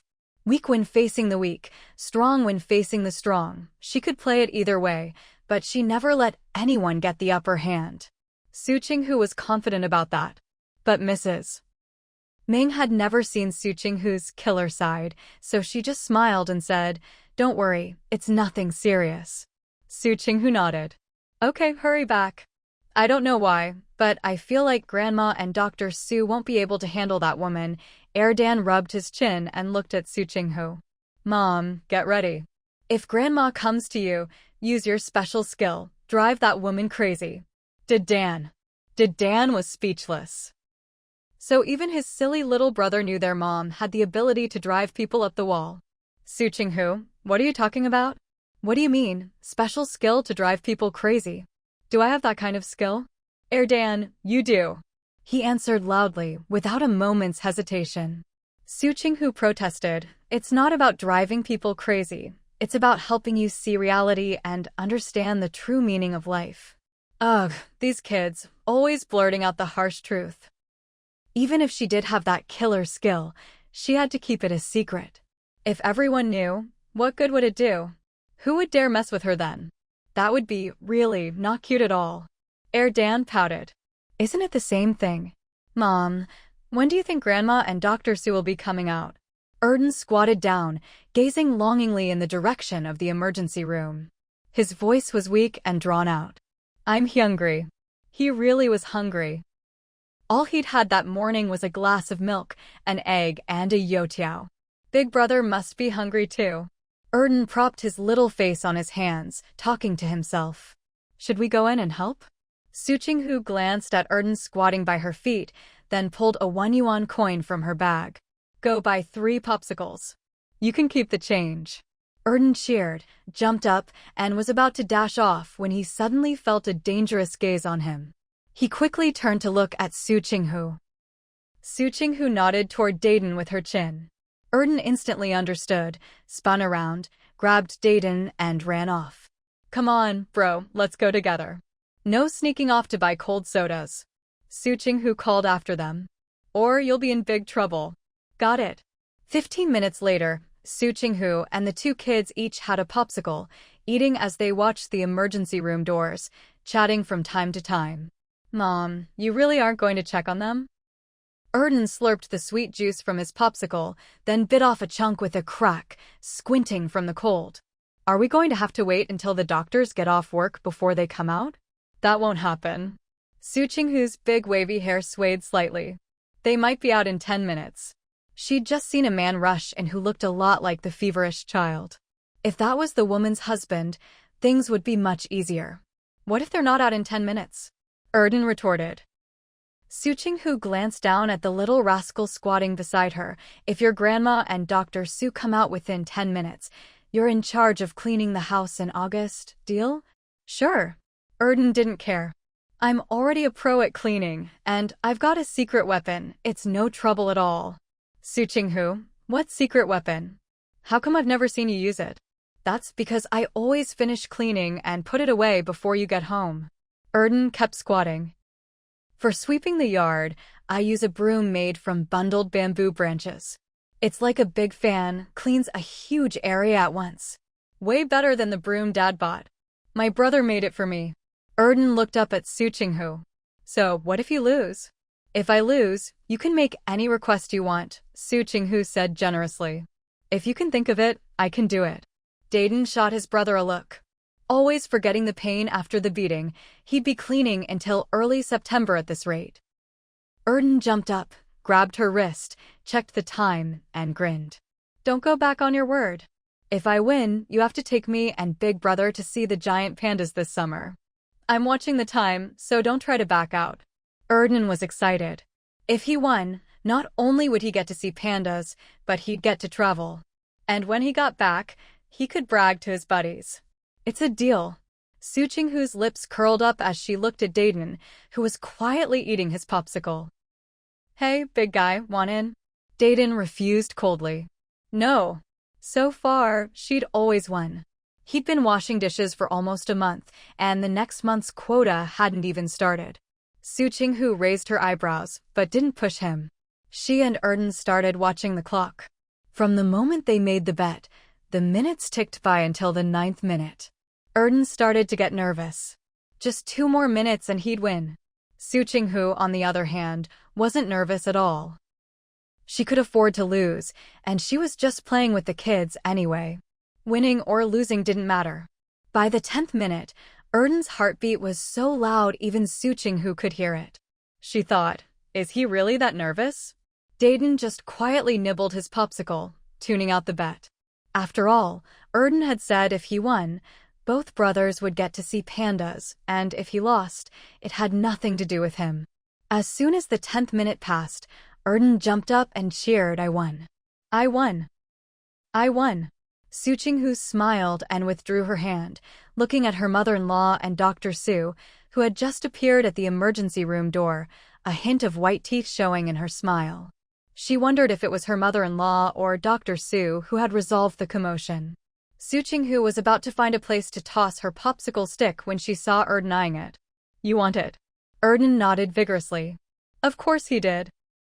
Once he'd collected 30 or 40 sticks, he could play pick-up sticks with his friends.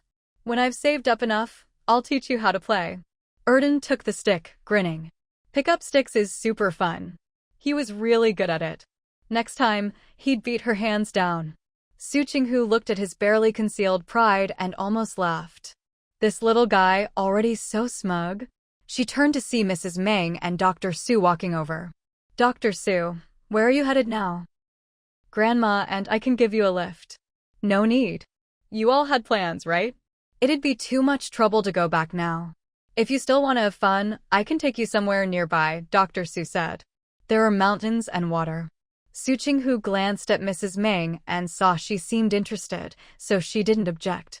But Xiao Huang and Su Qinghu paused. That student or apprentice of yours, aren't we waiting for them?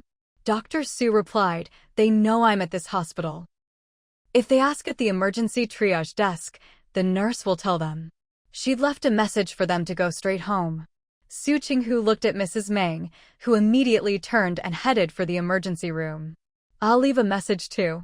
As soon as Mrs. Meng left, Dr. Su stared at Su Qinghu so intently that both Erden and Dayton felt something was off and crowded around their mom. Only then did Dr. Su speak. Have we met before? Su Qinghu burst out laughing. She couldn't help it. Dr. Su's serious tone made her think of all those cheesy pickup lines. I'm sure we haven't met. Su Qinghu's eyes crinkled with her smile. With your presence and skin, if I'd ever seen you, I'd never forget. Ah, a perfect, subtle compliment. Dr. Su paused, but seemed to appreciate the flattery and smiled. What's your name? We're from the same family, I'm also Su. Su Qinghu replied with a smile. Su Qinghu. Good, now they were exchanging names. Su Qinghu. Dr. Su pondered for a moment. What's your grandfather's name? Su Qinghu, shouldn't she be asking my dad's name? Su Beiyong. She dredged up the name from her memory, pausing for a moment. That was all she remembered. She couldn't even picture the old man's face anymore. Other than the name Su Beiyong, she knew nothing about his past.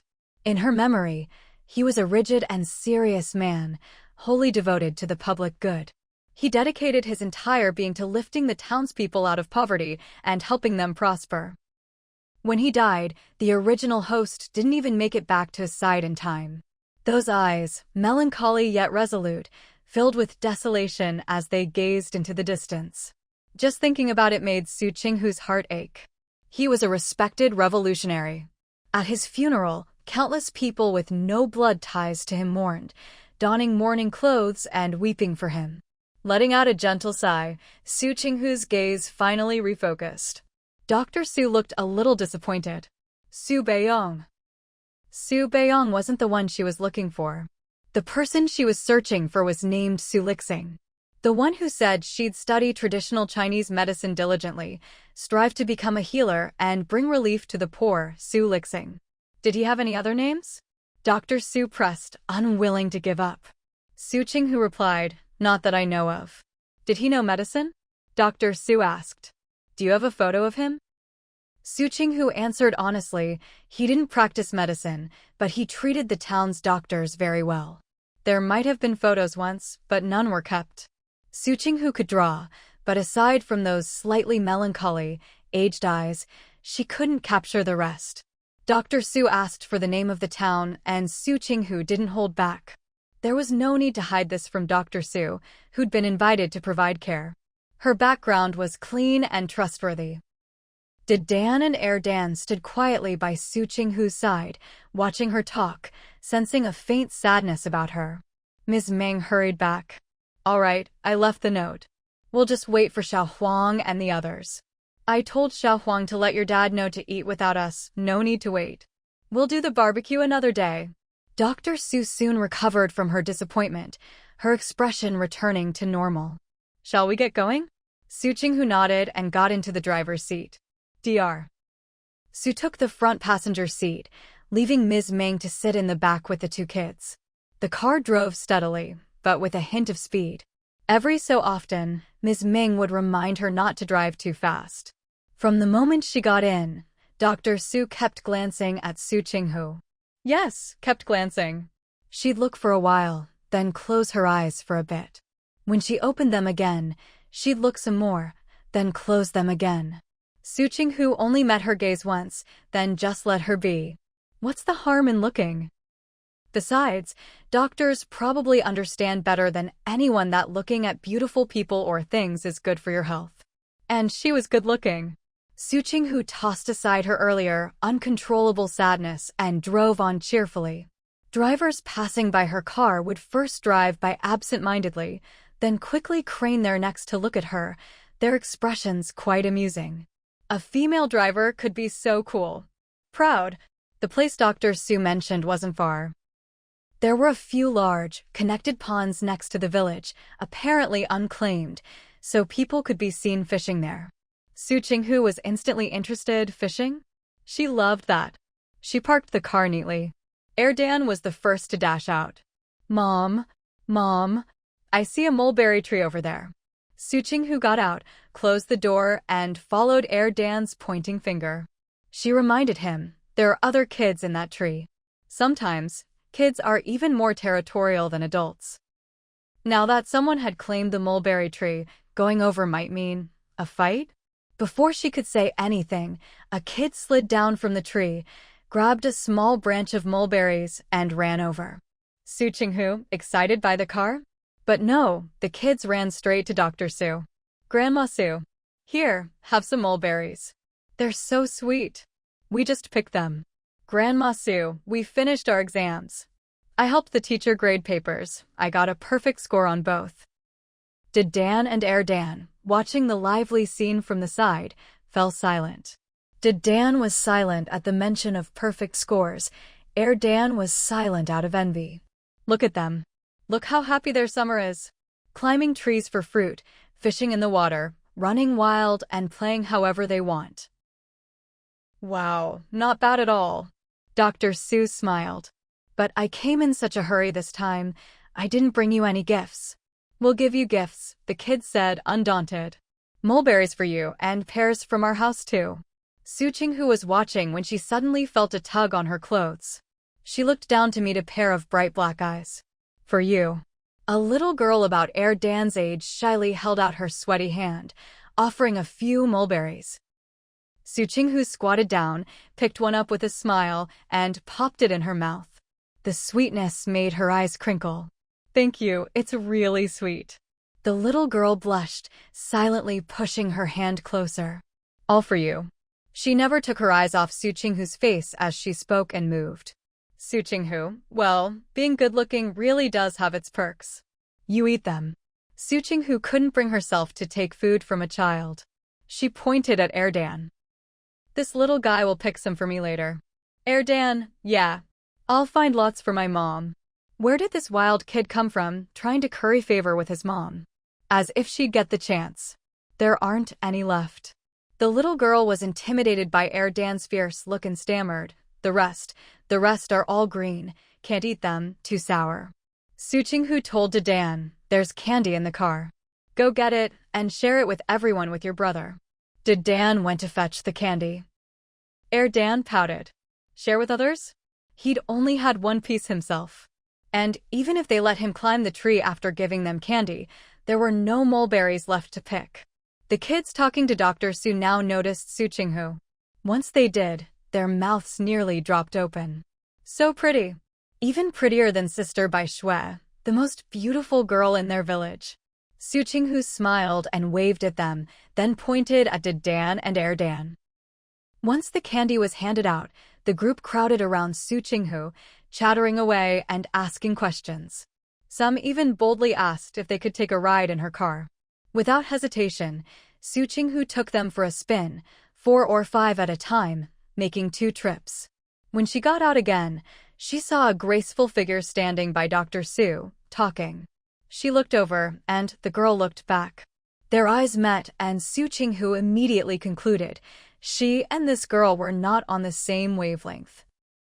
No way they'd be friends. Su Baishui looked at Su Qinghu's stunning face, momentarily dazed. This was nothing like the Su Qinghu from right before graduation. Dr. Su waved her over. Xiao Su, let me introduce you. This is Su Baishui, also surnamed Su, from this village. Her grandfather and I are distant relatives, so she calls me Grandaunt. Su Qinghu smiled and nodded. Dr. Su's gaze held a hint of regret, which made Su Qinghu want to tease her. You introduced yourself so thoroughly. Do you want me to call you Grandaunt too? She wouldn't mind. If their relationship got closer, She could act cute and wheedle some beauty tips out of her. Yes, she was just that shameless. Dr. Su, Madame Su Lilin, smiled. Well, it's not impossible. Her blood relation to Su Baixue wasn't that close. If you wanted to be precise, Su Baixue should actually call her grandaunt. But compared to Su Baixue, she felt a more natural closeness to Su Qinghu. It was an instinctive kind of affection. One was so distantly related it was almost nothing. The other, not much blood relation at all, but a genuine fondness from the heart. When you thought about it, it didn't really make much difference. If you call me auntie, then from now on, we'll be proper relatives, Madame Su said with a smile. I'm all alone in this world. To be honest, I'd love to have more family. Well, since you put it that way, I'll definitely bring you along when I go out to have fun in the future. Su Qinghu spread her arms wide, winked at Madame Su, and said, how about a hug to seal the deal? Huh? Madame Su was stunned for a moment, but before she could say anything, Su Qinghu had already pulled her into a hug, even patting her back with gusto. From now on, you're one of my people. If anyone bullies you, just let me know, I'll stand up for you. In these times, even between parents and children, once you were old enough to understand things, such affectionate physical contact was rare. Madame Su, who had seen so much death and separation, was caught off guard by Su Qinghu's hug and her words. Her nose stung, and her eyes instantly reddened. In the chaos of war, there was no such thing as family. In the fiercest years, her blood relatives died one after another. From then on, she knew that in this life, there might never again be anyone to shield her from the storms. And words like these, someone saying they'd protect her, draw her into their circle, she hadn't heard them in so long. Nestled in this soft, warm, faintly fragrant embrace, Su Lilin let out a long breath, her whole body relaxing. So it only took a hug to dispel that pent-up gloom in her heart. Feeling Madame Su return the hug, Su Qinghu's eyes curved in a smile. She patted her back again.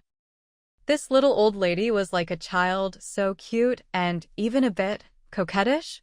Erden scowled, pouting as he watched Su Qinghu hugging Dr. Su, his little chest heaving. It was fine to like Dad, to like him, to like his brother, to like Grandpa and Grandma, but why did she have to like this little old lady too? Was that old lady as good-looking as their family? And hugging for so long. Erden almost wanted to stomp over and pull them apart. Dayton didn't say anything, just watched Su Qinghu. Grandma was right there, and she didn't even ask Grandma before recognizing a new relative. Would Mrs. Ming object? She'd have to be crazy to object. Her younger daughter-in-law was organized and capable, but whenever she saw her, she couldn't help but see her as a child. If the young couple had kids in the future, with a nationally renowned TCM doctor watching over them, she'd be at ease. Glancing at Su Qinghu's slender waist, Mrs. Ming worried a bit.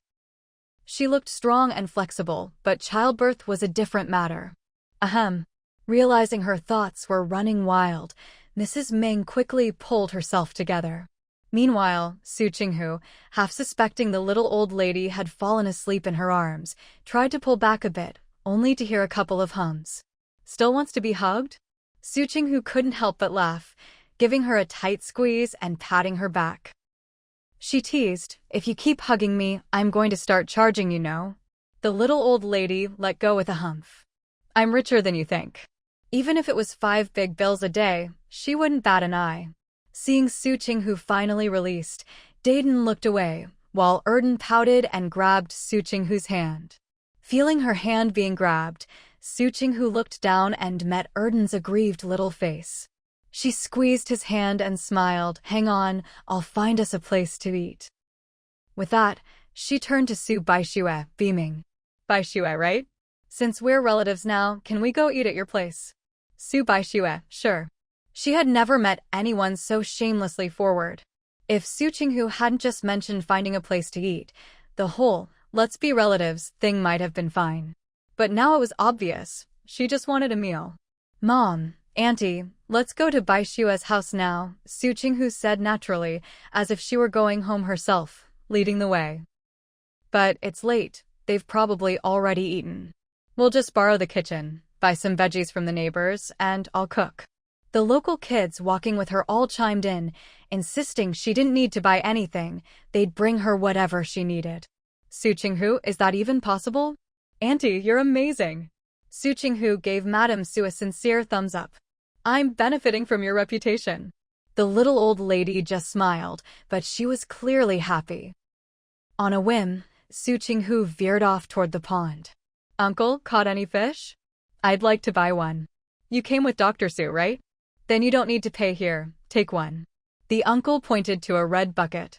He was about to tell her to help herself, but seeing how she was dressed, he thought better of it. He fished out a carp, threaded a bit of long grass through its mouth, and brought it over. They're all Christian carp, lots of bones, be careful when you eat. Su Qinghu took the fish, but still pulled a small bag of fruit candies from her bag and handed it over. If you won't take money, at least take these. Kids love them. The uncle couldn't refuse and accepted them with a smile. When Su Qinghu turned around, the kids from before had vanished. She raised her eyebrows and walked back, smiling. As she walked, she chatted, Baixue, do I seem familiar to you? Su Baixue, no. Really? Su Qinghu gave her a bright look. I thought you recognized me, the way you were looking at me just now. It's probably just because you're as good-looking as someone I know. Su Baixue looked at Su Qinghu, her fingers curling slightly. You look so young, about my age, and you already have 2 sons. That's impressive. Su Qinghu nodded in agreement and praised her, good eye.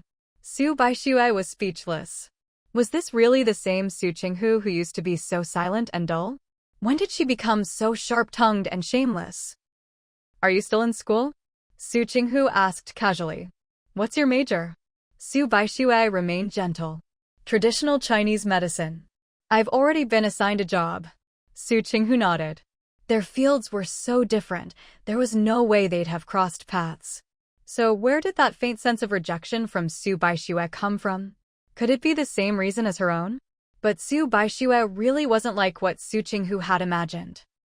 When they arrived at Su Baixue's house, the group of children who had disappeared earlier returned, holding vegetables, eggs, and other ingredients in their hands. During the entire time spent cooking, wherever Su Qinghu went, the children followed closely behind. She didn't even need to ask for anything. These kids, already used to household chores, would hand her whatever she needed for the dishes. No one else had a chance to help. Su Baixue's parents and brothers worked at a township enterprise. Since it was the weekend and they'd just finished lunch not long ago, everyone was at home. Ms. Meng and Su Qinghu's newly acquainted grandaunt, Su Lilin, chatted with Su Baixue's family, while occasionally glancing over at Su Qinghu. Seeing that she could handle everything on her own, they simply let her be. Originally, Su Qinghu planned to make a few simple stir-fries, but after seeing the kids swallowing hungrily, she decided to just mix everything together into a big stew. Except for the fish, of course. All right, go home and get your bowls and chopsticks. Su Qinghu waved her hand. Dinner will be ready in 5 minutes. The kids were so earnest, they'd brought over green beans, tomatoes, eggs, tofu, and leafy greens. With the addition of the streaky pork from Su Baixue's house, it was no problem to make a delicious big pot of mixed stew. With a cheer, the kids dashed off and soon returned, some carrying bowls, others complaining tearfully that their parents wouldn't let them eat. But that wasn't a big problem. After all, everyone had friends, and naturally, some were willing to lend their bowls to others after eating. Each child got half a bowl of food, and they sat in a row on 2 unpeeled wooden logs in Su Baixue's house, happily eating. Ms. Meng smiled as she held her own bowl. It's been a long time since I've eaten like this. It smells wonderful, said Granny Su Lilin, taking a sniff and nodding. Really, what's the appetite? Su Qinghu was flanked on both sides by Did Dan and Dan, with the other kids sitting close by, holding their bowls and eating with pure joy. Su Qinghu was happy too. Eating together like this, sitting in a row, somehow made the food taste even better than usual. After the meal, once everything was tidied up, Su Qinghu quietly left 5 yuan in Su Baixue's cupboard, then took the kids and the 2 elderly ladies outside. They played sandbag toss, mud pie smashing, freeze tag, and eagle catches chicks. The more lively the game, the better. At first, Ms. Meng and Granny Su were a bit embarrassed, saying these were children's games and refusing to join.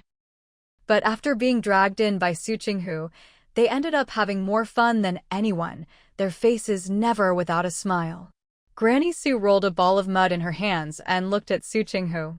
"You're too good at these games. You should step out and be the judge." "I don't want to." Su Qinghu had already shaped her mud into a cube, smoothing out the sides. "You're pretty good yourself. You be the judge." No. Grandma can't be the judge," the kids protested. "If Grandma loses, she'll tell us a story." "Big sister, you do it." Su Qinghu. Little rascals. She could tell stories too, it's just that they didn't like the ones she told. Fairy tales had no market with this crowd. With a look of mock grievance at Ms. Meng and Granny Su, Su Qinghu forcefully smashed her hollow mud ball to the ground. With a crisp pop, it split open in the middle. "Let me tell you, when it comes to mud pie smashing, I'm the king." Every time, she could make it explode with a loud bang and a big crack. "You always win." "We're running out of performances," the kids complained, laughing as they dragged Su Qinghu aside. "You be the judge for us." And so, Su Qinghu was forced out of the game.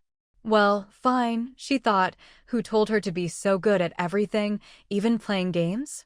By the end, even the old men fishing nearby came over. Too shy to join directly, they used the excuse of guiding the kids to play a few rounds.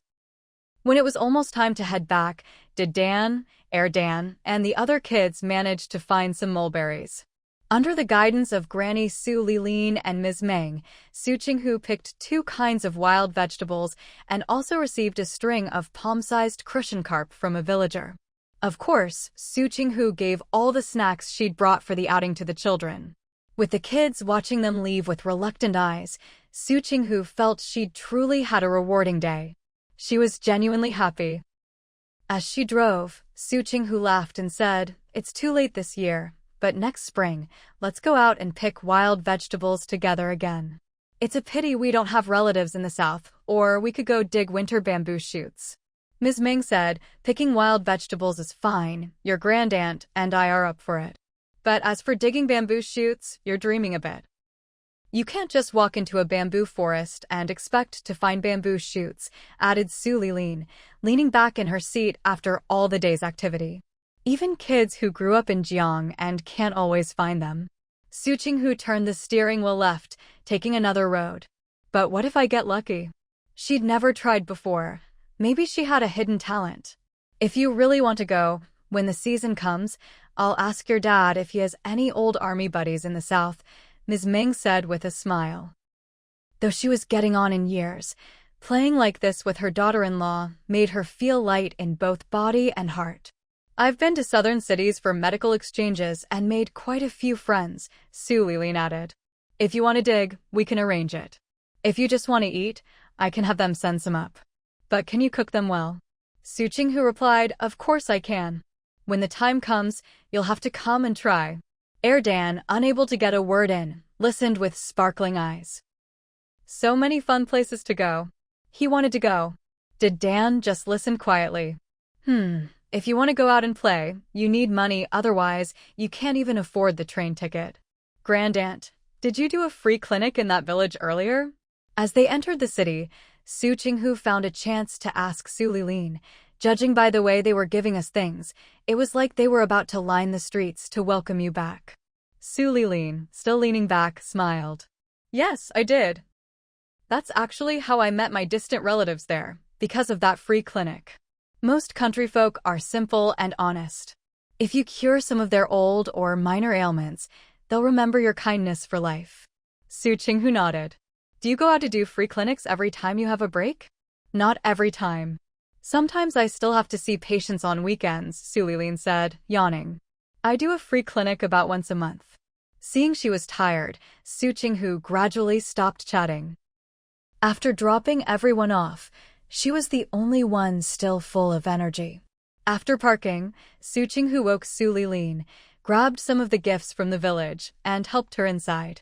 The door opened, and a woman in her early 40s greeted Su Qinghu with a smile. Judging by her manner, she was probably the housekeeper. After settling Su Qinghu in, Su Qinghu took her mother-in-law Ms. Meng home, left half the village gifts for her in-laws, and finally strolled back to her own place. Days like this really feel like stealing a half-day of leisure from a busy life. In every workplace, Monday is always the busiest day. It's when you set the tone and goals for the week, then break them down for each person. That's how the weekly work plan unfolds. Of course, on the first day of the week, you also have to report your story ideas. Once those are approved, you can start contacting interviewees, draft an outline after scheduling the interviews, then write up the article as soon as the interview is done, submit it for review, revise it, submit it again, revise again, and finally finalize it. For Su Qinghu, her goal these days at work is simple: no overtime. She tries to finish her tasks 15 minutes before the end of the workday, hand everything in, and leave right on time. Quick, clean, and without any lingering around. Hey, come on, you don't have to be like this. Yuan Hang caught up to her. Why are you running so fast? As long as you're within 100 meters of the office, the supervisor could still drag you back for overtime. Su Qinghu didn't even look back. Then I'll just run faster. Once I'm more than 100 meters away, they can't catch me. And by the way, thanks. That car of yours is pretty nice. Yuan Hang sped up too. If you asked who in the department hated overtime the most, it used to be him. But ever since Su Qinghu arrived, she'd become his partner in crime. No need to thank me. Yuan Hang caught up to her. You even filled up the gas tank. Su Qinghu joked, well, I was hoping I could borrow your car again in the future. At her current rate of earning, buying a car herself was just too hard. Never thought about buying your own? Yuan Hang asked. Didn't the government issue new regulations about private car ownership a couple of years ago? It was the first time, but at least it clarified that private car purchases are legal now. As she hurried along, Su Qinghu asked, then why don't you buy one? After all, the car he lent her wasn't even his own. I want to. I've got the money ready. But you know, if I become the first person in the city to buy a private car, I won't be the one going out to interview people. Everyone will be lining up to interview me. Just imagining it made Yuan Hang shudder. The first person to try something new always gets the most attention. Even after all the interviews, the buzz wouldn't die down for a while. I'd be like a monkey in a zoo, with everyone watching my every move. Su Qinghu laughed. He was right. If you bought a car now, you'd really be treated like a spectacle. But I checked the regulations. The policy is aimed at group purchases or joint households. Private car purchases are mostly for those in the transport business, like trucks, boats, or tractors. For people like us, not in sales or transport, how would we even buy a car? You seem smart, but I didn't expect you to be so by the book. Yuan Hang clicked his tongue in surprise. Haven't you heard of getting a car quota through overseas connections? Su Qinghu, I really haven't. Honestly, it wasn't surprising. She hadn't looked into it much, because she knew there was no way she could afford a car within a year anyway. Last year, the country imported a batch of Santanas. The foreign price was about 80,000, but by the time they got here, it was nearly 200,000. And you couldn't just buy one with money, you needed proof from your workplace. So, even if she wanted to buy a cheap car, she'd probably need to save at least 100,000 first. Ouch! I'm nowhere near being able to buy one. Su Qinghu glanced at Yuan Hang, feeling a bit down. Even if I had a way in, I don't have the money. What did he just say? He's got the money, but doesn't want to buy one because he doesn't want to be the first and get all that attention? He really does have money. 10,000 would do, Yuan Hang said mysteriously. Let's buy a car together. Better to share the spotlight than face it alone. Su Qinghu silently calculated how much she'd make if she sold all the clothes she'd bought for resale. After the math, she almost got depressed. She was still way off. Even if she raised her prices, she'd still be far from the goal. Still, just because she was short on cash didn't mean she wasn't curious about how to buy a car and what models were available. Su Qinghu slowed down. Tell me more. Was this guy in such a hurry today just to tempt her into buying a car with him? Fiat 126p, Yuan Hang said. I can get one through some connections. Su Qinghu. What's wrong? Yuan Hang looked at her curiously when she didn't respond. That kind of car is fine for commuting, right? Su Qinghu gave him a look. It's fine for commuting, but it's not practical. I have a big family. If I buy a car, it has to be something with more space. Can't get a bigger one, Yuan Hang almost teared up. Those cost hundreds of thousands. Who wouldn't want a spacious, impressive car? But the key is, he didn't have the money. Borrow from his parents? He'd rather not buy a car at all. Su Qinghu took a deep breath. Taking the bus to work is fine for now. Instead of buying such a tiny car, you might as well buy a house. A house? Why? I'm not in a hurry to get married, Yuan Hang waved her off. Besides, my family already has a house. They even have a wedding house ready for me. Su Qinghu, has anyone ever told you that you're the kind of person who's easy to get punched? Yuan Hang grinned. Nope. Su Qinghu rolled her eyes, saw her bus approaching, waved at Yuan Hang, and said, enough nonsense. Whether you buy a car or a house, that's up to you. Personally, I don't think keeping your money in the bank is worth it. So, what do you think of that little car? Yuan Hang quickly asked. Su Qinghu, up to you. If you need it for work or can make some extra money with it, go for it. But if it's just for commuting, there's no need. If I'm not mistaken, you wanted to buy a car just to take your family out for a drive, right? You weren't thinking about making extra money either, so why are you lecturing me about being ambitious? Yuan Hang protested. I want to live and work as freely as you do. Look at her, just started her job, balancing work and life, doing well at work and enjoying life. She's practically glowing with happiness. Honestly, even sisterly seems younger just being around her. That's because I don't have any career ambitions, Su Qinghu shot him a look. You're a young guy with talent in photography. Work hard, young, pretty girls like ambitious men. Yuan Hang fell silent. So, because he had ambition, he was doomed to never live as happily as Su Qinghu? Su Qinghu stepped onto the bus, waved without looking back, and said, there's a saying. Don't go to Sichuan when you're young, don't leave Sichuan when you're old. You should work hard for a few more years before thinking about retirement. Yuan Hang, so is Su Qinghu's happy, vibrant lifestyle actually a retirement life? As soon as Su Qinghu got off the bus, she paused in surprise. What's going on? Why are they waiting for her at the bus stop? She glanced at her watch to confirm she hadn't left work any later than usual, then started walking forward. Mrs. Ming stood a little off to the side of the bus stop with 3 little ones. When she saw Su Qinghu get off, she smiled. But before her smile was even complete, 2 of the kids had already dashed out, leaving only Dan by her side. Dan, with a stern little face and pursed lips, rushed up to Su Qinghu, looked up indignantly, and declared, I want to make a complaint. His voice was so loud and clear that Su Qinghu was momentarily stunned. What's going on?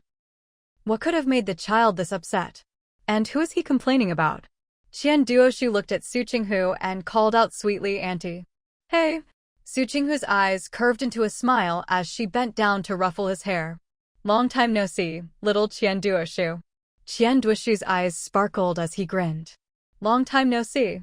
Auntie, can I stay at your house for one night? Dan immediately objected, no way. Su Qinghu raised her eyebrows and decided not to get involved in the kids' battle just yet. Why not? Qian Duoshu frowned. I'm very well behaved. Dan pouted. Whether you're well behaved or not has nothing to do with me. The answer is still no. Qian Duoshu was unfazed. He looked up at Su Qinghu and asked, Auntie, can I stay at your place tonight? Su Qinghu smiled. You're always welcome here. Then she pointed at Dan and said, but can you convince him? Dan nearly tilted his chin up to the sky. Convince him? Dream on. Is he someone who's that easy to persuade? Qian Duoshu looked at the resistant Dan, then at Su Qinghu, thought for a moment, and then asked, Auntie, if I stay here, do I have to share a bed with the brothers? Before Su Qinghu could answer, Dan jumped up. What? You want to sleep in our bed? Don't even think about it. I'm not sleeping with you. Our bed isn't big enough, you won't fit. Even if you could, I wouldn't let you. Duoshu replied in his soft, childish voice, "Why not?" Erdan was stumped by this simple question. After a pause, he said, "I'm afraid you'll wet the bed." He and his brother had long since stopped wetting the bed, but this little rascal, who was full of mischief and not even 4 yet, might just do it. Duoshu didn't feel offended at all. He just grinned, showing his baby teeth. "I don't wet the bed. I stopped a long time ago." Erdan didn't believe him. This little troublemaker wasn't even 4 yet. How could he not wet the bed? "Grandma, tell my brother," Duoshu tugged at Mrs. Meng, who had walked over. "Didn't I stop wetting the bed a long time ago?" Mrs. Meng smiled at Su Qinghu, then turned to her grandson. Duo stopped wetting the bed after he turned 2.5. Erdan protested, "Grandma, you weren't even in the capital then. How would you know? You can't just believe everything people tell you." The old man at the end of the alley always said, "Seeing is believing, hearing is deceiving." Mrs. Meng praised Erdan, then said, "You're right, I did hear it from someone. Duoduo's dad told me." Erdan was taken aback, pouting reluctantly. Duoduo's dad seemed like an honest man, and honest people usually don't lie. But still, he didn't want to believe it. "Even if you don't wet the bed, our bed isn't big enough for you," Erdan pouted. "If you force your way in and my brother and I roll over in our sleep and accidentally squish you, you might suffocate. I can't afford that." Surely now he wouldn't want to stay at their house anymore? But he underestimated just how much Duoshu wanted to stay at Andy's house. Duoshu said, "It's okay, I won't sleep with you guys. I'll sleep with Auntie. Her bed is big." He had peeked through the window earlier and seen that the bed was big and new. Erdan was floored by Duoshu's words and looked at him as if he wanted to pounce and bite him. So after all that, this is what he was after? He wants to sleep in his mom's bed? No way. As a bystander, Su Qinghu could already see that little Duoshu had won this round. She smiled and moved a bit closer to her mother-in-law, speaking softly, "Mom, when did you get here?" She had thought Mrs. Meng was waiting for her at the gate, but Mrs. Meng replied, "I brought Duo to Erdan and did Dan's school for an exam today. We came back together." Duo had an exam? Su Qinghu asked, glancing at Erdan. If she wasn't mistaken, Erdan had looked both sad and angry when he ran up to her earlier. "So, Duo had the same exam as Erdan," she asked quietly, keeping an eye on the 2 kids still facing off. She didn't want the kids to overhear and get upset again, but Erdan heard her anyway and shot her a glare. So Duoduo's exam had become a sore spot for her younger son, a topic that would set him off at the slightest touch? Su Qinghu gave a polite but awkward smile, the classic fake smile. She didn't say anything more. Mrs. Meng also looked a bit embarrassed and copied Su Qinghu's smile, saying nothing. Erdan, mortified and angry, "I heard everything." Did they really think they were talking quietly? Not at all. Su Qinghu shrugged, smiling gently, and then, like a finishing school instructor, nodded gracefully and said something not gentle at all. "Wow, your hearing is amazing." Erdan wanted to pound the ground. Today, he felt like a sapling whipped by bamboo sticks covered in wounds, especially in his heart. Why did that little troublemaker have to come take the exam at their school? Why did he have to be in the same class? Why did he have to sit right next to him during the test? What was he after? A kid who wasn't even 4 yet. What could he possibly want? Was he trying to show him up? What good would that do?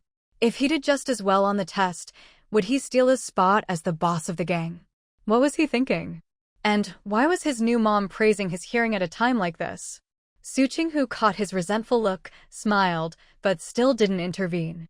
Erdan knew this meant Su Qinghu wanted them to sort it out themselves. He drooped for a moment, then quickly perked up, turned to Duoshu, and raised his chin. "Bossy as ever. Grandma is staying over tonight too, so Mom will have to prepare another room. You can sleep with Grandma." He and his brother had never slept in their new mom's bed, and Duoshu shouldn't even think about it. And if they didn't make up another room, then he and his brother would sleep with their new mom, and the bed would go to Grandma and the little troublemaker. When it comes to kids, it's best to let them sort things out themselves. If adults get involved and don't handle it well, everyone ends up feeling wronged. Once Duoshu got her wish to stay overnight at her aunt's house, she became very agreeable, nodding at everything Erden said. Erden was left with no temper at all. Leading the group home, Su Qinghu chatted with her mother-in-law, Mrs. Ming. "Mom, you're not leaving tonight, right?" Just now, little Duoshu had said she wanted to stay over, and her mother-in-law hadn't objected, so she probably wouldn't leave the kids with her and go. "I'm not leaving tonight," Mrs. Ming said as she walked, keeping an eye on the kids. "The kids are done with exams, and you have to work tomorrow. I'm free anyway, so I'll look after them. Does Dad know?" Su Qinghu glanced at the sky. "Should we bring Dad over too?" She was talking about Chenbo. With her mother-in-law here, her father-in-law would be left alone at home. Duo was dropped off at our place by her parents last night," Mrs. Ming said, walking alongside Su Qinghu behind the kids, smiling. "They said they had to go on a business trip and asked me to take Duo to Erden's school for the exam today. After the exam, they wanted me to look after her for a few days. Now that she's retired, she can't sit still. Otherwise, she wouldn't have gone to get an accounting qualification before. Looking after the kids now isn't a bad thing. She hadn't taken care of children in a long time, so she figured she'd treat it as gaining experience. That way, when her younger son and daughter-in-law had kids, she wouldn't be caught off guard." "Your dad knows about this," Mrs. Ming said with a smile. "I only found out last night that the kids had exams today, and after that, they wouldn't need to go to school. Since you have work and they're off tomorrow, I told your dad I'd come over here for a bit and probably wouldn't go home tonight." Su Qinghu's eyes instantly curved up in a bright arc. She hugged Mrs. Ming's arm, snuggling up to her. "Mom, you're the best." Mrs. Ming smiled, lips pressed together. "It's nothing, really. It's what I should do. There's no such thing as what you should or shouldn't do, only whether you want to or not." "Mom, you were thinking of me," Su Qinghu's eyes sparkled with her smile. "That's so nice." Mrs. Ming had been through a lot, following her husband around all these years, and she was a bit tough by nature. But no matter how tough someone is, when faced with genuine warmth and sincerity, they can't help but soften a little. Especially when it's coming from someone so pretty, sweet-talking, clever, presentable, and good at acting cute.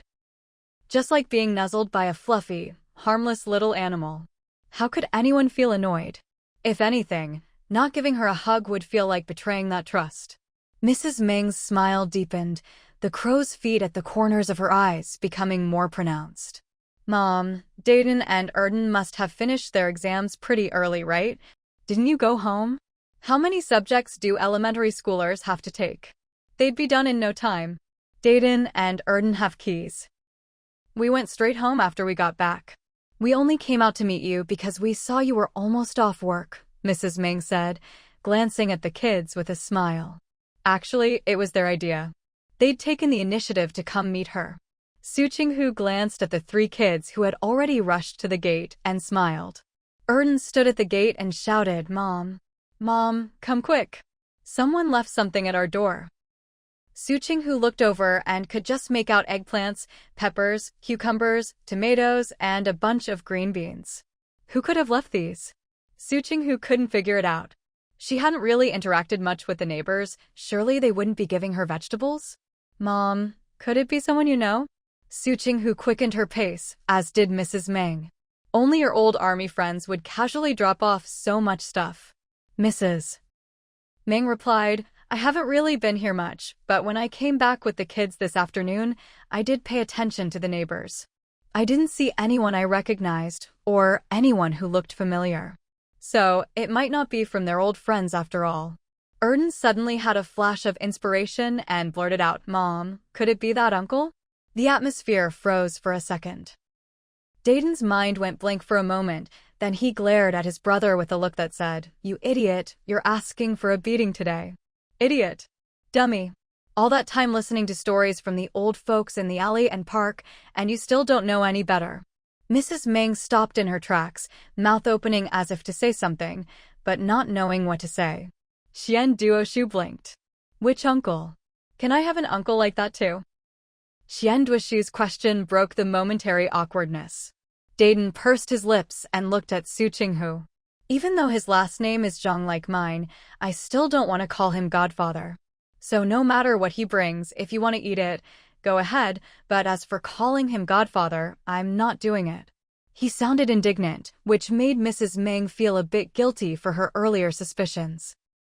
Su Qinghu raised her eyebrows, thought for a moment, then ushered the kids into the yard before saying to her mother-in-law, "Back in college, this guy pursued me, but I was focused on my studies and wanted to shine at work, so I turned him down." Mrs. Ming's relief was short-lived, as her heart tensed up again. Later, Su Qinghu smiled, catching the moment Mrs. Ming's heart tightened again. Later, thanks to our teacher's matchmaking, we got our marriage certificate before he left. Mrs. Ming reflexively asked, "Which teacher?" "My college professor, who also used to teach him," Su Qinghu replied with a smile. "The teacher said he was a good person, so she introduced him to me." With that, she managed to praise Chenlai and also show that her character was endorsed by her teacher. Su Qinghu mentally gave herself a nice, "Oh, right, you might know this person too," she said, as if suddenly remembering. "Chenlai said they had some friction as kids, so you probably know him." "His name is Zhang Dongxing." Su Qinghu looked at her mother-in-law. "Do you know him? Zhang Dongxing? How could Mrs. Meng not know him?" As a kid, he was fearless, always getting into trouble, almost like he wanted to poke a hole in the sky. Every fight seemed to involve him. Of course, her own son Chenlai was often involved too. Before they even started school, the two of them were like fighting cocks. Every time they met, their eyes would go red. Even if they didn't fight, they'd have a few rounds of glaring at each other. "Probably just trying to get back at Chenlai by using me, so he keeps leaving stuff at our door.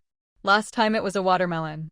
I didn't take it, and he said he wanted to make Dayton his godson as a meeting gift." Su Qinghu shook her head. "I've never seen grown men in their 20s or 30s still acting like this." Mrs. Ming was reminded of the past and said helplessly, "Forget it. He's the type that the more you tell him not to do something, the more he wants to do it. Let him be." After a moment's thought, she added, "I'll talk to old Zhang when I get back. Tell him to keep an eye on his son." Walking up to the basket, Su Qinghu rolled up her sleeves and refused her mother-in-law, Mrs. Meng's, offer to help. She picked it up in one go. Just as she was about to carry it into the courtyard, she noticed a slip of paper underneath the basket after lifting it. "Huh?" Su Qinghu paused, set the basket aside, and picked up the note. Mrs. Meng was staring at the note too. That brat from the Zhang family. Was it not enough to be mad at her own son? Now he was writing notes to her daughter-in-law. Unbearable. Absolutely intolerable. Just wait. Tomorrow she was definitely going to complain to old Zhang about this. After reading the note, Su Qinghu handed it to Mrs. Meng. Mrs. Meng hesitated, torn between wanting to see what was written and worrying that if she took the note, her daughter-in-law might hold it against her later. For a moment, she just stood there, frozen. Should she look or not? Su Qinghu watched Mrs. Ming's conflicted expression with a barely concealed smile, almost bursting out laughing. But she didn't say anything, just waited for her mother-in-law to take the note. Mrs. Ming gritted her teeth and took it. "Let me see what that Zhang boy wrote. If he dares write anything improper, I'll go straight to his father and give him a piece of my mind for you. The women in our family will not be bullied." Mrs. Ming declared righteously, and Su Qinghu was laughing inside. But when Mrs. Ming saw what was actually written, she froze. Wait a minute. This wasn't written by the Zhang boy. The handwriting was clearly a man's, but the signature at the bottom read, "A teacher saved by kindness." So, it was still a man? A man her daughter-in-law had helped? Mrs. Ming felt a bit helpless, but also somewhat understanding. After all, since ancient times, no one could resist a beauty with both character and grace. The handwriting looks a bit weathered, but also full of gratitude. Mrs. Ming could only comment on the penmanship. Her daughter-in-law had been open about so many things, and even showed her the note, with nothing to hide. If she started asking whether this teacher was a man or a woman, when she'd helped him, or how old he was, that would be going too far. She wanted to know, but she couldn't ask. Mrs. Ming's heart felt like it had been crumpled into a wrinkled piece of paper. Su Qinghu explained, "Last time I came back from a business trip, my suitcase was too heavy, so I called for a porter. The one who came was an old teacher, skinny and obviously hungry, just out looking for work. I thought something was off, so I gave him a few yuan and pointed him toward the Red Cross for help if he needed it." Looks like it really helped him out of a tight spot. Su Qinghu smiled at the fresh fruits and vegetables in the basket. These must be his way of saying thanks. Mrs. Ming felt a pang in her heart and sighed after a long moment. Who knows when our country will finally become prosperous and strong. Driving out the foreign powers and winning liberation and peace was great. The successful atomic bomb test was great, and the Chinese people could finally stand tall.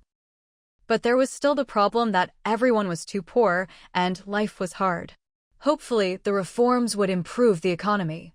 "It'll take time," Su Qinghu said with a chuckle as she carried the basket into the courtyard. "Don't worry, maybe in the future our development will shock and awe the world."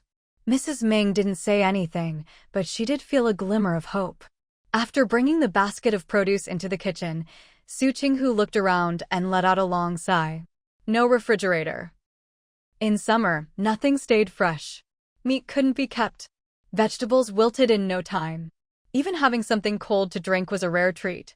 Once the shop renovations were done and the clothes were sold, the first thing she'd buy was a refrigerator. She didn't have a ration ticket for a fridge yet, but she could ask Sister Lee or Yuan Heng, or even talk to the supervisor. Maybe she could get one. As for the money, that wasn't a problem. She'd just grit her teeth and buy it. Yes, ever since coming to this era, Su Qinghu felt for the first time that money just disappeared. The official price for a 150-liter fridge was supposed to be under 800 yuan, but who knew what the real price would be?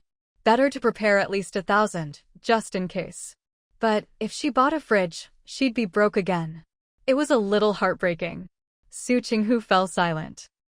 She couldn't afford a car, and buying a house was out of the question for now, but in a couple of years, the market would open up.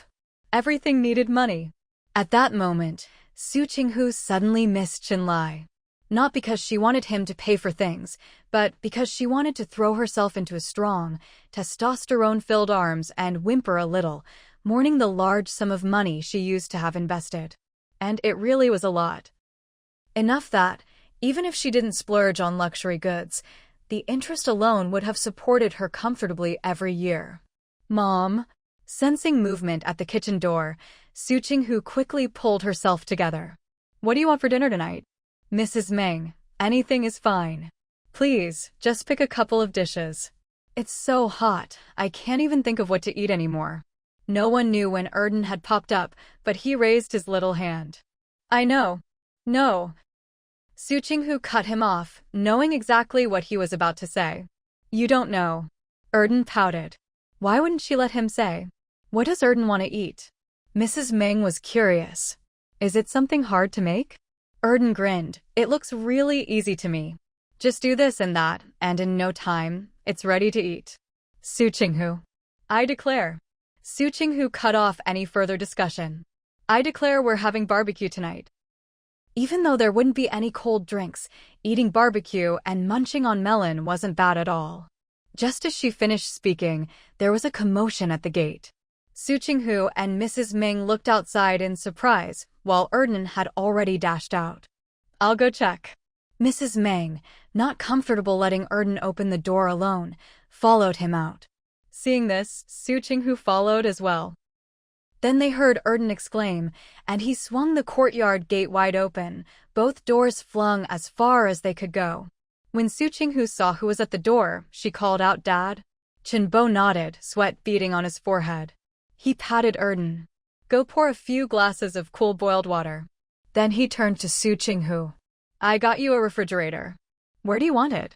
Erden, overjoyed, ran off to pour water, shouting as he went, "Brother! Brother! Grandpa got us a big refrigerator."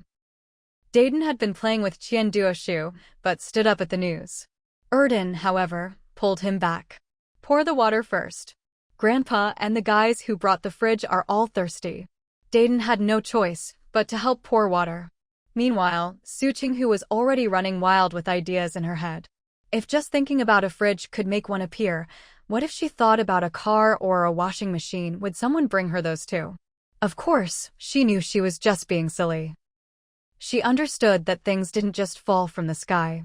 Put it by the living room door, Su Qinghu decided after a moment. There's no outlet in the kitchen. Qinbo, we can run a cord. In that case, the kitchen it is, Su Qinghu agreed readily. Since they were already preparing to drill holes and run wires to put the fridge in the kitchen, it was going to take at least half an hour to get it done. After discussing with everyone where the fridge should go, Su Qinghu told her mother-in-law she was heading out, grabbed her wallet and a neatly folded cloth shopping bag, and went out to buy groceries. These people were probably connected to her father-in-law in some way, so she had to be a good host. By the time she returned home, lugging a bag full of assorted vegetables and meat, plus a few bottles of beer and soda, the wiring was already finished and even had protective casing, so there was no risk of damage or electric shock. Now, a group of people were working on installing the tap water pipes, and someone was fiddling with a liquefied petroleum gas cylinder. Su Qinghu. What on earth had happened while she was out? Were her in-laws always this capable? Her mother-in-law hadn't given her the slightest hint about any of this. So her lifestyle was about to modernize overnight? What a delightful surprise. Qinbo was watching everyone work, occasionally chiming in, when he caught sight of Su Qinghu standing at the door, staring at them in shock. He smiled and said, "What's wrong?" "Qinlai didn't tell you." Su Qinghu walked into the courtyard, shaking her head in amazement. This has something to do with Qinlai? He hadn't written her a letter, called, or sent a telegram since his last business trip. Qinbo nodded. Su Qinghu, all this had something to do with Qinlai? But did he even have that kind of money? Even if this month's allowance hadn't arrived yet, it wouldn't be enough to buy a 150-liter refrigerator, would it? Not to mention, just the fridge her father-in-law had gotten, excluding labor, would cost at least 8 or 900 yuan. And the gas cylinder, a 15-kilo one, the gas alone cost over 3 yuan 60. And the cylinder itself was even more valuable. Not easy to get without the right connections. And then there were the water pipes. Trying to live a somewhat modern life in this era really did take a pile of money. Suddenly, Su Qinghu realized that being taken care of and living a laid-back life like this was actually pretty appealing. For a moment, she really wanted to just lie back and enjoy the ride. So this really is thanks to Qinlai. Su Qinghu walked closer, carrying the groceries to the kitchen while turning her head to ask Qinbo. Qinbo smiled. "Qinlai called me before you got back from your trip, told me about your situation here, and asked me to see when I could get the water and electricity sorted out at home for you." Madam Ming heard Su Qinghu come in and came out with a smile. "We weren't around when you two got your marriage certificate, so we didn't get to give you anything. Qinlai said we should get the water and electricity fixed up for you, so we thought, since we're doing that anyway, why not see if we could get you a fridge?" At the time, they weren't sure if they could actually get a fridge, or if the water and electricity could be redone all at once, so they hadn't mentioned it to her in advance. Even though overall living standards didn't seem to have improved much yet, the reforms had brought a breath of fresh air, and some people were quietly getting richer. Otherwise, there wouldn't be so many new appliances and clothing brands starting to appear. Money could be scraped together, but appliances, especially in-demand ones like refrigerators, weren't easy to get. Maybe before, people didn't realize the benefits of a fridge because they hadn't seen much, but as the reforms deepened, everyone knew by summer just how great it was to have a fridge at home. "This fridge and the gas cylinder are your father's and my wedding gift to you too," Madam Ming said, a little embarrassed. As for the bicycle, after buying these things, they didn't have money left for a bicycle. If they wanted to make it up to her, they'd have to wait for next month's pension. Madam Ming knew her husband well and agreed with his decision. Most of their wages over the years had been lent out to soldiers or friends in need, so they didn't have much cash on hand. After buying the fridge, gas cylinder, and installing the water pipes, there really wasn't much left. Unless some of the money they'd lent out came back soon. "No need for a bicycle," Su Qinghu waved her hand. My commute is a bit far, and riding a bike would actually take more time. When did Dan and Dan are in middle school and need one, I'll buy it for them then. Having a fridge, proper water and electrical wiring, and a stove that didn't require waiting for coal to heat up, what more could she ask for? She was more than satisfied. Her in-laws were amazing. Seeing her eyes sparkling with happiness, Madame Ming laughed. If you don't want a bicycle, maybe I can get you a washing machine. Washing machines were cheaper than fridges. The most expensive imported semi-automatic twin tub was 470 yuan. If just a couple of people paid back what they owed, she could get another big-ticket item for the young couple. Su Qinghu almost clutched her chest. Heavens, this was too much. Was this what it felt like to be spoiled by your in-laws? It was overwhelming. Mom, there's no need, Su Qinghu started, but her voice trailed off. Her monthly salary plus allowance was about 75 yuan. If she wanted to buy a washing machine, she'd have to save up until the end of the year. With a jolt, Su Qinghu snapped back to reality. Instead of daydreaming, she should work hard and get rich, so she could repay these two who treated her almost like their own daughter. You might be able to, but as your elders, we have to prepare something for your wedding, Madame Ming said, hesitating a little. Xiaosu, what do you and Chenlai think? When do you plan to have the wedding ceremony? Even though getting the marriage certificate made it legal, in most people's eyes, not having a ceremony was unacceptable. People would say the groom didn't value the bride, or that the bride was of low status. She didn't want those rumors following her son and daughter-in-law. Madame Ming was sincere, and Su Qinghu could feel it. But a wedding just wasn't possible. Her original father had died, her mother had disappeared when she was a child, and her grandfather had passed away. Some might say, just invite the relatives, but she'd already fallen out with them. Even if they were willing to come for the sake of marrying into a powerful family, Su Qinghu didn't want that. So, let's wait a bit, Su Qinghu said lightly. Chenlai and I got married a bit quickly. We want to spend some time building our relationship and wait until the kids fully accept our marriage. Then we'll have the ceremony. That was a good reason. Su Qinghu secretly applauded herself. Madame Ming nodded. I was worried before, but now that you've said this, I feel much better. Even though her son had told her not to bring it up with Xiaosu, as an elder, she couldn't just ignore it completely. What if the young couple didn't know the proper customs? Whether or not to hold a wedding banquet didn't really matter much to Su Qinghu, but since her mother-in-law had brought it up and was worried about it, Su Qinghu decided to keep it in mind. She needed to think carefully. If they did have a wedding banquet but didn't invite those relatives, how could she make the event both lively and respectable? Of course, for now, she could just set the matter aside. Dad, let's have everyone stay for dinner later.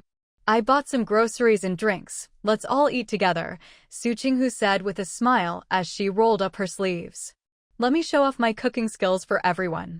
As soon as she said this, Chenbai laughed. Great, I was thinking the same thing. Even though he was older, these people were still his comrades in arms. Entertaining old friends naturally called for good food and drink.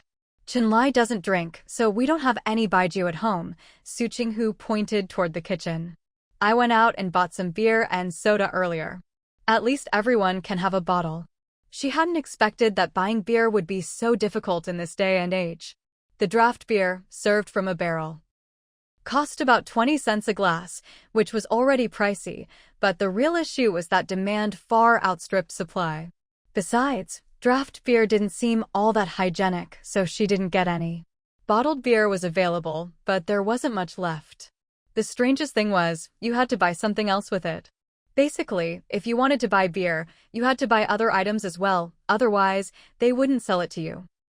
If she hadn't been in a rush to get back, if the manager hadn't explained with an apologetic smile that this was just the sales staff acting on their own, and if there hadn't been no receipt for the payment, Su Qinghu would have called the relevant authorities on the spot. In the end, she managed to buy enough beer without having to buy anything extra.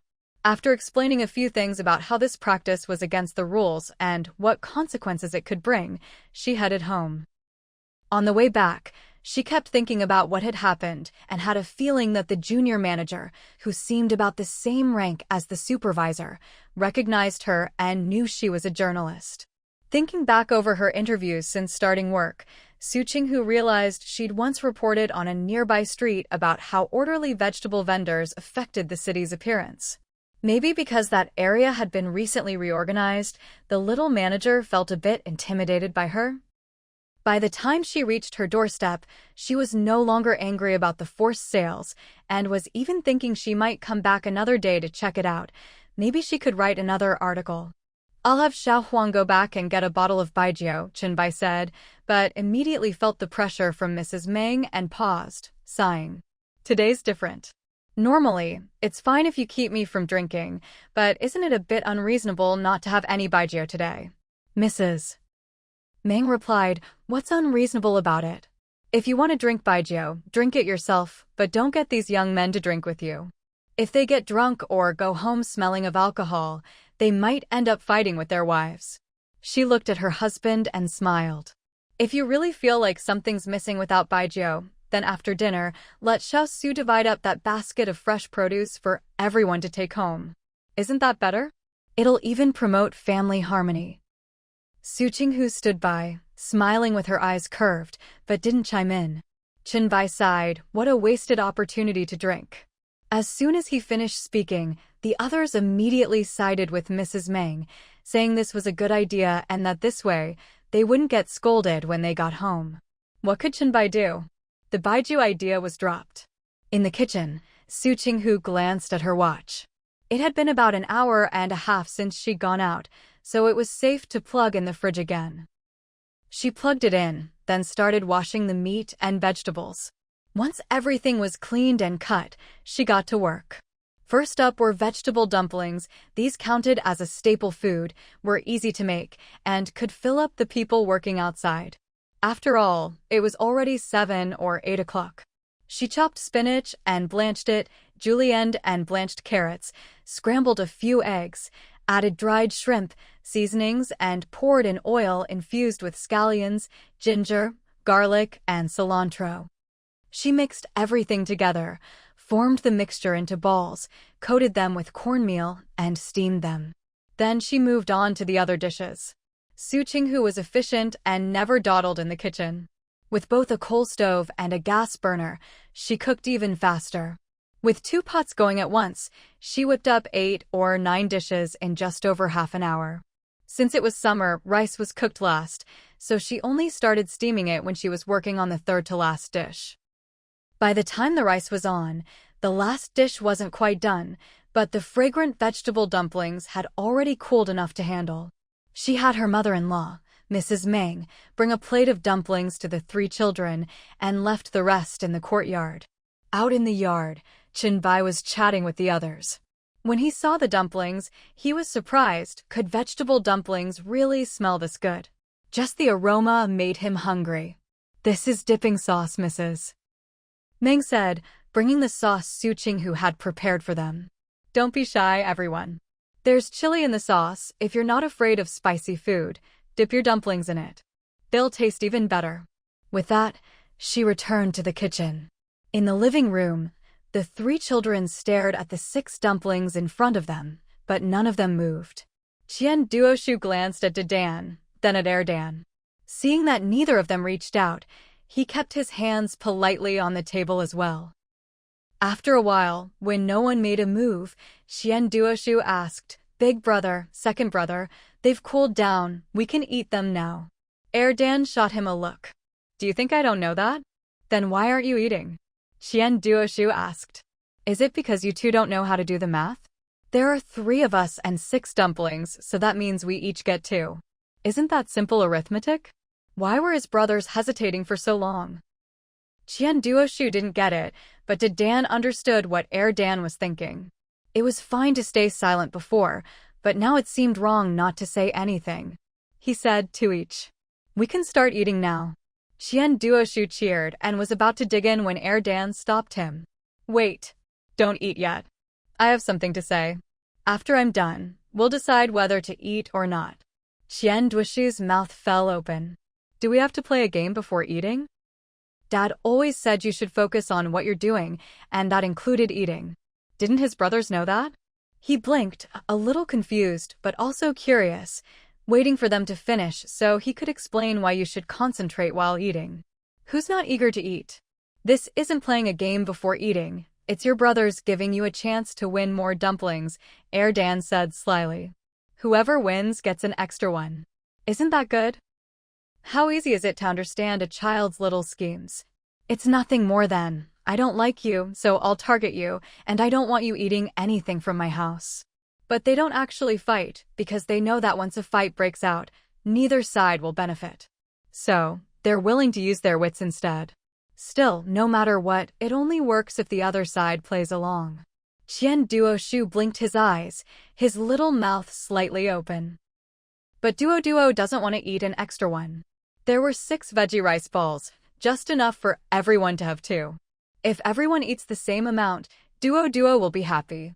If they're still hungry after, they can always ask Andy for something else to eat. That's fine too. Dan was stumped, cheeks puffed out as he glared at the little bean sprout in front of him. Why was he so annoying? Second brother? Duo reached out and picked up a rice ball, hugging it in both hands like a little hamster, his eyes crinkling as he smiled. Duo will give you one of his rice balls. Dan, I don't want yours. Was he a beggar? He didn't want food handed over by a little troublemaker.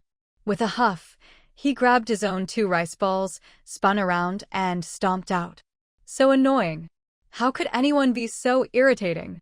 With only 2 people left in the room, Duo looked softly at Dan. Big brother, do you want one? Duo can give you his. Dan looked at him, his hand twitching, but in the end he didn't reach out. He just moved his mouth and said, no need. You eat yours.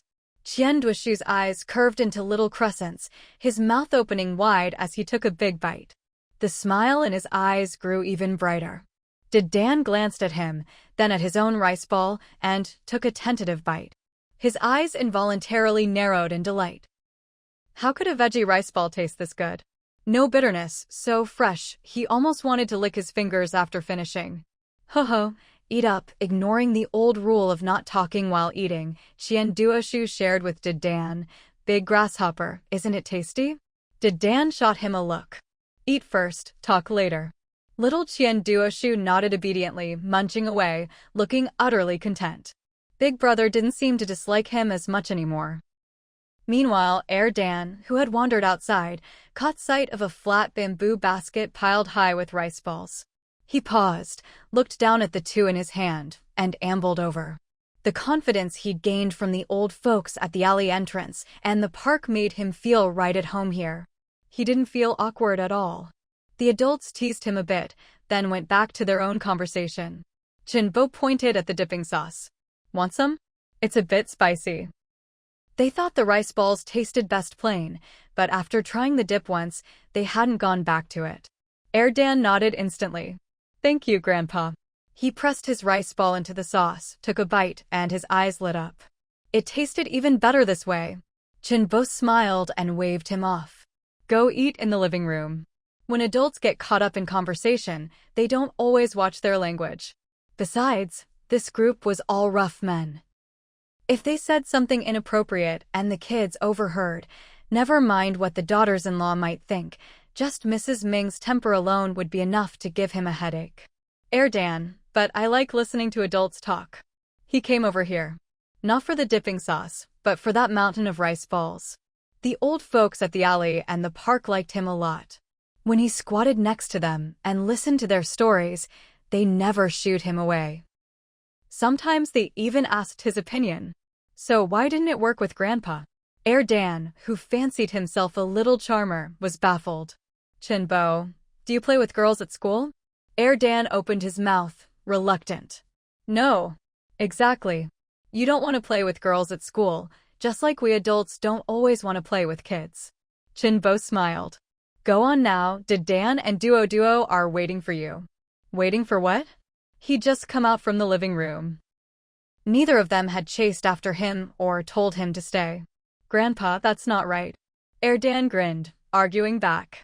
Adults like playing with kids too. Yesterday my mom and grandma took us out to play, and they even joined in making mud pies. Some grandpas even had a contest with us. Didn't grandma bring home a few crucian carp? Those were gifts from the grandpas. So, adults do like playing with kids. It just depends on whether they want to or not. Qinghu.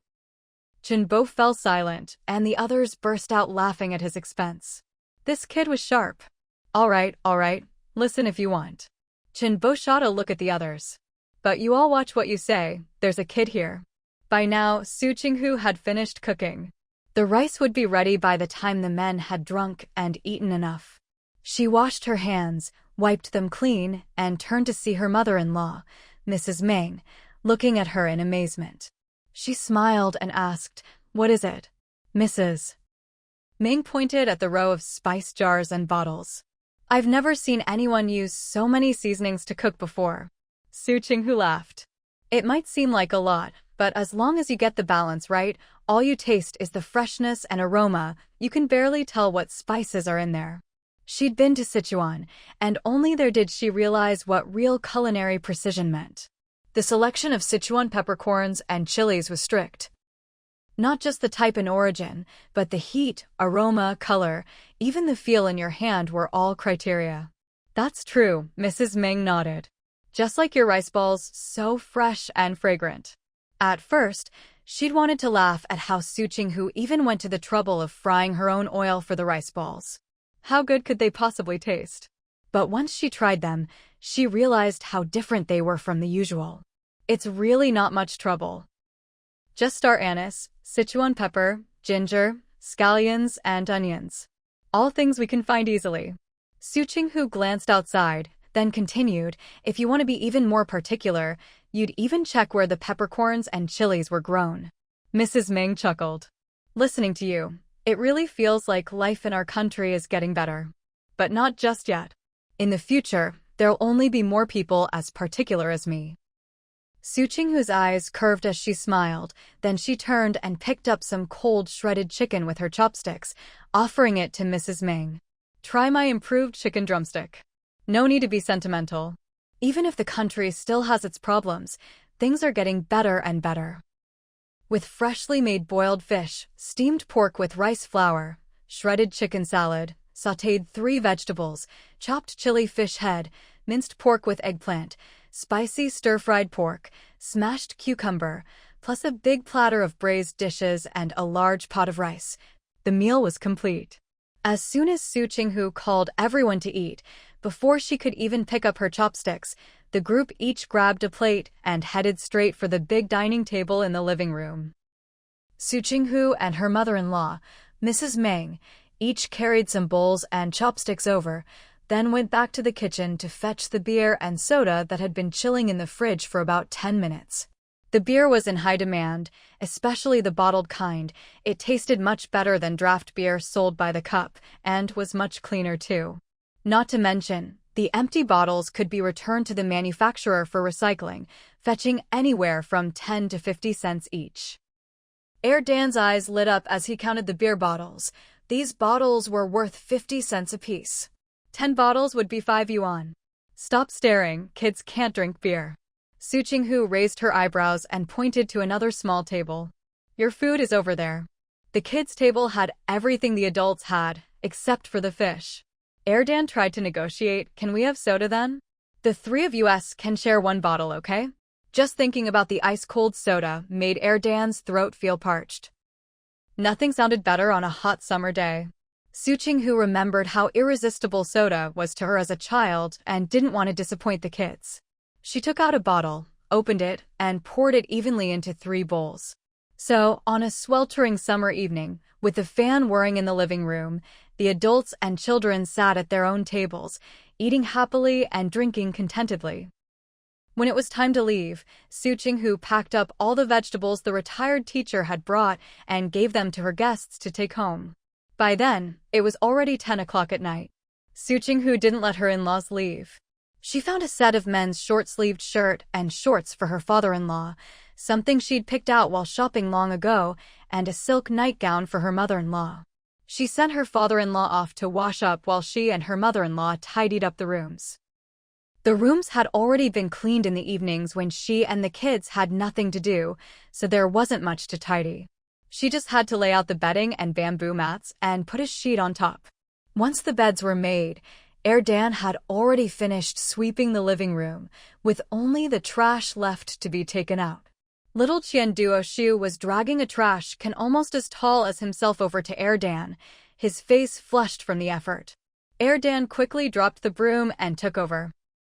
He was about to say something tough, but caught sight of Su Qinghu out of the corner of his eye and swallowed his words, carrying the trash can over to finish the job. Su Qinghu smiled, praised Dan and Shu, and then went to the kitchen. In the kitchen, Dan was washing dishes with a blank look on his face. Usually, he only had to wash dishes for 3 people, maybe a few extra plates at most, so it never felt like much. But today, with all the plates and bowls, there were nearly 40 pieces. If they hadn't served multiple dishes on each plate, who knows how many more dishes there would have been. He was so dazed from washing dishes that he looked a bit robotic. As soon as Su Qinghu walked in, she laughed. "There's some chilled melon I cut up in the fridge. Take it to the living room and eat. Isn't it too cold?" Mrs. Meng worried. After eating all that greasy food, if they eat something cold, they might get an upset stomach. Su Qinghu thought for a moment. "Then, Mom, you can portion some out for them." Since the kids had just had cold soda and were fine, a little melon shouldn't be a problem. But since her mother-in-law was concerned, it was better to let them have just a little. Mrs. Ming smiled and agreed, portioned out the melon, and handed it to Dan. "Go eat with your 2 brothers." Dan hesitated, looking at the pile of dishes still unwashed. Su Qinghu said, "Go on, you've worked hard taking care of your brothers today. Consider this your break."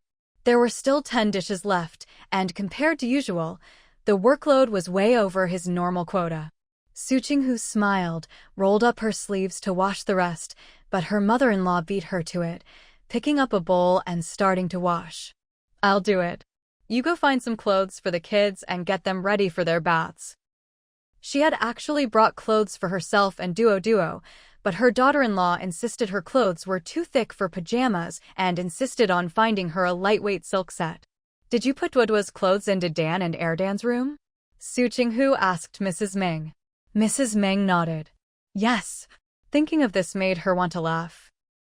She'd planned to leave her small bag in the living room, but before she could do anything, Dan and Dan had taken her bag and put it in their room, telling her not to go into other people's rooms, especially their mom's room. She thought this was a good habit and let them be. "Mom, you look like you have something else to say?" Su Qinghu smiled as she left the kitchen. Did Dan and Dan tell you that if anyone goes into my room, I'll get angry?" "They didn't say you'd get angry," Mrs. Ming chuckled, "just that you'd get your own back, just like a little kid, not caring whether you're an adult or not." Su Qinghu. She was silent for a moment, then gave Mrs. Meng an embarrassed grin and slipped out of the kitchen. Those 2 little rascals. After everyone had showered and cooled off under the fan, Su Qinghu moved one fan into the room where her in-laws would sleep and another into the kids' room.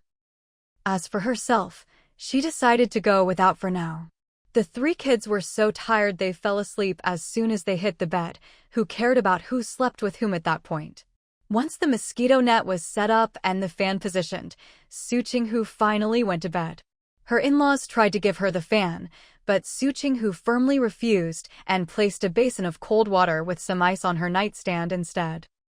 Since the adults and kids weren't in the best health, Su Qinghu didn't put ice water in front of the fan for them, only for herself.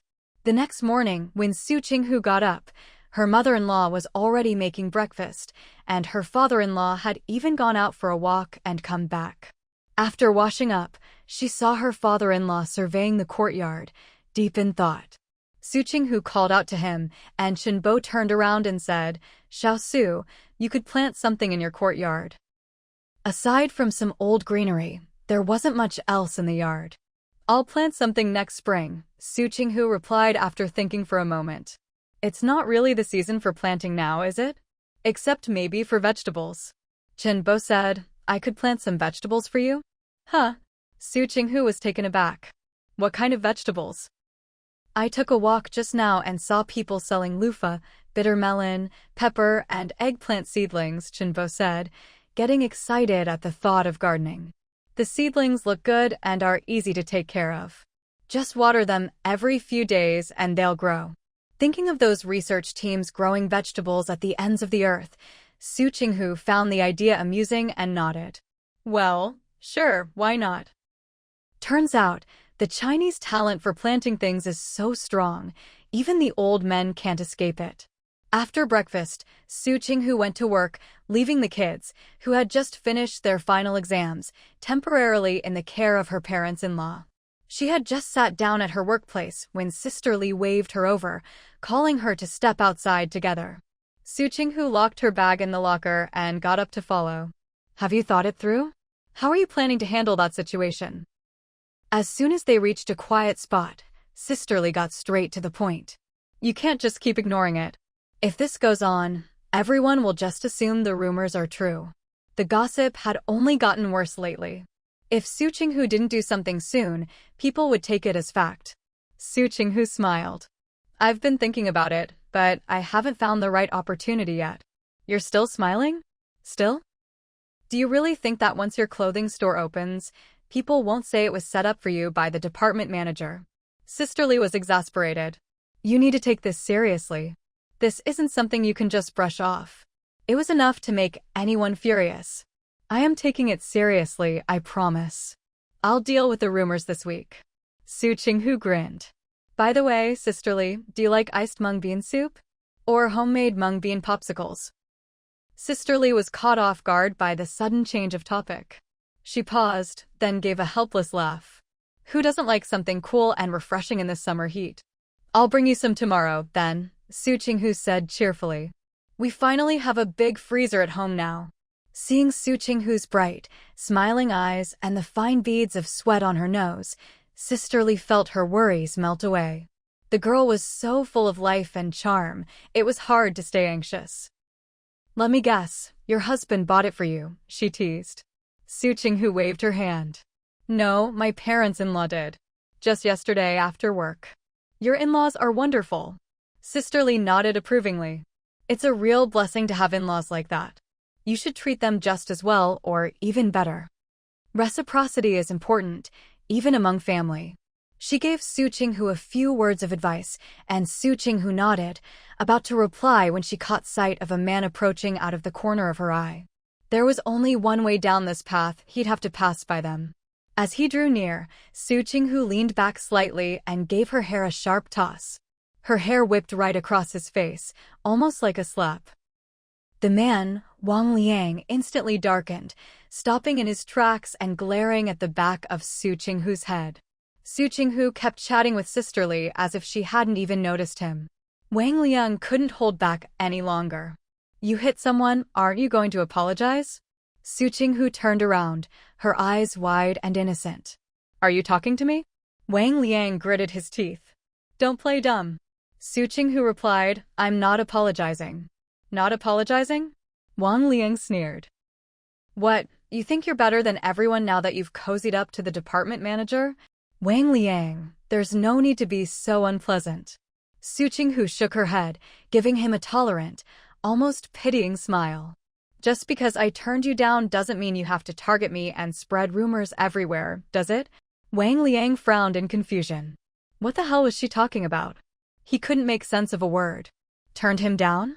When had he ever shown interest in her? Sister Lee was momentarily stunned, then almost burst out laughing. Was Su Qinghu turning the tables on him? She really was. Wang Liang had been the one spreading rumors about her and the department manager, right? And didn't people love a bit of workplace gossip? Well, Su Qinghu was now making him out to be one of her rejected suitors. Let's see how he liked it. Wang Liang sputtered. What nonsense are you talking about? Why would I like you? You're the type who tries to get ahead by relying on others instead of hard work, always looking for shortcuts because of your looks. Everyone despises that. Su Qinghu just smiled magnanimously at his look of utter disbelief.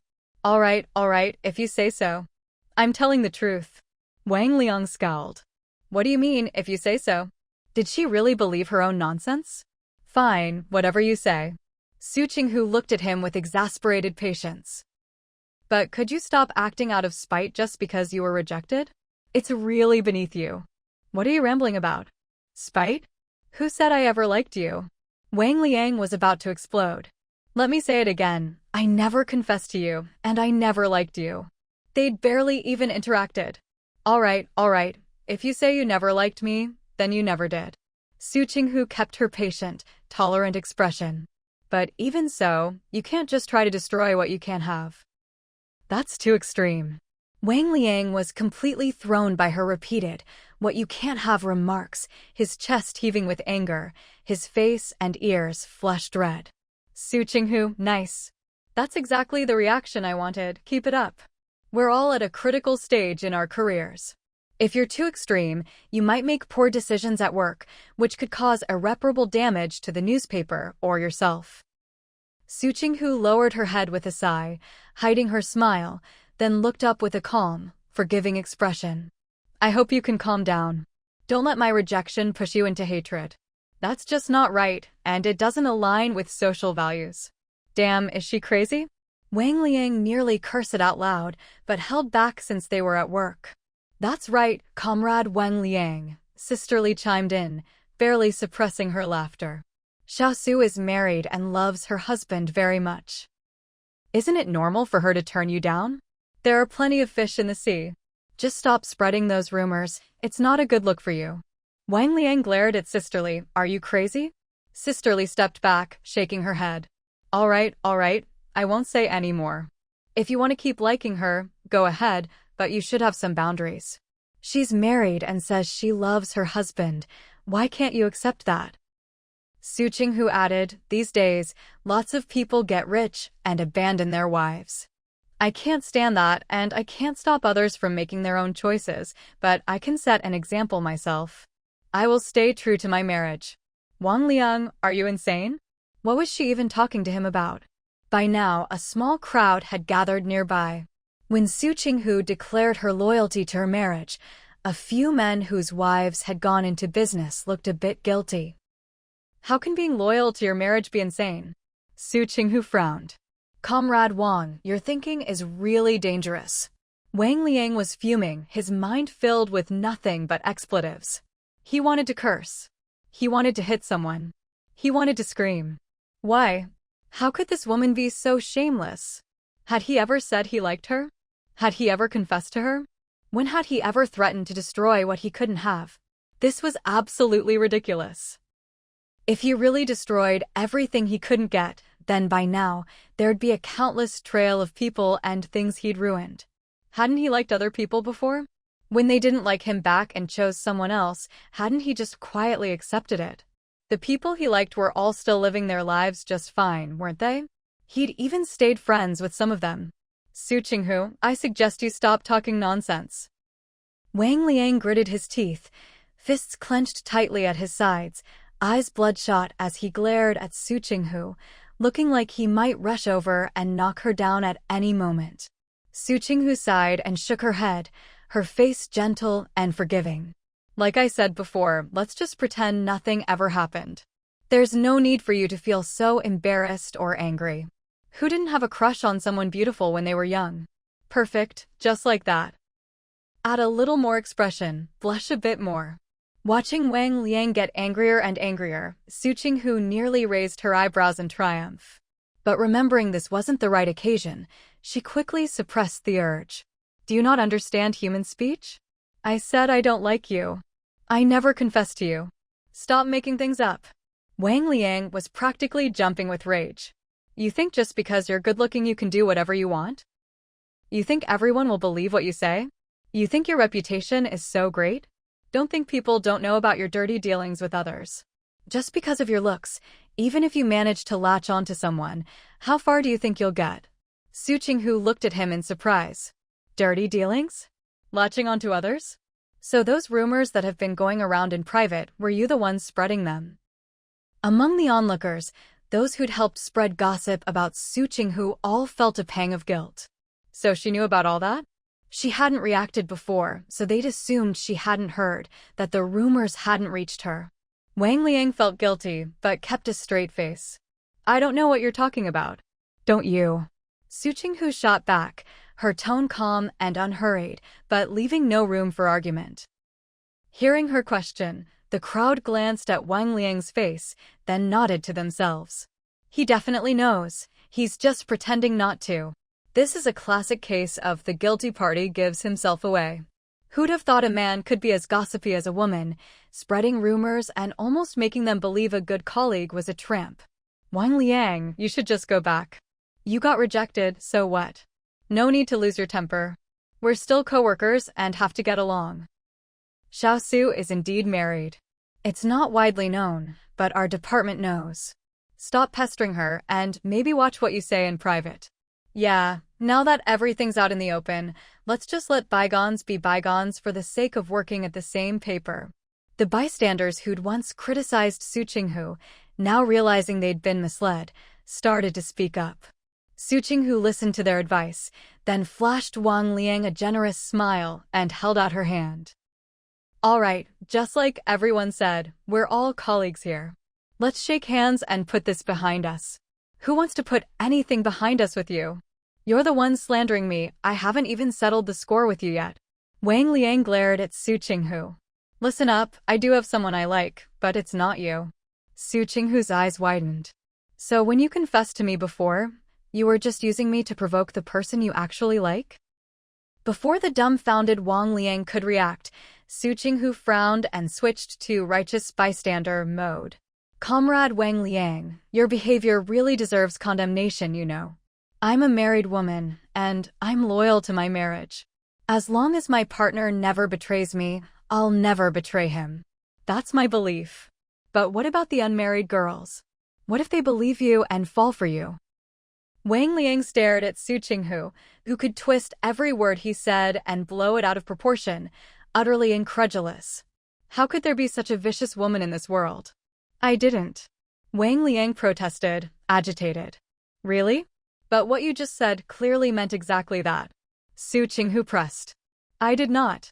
Wang Liang was practically jumping up and down. Realizing he couldn't say anything more, he turned to leave, but couldn't resist hurling another insult over his shoulder. I never thought you'd be not only vain and shameless, latching onto others, but also so malicious. Su Qinghu remained unbothered, letting him go, but called out lazily, Wang Liang, if you're a real man, stand there and explain yourself instead of running away with your tail between your legs. God damn it. Wang Liang spun around and stomped back to Su Qinghu. Fine. Let's talk. Let's talk it out. Vain? Su Qinghu asked. Tell me, how does that word apply to me? Wang Liang shot back, if you're not vain, why would you latch onto others? Latch onto who? Su Qinghu asked calmly. Wang Liang sneered. Who do you think? You know exactly who you're latching onto. I really don't, Su Qinghu smiled. Please enlighten me. Wang Liang fell silent. He hadn't made enough money in the business department yet and didn't want to risk his job. So this is all just your imagination? Su Qinghu smiled. And you went around spreading your fantasies as rumors?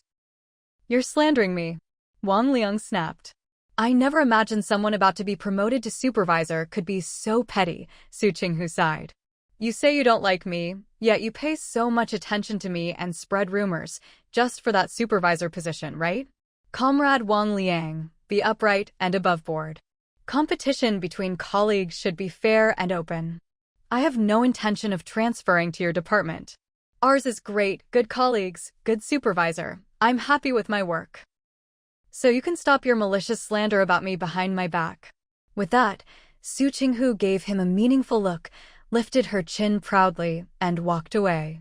She'd only taken 2 steps when she realized she'd left sisterly behind, but stopping now would ruin the effect, so she gritted her teeth and kept going. Sisterly was nearly bursting with laughter inside. This kind of counterattack was just too brilliant. Not only did it leave the other party speechless, but it also turned the tables, getting the onlookers to spread the story for free. Yes, after today, the crowd would definitely gossip privately about Wang Liang's behavior. She quickly caught up with Su Qinghu and, as they walked side by side, brushed her arm. Su Qinghu raised an eyebrow at Sisterly, her eyes sparkling with delight. A good hunter always observes first, considers carefully, and then waits for the perfect moment to strike. A single, decisive blow. Su Qinghu had enough patience and interest to wait. Everything was ready. All that was left was for Wang Liang to step into the trap. Once she took him down today, her part in this matter would be over. No need to press the advantage, no need to complain. Staying calm and steady is the way to achieve great things. The days that followed were all about working diligently. No matter what others said about Wang Liang, or if they expressed sympathy toward her, she would always respond with a gentle smile, never voicing her own opinions lightly. Come on, what if a single careless comment got blown out of proportion? And so, these busy yet leisurely days continued all the way until July 18th, a Saturday afternoon. Wang Liang has handed in his resignation, Sisterly said as she returned from an interview, tossing her bag aside. This was the first thing she told Su Qinghu. She lowered her voice. Did you hear about it? Su Qinghu raised her eyebrows slightly. I was shadowing Yuan Hang today, so I didn't pay attention to that. That's probably for the best, Sisterly chuckled. You'll have to run even faster when it's time to clock out now. Su Qinghu laughed, put down her pen, and stretched back in her chair. It's not that serious. As far as she knew, Wang Liang didn't know any martial arts. He was just a skinny, not very tall guy. Sisterly, wanna arm wrestle? Su Qinghu reached out her hand. She hadn't deliberately trained her body, but all those days spent out on interviews, she'd unconsciously adjusted her breathing and the way she walked. Surely, she should have seen some results by now.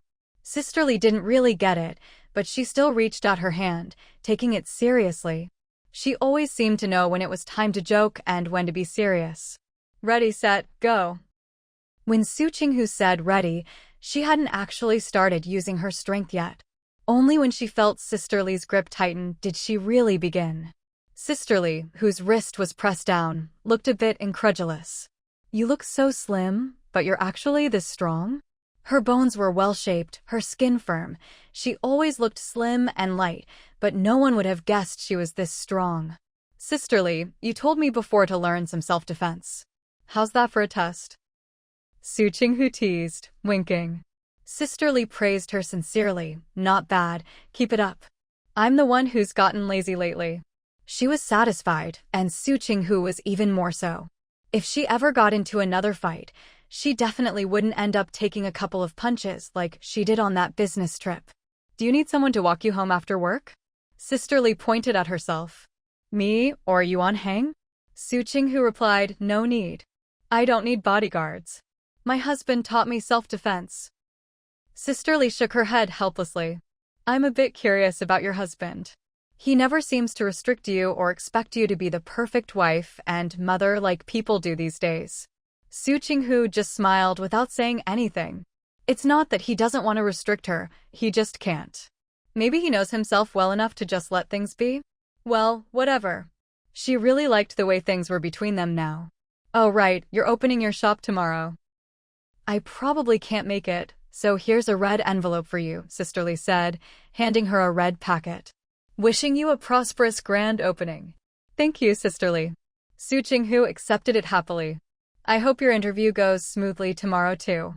Sisterly nodded and went back to her desk to organize her notes. As the end of the workday approached, Su Qinghu packed up her things and waited for the clock to tick down.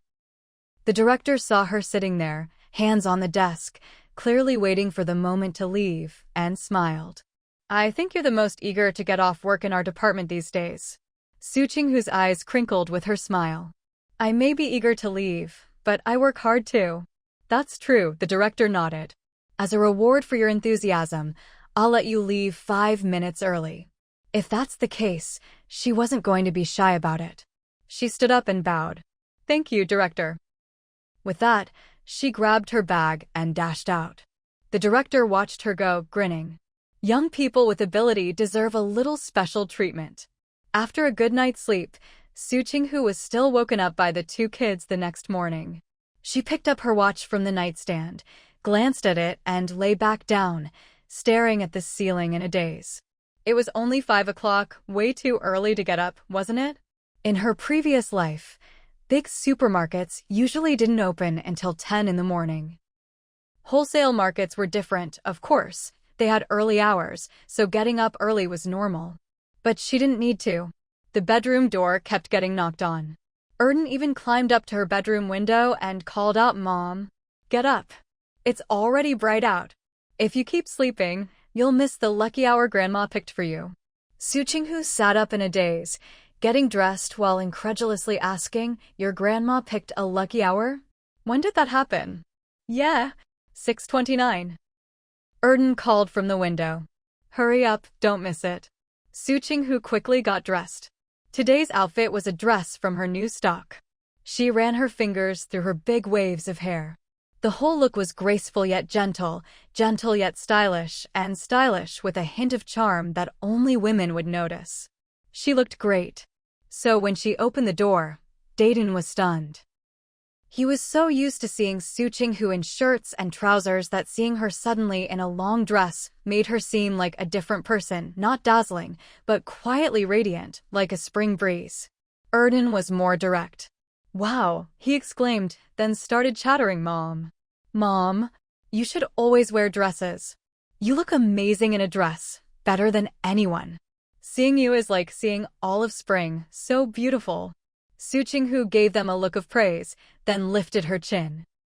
"Thank you, Zhang Anyan and Gao Haisheng, for your compliments.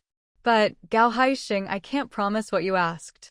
There are millions of beautiful clothes in the world, all waiting for me to discover them, so I definitely won't wear only dresses." "Then you'll look good in anything." Erden agreed readily. "Mom, hurry up and wash up. I've already squeezed out your toothpaste." Today was the day the three of them would open their business together. He didn't need anyone to tell him how important it was to pick a lucky day. He'd heard enough from all the uncles and aunties in the alley and park to last a lifetime. "Wow, so thoughtful," Su Qinghu said, heading to the bathroom with Erden trailing behind. "How did your grandma end up picking a lucky hour?" Her mother-in-law wasn't usually that type.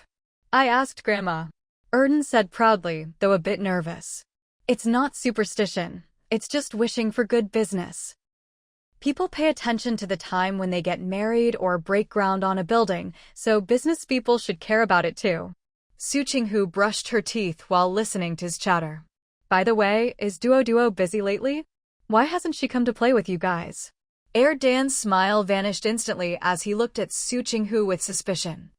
Why did his mom suddenly bring up Qianduo Shu, that little troublemaker? What did she mean by, "Why hasn't that little rascal come to play with us?" From his perspective, wasn't it more likely that his new mom missed that little rascal herself? His parents are making him study.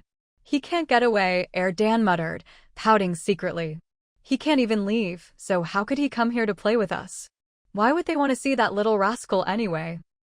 He wasn't even part of their family. Su Qinghu was brushing her teeth and didn't notice his expression. She just stared at the wall, thinking about when she'd have time to put up a big mirror. A full-length mirror, perhaps. She put down her toothbrush and thought about how, ever since she got a fridge, she'd been making all sorts of cold desserts and drinks and would always have a chilled treat as soon as she got home. She nodded to herself, convinced. Expensive or not, a full-length mirror was a must. That way, if anything was off, she could spot it and fix it right away. Of course, that was assuming the clothing shop made money. She started cooking, frying eggs into thin pancakes, then pouring in chicken broth. She took out the pre-made mini wontons, washed and chopped cilantro, and sliced the egg pancakes into strips. Once the chicken broth was boiling, she added the wontons, then the egg strips and cilantro, and finally sprinkled in some dried shrimp. Perfect. She set the wontons aside to cool, quickly washed the pot and cutting board, then sat down with the two kids to eat. "Have some wontons to start. On the way to the shop later, I'll buy you something else to eat." She thought she cooked pretty well, but kids were always curious about food from outside. Once a week, she'd let them indulge a bit, and she'd sneak a bite or two herself, happy and guilt-free, since she wasn't overeating high-calorie food. "I want fried dough sticks." Dan raised his hand. "Two of them." Su Qinghu nodded. "Sure. What about you, Dan? What do you want?" Su Qinghu smiled at Dan. Dan hesitated. Same as Dan, but I only want one.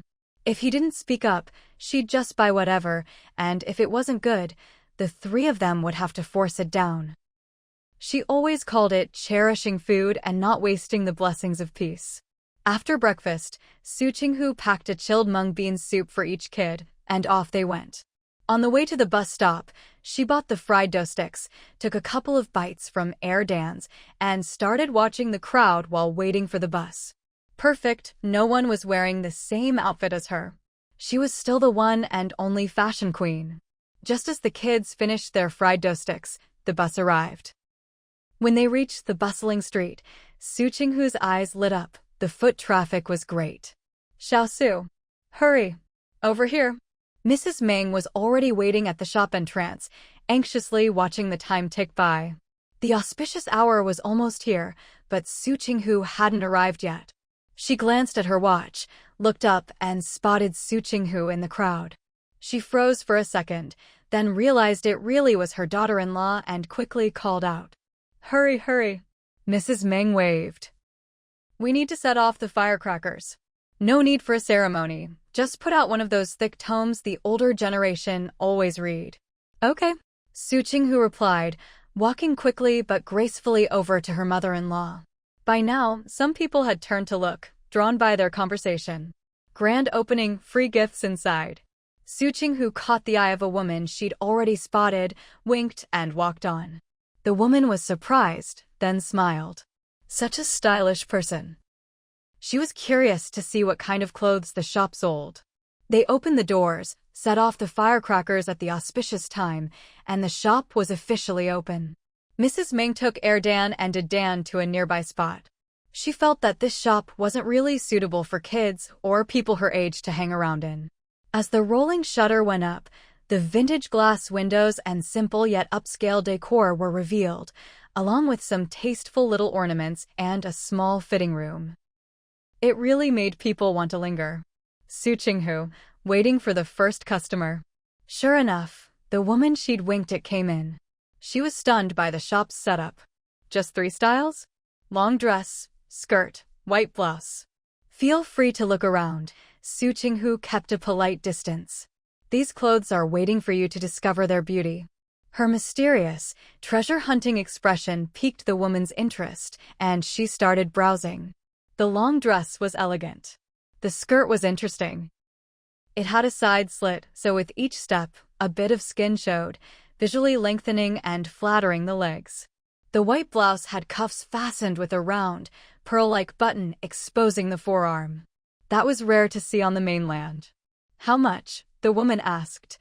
As soon as she spoke, Su Qinghu could tell Cantonese accent. Are you asking about the price for one piece, or for all of them together?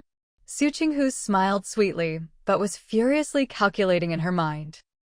At first, she'd planned to price the dresses at 29 yuan each, skirts at 19, and the altered white blouses at 9.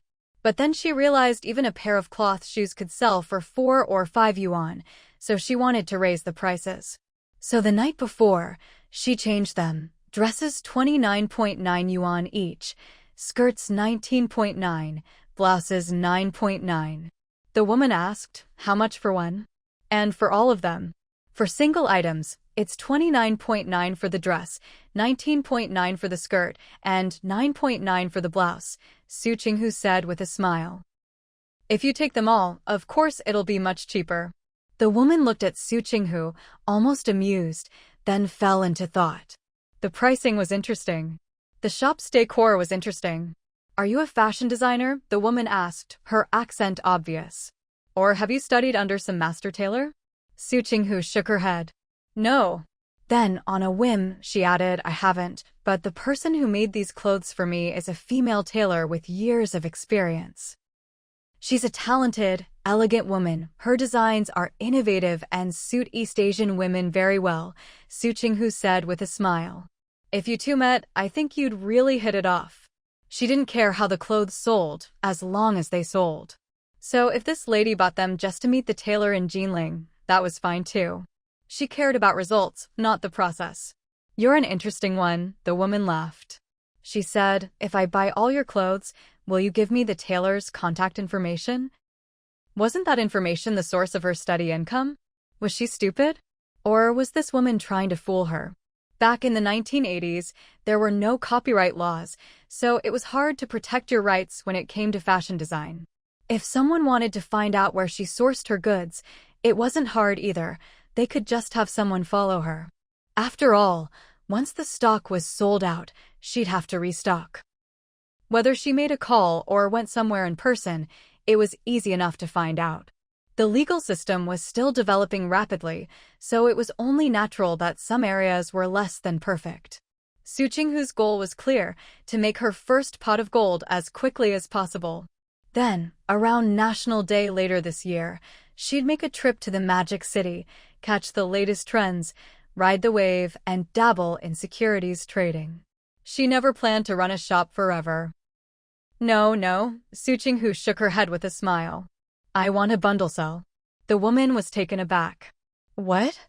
"Bundle selling means selling the clothes and the information together," Su Qinghu replied, her smile polite and graceful, her tone calm and unhurried. "But the clothes can be bought separately, the information can't."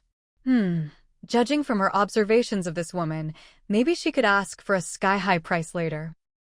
Of course, what Su Qinghu considered sky-high might not mean much to this lady. How frustrating. "I don't think you have the hardworking, passionate, and helpful qualities of a Chinese person."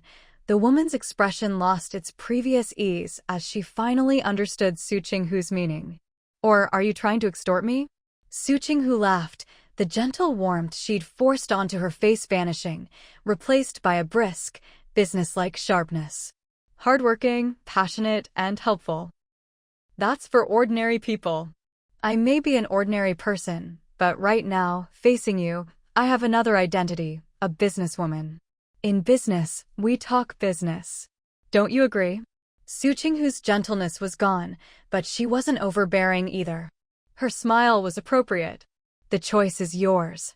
Her words made it clear: if you dare to leave without buying anything, don't expect me to tell you a single thing if you come back. She was every bit the local boss, tough and unyielding. But because she was attractive and still polite, it made people take her even more seriously. The woman fell silent, but didn't leave, clearly weighing her options. Su Qinghu watched her with a smile for a while. As more customers started coming in, she let out a small laugh, just loud enough for the woman to hear. When the woman looked up, Su Qinghu winked, as if everything was understood without words. In truth, Su Qinghu wasn't trying to send any secret message. She just wanted to let the woman know she was going to serve her next customer, and she could take her time looking around. But in the woman's eyes, it meant something else entirely. She felt Su Qinghu was reminding her to hurry up. Once the first item was sold, the information she wanted might no longer be available. "How exactly do you want a bundle sell?" The woman suddenly turned, blocking the new customer at the door.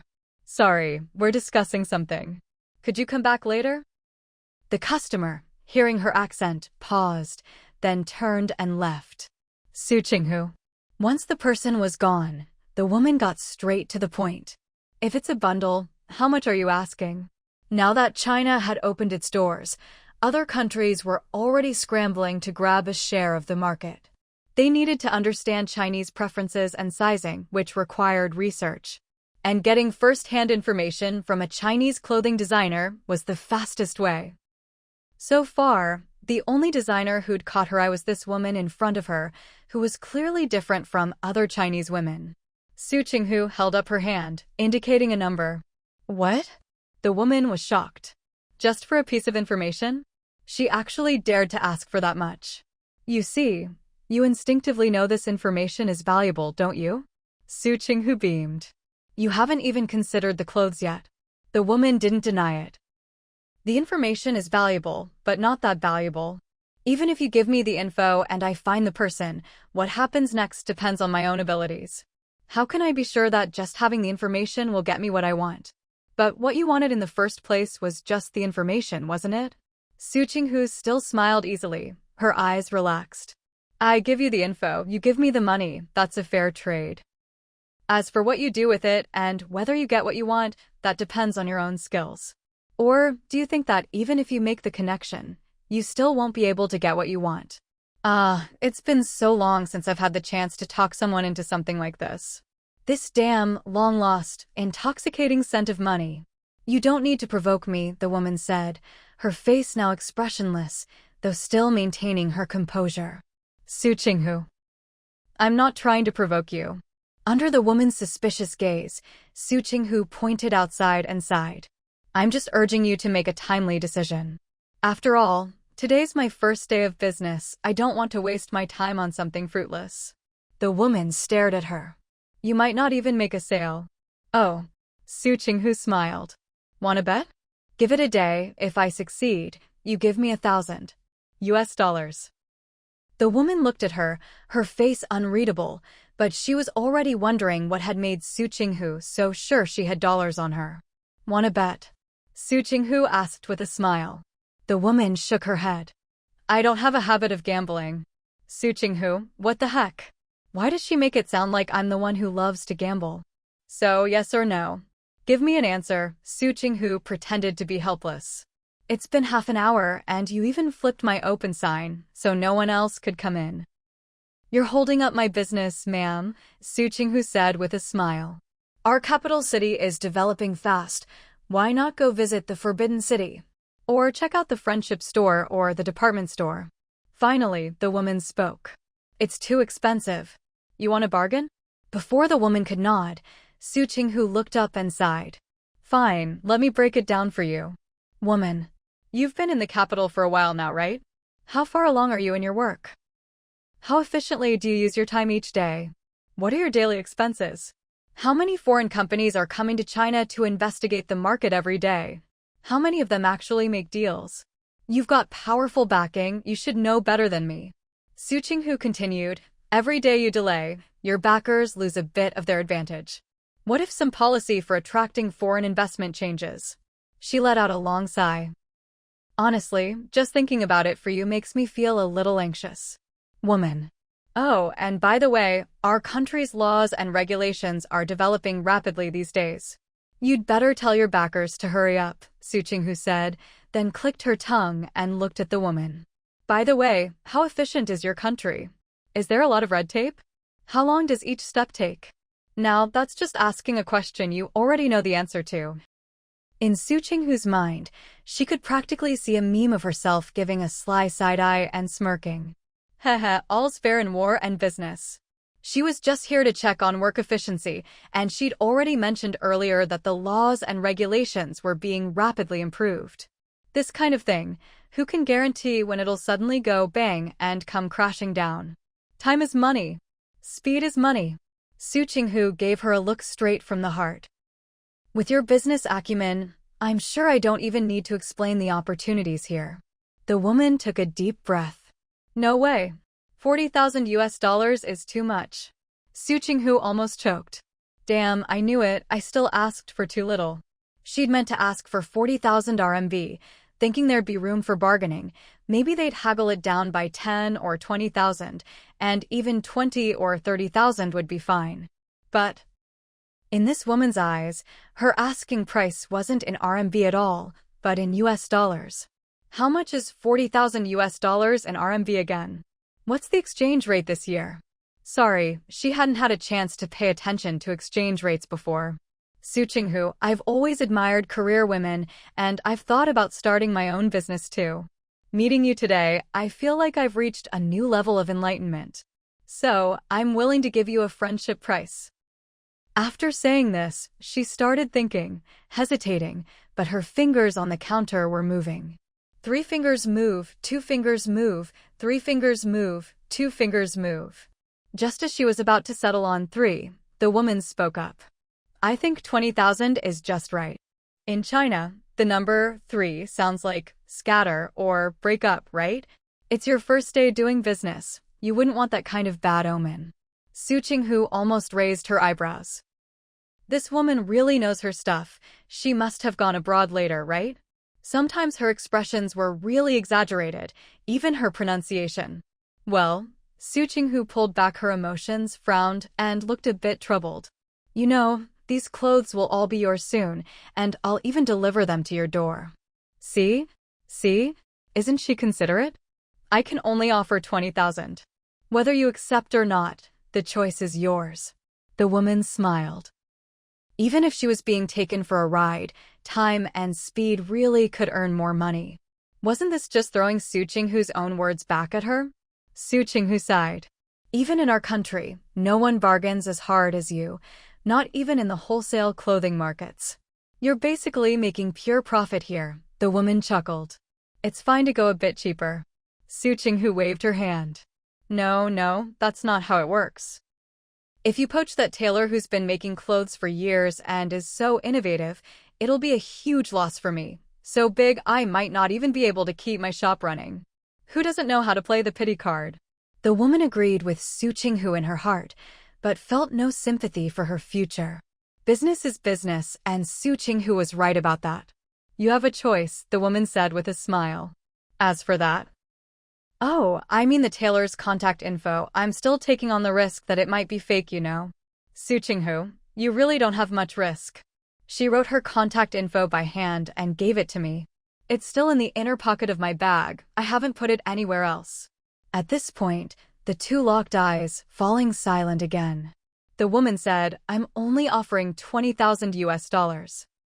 Su Qinghu replied, but $20,000 would take away my shop's future and competitiveness.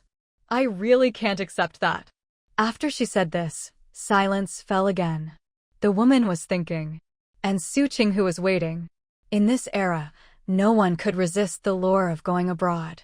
As long as you gave them a chance, they'd jump at it without hesitation. The woman knew she held the trump card. A designer like that, even overseas, just doing custom orders, there'd be plenty of Chinese expat clients. But she wouldn't offer more. This was already several years' income for most people in China. Finally, the woman spoke again. In your country, the average annual income is only about 1,000 yuan, right? 20,000 US dollars, do the math. That's how many years' income for you. Have you checked the exchange rate? Su Qinghu frowned. China is developing rapidly, annual income isn't fixed, and the exchange rate keeps changing too.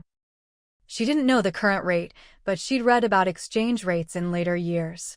The RMB to USD rate had gone through periods of stability, appreciation, depreciation, and then stability again over half a century. Right now, it was probably in a depreciation phase. The woman felt a headache coming on. Was this really a Chinese woman? Weren't Chinese women supposed to just work hard for a little money or be busy working and raising kids? How did she know about exchange rates? Foreign currency shouldn't be something they could get so easily, right? China's economy is like a child, changing every day. Even if you're just working a job, your salary won't stay the same forever. Su Qinghu shook her head. You must have been abroad for quite a while. You know how wages have changed overseas. China's per capita income will probably keep rising steadily, maybe even rapidly, in the future. The woman said, how about this? Let's both take a step back. She really couldn't find a designer she wanted more right now. What? Su Qinghu blinked, asking sincerely. The woman said, I'll give you $20,000, but I won't take all the clothes, just a quarter of each style. Su Qinghu. Yes, that's it. Why didn't you say so earlier?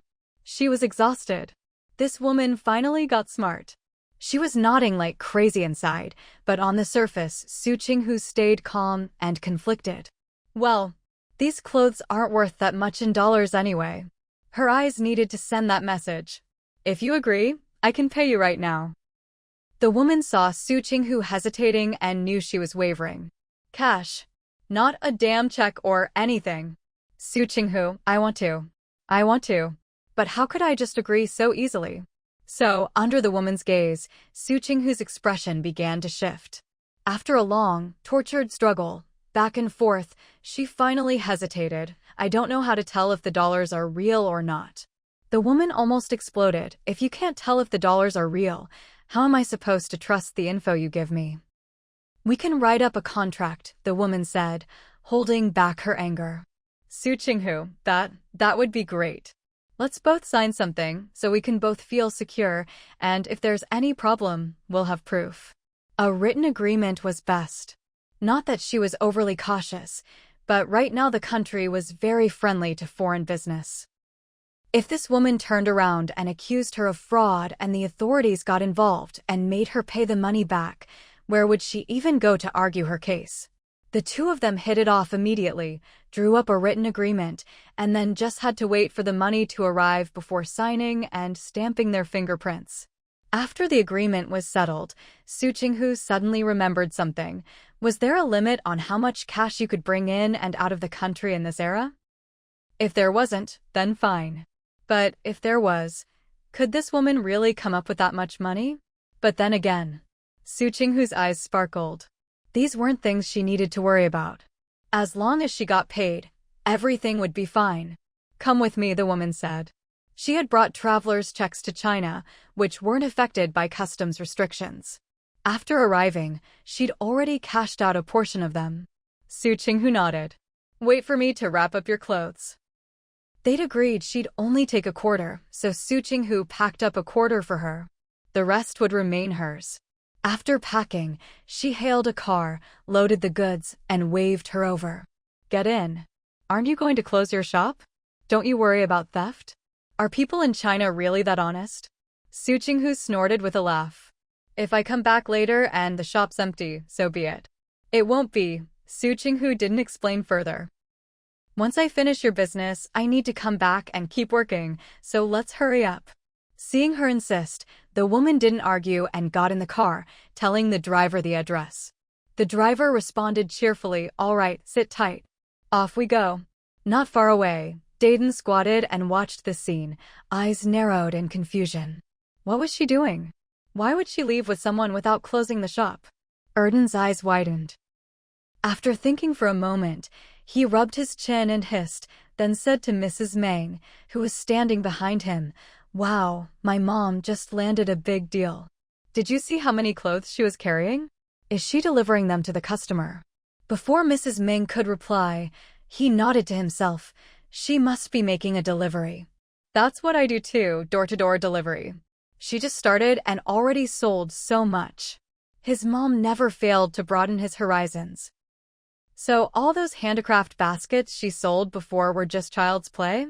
Dayton, hearing Erden's amazement, was stunned for a moment before realizing that Su Qinghu had just closed a big sale. But why didn't my mom close the door? Did she see us? Erden wondered. I didn't see her look our way, though. Dayton couldn't figure it out either, so he stayed silent. Grandma, Erden called to Mrs. Meng, Grandma? What should we do now?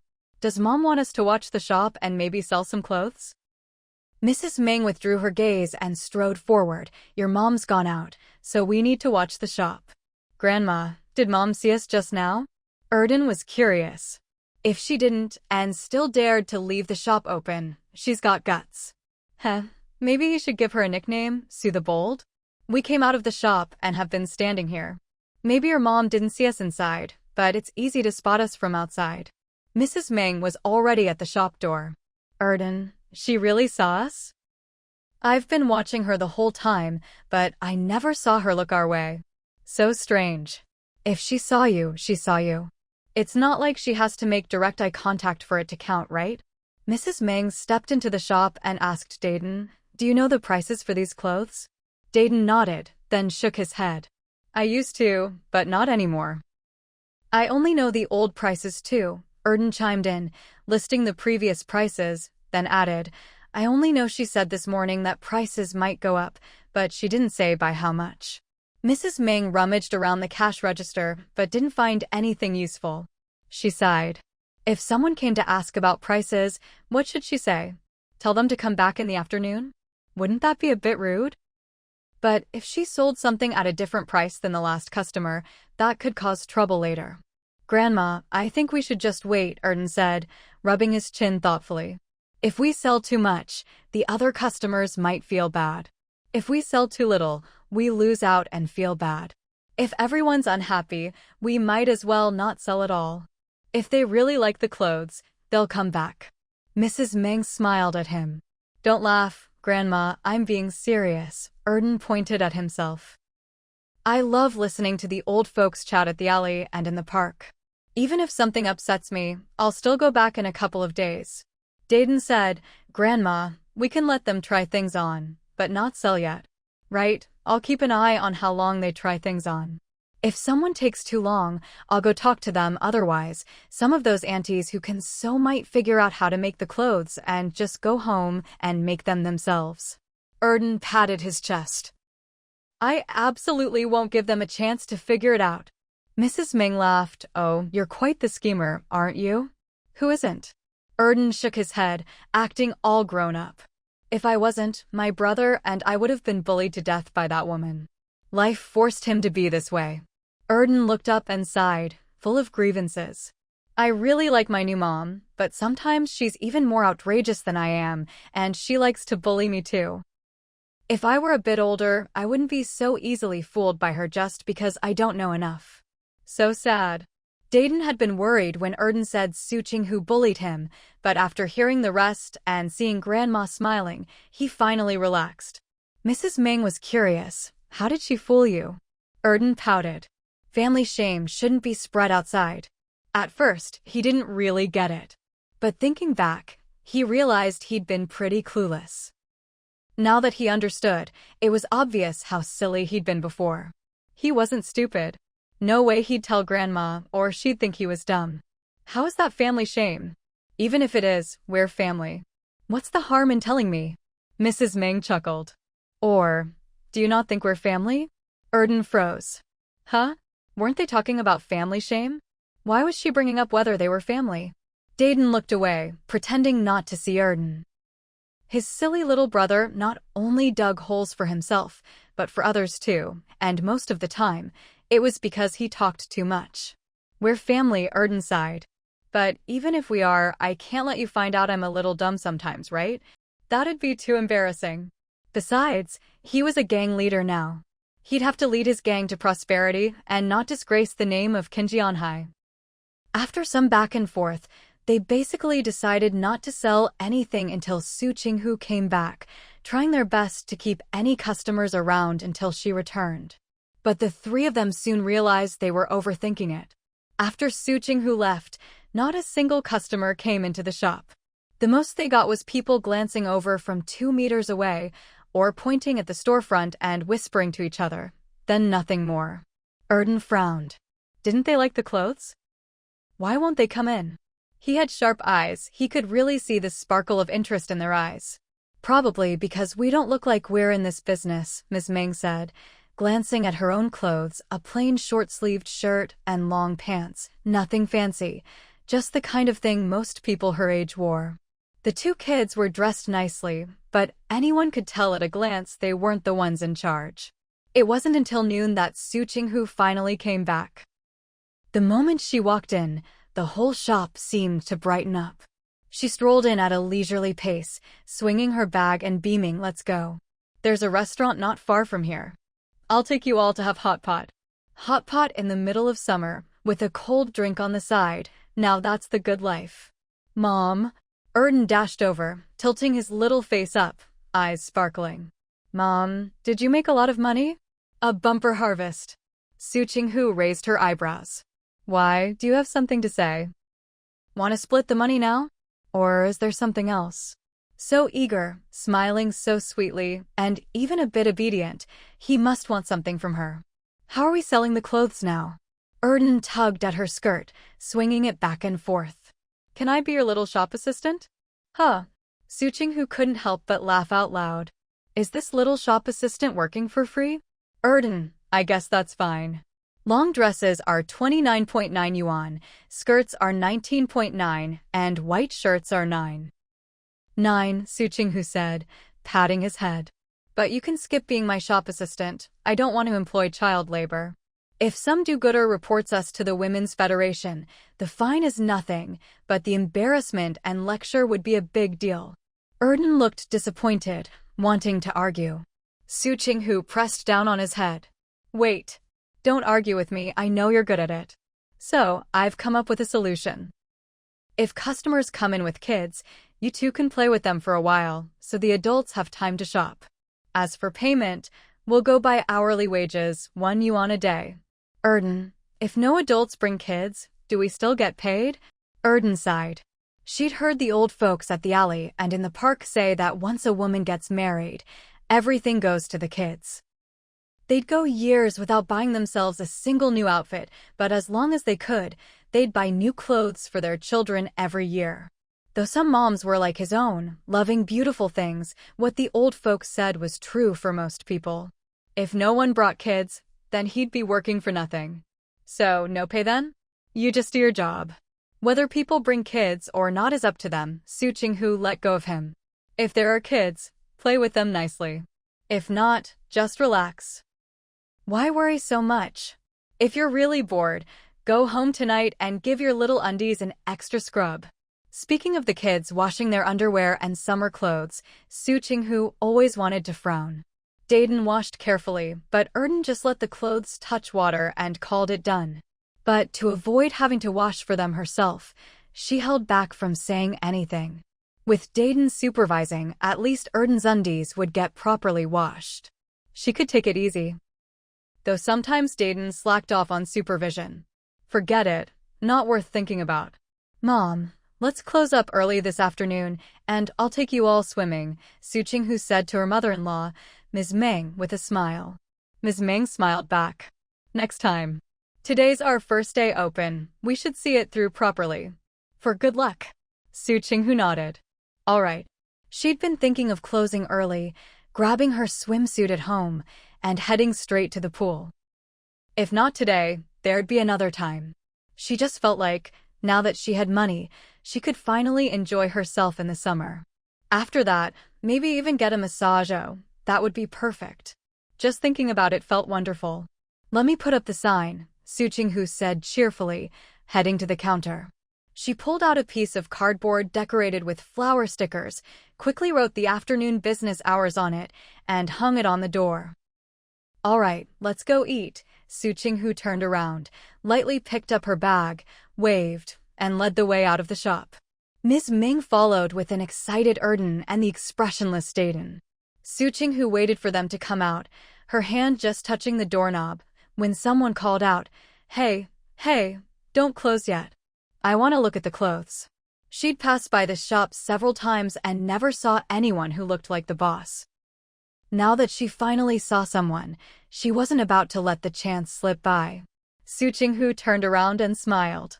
Sorry, we're just about to go eat, so. Before she could finish, Erden instantly grabbed her hand and, taking advantage of her glance, said to the girl wearing a Modu brand watch, Sister, you want to buy clothes? Come on in. Our clothes are really nice. We sold a bunch this morning already. He let go of Su Qinghu's hand, opened the door a bit wider, and made a not-so-standard gentlemanly gesture. Sister, come in and have a look. We only have this much stock. Once it's gone, that's it. All from the south, really hard to get. Su Qinghu. Ms. Meng.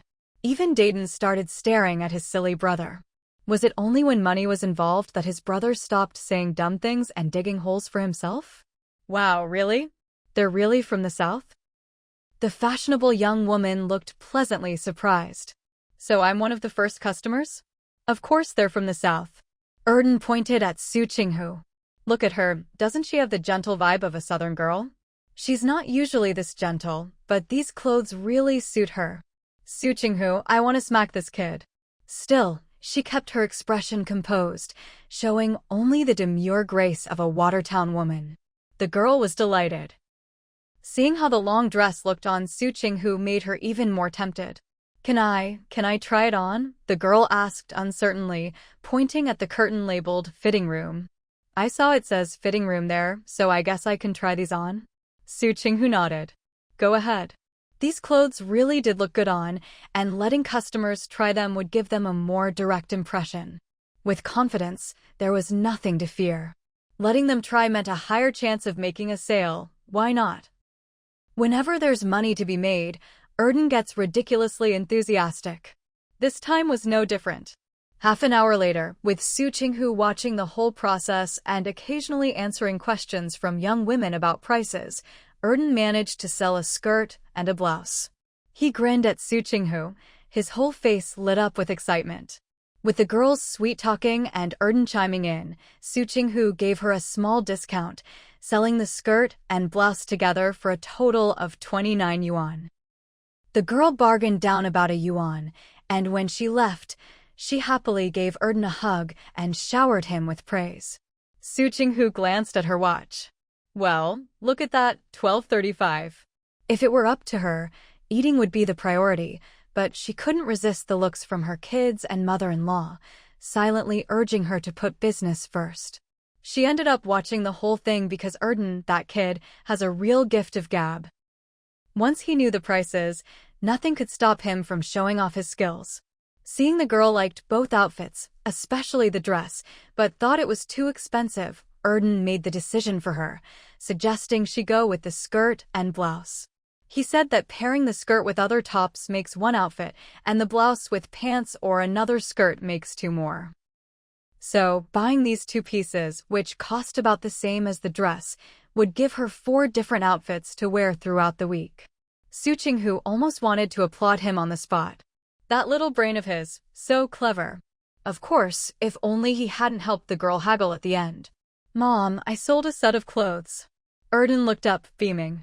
Su Qinghu raised an eyebrow. What's this? Is he angling for a commission? So, can I help you sell clothes this afternoon? I don't need any money for the ones I sell this time. Erden asked sweetly and confidently. Su Qinghu looked at his little face and suddenly went off topic. Erden, you look a bit fairer than before. Erden, Mom, can I? Su Qinghu couldn't help but wonder, how could a 6- or 7-year-old be so obsessed with making money? Let's eat first. She patted his head. We'll talk about it after lunch. But nobody in the family seemed very excited about eating. Su Qinghu glanced at her mother-in-law, Mrs. Meng, and the 2 kids. Come on, let's go, let's go. They walked over to the restaurant, ordered, and by the time the hot pot and dishes started arriving, it was already 1:10 p.m. 3 jin of fresh-cut lamb came out quickly, followed by other meats, veggies, tofu, and cold drinks. Su Qinghu didn't touch the pickled garlic and ordered a clear broth pot. Everyone got a bowl of sesame sauce and could add whatever they liked. Su Qinghu glanced at Dayton and Erden. Though they weren't too skilled, they didn't mess up, so she started eating and drinking happily. These days, Mrs. Meng hardly bothers to think for herself when she's out with Su Qinghu. Whatever her daughter-in-law says, she just follows along, no complaints. Eating, drinking, playing, and every now and then discreetly slipping Su Qinghu a little extra money, life couldn't be more comfortable. Other than occasionally feeling a bit guilty about leaving her husband alone at home, she had no worries. When they were almost done eating, Su Qinghu suddenly felt a sharp gaze fixed on her, or rather on her hand. She turned and her eyes curved into a smile. Great aunt. The old lady walked over with a stern face. You've had 3 cups of cold drinks already. Su Qinghu. She blinked. Wait, seriously? Is Great Aunt here to ruin her fun? I think you could have 2 more. The old lady, Dr. Su, continued with a twinkle in her eye. From now on, every time you eat hot pot, just keep drinking cold drinks like this. Before long, you'll get to experience what gout feels like. Su Qinghu. This sense of humor, she really couldn't handle it. Clutching her cold drink, Su Qinghu was reluctant to let go. Wasting is bad. The 2 things she's never been able to handle in life, teachers making home visits and doctors scolding her. Whenever she faces them, her mind just goes blank. Wasting is bad? If wasting is bad, then keep drinking. The old lady suddenly smiled. When you get gout, come see me. No matter what, I'll have to cure you. Su Qinghu. How is she supposed to keep drinking after that? She put down her cup and obediently looked at the old lady. The old lady said nothing. Su Qinghu tentatively raised her hand and said to the nearby waiter, who was watching them closely just in case, "Could I get a pot of room temperature water?" Then, seeing the old lady still smiling slyly, she quickly corrected herself, "No. Hot water, please." She looked at the old lady and grinned. "I'll wait until it cools down before drinking." Erden and Dayton had already finished their cold drinks in record time. Now, looking at Su Qinghu, They couldn't help but feel she looked like a big cat who'd just been pecked into submission by a giant white goose. After finishing with Su Qinghu, the old lady turned to Mrs. Ming. "So, you think that after your time at the health retreat, you can eat and drink whatever you want now?" Mrs. Ming. "And no, not at all." "No? Then how come you had 2 cups?" The old lady sneered. "You think you're healthier than Xiaosu? Or younger, so you can abuse your body more?" Su Qinghu shrank back a little. "Sorry, mother-in-law, I can't help you with this one." Mrs. Ming. Actually, I haven't had anything cold all month." "Haven't had any?" The old lady reached out. "Give me your hand. I'll check your pulse." Su Qinghu nearly jumped out of her seat. Oh no. Maybe her mother-in-law hadn't had anything cold this month, but she definitely had. Ever since they got the fridge, she'd been making all kinds of cold drinks. Not to mention eating cold watermelon and honeydew every few days. If the old lady checked her pulse, wouldn't everything be exposed? Her eyes started around, and she caught the equally nervous gazes of the 2 kids. Erden looked at Su Qinghu. Dayton looked at Su Qinghu, both sending her the same message: "We're doomed." Erden's face scrunched up. He didn't want to take medicine, especially bitter Chinese medicine. Dayton, on the other hand, didn't care about taking medicine, but was very concerned about spending money. Still, if money had to be spent, it wasn't his problem, a strange mix of emotions. Meanwhile, Mrs. Ming had already confidently offered her hand. Just this once. Getting caught by the health doctor was a little embarrassing, and she felt a bit guilty. But as long as her pulse was checked, she'd be proven innocent. So, she wasn't nervous at all about letting the old lady check her pulse. Watching the old lady place her hand on her mother-in-law's wrist, Su Qinghu started to get anxious. Wait, is she going to check my pulse next? What if she finds something? Will she prescribe medicine? Can I refuse? She'd already thought of her excuse. Her work hours are irregular, so she can't take medicine on schedule, and besides, she's confident she can get rid of any dampness and cold in her body through exercise. After all, running around for interviews at work, she easily covers 5 kilometers a day. She watched as the old lady started taking her pulse, watched as she finished, watched as her hand left, watched as she turned away.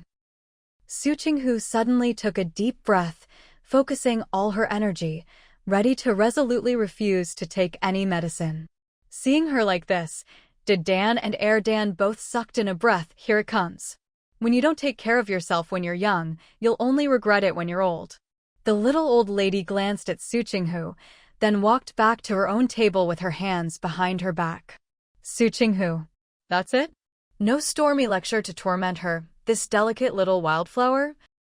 Staring in surprise as the old lady walked away, Su Qinghu blinked and finally looked away.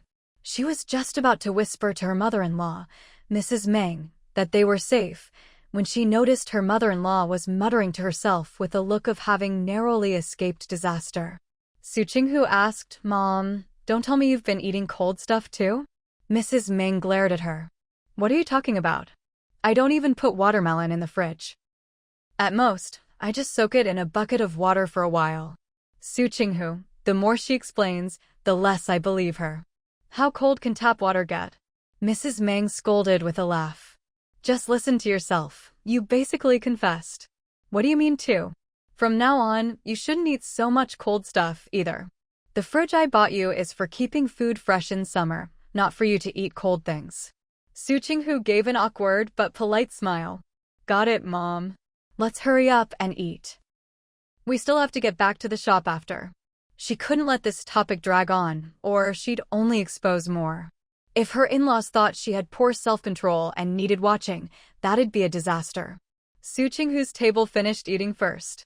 She paid for both her own and the old lady's table, waved at the old lady with a smile, and quickly slipped away with her mother-in-law and the 2 kids. Once outside, Su Qinghu looked at the 2 children. I think I need to start controlling how much cold stuff you 2 eat. Dan was baffled. But Great Aunt didn't say my brother and I can't eat it. Dan was about to say whatever, but his silly little brother grabbed his hand, so he shut up. Even though your great aunt didn't specifically say you two can't eat cold things, since she called out me and your grandma by name, I think that means all of us. Su Qinghu reasoned. If it means all of us, then we're all in this together. Dan protested, I'm strong.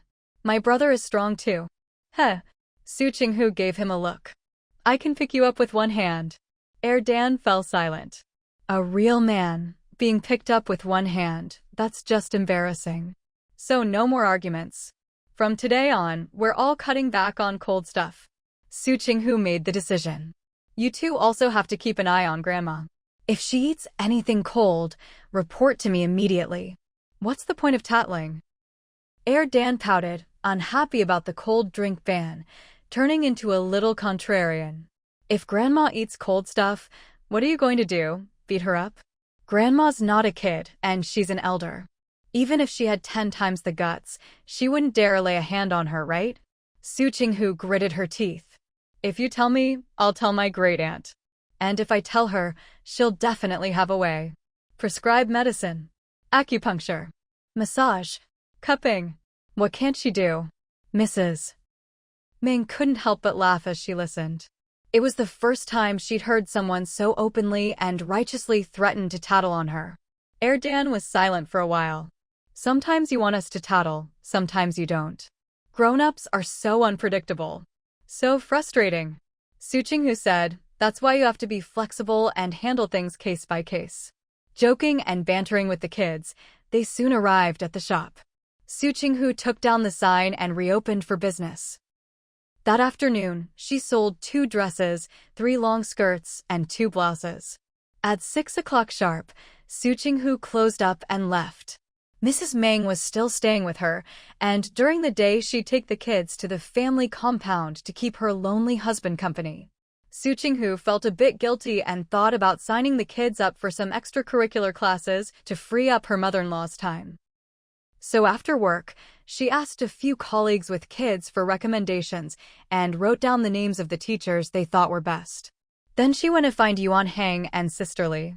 Yuan Hang was out on assignment today and left straight from home, so he didn't come to work. Sisterly was in, so Su Qinghu went straight to her to borrow some ration coupons. Sisterly was straightforward. Do you need them urgently? If you do, I can go home and get them for you at lunch. Su Qinghu shook her head. She didn't expect that when Sisterly came back from her afternoon interview, she handed her an envelope. All the coupons are in here. Su Qinghu was delighted. Thank you, Sisterly. What are you thanking me for? Ever since you joined the office, especially these days, I've been eating your food all the time. Sisterly thought of how Su Qinghu always brought her tasty treats and lately had been bringing all sorts of snacks and cold drinks, and couldn't help but laugh. I feel like I've gained weight. Of course, she didn't mention the jealous comments from others to Su Qinghu. Su Qinghu stepped back and looked her over. I don't think you've gained weight. Want to get on the scale? Sisterly laughed. Tell me, if by the end of the year I've eaten myself fat, will I make the news?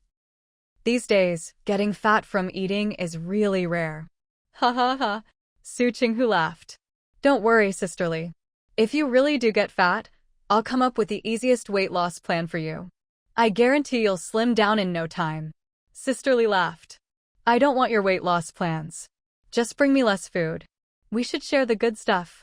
My mother-in-law just got me a fridge, and I'm in the honeymoon phase with it, so there's no way I'll bring you less food for now. Su Qinghu's eyes crinkled with her smile. Once I get lazy and the novelty wears off, maybe then you'll only get treats if you ask. By the way, did you sell all your clothes? Sisterly asked. Or at least some of them? If she sold well yesterday, she probably made enough to buy a washing machine. If not, maybe her wonderful mother-in-law helped her out. Su Qinghu beamed. Sales were good. I'll treat you and Yuan Hang to dinner sometime. Sure, if you're treating, we'll definitely go. Sisterly eyed her. You promised to take us out this weekend, you know. It's almost August.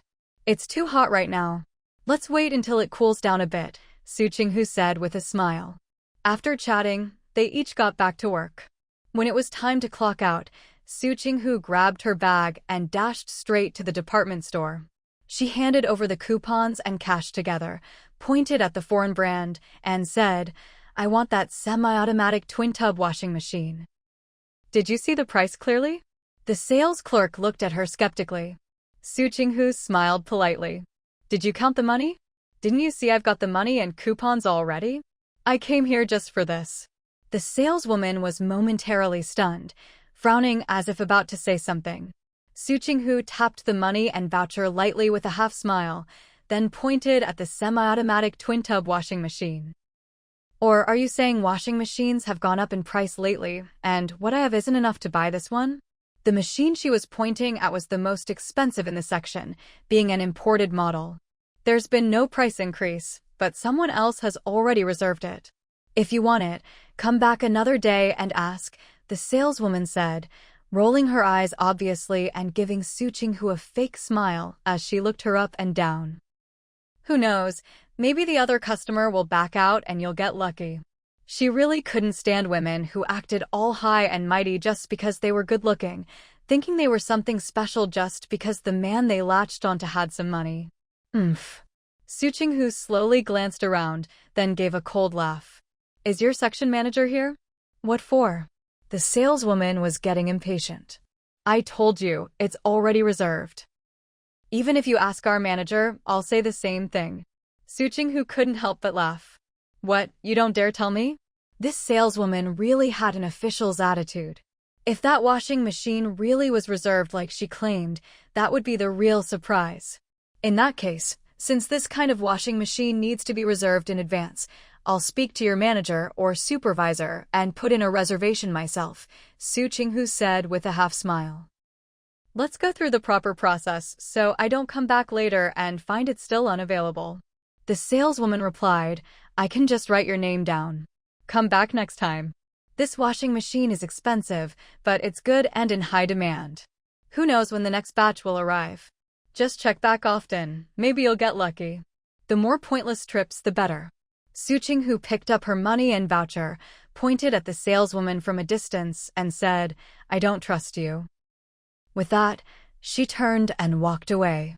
The saleswoman thought Su Qinghu had given up and was leaving, a smug smile appearing on her face.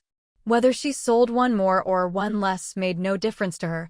Did Su Qinghu really think she could threaten her? But Su Qinghu easily found the section supervisor by asking around and directly said she wanted to buy that semi-automatic twin-tub washing machine.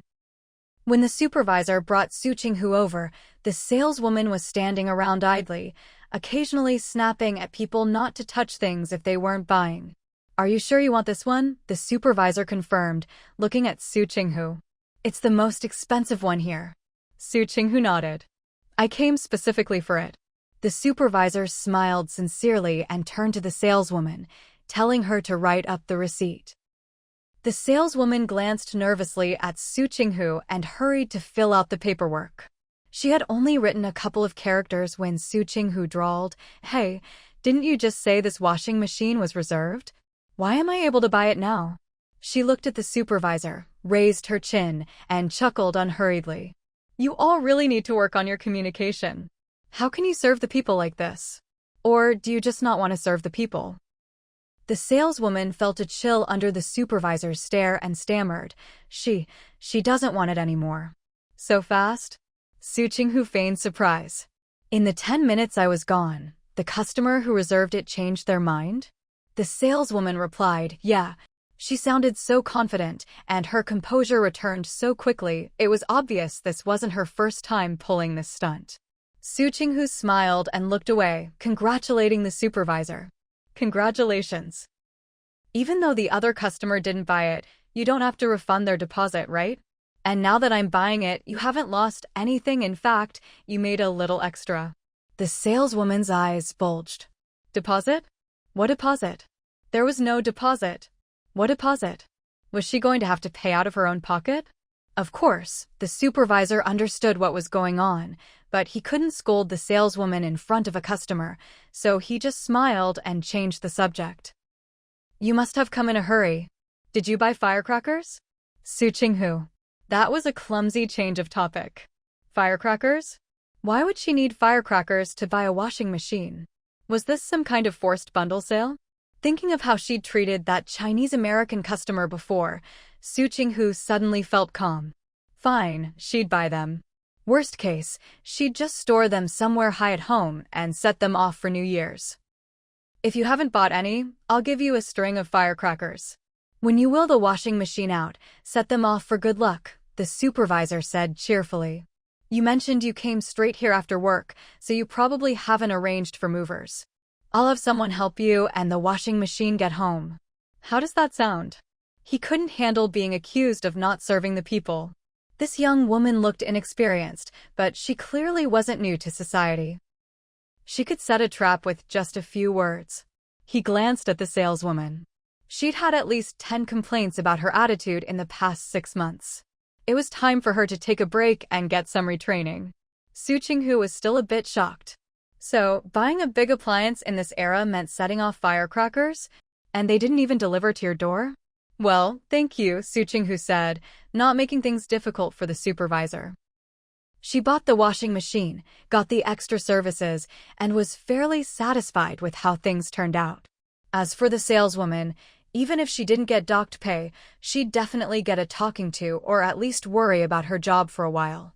That was good enough. When the vehicle reached the entrance to the alley, Su Qinghu immediately spotted Erden running wild with the other kids.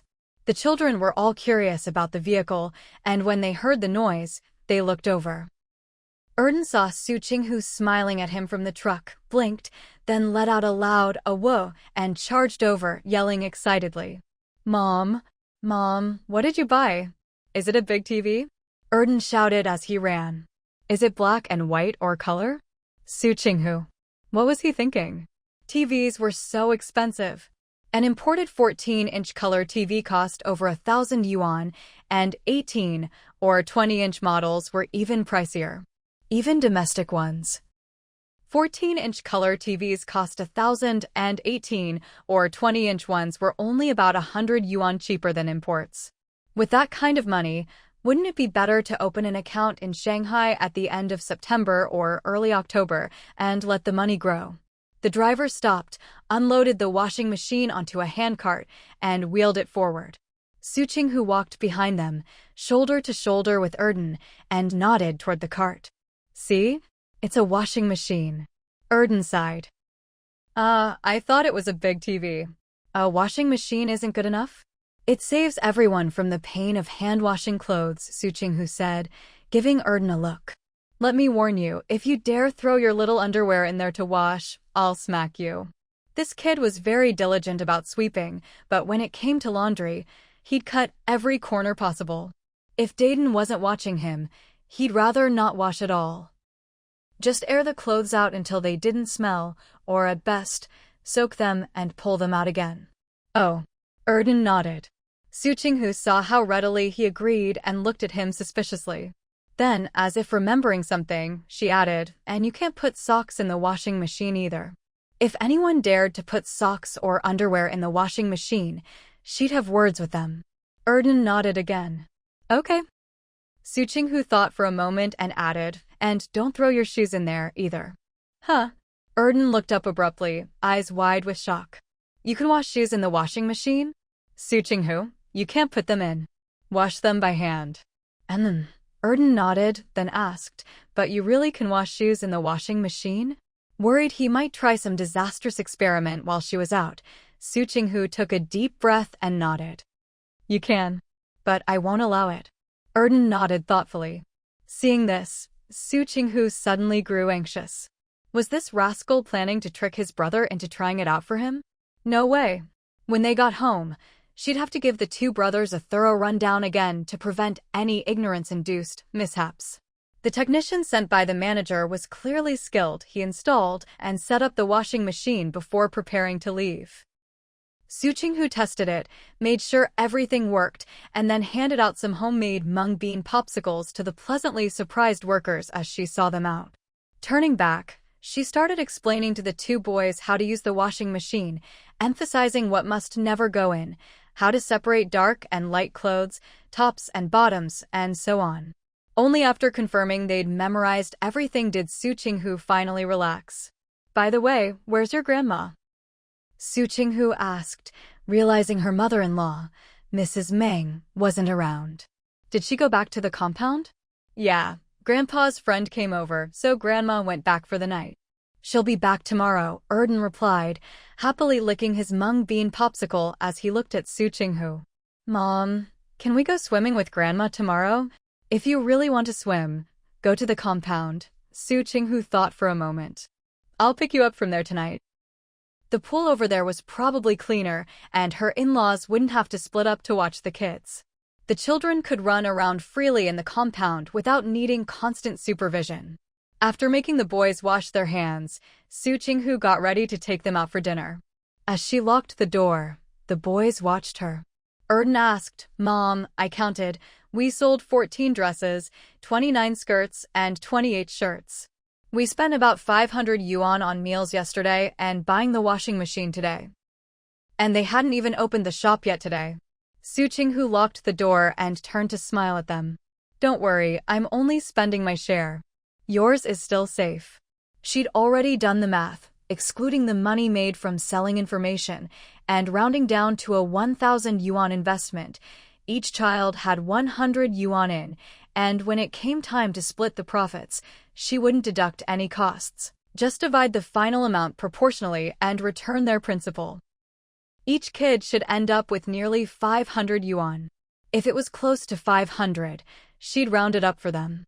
If it was far from 500, she wouldn't mention rounding up at all.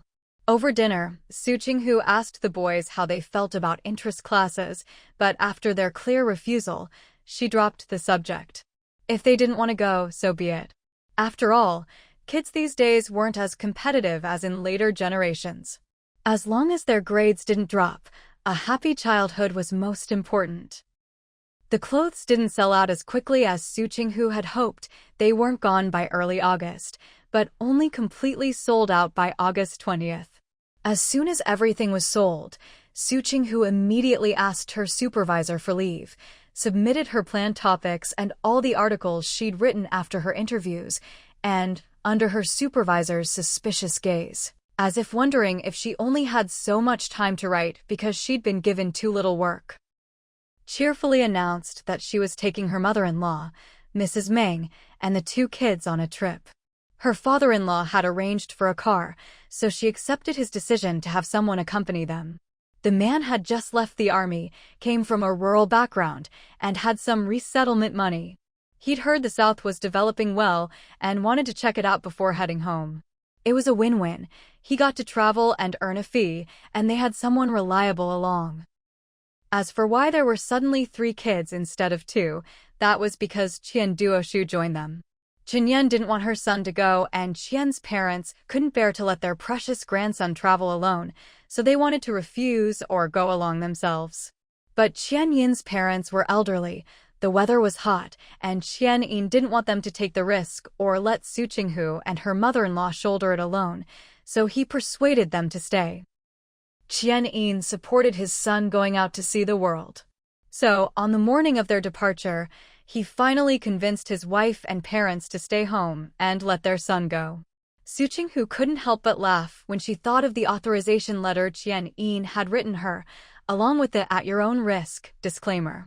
She wouldn't comment on her sister-in-law for now, but her brother-in-law was truly an honest man. This trip was to a southern seaside city where they could eat seafood and later visit neighboring provinces, see picturesque bridges and streams, as well as bustling city life. Her father-in-law had planned the route from the capital to the south, choosing the safest and best roads. No matter if a detour was needed, they weren't allowed to change the route on the fly. With the person her father-in-law had arranged, plus having both elders and kids along, Su Qinghu really did stick strictly to the route set by Chen Bo. She was genuinely impressed by the man her father-in-law had sent. There was no GPS in those days, but his mind was like a navigation system. He could find the right way almost without thinking. Of course, Su Qinghu did the driving as they left the capital, with human GPS Xiaozhang giving directions. Since it was a road trip with no rush, they ate on schedule, and if they came across a scenic spot, they'd stop and let the kids have some fun before continuing. The 3 kids were over the moon. Even Erden stopped picking fights with Qian Duoshu every chance he got. At first, Dayton had his doubts about Su Qinghu taking them out to play. He even wondered if she was planning to drive them far away and abandon them. But once he saw Grandma and the Uncle Zhang that Grandpa had arranged coming along, all his worries vanished. They found a motel for the night, set off again at dawn, and finally arrived at their destination before dark. Mrs. Ming breathed a sigh of relief. They'd finally made it. Even with plenty of breaks, the road conditions were so bad that sitting for hours made her back ache. After getting out and feeling solid ground under her feet, she stood for a moment, then reached out to help the kids out one by one. Come on, stand for a bit, jump around, stretch your legs, and then we'll go find a place to stay. Dan hopped around as he listened to Grandma, while telling Su Qinghu about his discovery. Mom, there's so much sand and so many little pebbles here. Duoshu nodded solemnly. Big brother, you're amazing. Dan choked a little, suddenly feeling like his discovery wasn't so great after all. Anyone who looked down at the ground could see what he just said. What's so amazing about that? Dan glanced around but didn't say anything. There were a few parking spots here, mostly for bicycles and tricycles. There were also some open-bed trucks for hauling fertilizer, but not many, and even fewer small cars. Su Qinghu got out and walked around, feeling the gentle sea breeze. She smiled. The sanitation here is pretty good. There weren't as many people as there would be in the future, so naturally, there wasn't as much trash. Sister-in-law, Xiaozhang, still in the car, checked the sky and reminded them, I reckon we've got about an hour before it gets dark. Let's find a place to stay and park first. This was the south, not the north. No matter how late the sun set, it never got past 8. Su Qinghu checked her watch and nodded. Let's find somewhere to stay first. Ideally, they'd find a first-class hotel. It might be pricier, but it would be clean, sanitary, and have better facilities. If there weren't any first-class hotels available, or if they were full, they'd downgrade to a second- or third-class hotel. Luckily, they didn't have to downgrade. Usually, double rooms were more expensive, while triple and quadruple rooms cost the same, with other options being cheaper. Traveling with a group, Su Qinghu felt responsible for everyone. After comparing the double rooms with the triple and quadruple ones, she asked the front desk if they could add an extra bed to a double room. Double rooms were 1 or 2 yuan more expensive per night than triple or quadruple rooms, and since they'd be staying for a while and booking 2 double rooms, the hotel had no objections and agreed to add an extra bed on the spot. With accommodations settled, they unloaded their clothes from the car. Seeing the mix of old and young and their car, the hotel manager personally led staff to help carry their things to the rooms. Parking was right within the hotel grounds. Xiaozhang came out of his room, greeted Su Qinghu, and went out to scout the area and look for a place to eat. Auntie, is this the south? Duoshu leaned close to Su Qinghu's head, eyes sparkling. The mountains here are different from the ones back home. After bathing the kids and quickly washing up herself, Su Qinghu was lying down to rest when she heard Duoshu's soft, childish voice sharing his discovery. Su Qinghu didn't sit up. She just turned her head to meet Duoshu's gaze. Then remember what's different. When we get back, you can share it with your parents, grandparents, and teachers. Maybe they'll even tell you why the mountains in the south and north are different. Okay. Duoshu nodded his little head, still leaning on her bed. Are we going to eat seafood later? He was kneeling on the extra bed added between the 2 main beds, his little hands on her bed, eyes full of curiosity about the world and trust in her. Su Qinghu patted his head. Yes, we can have seafood later. Yin had said that Duoshu wasn't allergic to anything so far, so seafood was fine, but it was best to make sure it was thoroughly cooked. Su Qinghu naturally agreed. Even if Yin hadn't said anything, she wouldn't give the kids undercooked food. What kind of seafood is there? Dan came over too, clinging to the bed. Can we order a plate of everything? He felt that if he didn't try all the edible things from the sea before leaving, he'd regret it, since who knew when he'd get another chance. Su Qinghu fell silent. They could, but what if something didn't taste good? Who would finish it? With her mother-in-law and Xiaozhang around, she didn't dare waste food. She couldn't force her mother-in-law to eat, and she didn't like forcing herself to eat things she didn't like either. Was she supposed to make Xiaozhang eat it? What if Xiaozhang couldn't handle seafood? Mom? Is it okay? Dan looked at her expectantly. I'll use my own money. His mom had already given him and his brother their principal and their share of the profits, rounding it up for them. Now, he and his brother each had 500 yuan, enough to buy a 14-inch domestic color TV together.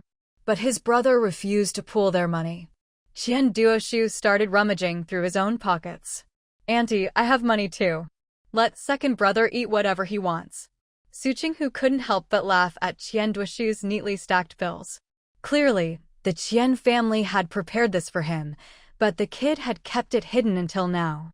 We don't need your money. Su Qinghu sat up and looked at the two kids staring at her like baby birds. She nodded. We can try a bit of everything, but what if there's something you don't like? Dan patted his chest. I'll eat it all, no matter what. Second brother says he can eat it all. Qian Duoshu nodded emphatically. Then second brother can definitely do it.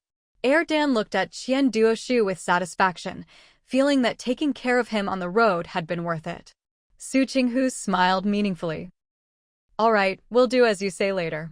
Dan, who was resting on Mrs. Ming's bed, lifted his eyelids to glance at his silly little brother, but said nothing. Whatever. If the fool wants to learn not to be foolish, he'll have to suffer a little. Mrs. Ming came out after her bath, letting out a long sigh. Didn't feel much while sitting in the car, but now that we're at the hotel and I can finally relax, lying down feels so good. Su Qinghu tugged her mother-in-law over to her bed. Mom, come lie down. I'll give you all a massage. Mrs. Ming didn't resist and let Su Qinghu knead and press her. By the time she got up, her whole body felt loose and relaxed, just one word, comfortable. After massaging her mother-in-law, Su Qinghu looked at the three kids, who were all staring eagerly, and patted the bed. Who wants to go first? Qian Duoshu, big brother. Dan, who had wanted to go first, quickly changed his tune. My brother. So Dan was pulled over by Su Qinghu. He didn't feel much during the massage, but as soon as he sat up, he felt comfortable all over. With a look of wonder, he returned to the extra bed in the middle and looked at the other two. Dan was the last of the three kids to get a massage, not because he was generous, but because he thought going last meant he could get a longer turn. After her turn, Qian Duoshu rolled onto the middle bed, giggling and asking Dan if he felt as comfortable as she did. Only Dan, during his massage, kept humming and groaning, clearly enjoying himself. Su Qinghu's mouth twitched. That's enough. This is way too over the top, so over the top it's almost embarrassing to watch. If she really did the massage as impressively as he was acting, her grandaunt would probably drag her to inherit the family legacy no matter what. She patted him and reminded, 5 more minutes. Be good and zip it, let's rest for a bit. Wait, we're actually timing this? Dan was stunned. But some things you have to fight for yourself. He whined, Mom, can you massage for 5 more minutes? Please. Ask for 5 more minutes now, then maybe squeeze out another 5 later. Su Qinghu didn't refuse outright, but she wasn't going to let him push his luck either. Of course, she also didn't want the kid to think she was heartless, so she said, 2 minutes, tops. We're already adding 2 minutes, can't we just make it around 5? Dan kept wheedling, trying to get a bit more time. You really like rounding up, don't you? Su Qinghu couldn't help but laugh. Forget it. I think your Uncle Zhang will be back soon. We should get ready to head out. She made a mental note. She'd have to help him break this habit of always rounding up numbers. It's a clear day, let's take a look at the sky before it gets completely dark. Su Qinghu checked her watch, and as soon as the extra 2 minutes were up, she quickly finished up, got out of bed, and stretched. Come on, let's go out and get some sea breeze. The sun had set, so there was no risk of getting sunburned. They strolled along at a leisurely pace, enjoying the breeze. The relaxed atmosphere put everyone in a good mood. If it were in modern times, Su Qinghu might have chosen to eat seafood at a fishing village. But in this era, the chefs at seafood restaurants still had real skills, and the ingredients were so fresh they didn't even need to be stored. Freshness was guaranteed. Just as Xiaozhang was hurrying back, he saw Su Qinghu and the others strolling and sightseeing outside the inn. "Sis-in-law, I found a good place nearby. Let's go check it out." Most importantly, he could also support his comrade's business. Su Qinghu didn't know about his ulterior motive, but even if she did, she wouldn't have minded as long as the food was fresh, clean, and tasty. She didn't care where they went. So the group headed over. Dan immediately blurted out, "This place is so small." "We can set up a table outside," Xiaozhang said with a smile. "This is my comrade's family place. If you have any questions, you can ask him." Qian Duoshu looked up at Xiaozhang. "Uncle Zhang, does he know everything about the sea too?" "Yep." Xiaozhang nodded, flashing a white-toothed grin. "He was born and raised here, and he knows how to forage by the sea." "What's foraging by the sea? Can he take us?" Dan was just being honest earlier, not picky or rude. Now he looked at Xiaozhang with interest. "I can pay him." Xiaozhang burst out laughing. "No need for him to take us himself, and you don't need to pay. He'll just have one of his relatives take us." While Su Qinghu and Mrs. Meng listened to Xiaozhang chatting with the kids, their eyes were on the shop. The place was small, but very clean. Even the seafood in the buckets and basins was lively and fresh. The air was filled with the scent of the sea. Not bad at all. At that moment, Xiaozhang's comrade came out. Even though the sea breeze and sun had tanned him, he still looked neat and clean. After a few pleasantries, Su Qinghu ordered some seafood she thought would be tasty, added 2 vegetable dishes, and sat down at the table outside to wait. The 3 kids had already gone to look at the seafood, exclaiming in surprise every now and then. "It moved. Its shell is so pretty. What's this? Looks so weird. Is this a shrimp too? It's huge. Not like the ones I've seen before. Is this a crab? Why are its shell edges so pointy? This long shell thing just peed." While the kids marveled and asked questions, Su Qinghu and Mrs. Meng chatted idly, occasionally glancing over at them. Xiaozhang popped out now and then to check on the kids, and then went back to help his comrade and his wife in the kitchen, happily busy. "If you want the freshest seafood, you steam or boil it, then dip it in ginger vinegar sauce." Xiaozhang's comrade was a whiz in the kitchen, juggling several pots at once, super efficient. By the time the kids finished marveling and came back to wait for food, the seafood dishes were already being served one after another. Not wanting to make them feel awkward, Xiaozhang's comrade didn't linger. He chatted a bit, then took Xiaozhang back to the kitchen, saying they'd close up for a bit to catch up over drinks. Su Qinghu was quite satisfied with this arrangement. She had just asked the kids what they wanted to eat first when the comrade's wife brought over a pot of brewed black tea and a plate of stir-fried rice cakes, telling them to take their time, then left. Mrs. Meng looked at the table full of seafood and sighed a little. Shrimp and fish were no problem, but she rarely ate the shellfish or the really hard-shelled stuff, so she wasn't very good at it. Su Qinghu didn't look at her mother-in-law. Instead, she put a crab on each of the 3 kids' plates, then took one for herself. You've all heard the saying, if you want something, do it yourself, right? The 3 kids looked at their plates, then at her, and nodded in unison. "So, I'll teach you how to eat crab. Watch carefully after this, you're on your own." With that, Su Qinghu picked up a crab and started demonstrating how to take it apart, explaining what parts you could and couldn't eat. Mrs. Meng watched them with a smile. After Su Qinghu finished, she got right to it herself. She'd seen and eaten crabs before, so she was quick. She finished peeling hers and was about to share with the kids, but Su Qinghu shot her a look, so she just ate her own and watched the kids clumsily pick at their crabs. "This is so much trouble," Dan grumbled, frowning. "After one bite, I'm hungry again. Who knows when I'll actually get full." Su Qinghu laughed, put down her crab, and started peeling a big shrimp. She was quick. 2 or 3 seconds per shrimp. She peeled 12, divided them among the 3 kids.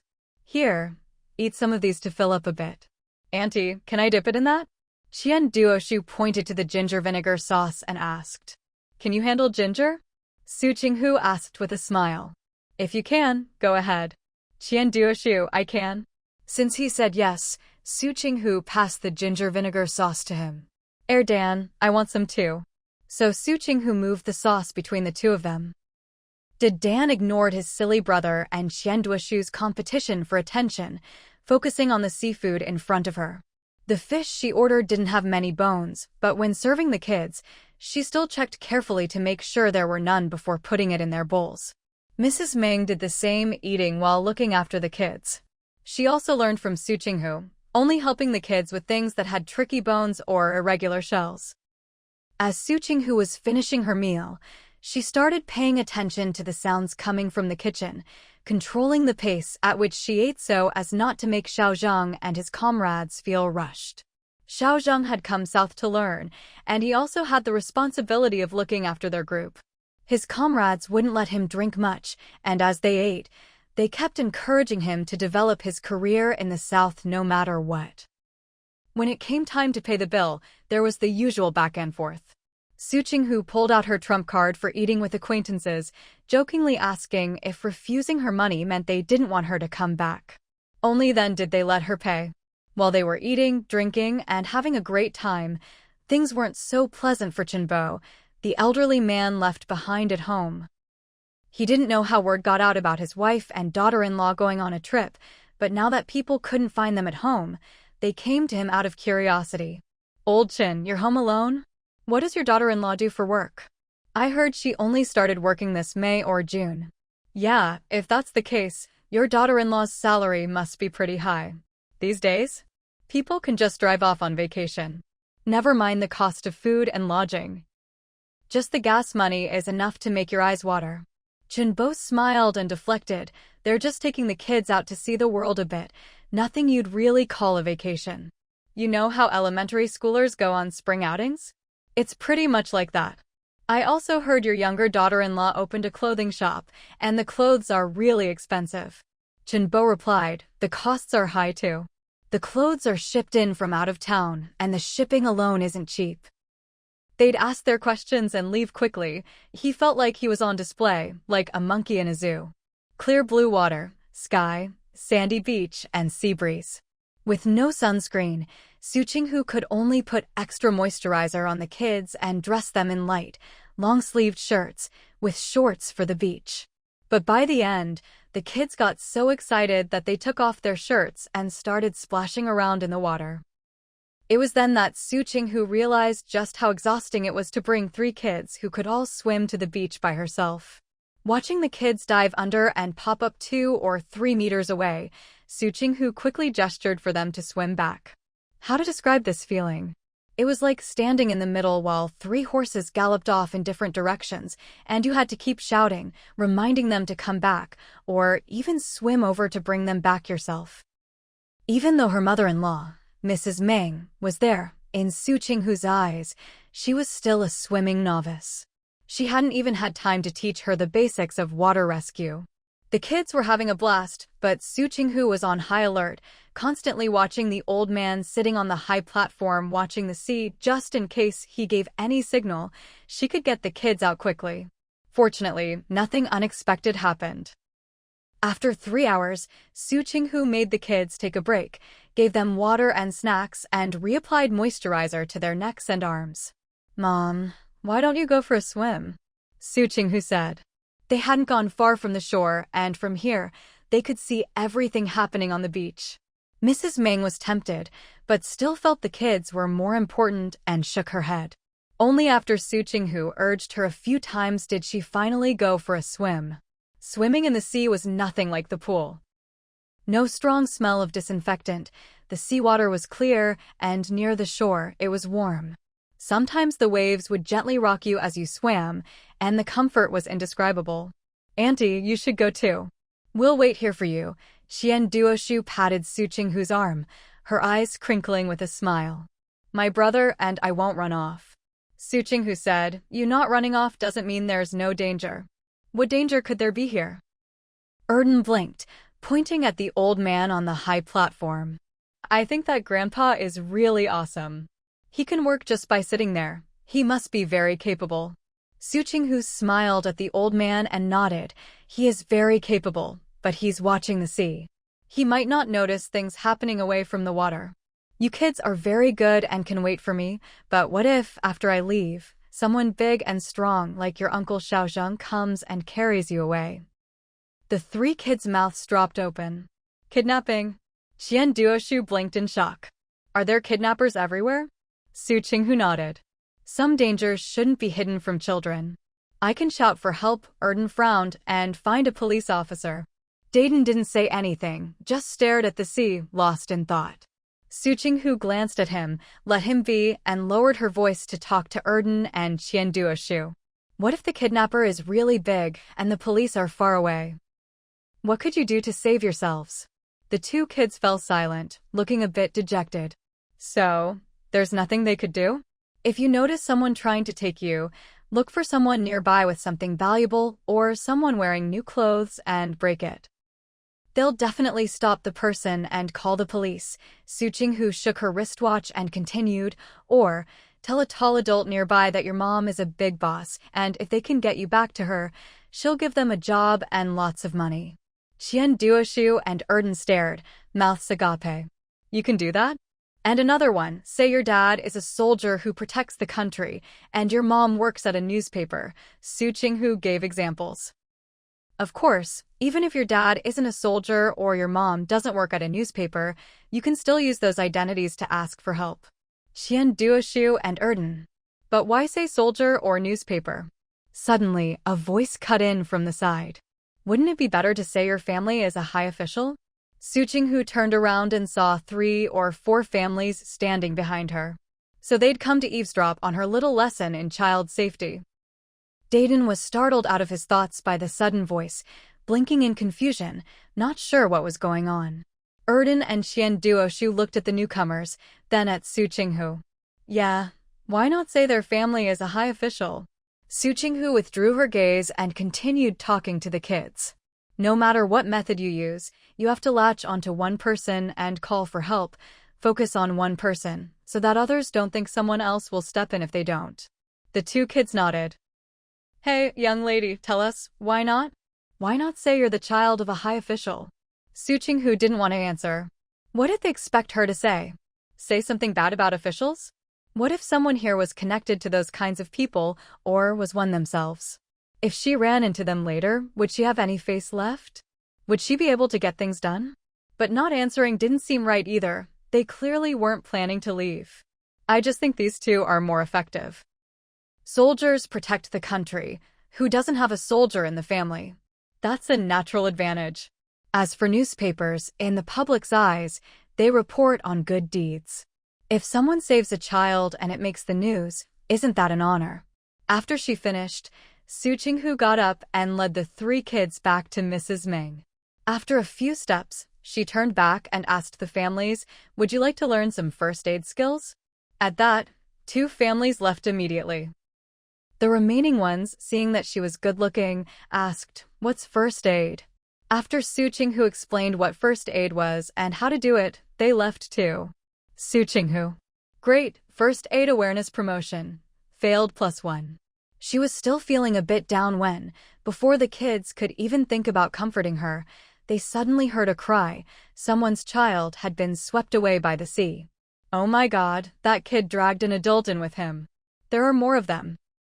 The beach instantly erupted into chaos. Many people started running off the sand. Su Qinghu barely had time to point the children in a direction and tell them to run before she dashed toward the water herself, shouting over her shoulder that no matter what, the 3 of them must hold hands and never let go. The weather was clear today, with hardly any wind, so the waves were gentle. No one expected someone to suddenly be pulled out to sea by the water. Su Qinghu's heart pounded with worry for her mother-in-law. As she rushed toward the shore, her mind raced through all the emergency self-rescue tips she knew for seaside accidents. Could it be a rip current today? She pushed against the fleeing crowd, her anxiety mounting the closer she got. It really was a rip current. Where people had been spread evenly across the beach, there was now a 6-meter-wide stretch with not a soul in it.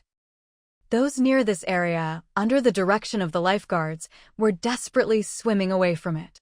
But judging by their swimming trajectories, there was clearly a force pulling them back into the rip current. Su Qinghu's heart sank. Rip currents can reach speeds of 2 meters per second, stretch for hundreds or even thousands of meters, and last several minutes or even longer. All she could do now was pray her mother-in-law wasn't one of those swept away.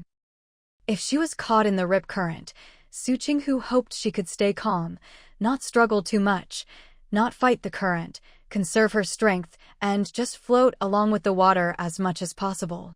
Su Qinghu could already see the narrow, murky band of water. She kept running forward, snatching a life ring from a woman as she passed, and skirted the edge of the current.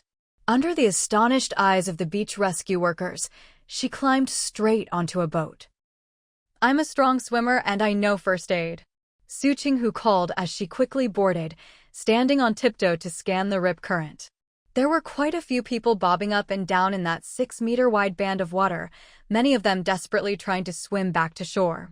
The rescue workers were already shouting through a megaphone, telling people to swim sideways out of the current and for non-swimmers to relax and float. Su Qinghu, face grim, clutched the life ring and stared at the people in the current, trying to spot her mother-in-law by the color of her swimsuit. The current had already pulled about 60 meters from shore and showed no sign of slowing. The rescue team had reached the people closest to shore and started calling out to them and launching their rescue efforts. This was the 1980s. How advanced could rescue equipment be? Most of it still relied on manpower. Watching some people grab onto ropes thrown by the rescuers and get pulled sideways out of the current, Su Qinghu felt a mix of emotions. No sign of her mother-in-law. Minute by minute, time ticked by. After the closest people were rescued, the team started moving further out, following the rip current. In the second minute, Su Qinghu, along with the rescue boat, finally spotted a familiar swimsuit. That was the one she'd bought for her mother-in-law. Su Qinghu gripped the life ring tightly, squinting to get a better look. Her mother-in-law seemed to have a child clinging to her, arms and legs locked tight around her body. The old lady was hampered, unable even to surface for air. As she struggled, her strength faded, and she began to sink. Rage surged through Su Qinghu. She couldn't help but recall that first shout, "Oh my God, that kid dragged an adult in with him. Hey, comrade. This isn't a joke." A rescuer called as Su Qinghu moved to the edge of the boat, trying to stop her. "Even if your family's out there, no matter how anxious you are, don't jump in. Don't make our job harder." If she hadn't said she knew first aid and could swim, and if the rescue couldn't be delayed any longer, they wouldn't have let her on the boat at all. Su Qinghu took a deep breath, checked her watch, and pointed out her mother-in-law's location to the rescuers. "There's an elderly woman and a child over there. The old lady can't save herself anymore. If you don't act now, it'll be too late. Use the megaphone to call out. Get someone strong to throw this life ring over there, and try to draw the crowd away from them. Then give me a float board, I'm going in." As she spoke, Su Qinghu tossed the life ring over and started warming up. She loved water sports and had trained to hold her breath for long periods. She wasn't afraid of the water and probably knew more about water rescues than most people in this era. Of course, ordinary people should never attempt this. The rescuers had barely finished following her instructions when Su Qinghu said, "The current's slowing down." With that, she grabbed the board, used something on the boat as a springboard, and dove cleanly into the water, a move that showed she was truly an experienced swimmer. Feeling the change in the water's flow, Su Qinghu knew she was in the current.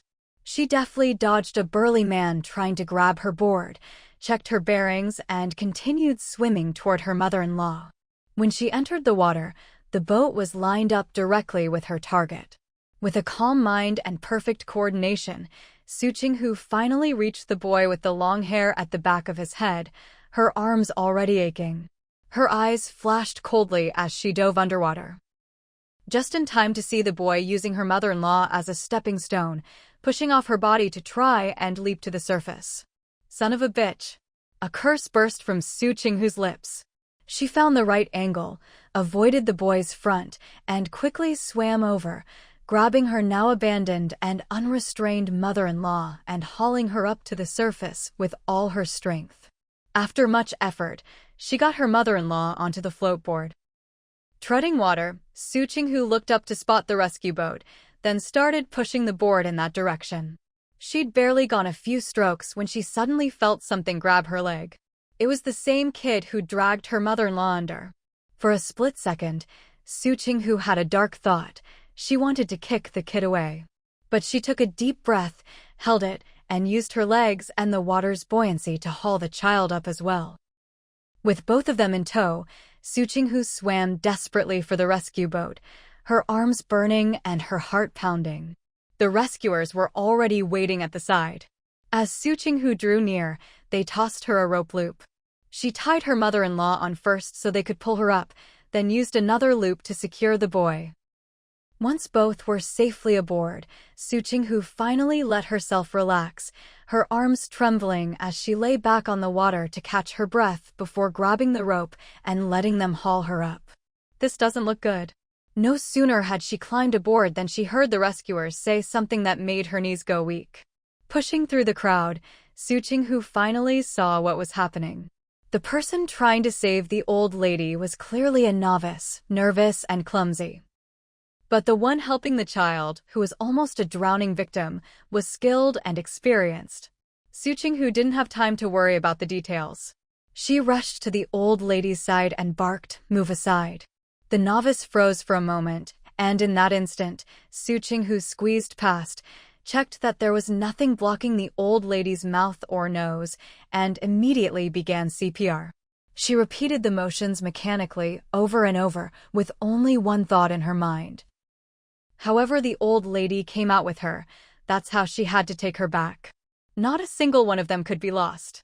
She kept going, not even noticing when the rescue boat docked. It wasn't until someone told her they needed to take the old lady to the hospital that Su Qinghu snapped out of her trance. Still performing CPR, Su Qinghu glanced over at the ambulance, and her heart sank. The vehicle was so basic, it couldn't even lay a person flat for continued CPR. Every minute on the road was a minute that could save a life.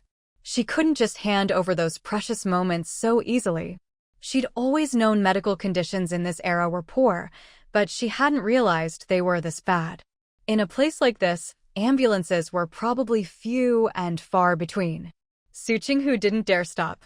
The rescue workers had no choice but to follow her instructions, carrying both the drowning Mrs. Meng and Su Qinghu, who was still administering CPR, together on a wooden board. Luckily, Su Qinghu was light, and with Xiao Zheng and his comrade helping, they managed to carry them down easily. They set Su Qinghu and Mrs. Meng, still on the half-meter-wide board, down on the sand, and the rescue workers rushed back to the sea to save others. Su Qinghu's arms were so exhausted she could barely lift them, running on sheer willpower. Her face, flushed red from exertion at first, was now turning pale.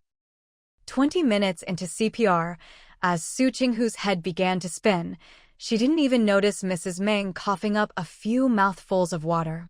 When she bent down again for mouth-to-mouth, Su Qinghu suddenly met the old lady's dazed eyes. She froze, her hands still moving automatically.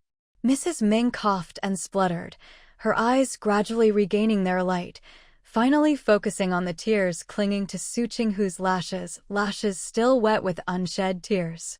"Oh my God. She's alive. She's alive. Someone's been saved here. This old lady was brought back to life. Heavens must be watching over us. She looked gone for sure, but she came back. She must have done a lot of good deeds in her past life. Yama himself wouldn't take her." Amid the relieved and joyful voices, a shrill cry suddenly rang out. "Where? Who saved her?"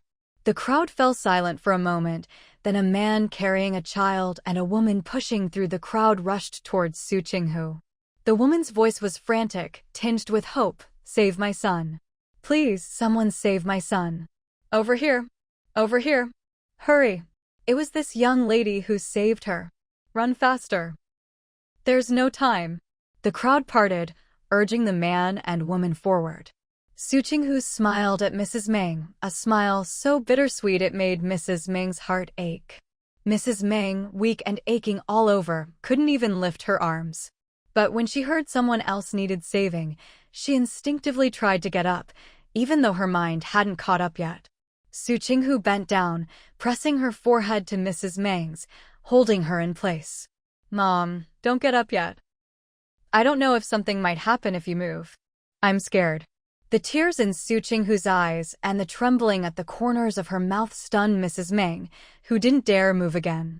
Out of Mrs. Meng's line of sight, everyone could see Su Qinghu's arms trembling violently.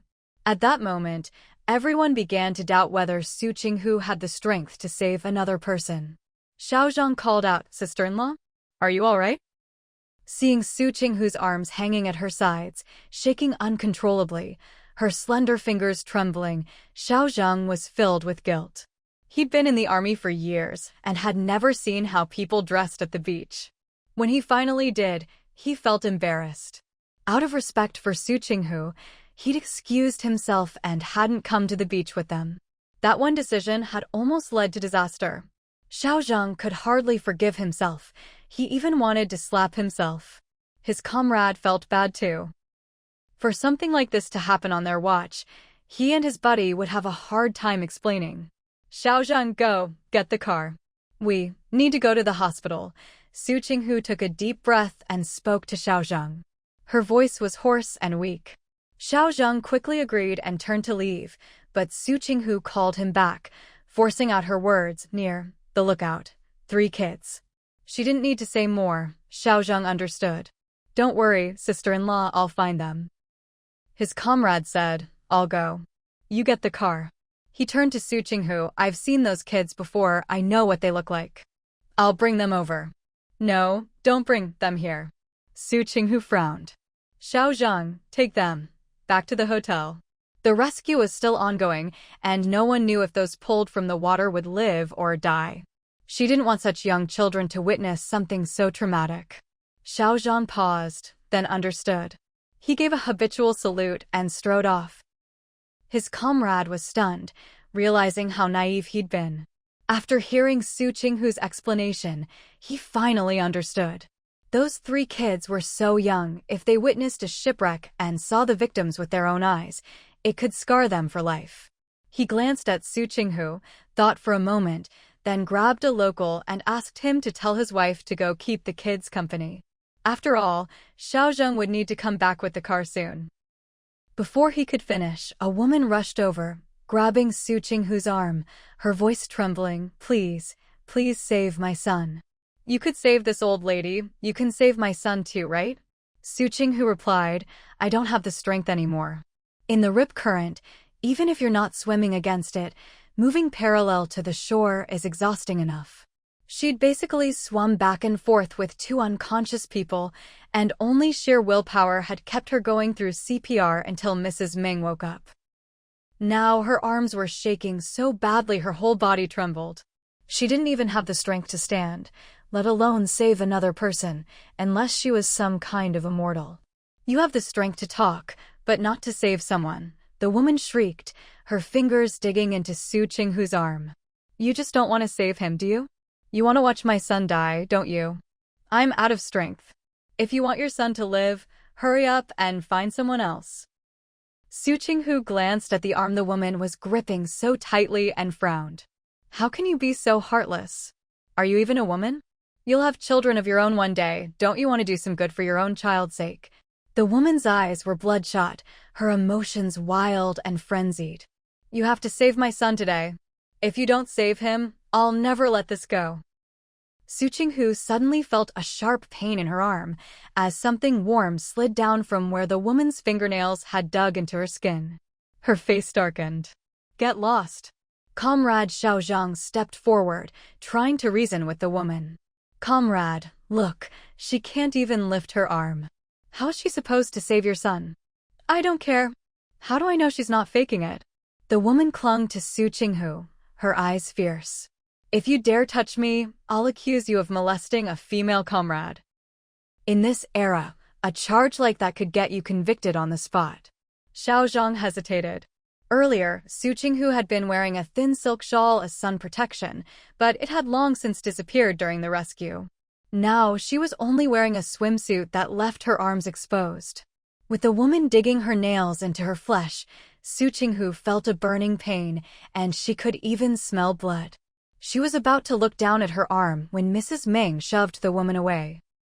The woman, stunned for a moment, immediately lunged at Su Qinghu again.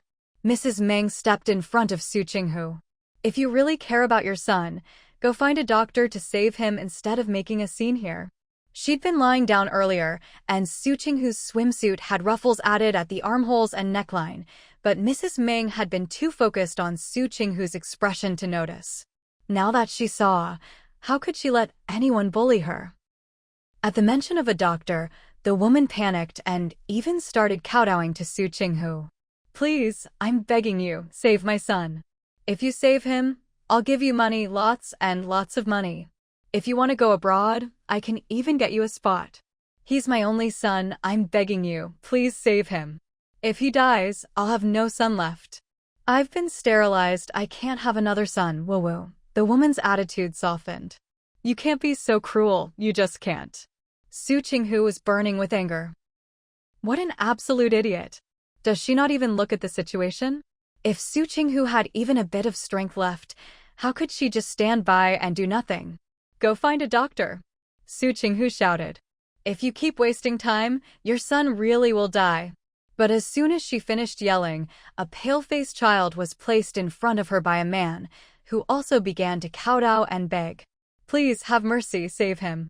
Before Su Qinghu could even see the child's face, she noticed a long strand of hair. It was the same child who had trampled over his grandmother to steal someone else's chance at survival. But no matter what the child had done before, now that the grandmother's crisis was over, Su Qinghu's feelings about his life or death had moved beyond hatred. She didn't want to see a child lose his chance at life because of his parents' ignorance. "Go find a doctor." She took a deep breath and shouted again. "I'll say it one more time, go find a doctor now." She'd thought the child was awful before, but now she just pitied him for having such ignorant and unreasonable parents. Seeing the parents like this, Su Qinghu suddenly turned to Comrade Xiaozheng and barked, "You, pick up the child and find a doctor." Before Xiaozheng could move, a thin woman rushed over, quickly knelt beside the boy, and resumed CPR. Xiaozheng glanced at Su Qinghu, saw that her anxiety had eased, and stopped himself from picking up the child. The thin woman had barely started CPR again when a man rushed over, lips pressed tight, eyes full of anger. Seeing his colleague continuing CPR on the boy, he relaxed a little, then turned and roared at the boy's parents. "Damn it. If anything happens to this child, you'll be murderers. They were resuscitating him, and you snatched him away. I've never seen such beastly parents." The man was furious, his chest heaving. "Do you think drowning is a joke? Bastards!" The timing of CPR is critical for your child's survival. As soon as he spoke, the onlookers erupted. They were trying to save the boy's life, and his parents actually snatched him away. The boy's mother refused to back down. "It's your fault. The child's been unconscious for so long, it means you're incompetent." She pointed at Su Qinghu. "She already saved one. If she could save one, she can save two. Wait for you. Wait until you let my son die before finding someone else? What's the point then? Would it even be in time? You." The man gritted his teeth, his mind buzzing with anger. "You're unbelievably ignorant. Utterly stupid. Parents who make a scene like this and delay their child's rescue are rare, but every time you see it, it's infuriating." Even though it wasn't his first time dealing with this, the man was so angry at the boy's parents he could barely breathe. "You'd better pray your child turns out okay." With that, he went to the thin woman's side and asked if she needed to be relieved.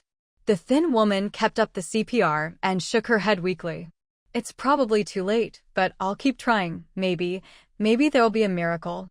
The man patted her shoulder. "You've done your best. It's not your fault." The thin woman let out a long breath. "I know. Still, it's hard not to feel sad. She never wanted anyone she tried to save to leave this world." "What do you mean too late? Did you kill my son? I'll kill you." The boy's mother, eyes wide with rage, lunged at the woman, but was blocked by Comrade Xiaozheng. Xiaozheng stood firm, not letting her near the doctor. "Don't interfere with the rescue. The onlookers started criticizing the parents too. How can you say the doctor killed your child? Don't you have any responsibility? While they were saving your child, you snatched him away, didn't you? Exactly. If anything, you're the ones who delayed the rescue. Responsibility? You're talking to me about responsibility. The woman shrieked at the crowd. Raising my child is my responsibility. Saving lives is the doctor's responsibility. If they can't save my child, it's their fault. Hearing this, Su Qinghu almost exploded. There are plenty of people like this couple. They never see their own mistakes and always blame others when something goes wrong. People like this are the absolute worst. No matter if they're men or women. Comrade Xiaozhang frowned, getting angry as well. Not only did you waste precious time that could have been used to save your child, but now, while your kid is still being resuscitated, you as parents aren't even concerned about whether he lives or dies. Instead, you're here making a scene. Is this how parents are supposed to act? The boy's parents were stunned. Someone in the crowd whispered, maybe they already know the kid probably won't make it, so now they're thinking about how to scam someone for money. Su Qinghu sneered. What kind of parents could raise a child who would use someone else's life to save his own? Even if it's just survival instinct, a kid who, while fully conscious, would trap someone else, steal their chance to survive, and then climb to safety over their corpse, that's truly chilling. You're talking nonsense. Nonsense. My son isn't going to die, the woman screamed hysterically. I just want my son, I don't care about money. What's all this shouting? Another group of rescuers brought more people ashore. When they saw what was happening, they came over to check. Seeing the boy's parents refusing to let the man go, one of the rescuers said to them, everyone's busy with the rescue. Please keep quiet and stay rational. If you have something to say, talk to me. As he spoke, he signaled to the man to go help with the rescue. The man broke free from the boy's father and quickly ran off to assist. Quiet? How am I supposed to be quiet? The woman pointed viciously at Su Qinghu. She clearly has the ability to save people, but she didn't save my son. Who am I supposed to complain to? The rescuer followed her finger, saw it was Su Qinghu and paused, then nodded.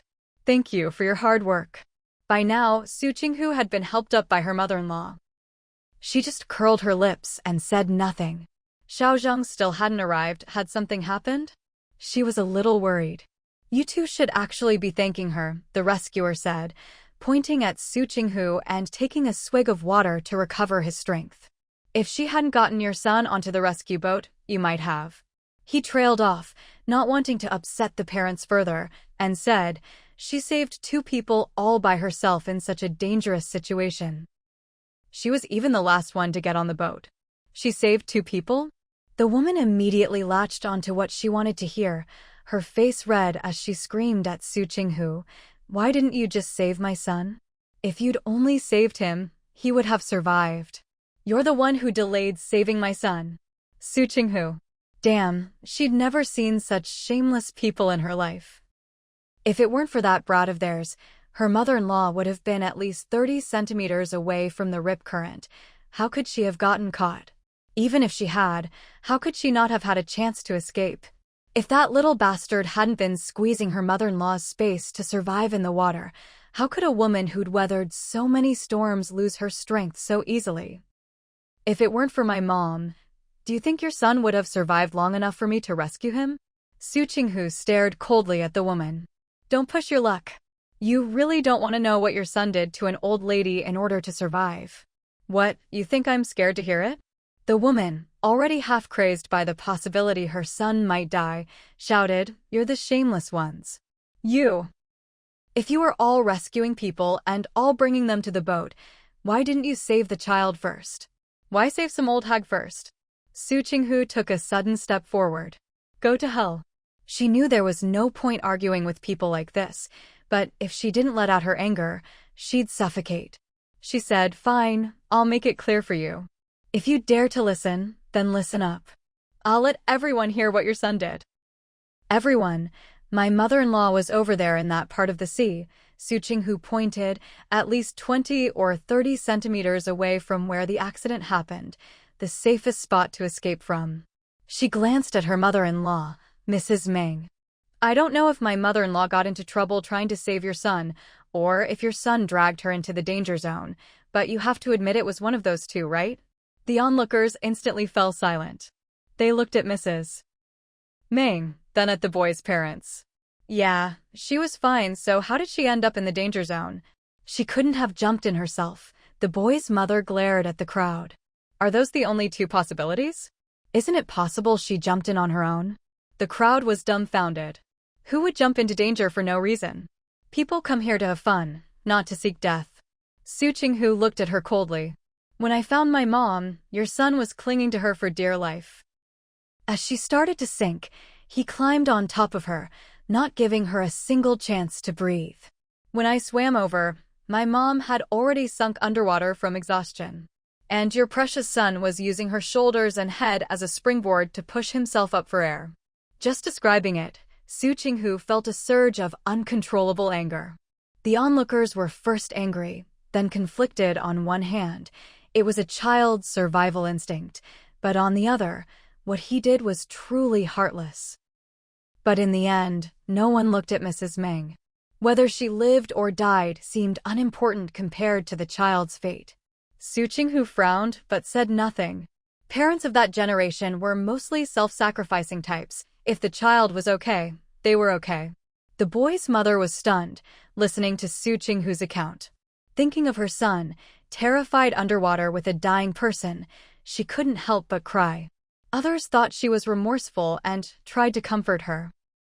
It's all over now and the old lady's fine. Just bring her something and apologize later, and it'll be all right. What you should worry about now is your son. Go talk to him, call out to him, maybe you'll bring his soul back. Su Qinghu. By this point, Su Qinghu wasn't angry anymore. What's the point of being angry? People are naturally sympathetic to the weak, as long as the victim isn't dead. If the perpetrator suffers enough, they'll be forgiven. But would the boy's mother ever feel remorse? She wouldn't. So after crying, she grabbed the man who'd said to talk to him if she had questions, almost hysterical. She saved two people. Who was the first one brought onto the boat? Was it that old hag? Was my son only saved after her? The rescue team deputy frowned. Your son's condition was much better than the old lady's, and the person who performed CPR on him was the most skilled and experienced. Because of the old lady, your son's life was extended. I don't want to hear any of that. The woman screamed hoarsely. I just want to know, what number was my son when he went up? The rescue team's deputy captain frowned and said nothing. It was definitely after that old hag's kid, wasn't it? The woman demanded, then lunged at Mrs. Meng. Mrs. Meng understood the instinct to protect one's child, and since she hadn't managed to shield her own, she didn't react. Su Qinghu had always been fiercely protective of her own. As long as she considered someone one of hers, as long as they hadn't broken the law, then only she could lay a hand on them, no one else would dare. All the strength Su Qinghu had been saving since Mrs. Meng woke up burst out in that moment. Her arm might not lift, and her leg might not move well, but did that matter? She kicked out hard. You fucking bitch, stop messing with me. I was being nice, even saving your murderer of a son. The boy's mother was sent sprawling onto the sand, stunned for a moment before she started wailing. She hit me. She hit me. She's got a personal agenda saving people and won't let anyone talk about it, and now she's hitting people. There's no justice. The boy's father, seeing this, charged over. I'll kill you, you little bitch. Even with blood running down her arm and barely any strength left, Su Qinghu wasn't the least bit intimidated. She bounced in place twice, and as the man rushed at her, she kicked him square in the face, sending blood streaming from his nose. No one expected the delicate-looking Su Qinghu to suddenly lash out, and even less to hold her own two-on-one. The rescue deputy, Xiao Zhang, Mrs. Meng, they were all stunned. Who would have thought someone who looked so harmless could explode like that? And she could curse, too. Honestly, whether it was the fighting or the cursing, it was pretty satisfying to watch. The man was dumbstruck by Su Qinghu's kick, his mind blank, but then, roaring, he charged again, clearly provoked into a frenzy. Was Su Qinghu scared? Hell no. Even if things blew up today, she wasn't afraid. Had she broken the law? Obviously not. She deserved a medal just for saving people, but she didn't care about that. As for lashing out? Sorry, but she was using the injuries that boy's mother gave her as an excuse to hit back. As the man charged again, Su Qinghu was about to kick out once more when someone grabbed her around the waist, holding her back. Xiaozheng and the rescue deputy quickly moved to restrain the boy's father. When the boy's mother saw her husband being hit, she couldn't just stand by and started wrestling with those holding him back. Stop. A police officer who'd just finished helping the rescue team rushed over, shouting sternly, "Everyone, stop." Stop? So I just get beaten for nothing. Su Qinghu, still held around the waist, felt a bit weird about it, but now wasn't the time to care. She struggled, rolling up her sleeve and stretching out her leg. She pointed at her arm. See this? This is what I get for saving their son from that deadly rip current. Her beautiful, fair arm was exposed for all to see. Because her arm was so fair and smooth, the bruises and broken skin from being grabbed looked even more shocking. The finger marks were clear, red and swollen with a hint of purple, the broken skin crusted with blood, and the dried blood streaked down to her forearm. It looked truly miserable. Even though the boy's mother was still wailing, everyone's sympathy had already shifted to Su Qinghu, who was clearly in the right. Su Qinghu sneered, stretched out her leg, and showed her delicate, pale ankle. Here, take a look at what her precious son did. Bastards! See this? Su Qinghu glared at the boy's parents. This is proof your darling son nearly dragged me into the sea. Everyone looked down and saw the bruises circling her slim ankle, clearly left by someone's grip. If I wasn't a good swimmer, with him dragging me like that, forget saving your criminal of a son, I wouldn't even have a chance to argue or fight with you. The more Su Qinghu thought about it, the angrier she got. She struggled against the arms around her waist. Let go. We're already fighting, I might as well enjoy it. But then, she suddenly sensed something was off. The boy's parents had shut up, avoiding her gaze, not even trying to argue. The onlookers were silent too, but their looks toward her were a bit odd. Su Qinghu glanced at the rescue captain and Xiaozheng and saw them watching her with unreadable expressions. She blinked, confused. She'd been so caught up in the argument, she'd only focused on what was right in front of her, forgetting about what was behind. She looked down at the arm wrapped around her waist. It was dark, the muscles taut, veins clearly visible, exuding absolute strength. Wait. That wasn't her mother-in-law's arm. Su Qinghu suddenly tensed. No way. No way it was this much of a coincidence, right? No way she ran into him every time she went out? No way he always caught her fighting? And just now, she'd been cursing up a storm. The ambulance will be here in about 5 minutes. A deep voice sounded behind her, addressing the others. Get ready to go with them. Su Qinghu bared her teeth. Of course. The more you don't want something to happen, the more likely it is to happen. As soon as he finished speaking, the thin woman suddenly cried out in delight. He's got a pulse and is breathing. Her words snapped everyone out of the daze caused by the intimidating presence of Chenlai and Su Qinghu's unexpected outburst. They all turned to look at the thin woman. The boy's parents tried to rush over, but the rescue deputy stopped them. Don't go over there. Knowing these two had already tried to snatch their child from the doctors, the rescue captain had no trust left in them. You can only go over when the doctor says so. The police started clearing the area. Move aside. Make way. Leave a clear path for the ambulance. The onlookers didn't want to leave, but they shuffled back a bit, leaving just enough space as marked by the police. Now, the boy's parents seemed to suddenly realize how much their son meant to them, crying out, "My precious, my darling," over and over, wailing about how they couldn't live without him. If not for their earlier behavior, their grief might have seemed genuine. Su Qinghu looked over from behind the police and saw the boy staring blankly, but alive. She pressed her lips together. Well, at least he survived. Otherwise, with how his parents carried on, that frail doctor probably wouldn't have survived their harassment and revenge. As she frowned, lost in thought, she was suddenly lifted off the ground, spun to face away from the crowd, her knees pressed up against someone's chest and stomach. Startled, she instinctively wrapped her arms around Qinlai's head. "Lower your arm a bit." Qinlai's lips moved slightly. "Your arm is blocking my view." His voice was calm and even, betraying no emotion. Su Qinghu gave an obedient "oh" and lowered her arm as told. When she'd hugged him just now, her arm had ended up right in front of his nose and the bridge of his nose, perfectly blocking his line of sight. No wonder Qinlai had spoken up. But as she adjusted her arm, Su Qinghu suddenly felt something was off. She glanced down. Her arm was resting right across the man's mouth and nose. No wonder. No wonder she'd felt that spot was hot and a little soft just now. So it was Qinlai's lips and breath. Ahem.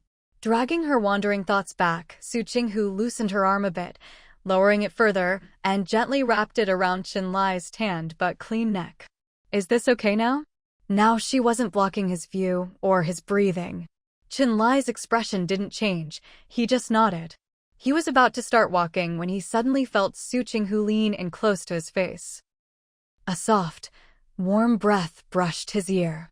Su Qinghu's voice was low and urgent. "Quick, quick, quick. Put me down." Oh God, she'd forgotten her mother-in-law was still here. After a rapid self-reflection, Su Qinghu decided to drag Qinlai into her Forgot My Mom club. What kind of son was Qinlai anyway? Didn't he even check on his own mother? Was it really appropriate to just walk off with her like this? Sure, this was a matter between the two of them as a couple, but they still had to be mindful of appearances, right? They couldn't be too brazen in front of her mother-in-law. Su Qinghu tried to sneak a glance in her mother-in-law's direction, only to find question marks filling her head. The spot was empty. After just surviving a life-or-death ordeal, Su Qinghu was still dazed. She instinctively sucked in a breath. Where was her mother-in-law? Don't tell her she'd. She quickly looked around, scanning the area and further away, but still saw no sign of her. Instead, she spotted a well-organized team on the beach. She looked at Qinlai, then at the team. Could it be that these people had been training in the nearby waters, and when the accident happened, they were urgently called over to help? She didn't even need to guess. Things were exactly as Su Qinghu imagined. But the important thing was her mother-in-law. Where was she? She wasn't among those lying on the ground, nor was she nearby. Mom's gone over for a checkup, Qinlai explained, realizing why Su Qinghu was anxious. He stopped trying to put her down and, not at all romantically, carried her toward the temporary medical station. Everyone rescued in the last group is at the medical tent. Being carried almost single-handedly like this, Su Qinghu didn't dare protest. She just gave a dry laugh. Why didn't Mom say anything to me? When did these people arrive? When did her mother-in-law leave? If it was while she was busy, then her heroic fighting, hopefully her mother-in-law hadn't seen it? It wasn't a good time to interrupt you, Qinlai replied, his tone still unreadable, as if he hadn't noticed the anxiety and hopefulness in her voice. Ahem. Su Qinghu immediately fell silent. This man's voice was calm as ever, but she had the distinct feeling she was about to get scolded. But not saying anything made the atmosphere even scarier. Who knew, maybe this man would calmly think up even harsher ways to teach her a lesson. So, better not give him time to get calm. Is the rescue finished? Su Qinghu asked. Qinlai replied, this rip current lasted about 4 minutes. Based on the calculated range, the rescue is basically complete. But to avoid missing anyone, the search is ongoing and the search area is expanding. They're also counting people on shore. You don't need to help them? Su Qinghu pressed. Didn't you say the rescue is still ongoing? There are enough people left, Qinlai said, his face expressionless as if giving a report. The headcount on shore is also proceeding in an orderly fashion. This man's volume and tone hadn't changed from start to finish. Su Qinghu took a deep breath. She was doomed. Qinlai's mood was off. She was probably in trouble. Your arm. Qinlai had barely said 2 words before Su Qinghu immediately let go, no longer clinging to his neck. Qinlai, I didn't mean for you to let go. His brows darkened, but his tone was still so calm it was impossible to tell if he was angry or not. Su Qinghu quickly wrapped her arms around him again. Her movements were swift and automatic, as if she didn't need any more hints, obedient and meek. Chenlai's breath caught for a moment. He was both annoyed and amused, but soon returned to that state that made her nervous. Your arm's not shaking anymore? Huh. Su Qinghu blinked, then answered, not really. Actually, it was still shaking, just not as much. If you didn't look closely, you could barely tell. Sore? Chenlai asked. Su Qinghu. Where he couldn't see, she grimaced, her mind racing. How should she answer? For some reason, she felt like every question Chenlai asked now was a trap. If she said it was sore, what would he say? Would he say something like, serves you right, just to annoy her? If she said it wasn't sore, what then? Would he call her out for lying, or worse, make her prove it by running a 100-meter dash to show her arm wasn't sore? They were by the sea. He could easily find a way to test her, no trouble at all. I didn't think about it when I was rescuing people or when I was doing CPR for Mom.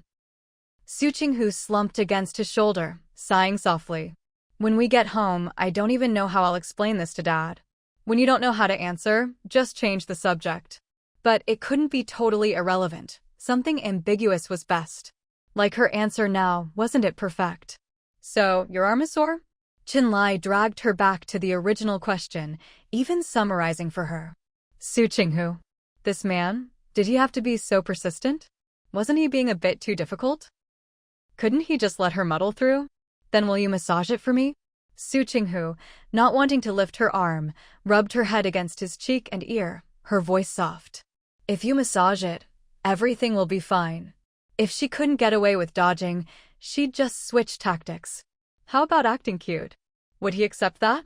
Chenlai's breath caught again as she nuzzled him, and hearing her soft, sweet voice, he almost let her off the hook. But the next second, he caught sight of his two tan sons.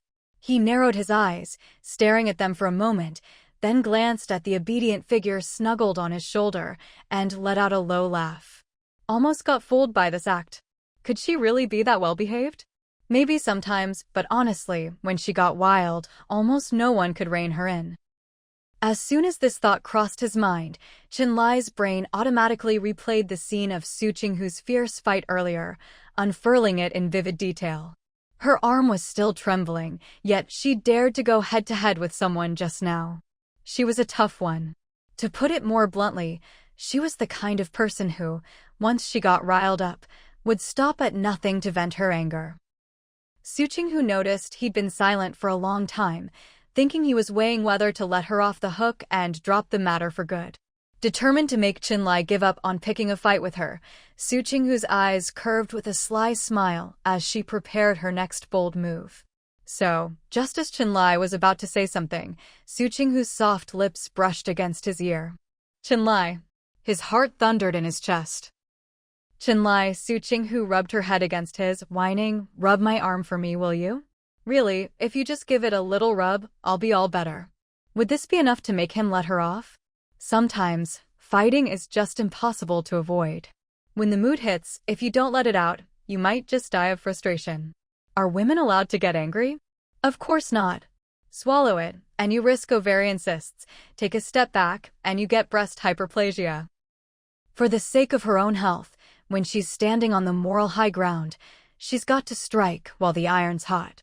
Reining in her runaway thoughts, Su Qinghu wrapped her arms around Chenlai's neck and sighed, "Chenlai, I haven't seen you in so long, I missed you."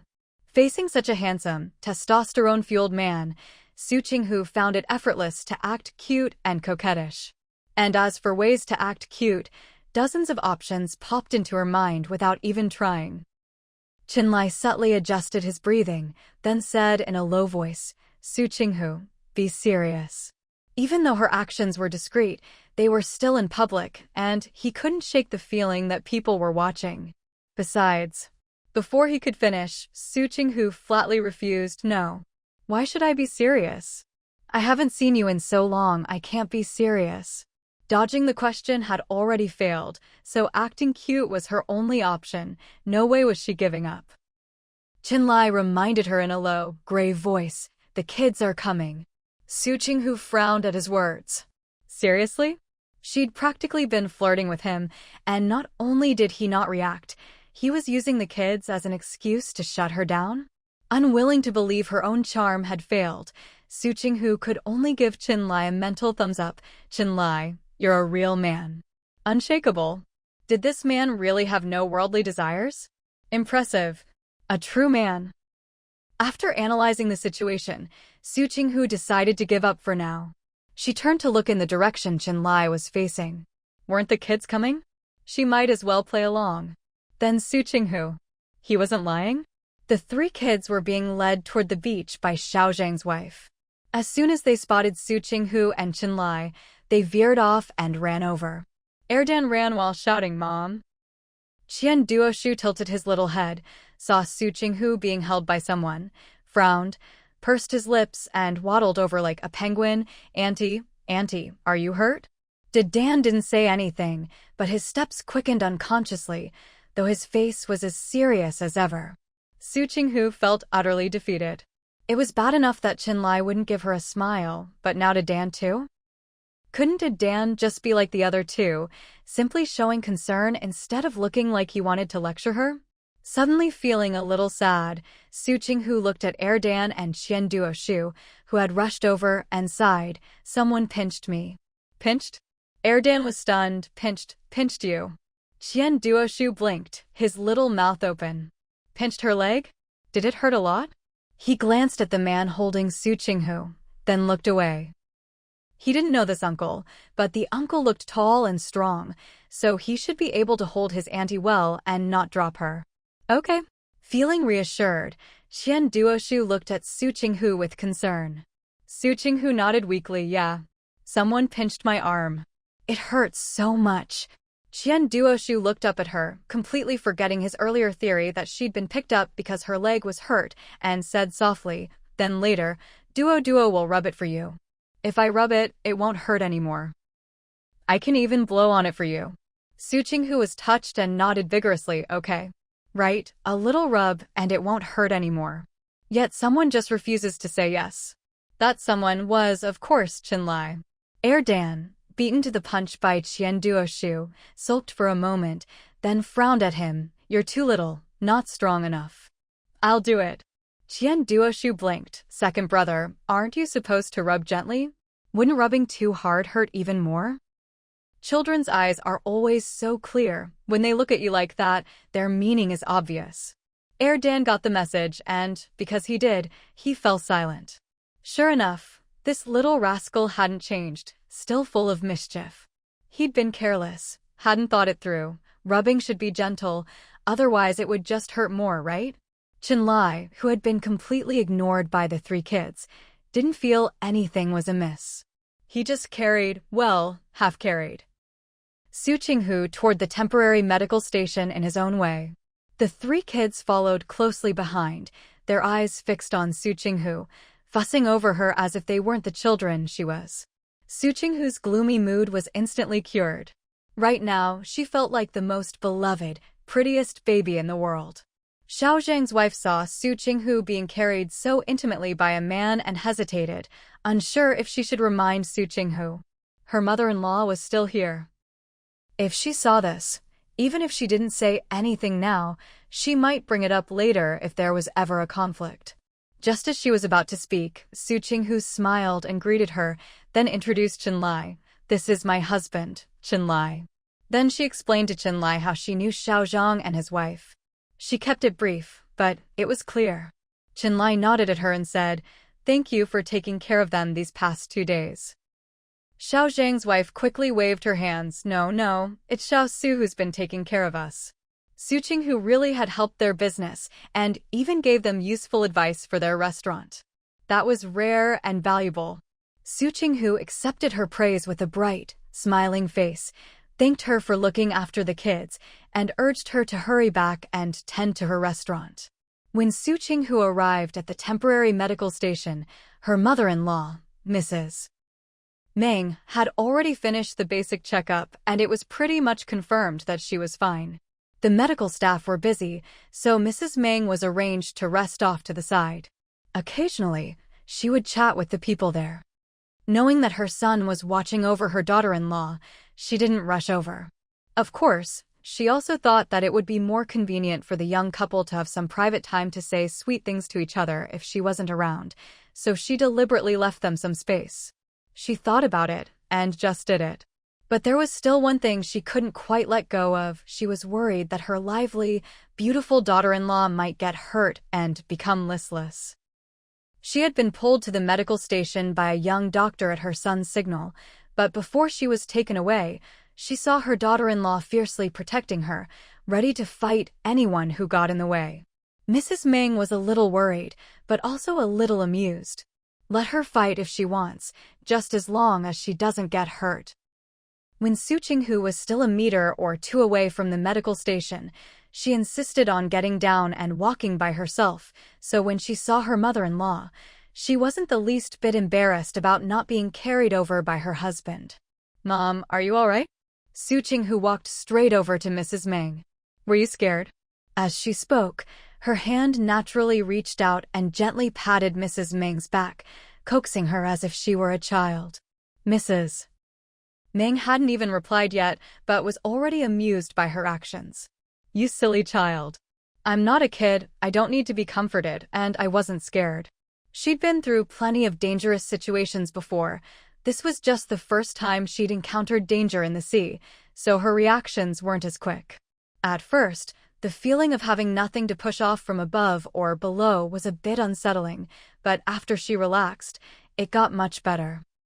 Once she realized she couldn't swim back to the beach against the current, she thought about just going with the flow, or maybe swimming sideways to see if she could get back to shore by taking a detour. She'd considered everything, except that the kid with her would be so hard to communicate with, and wouldn't believe she could bring him back to shore. When he saw she could float, he just clung to her for dear life. Mrs. Ming sighed inwardly. The moment she lost consciousness, she was only afraid of one thing, that her son and daughter-in-law would get divorced because of this, and her son would end up alone for the rest of his life. Luckily, fate had other plans. Aren't there people who say old people are just like children? Su Qinghu smiled as she continued to pat her back. "You look like you're only 40, so this old child treatment is only for today. Hurry up and enjoy the simple happiness of being a kid again. Otherwise, you'll miss your chance." Mrs. Ming burst out laughing, her earlier melancholy forgotten. She patted Su Qinghu's arm. "Don't you ever do that again. I'm old now, if something happens to me, so be it. But you're still young. Don't risk yourself so easily."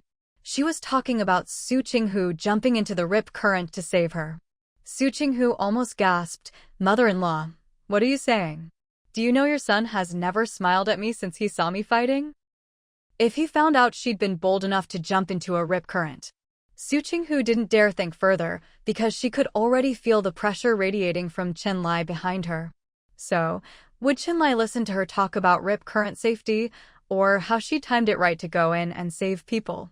"Let the doctor disinfect your wounds and put on some medicine." Patting her arm, Mrs. Ming told her to go get treated. Then she looked at the string of kids trailing behind her and waved them over with a smile. Before Mrs. Ming could say anything else, Qian Duoshu and Erden had already flanked Su Qinghu on either side, gently holding her arms and guiding her to sit on a bench for treatment.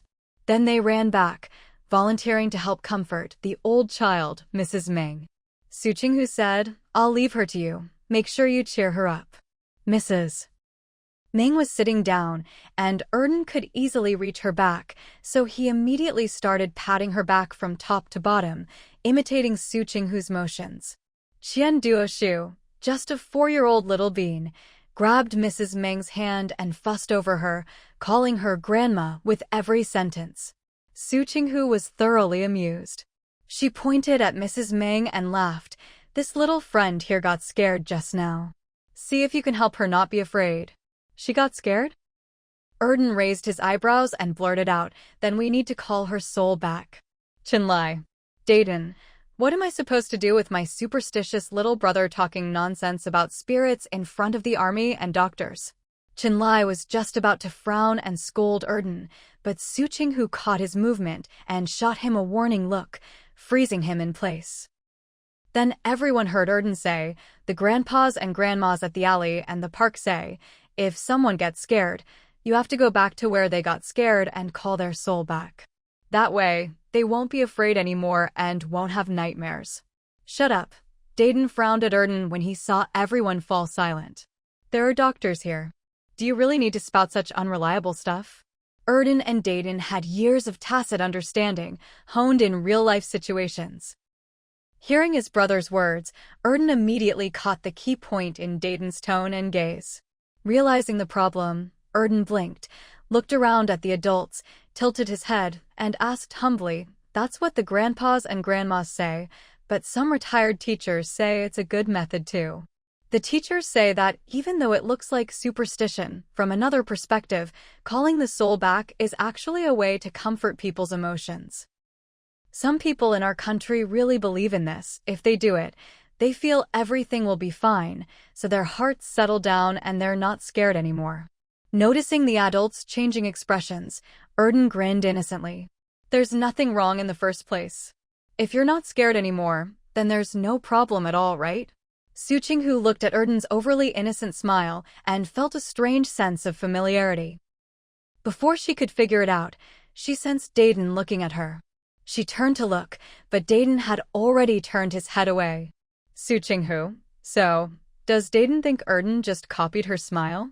That smile of Erden's wasn't even close to being convincing. You could say it was totally lacking in skill. Qinlai looked at Erden with a dark expression, clearly weighing his nonsense. An older doctor glanced at Qinlai, who was standing beside the three kids, then smiled and nodded at Erden. There's some truth to what you said. Right? Right? I think so too. Erden, feeling the danger had passed, was about to keep chattering when he caught his brother's look and quickly shut his mouth. But regardless, with the doctor's nod, the brewing one-sided scolding between the adults and kids was diffused. By now, Su Qinghu had already sat down on the bench at the doctor's signal, ready to be disinfected and treated. But when she saw the doctor approaching with alcohol and a cotton swab, she felt a chill run through her chest.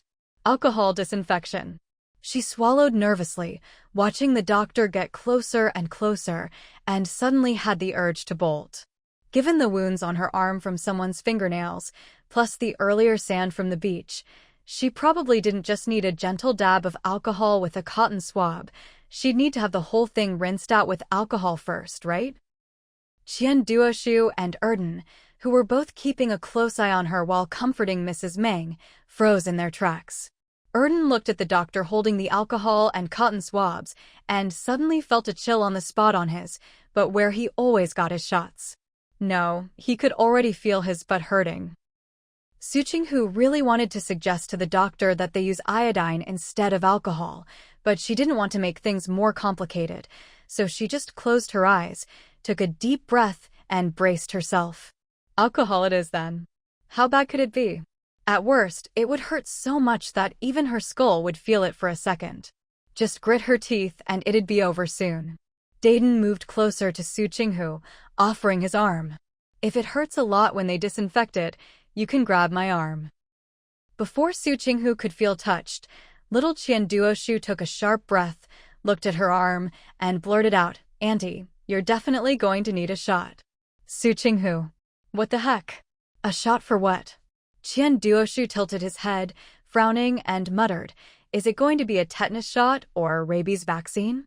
Su Qinghu forced a smile. What are you talking about?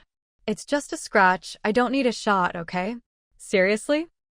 How could a little kid be even more particular about this than she was? It wasn't a cat or dog scratch, nor was it a cut from something sharp or blunt. The cause of her injury had nothing to do with needing a shot.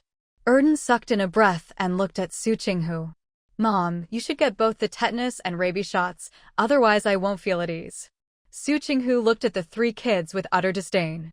What, just to put their minds at ease, she had to get a shot? No way. Mom, don't be scared. The doctor's really experienced with shots. It doesn't hurt at all. Erden let go of Mrs. Meng and ran over, looking like he was about to have a heart-to-heart to convince her to get the shot. It's just like a mosquito bite. Su Qinghu, yeah, right? She put on a sincere face. Erden, can you let the doctor treat my wound first before you keep talking? Huh, and after he's done, you're not getting another word in. Mrs. Meng stood up and came over too. Doctor, my kid can't handle pain very well. Could you use iodine instead? We just ran out of iodine, the doctor said, a little embarrassed. When we were evacuating earlier, a lot of people got bumped and bruised, so we used up the iodine first since it's less irritating. Otherwise, he wouldn't be using alcohol on such a fair-skinned girl. Su Qinghu obediently rolled up her lotus-sleeved blouse and sat still, trying to control herself from running away. The doctor couldn't help but feel both amused by her cuteness and conflicted about hurting her. Seeing the doctor hesitate, Su Qinghu grinned. Go ahead. Isn't there a saying, the best defense is a good offense? If you're quick, maybe the pain won't even register before you're done. The doctor almost laughed. This whole family was adorable, all of them worried about the little girl as if they could feel her pain themselves. He nodded and was about to start when Qian Duoshu's soft little voice piped up, Uncle, please be gentle. The doctor smiled and nodded. Okay. Qinlai saw Su Qinghu already starting to suck in her breath, so he stepped forward and stood by her side. If you're afraid of the pain, just don't look. Erden, confused, replied offhandedly, it's not even a shot. What's there to be scared of? Dayton pursed his lips and frowned at his silly little brother, itching to smack him. Qinlai shot Erden a glance, then turned back and grabbed Su Qinghu's arm, handing it to the doctor. Thank you. Suddenly being grabbed, Su Qinghu instinctively tried to pull away, but then relaxed. As the alcohol touched the wound scratched open by the boy's mother, tears sprang to her eyes, and she buried her head into Qinlai's waist, hissing in pain. Oh man, alcohol was so strong, she hadn't felt this in years, but the moment it touched her skin, it made her scalp tingle. Qinlai felt a sudden weight at his waist. Looking down, he saw her head, with her hairband woven into her braid, pressed against him. The doctor had only just started rinsing the wound, but her head was already frozen in place. Su Qinghu was wide awake from the pain. Right now, she felt like she could come up with a year's worth of news headlines. Doctor, can you wait a second? Let me blow on my aunt's arm before you keep going, Qian Duoshu said, seeing Su Qinghu's arm shaking, his heart aching for her. The doctor couldn't help but laugh. No can do. Your aunt said herself, quick and decisive. If I stop now, it won't be quick anymore.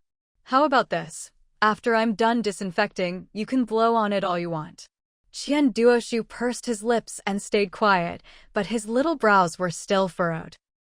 Erden couldn't help scratching the spot on his, but where he usually got shots. As he did, he suddenly froze. Ever since their new mom arrived, he and his brother hadn't even had a single shot for a fever or even coughed or felt dizzy from standing up too fast. Was it because they ate well and drank milk every day now? Qian Duoshu was quiet for a moment, then asked again, Doctor, does my aunt need a shot? Tetanus or rabies, what do you think? The doctor was amazed. How do you know so much?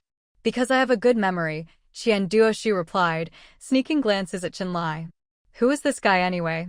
Qinlai caught his gaze and looked back. Qian Duoshu didn't shy away and said, the person you're holding is my aunt. Qinlai, so? My aunt can be taken care of by me, Qian Duoshu said seriously, and by big brother and second brother. Mrs. Ming burst out laughing. Even Dayton and Erden were stunned. What was that supposed to mean? Didn't they already introduce themselves to Uncle Zhang's friend's wife earlier? Qinlai glanced down at Su Qinghu, then at the tiny Qian Duoshu, his voice low and deep. I'm your uncle. Even in pain, Su Qinghu couldn't help but bare her teeth at that. Damn man, would it kill you to just say, she's my wife? What kind of answer was I'm your uncle? If he weren't so good-looking and imposing, and if she hadn't mentally prettied up his words, how could anyone stand it? Su Qinghu, feeling mischievous, pressed her lips against his shirt and puffed warm air through the fabric. It was a childish move, but it made Qinlai's pupils contract and his Adam's apple bob sharply. He raised his hand, covered Su Qinghu's head, and pushed her away a little, his pressure unmistakable as he gave a deep warning. Su Qinghu, behave yourself. You're my uncle. Little Qian Duoshu stood next to Su Qinghu, tilting his small face up to look at Qinlai. He was so tiny that to see Chenlai's face, he had to lean way back, and the movement made him wobble. Mrs. Meng hurried forward to steady him, shooting her son a reproachful glare. "Can't you just bend your knees a little?" Feeling secure with his grandma supporting him, Qian Duoshu continued, "Then how come I've never seen you before? I haven't even seen your photo at Grandpa and Grandma's house." Chenlai lowered his gaze, staring at the little bean, about to speak, but Mrs. Meng cut him off. "You haven't seen your uncle because he's too busy. He hardly has any time at home. And even when he is home, he leaves again in a couple of days, so there's no chance to meet." "What about photos? Why aren't there any pictures of him at home? Is he really family?" Qian Duoshu frowned, scrutinizing Chenlai. "Is he really my uncle?" Mrs. Meng nodded. "He really is your uncle. But I've never seen him in the family album." Qian Duoshu didn't notice Mrs. Meng's awkwardness, but before she could come up with an excuse, he continued, "He does look a bit like Grandpa and a bit like Grandma. He's as good-looking as the rest of us. So, he probably is his uncle. But, Uncle, I really like Auntie, so you'd better not bully her, okay?" Qian Duoshu shook his little fist. "Otherwise, when I grow up, I'll beat you up." Dan burst out laughing, doubling over and pointing at Qian Duoshu. "Ha ha you? Forget my dad. Even my mom could knock you over with one finger. Su Qinghu, I can't. I'm weak." "I mean when I grow up," Qian Duoshu said to Dan's second brother, "you'll grow up before me, so you have to protect Annie first, okay?" Dan's laughter stopped abruptly. He looked at Qian Duoshu, his mouth twitching. What the heck? Why drag him into this? Does he want him to say, right in front of Dad, that he'll beat up his own father? Does he want to lose his butt? Okay, second brother. Qian Duoshu blinked. "I can study hard and find a way to help you win fights easily." His dad had told him about levers and how some weapons worked. If he could figure it out and use it in real life, he could definitely beat adults. Dan, why would I beat up my dad? Besides, Dad wouldn't dare lay a finger on Mom. If they really fought, Dad would probably be the one to suffer, right? Dan glanced at Chenlai, who was half-hugged by Su Qinghu around the waist, then at Dad's wrinkled shirt where Mom was grabbing it. He nodded, feeling more certain than ever. No doubt about it, if they ever argued, Mom would definitely have the upper hand. At that moment, Qian Duoshu paused, finally realizing, oh right, my uncle is your dad, not your uncle. If Auntie really got bullied, second brother wouldn't know whether to help Dad or Mom. He let out a tiny sigh. "I guess I'll have to protect Auntie myself." Dan bared his teeth. Protect her from what? Dad wouldn't even dare touch a hair on Mom's head. Qian Duoshu looked at him but said nothing. "What? You don't believe me?" Dan rolled his eyes, lifted his chin, and dragged Qian Duoshu over to Chenlai, pointing at the wrinkled shirt. "See that? Mom wrinkled Dad's shirt. Look at her hand, she's definitely grabbing Dad's waist really hard, but Dad didn't even make a sound." Su Qinghu, whose mind was almost blank from the pain. What are they doing? Why are they suddenly talking about her? Should she let go now or not? Have you two finished your summer homework? Chenlai glanced at them. Qian Duoshu grinned. "I don't have summer homework, but second brother and big brother do. Big Dan and Dan." The brothers stared at Qian Duoshu, making him instantly fall silent. Why were big brother and second brother looking at him like that? Dan bared his teeth. "My brother and I finished our summer homework, but when we get home, we still have to do the assignments Mom gives us. So technically, our homework isn't done yet." So scary. They'd be home on the 29th, Dad couldn't possibly make them do homework while traveling, right? And he wouldn't ask his army buddies to buy them exercise books, would he? While the three kids, one expressionless, two nervous, waited, Chenlai slowly withdrew his gaze. "Remember to check your work after you finish." Qian Duoshu looked at Big Dan and Dan. He could help them check their homework as long as they were willing. Dan glared at him, afraid he'd say something else. The two kids were quickly distracted, while Su Qinghu still hadn't let go, her hand clutching Chenlai's shirt at his lower back. Su Qinghu's arm was still trembling, especially the one that had just been disinfected. It hurt so much it shook. But Was she suffering? Not at all. In fact, she felt a little gleeful at taking advantage. Chinlai's waist didn't have an ounce of extra fat, and there was a hidden, powerful strength there. Amazing! With her cheeks flushed and eyes curved into crescents, Su Qinghu was clearly enjoying herself. To Chinlai, she just looked shy. Watching her blush, a strange feeling flickered through his heart, subtle, like a feather brushing by. When he saw the doctor stand up, Chinlai quickly collected himself and asked, "How should we handle the wound from here?" "Just clean it with iodine," the doctor replied after thinking. "The wound is right on the borderline of needing a tetanus shot or not. It's up to you." Su Qinghu, no shot. Mrs. Meng, Big Dan, Air Dan, and Qian Duoshu all said in unison, "Get the shot." Huh? Su Qinghu turned to look at them, her smile frozen. She turned back to the doctor. "No need for the shot. Alcohol disinfection is enough. It was just a scratch from a fingernail, nothing serious." The doctor was about to nod and agree, but then he felt a certain gaze lock onto him. Without looking up, he said, "There was some sand when we cleaned the wound, and we're by the sea. Just in case. Get the shot." Mrs. Meng and the three kids chimed in again. Su Qinghu felt a chill run down her spine. Chinlai patted her shoulder, his voice deep and reassuring. "Don't be afraid." Su Qinghu. After speaking, Chinlai turned to the doctor. "Do you have the vaccine here?" "Doctor, yes." Of course they did, but weren't they going to ask the patient's opinion? "Find a female doctor who's good at giving shots," Chinlai said to the doctor. The doctor was so shocked his eyes nearly popped out. Seriously? Didn't they all think of him as a hard-working old ox? Practically a beast of burden, why did it matter if it was a man or a woman? He could give the shot just fine. But, he said, "All right." After getting her injection, Su Qinghu was unusually quiet. So much so that the female doctor was a bit taken aback, even starting to wonder if she'd somehow messed up the angle of the needle this time. The doctor asked her about it, and only then did Su Qinghu snap out of her daze. Seeing the doctor's concerned expression, she quickly shook her head.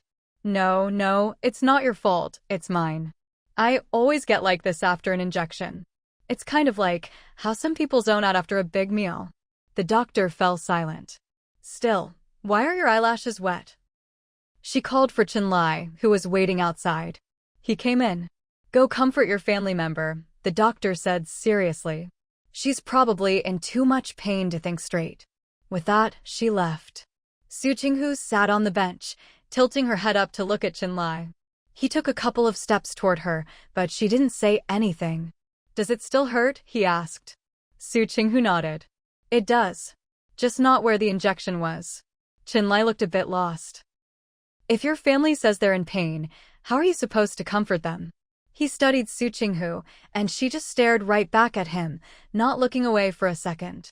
"It'll stop hurting soon," Chinlai said. "It'll still hurt in a bit," Su Qinghu sighed, glancing at her bruised arm. "But if you come a little closer, maybe it won't hurt as much." Chinlai closed the distance in one step, coming right up to her. Su Qinghu. She'd never felt so guilty in her life. She glanced at Chinlai, then buried her head in his chest. "Hug me." Chinlai's hands, which had been hanging at his sides, curled up for a moment before he quickly relaxed them and placed them on her back. It wasn't quite a hug, but he was holding her, so it sort of counted as half a hug, right? Su Qinghu was satisfied with this progress, but being satisfied didn't mean she was content. With such a good opportunity, she should make a request, no matter how bold. What if it worked? "Chinlai?" Su Qinghu lifted her head from his chest, looking up at him with her radiant face. Chinlai, who had just started to feel awkward from holding her, straightened up, his expression serious. "Yes, it still hurts," she said, gazing up at him, her eyes curved like crescent moons. "Only a kiss can make it better." Chinlai's heart thudded so loudly he felt his pupils dilate. Su Qinghu just smiled at him after speaking. Chinlai looked at her, his heart pounding wildly. For a moment, he actually wanted to give in. But when he hesitated too long, Su Qinghu got annoyed. She grabbed his shirt, stood up, and tiptoed to kiss him. "If the mountain won't come to me, then I'll go to the mountain. What's the point of being reserved? When you meet such a handsome, high-quality man who ticks all your boxes, holding back isn't even being a woman anymore. Just as Qinlai was stunned and Su Qinghu was about to act on her improper thoughts, Qian Duoshu's little head poked into the tent, mouth agape as he stared at them. Are uncle and aunt fighting? Second brother was right, uncle really isn't a match for aunt. He can only let her win. But why? Uncle is taller and stronger than aunt, so why can't he win? Shocked, Qian Duoshu's little brain spun rapidly. Qinlai's heart, which had been pounding like a drum, froze the moment he saw his little nephew. Their eyes even met. Qinlai took a deep breath, quickly looked away, and was about to make his escape. Su Qinghu. This dog of a man, he actually dares to run away.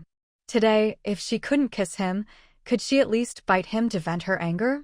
Seeing her eyes redden, Qinlai panicked. The kid's here. Su Qinghu just glared at him, eyes blazing with fury. She knew he wasn't lying, so she took a deep breath and turned away, and met Qian Duoshu's confused, shocked gaze. So, it was the kid's sudden appearance that made him dodge? She glanced at Qinlai, then looked at Qian Duoshu, wanting to say something. Qian Duoshu blinked, covered his eyes with his little hand, and said, I didn't see anything. Then his little head disappeared from Su Qinghu's view. Su Qinghu. Kids probably don't understand what they were doing, right? Besides, all she did was pull someone down, so he bent a little. But that's not the point. The point is now it's just the two of them left. She hugged Qinlai, narrowed her eyes at him, and demanded, lower your head. Qinlai's Adam's apple bobbed, his mind buzzing, his gaze unfocused. Listening to his racing heartbeat, Su Qinghu reached up, hooked her arm around his neck, and pulled him down. When their eyes met, she smiled, her brows arching as she prepared to kiss him. Just then, a sharp, familiar female voice rang out, impossible. I don't believe it. Absolutely impossible. Leech away, go find another doctor over there. They must be better. It's them. They're not trying hard enough to save him. How dare they say my son might have problems with his intelligence in the future? Telling me to prepare myself mentally? Puh. Prepare for what? My perfectly fine son just swallowed a bit of water, and now you're telling me he'll be brain damaged? Who would believe that? No way. Unless you explain clearly, none of you are touching my son today. It was the voice of that boy's mother. After that, there were whispers and murmurs, but it was too noisy for Su Qinghu to make out. She listened for a while, worried that the couple might go after her mother-in-law again, so she let go of Qinlai and prepared to go out and check. But just as she turned, Qinlai pressed her shoulder. Seeing her confusion, Qinlai said, I'll go take a look. No. Su Qinghu refused immediately. You can't go. The way you're dressed today is just not suitable for going over there. He couldn't fight, couldn't talk tough, couldn't be uncivilized, so what was the point of going? If he got bullied, she'd be furious. And if she had to stand up for him, wouldn't that affect his reputation? Su Qinghu shook her head again. You'd better not go. If I get into another argument with her, having you there will definitely hold me back. No matter what, she always tried to keep up appearances in front of him. And if she was worried about appearances, how could she go all out? Qinlai smiled. We don't have to argue. What about fighting? Su Qinghu suddenly asked, if I got into a fight with someone, would you help me fight back? Qinlai, let's try to reason with them.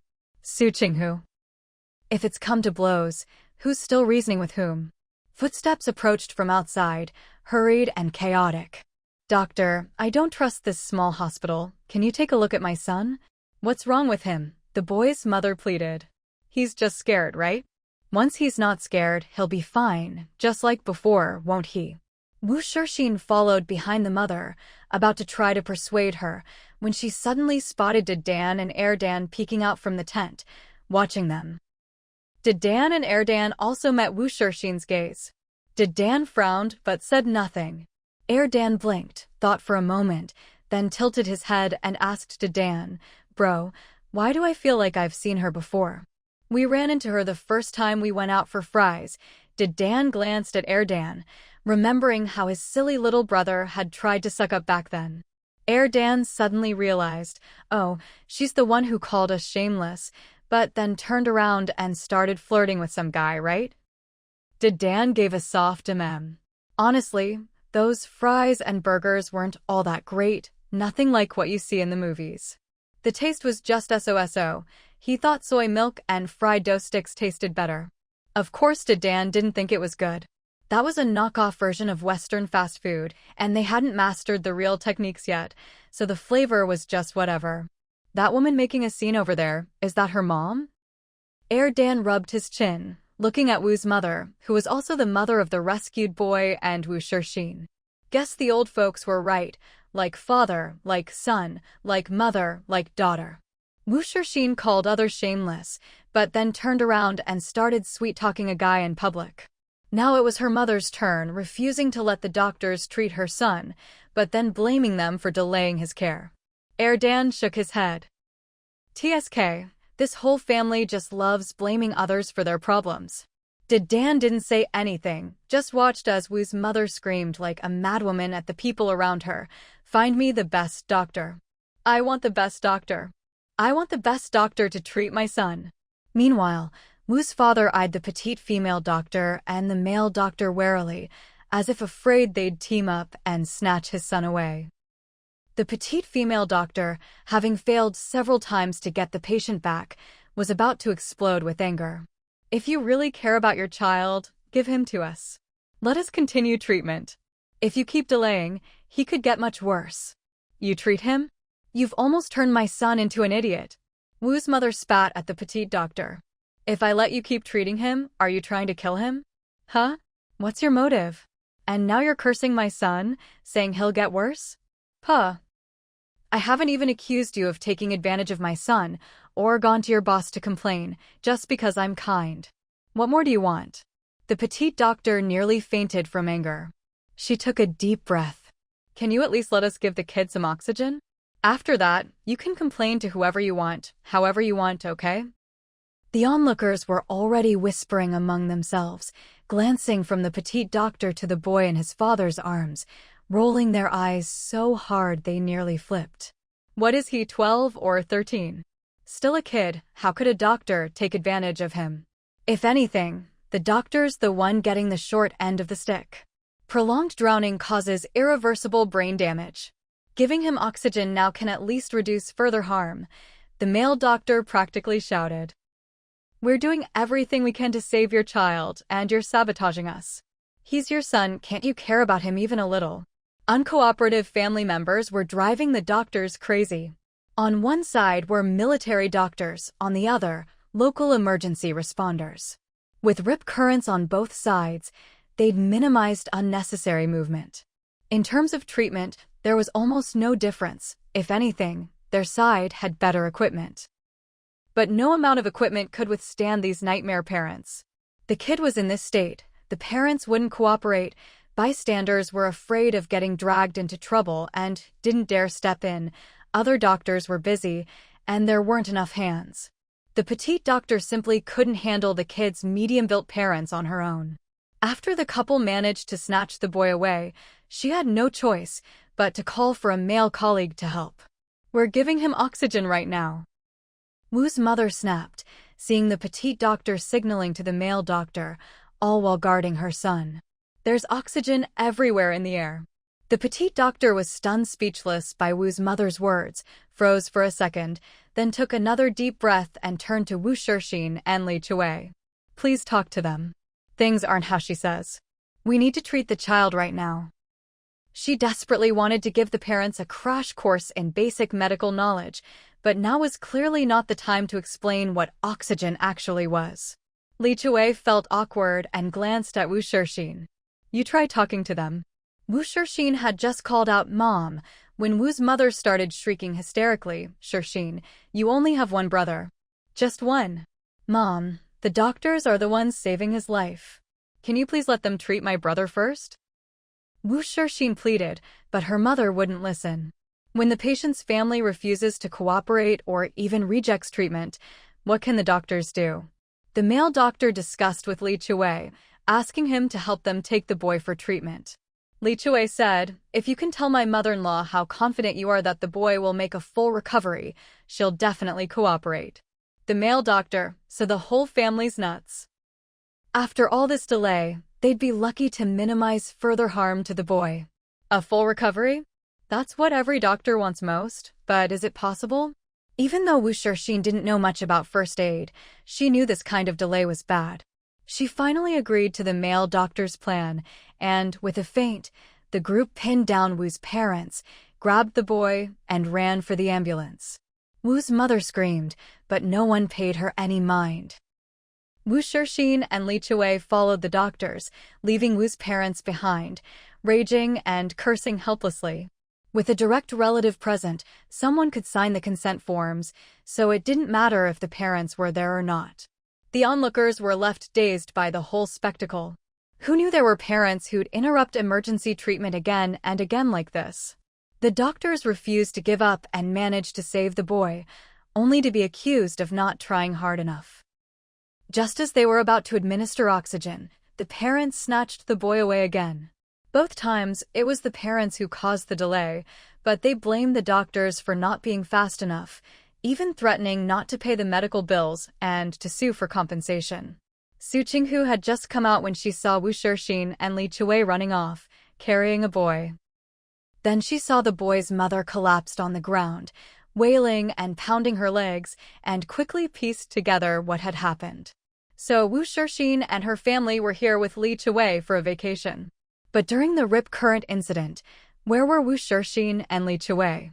And come to think of it, where were Wu's parents during the rip current? When she'd run against the crowd toward the beach, she hadn't seen them at all. Wu's father stood silently beside Wu's mother, head down, lost in thought. Wu's mother was beating her legs and wailing, crying her heart out, sobbing uncontrollably about her poor, unlucky son, who was the last to be rescued because of others' selfishness. Su Qinghu stood expressionless, watching Mrs. Wu as she rambled on about how the rescue was too slow, how the doctors were incompetent, how no one found the best doctors for her son, and so on. Su Qinghu just wanted to sneer. As expected, pitiful people always have something detestable about them. Earlier, she'd been focused entirely on saving lives, her mind full of assessing the current state of the sea, when to go in, and how to get people out as safely as possible. She hadn't even thought about why the Wu family and Li Chue were nowhere to be seen at the time.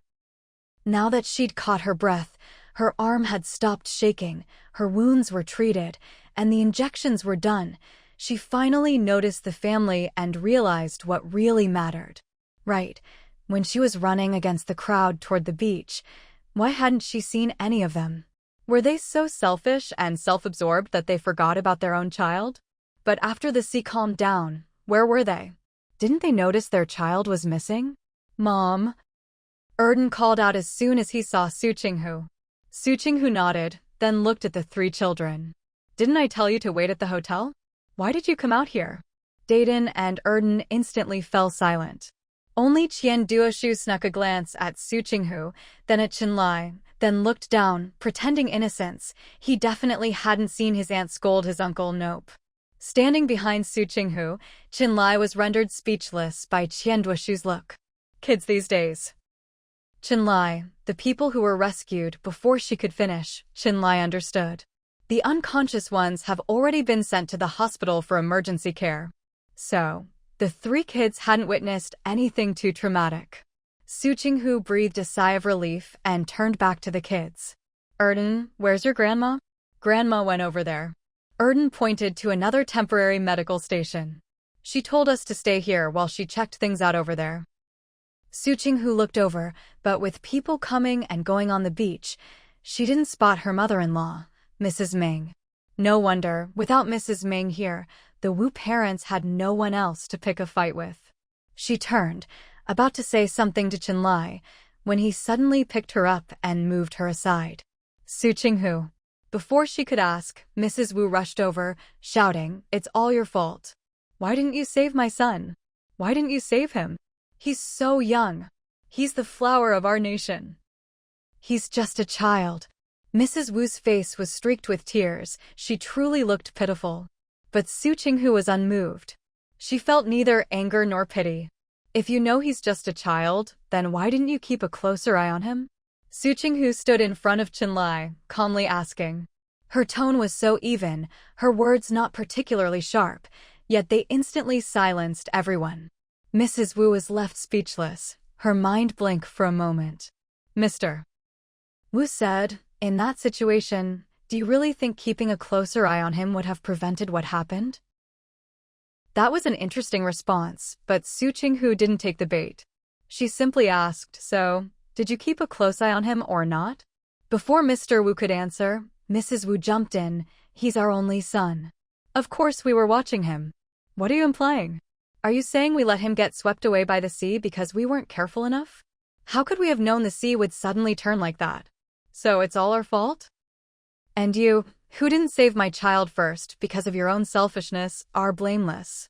Su Qinghu replied, yes, it was your fault. Is that the answer you wanted? Are you satisfied now? Then you're at fault too. You said my son dragged your mother-in-law into the water and treated her like that in the sea. You must have been furious when you saw it. You wanted revenge. That's why you didn't really try to save him. Mrs. Wu screamed, you just wanted to see my son die.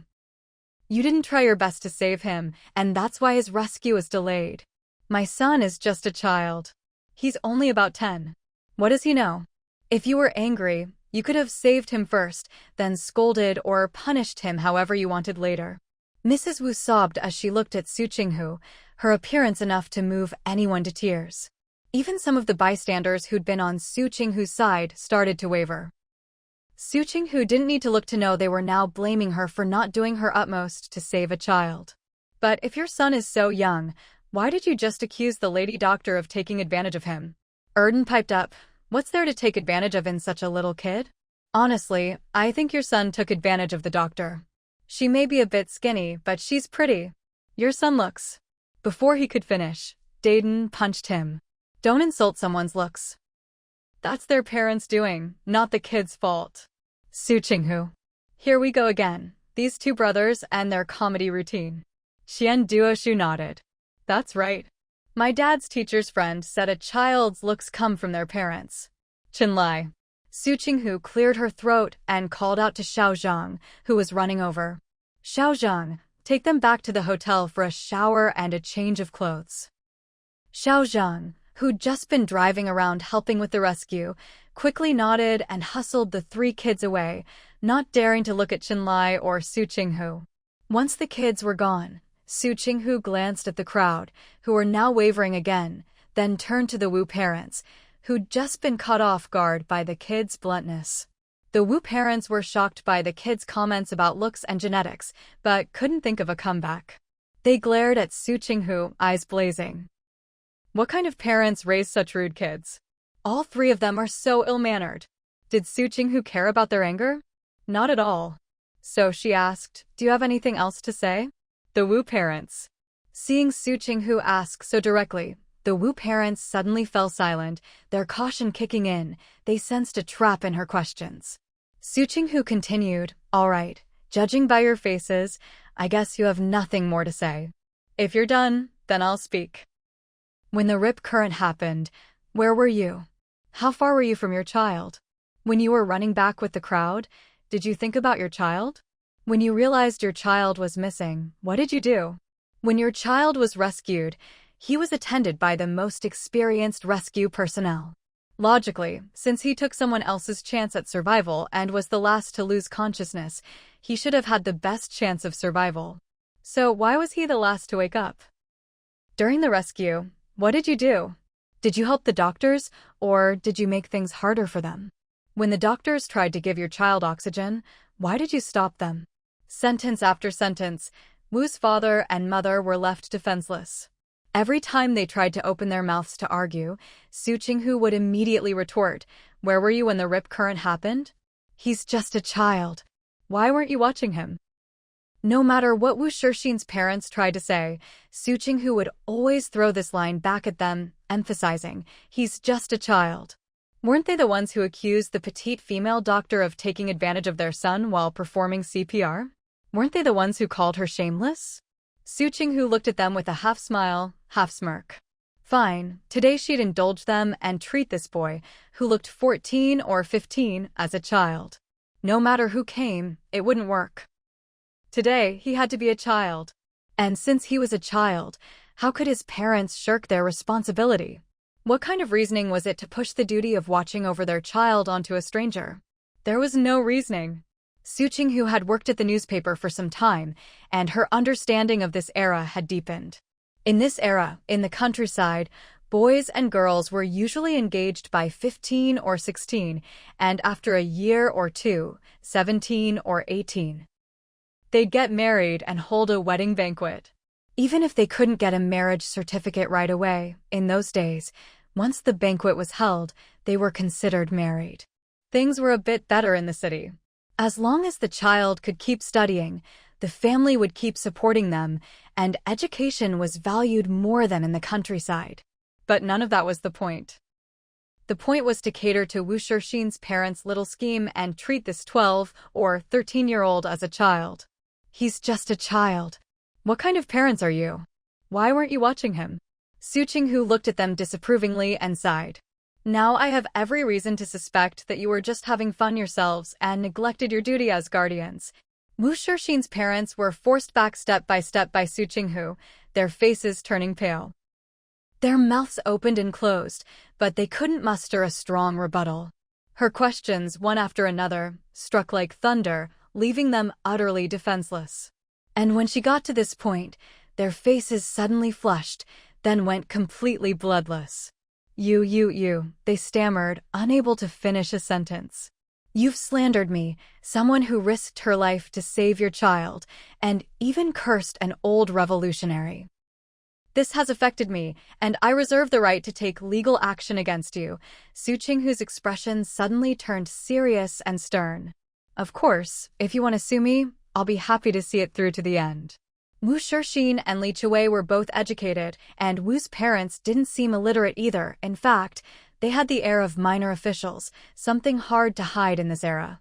People like this were easy to deal with as long as you hit their sore spots. For example, their jobs, their reputations. Her relentless questioning just now was meant to intimidate them. Even if they had a moment's self-doubt, her goal was achieved.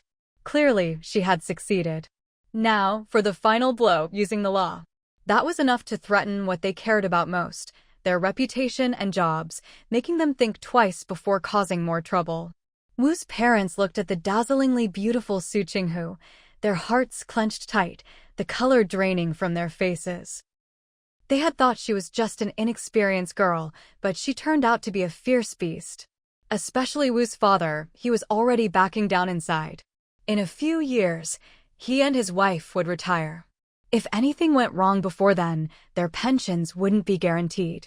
As for going into business, he'd seen too many former colleagues, once so high and mighty, now forced to drink themselves sick for a deal, bowing and scraping to others. Just the thought of that life suffocated him. How could he possibly go into business?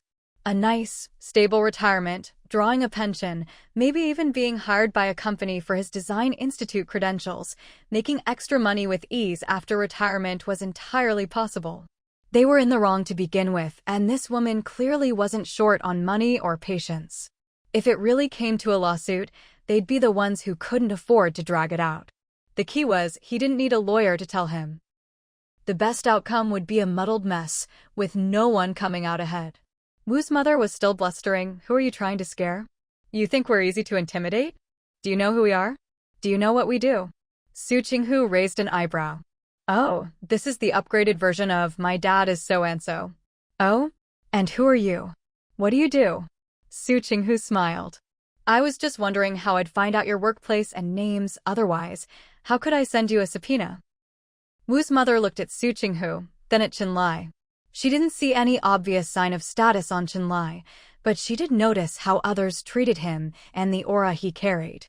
She looked at Su Qinghu, pressed her lips together, and didn't continue her earlier threats, though she was still unwilling to back down. Su Qinghu said, if you want to blame someone for how your child turns out, you should blame yourselves most of all. When you get home, go ask a few doctors you know about emergency procedures. Then reflect on your behavior today.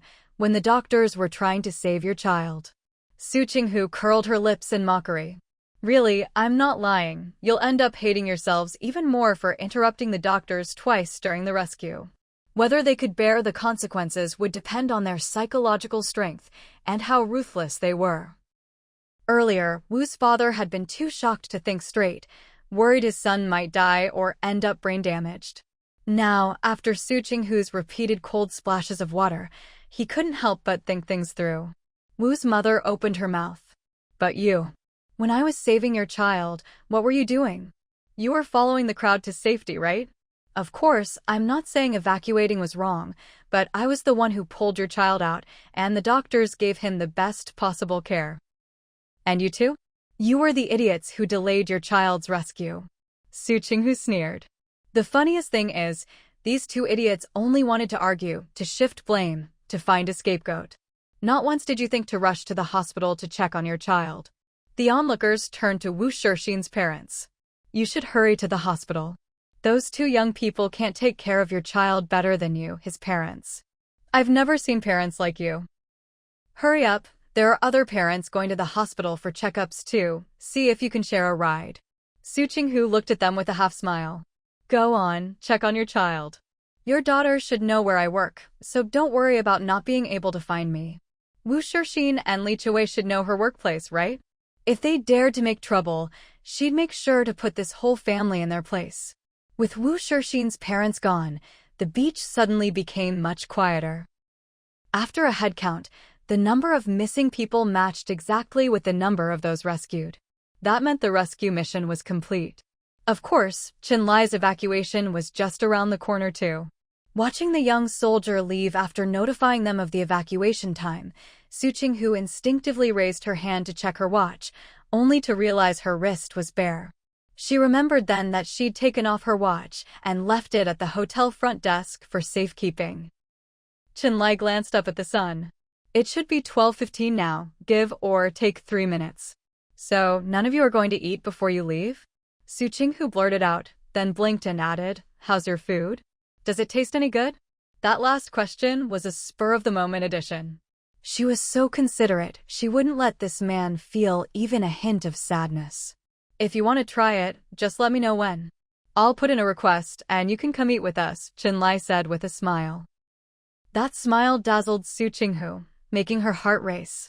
She'd always known he was handsome, and it wasn't like she'd never seen him smile before, but every time she saw it again, she'd get that fluttery, youthful rush all over again.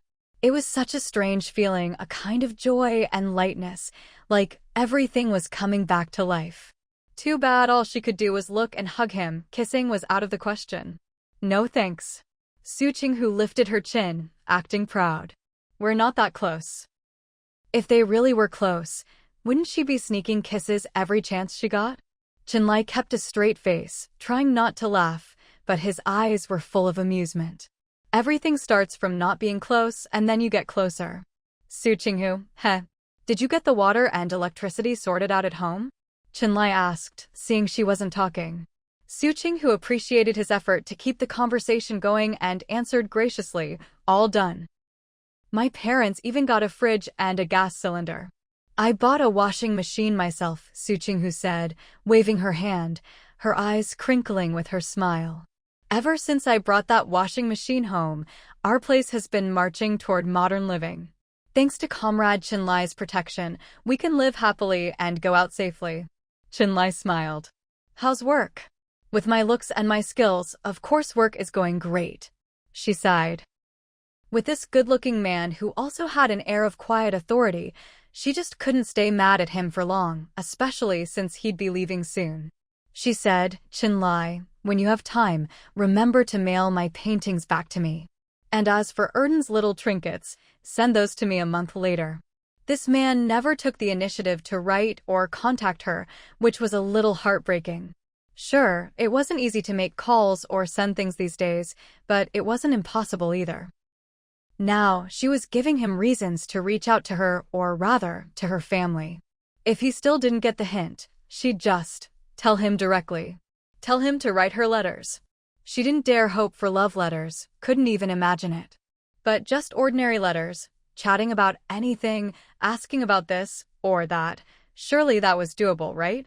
As for why she wanted things mailed in 2 batches, it was to give Qinlai 2 chances to pick up on her hints. What if he mailed her painting back but didn't include a note? If he didn't write anything the second time either, then she'd have nothing more to say. She'd just have to write and tell him herself. Qinlai didn't question her reasoning, just nodded. It'll be a while before I can go back and send them to you. Whenever you can, no rush, Su Qinghu replied, all understanding smiles. But as she watched everyone getting ready to leave, her mood turned fierce again. Damn man, what's the big deal about a kiss? Are you even a man or not? I have to go, Qinlai said, following her gaze. He reached out, his big hand gently ruffling her hair in reassurance, his voice warm with a smile. Today was good, we solved the problem without even having to fight. Su Qinghu shot back, oh, but I still prefer fighting. Qinlai just smiled, not commenting on her obviously insincere words, and reminded her, try not to get your wound wet these next few days. Keep some iodine with you. It's hot, I have to shower, Su Qinghu tilted her head inside. Too bad you're not home, or you could help me. Her tone was perfectly normal, her words casual, but when Qinlai met her bright, serious eyes, he almost choked. His ears and neck, already tanned, turned an even deeper shade. Qinlai started to say he had to go, but only got one word out before realizing his voice sounded off. He paused, adjusted himself, and tried again. I have to go. Flirting success. Su Qinghu was laughing her head off inside, but managed to keep a straight face, cleared her throat, and nodded. She sounded calm and looked composed, but who would have guessed how giddy she was inside? That one word, Qinlai said, with its changed tone, and the way he looked away, not knowing where to put his eyes, so sexy. She was thrilled. Flirting. Mission accomplished. If you run into any trouble, go to my parents, Qinlai said, then turned to Mrs. Ming, who was hurrying over. Mom, I'll have to trouble you and Dad to look after the house. When you get back to the capital, have the doctor who's been treating you check you over again. If he prescribes medicine, take it. Western medicine couldn't find anything wrong, but traditional Chinese medicine might. Mrs. Ming had arrived by then. Don't worry about home. Xiaosu keeps everything in order anyway, your dad, and I just help out with the little things. Su Qinghu smiled, watching them talk, not interrupting. All right, I'm off then, Qinlai said, glancing at Su Qinghu. Anything else you want to say? See you at New Year? I'll take you out for good food, Su Qinghu said, blinking. Before New Year, Mom and I will take the kids out to eat and find the best places. When you're back, we'll take you to try them. Mrs. Ming couldn't help but laugh. Qinlai tried to hold back, but failed. His lips curved up, his eyes full of laughter as he looked at her, and he replied with a low, rich that made Su Qinghu want to cup her face and squeal. Qinlai turned and walked away. Watching his back, Su Qinghu took a deep breath. Oh no, just watching him leave like this, she actually felt a little sour and sad. Honestly, this man was seriously addictive. And she seemed to be falling hard and fast. She let out a soft sigh and closed her eyes. No worries, there's still time before New Year, plenty of time to get her emotions in check and keep living her bold, breezy life. Watching Qinlai and his team retreat so quickly, disappearing from sight in an instant, Su Qinghu was still a bit shaken. She'd heard about this kind of speed and efficiency before, and even seen it in videos, but witnessing it firsthand was truly something else. Mrs. Ming stood beside Su Qinghu, watching her stare wide-eyed in the direction her son and the others had left, and sighed quietly. Young couples have it tough. She and her husband really needed to help keep an eye on Xiaosu and the kids. Shall we go? Mrs. Ming patted her on the shoulder. The sun's so strong right now, you'll get sunburned. Su Qinghu snapped out of her daze and nodded. There was a bit of a walk from the beach to the hotel. As Su Qinghu walked with her mother-in-law, they chatted idly. Mom, you were pulled in by that kid, right? Su Qinghu asked. Mrs. Ming frowned. His leg did trip me, but honestly, even if he hadn't, I still would have gone in to save him. So, after being dragged into the rip current, She'd tried to guide the boy to breathe in and out, but he was too panicked to listen, just struggling and clinging to her for dear life. If she hadn't learned to swim, and if her daughter-in-law hadn't taught her how to handle emergencies in the water, demonstrating it at the pool for her and the kids, she might not have made it back today. Hello! We're excited to tell you that we now have a membership plan for you. If you are interested, click on the link in the descriptions box. If you like this video, please click on the like button and make a comment below so the video would get more views. Don't forget to subscribe to the channel to get the next series or the next episodes.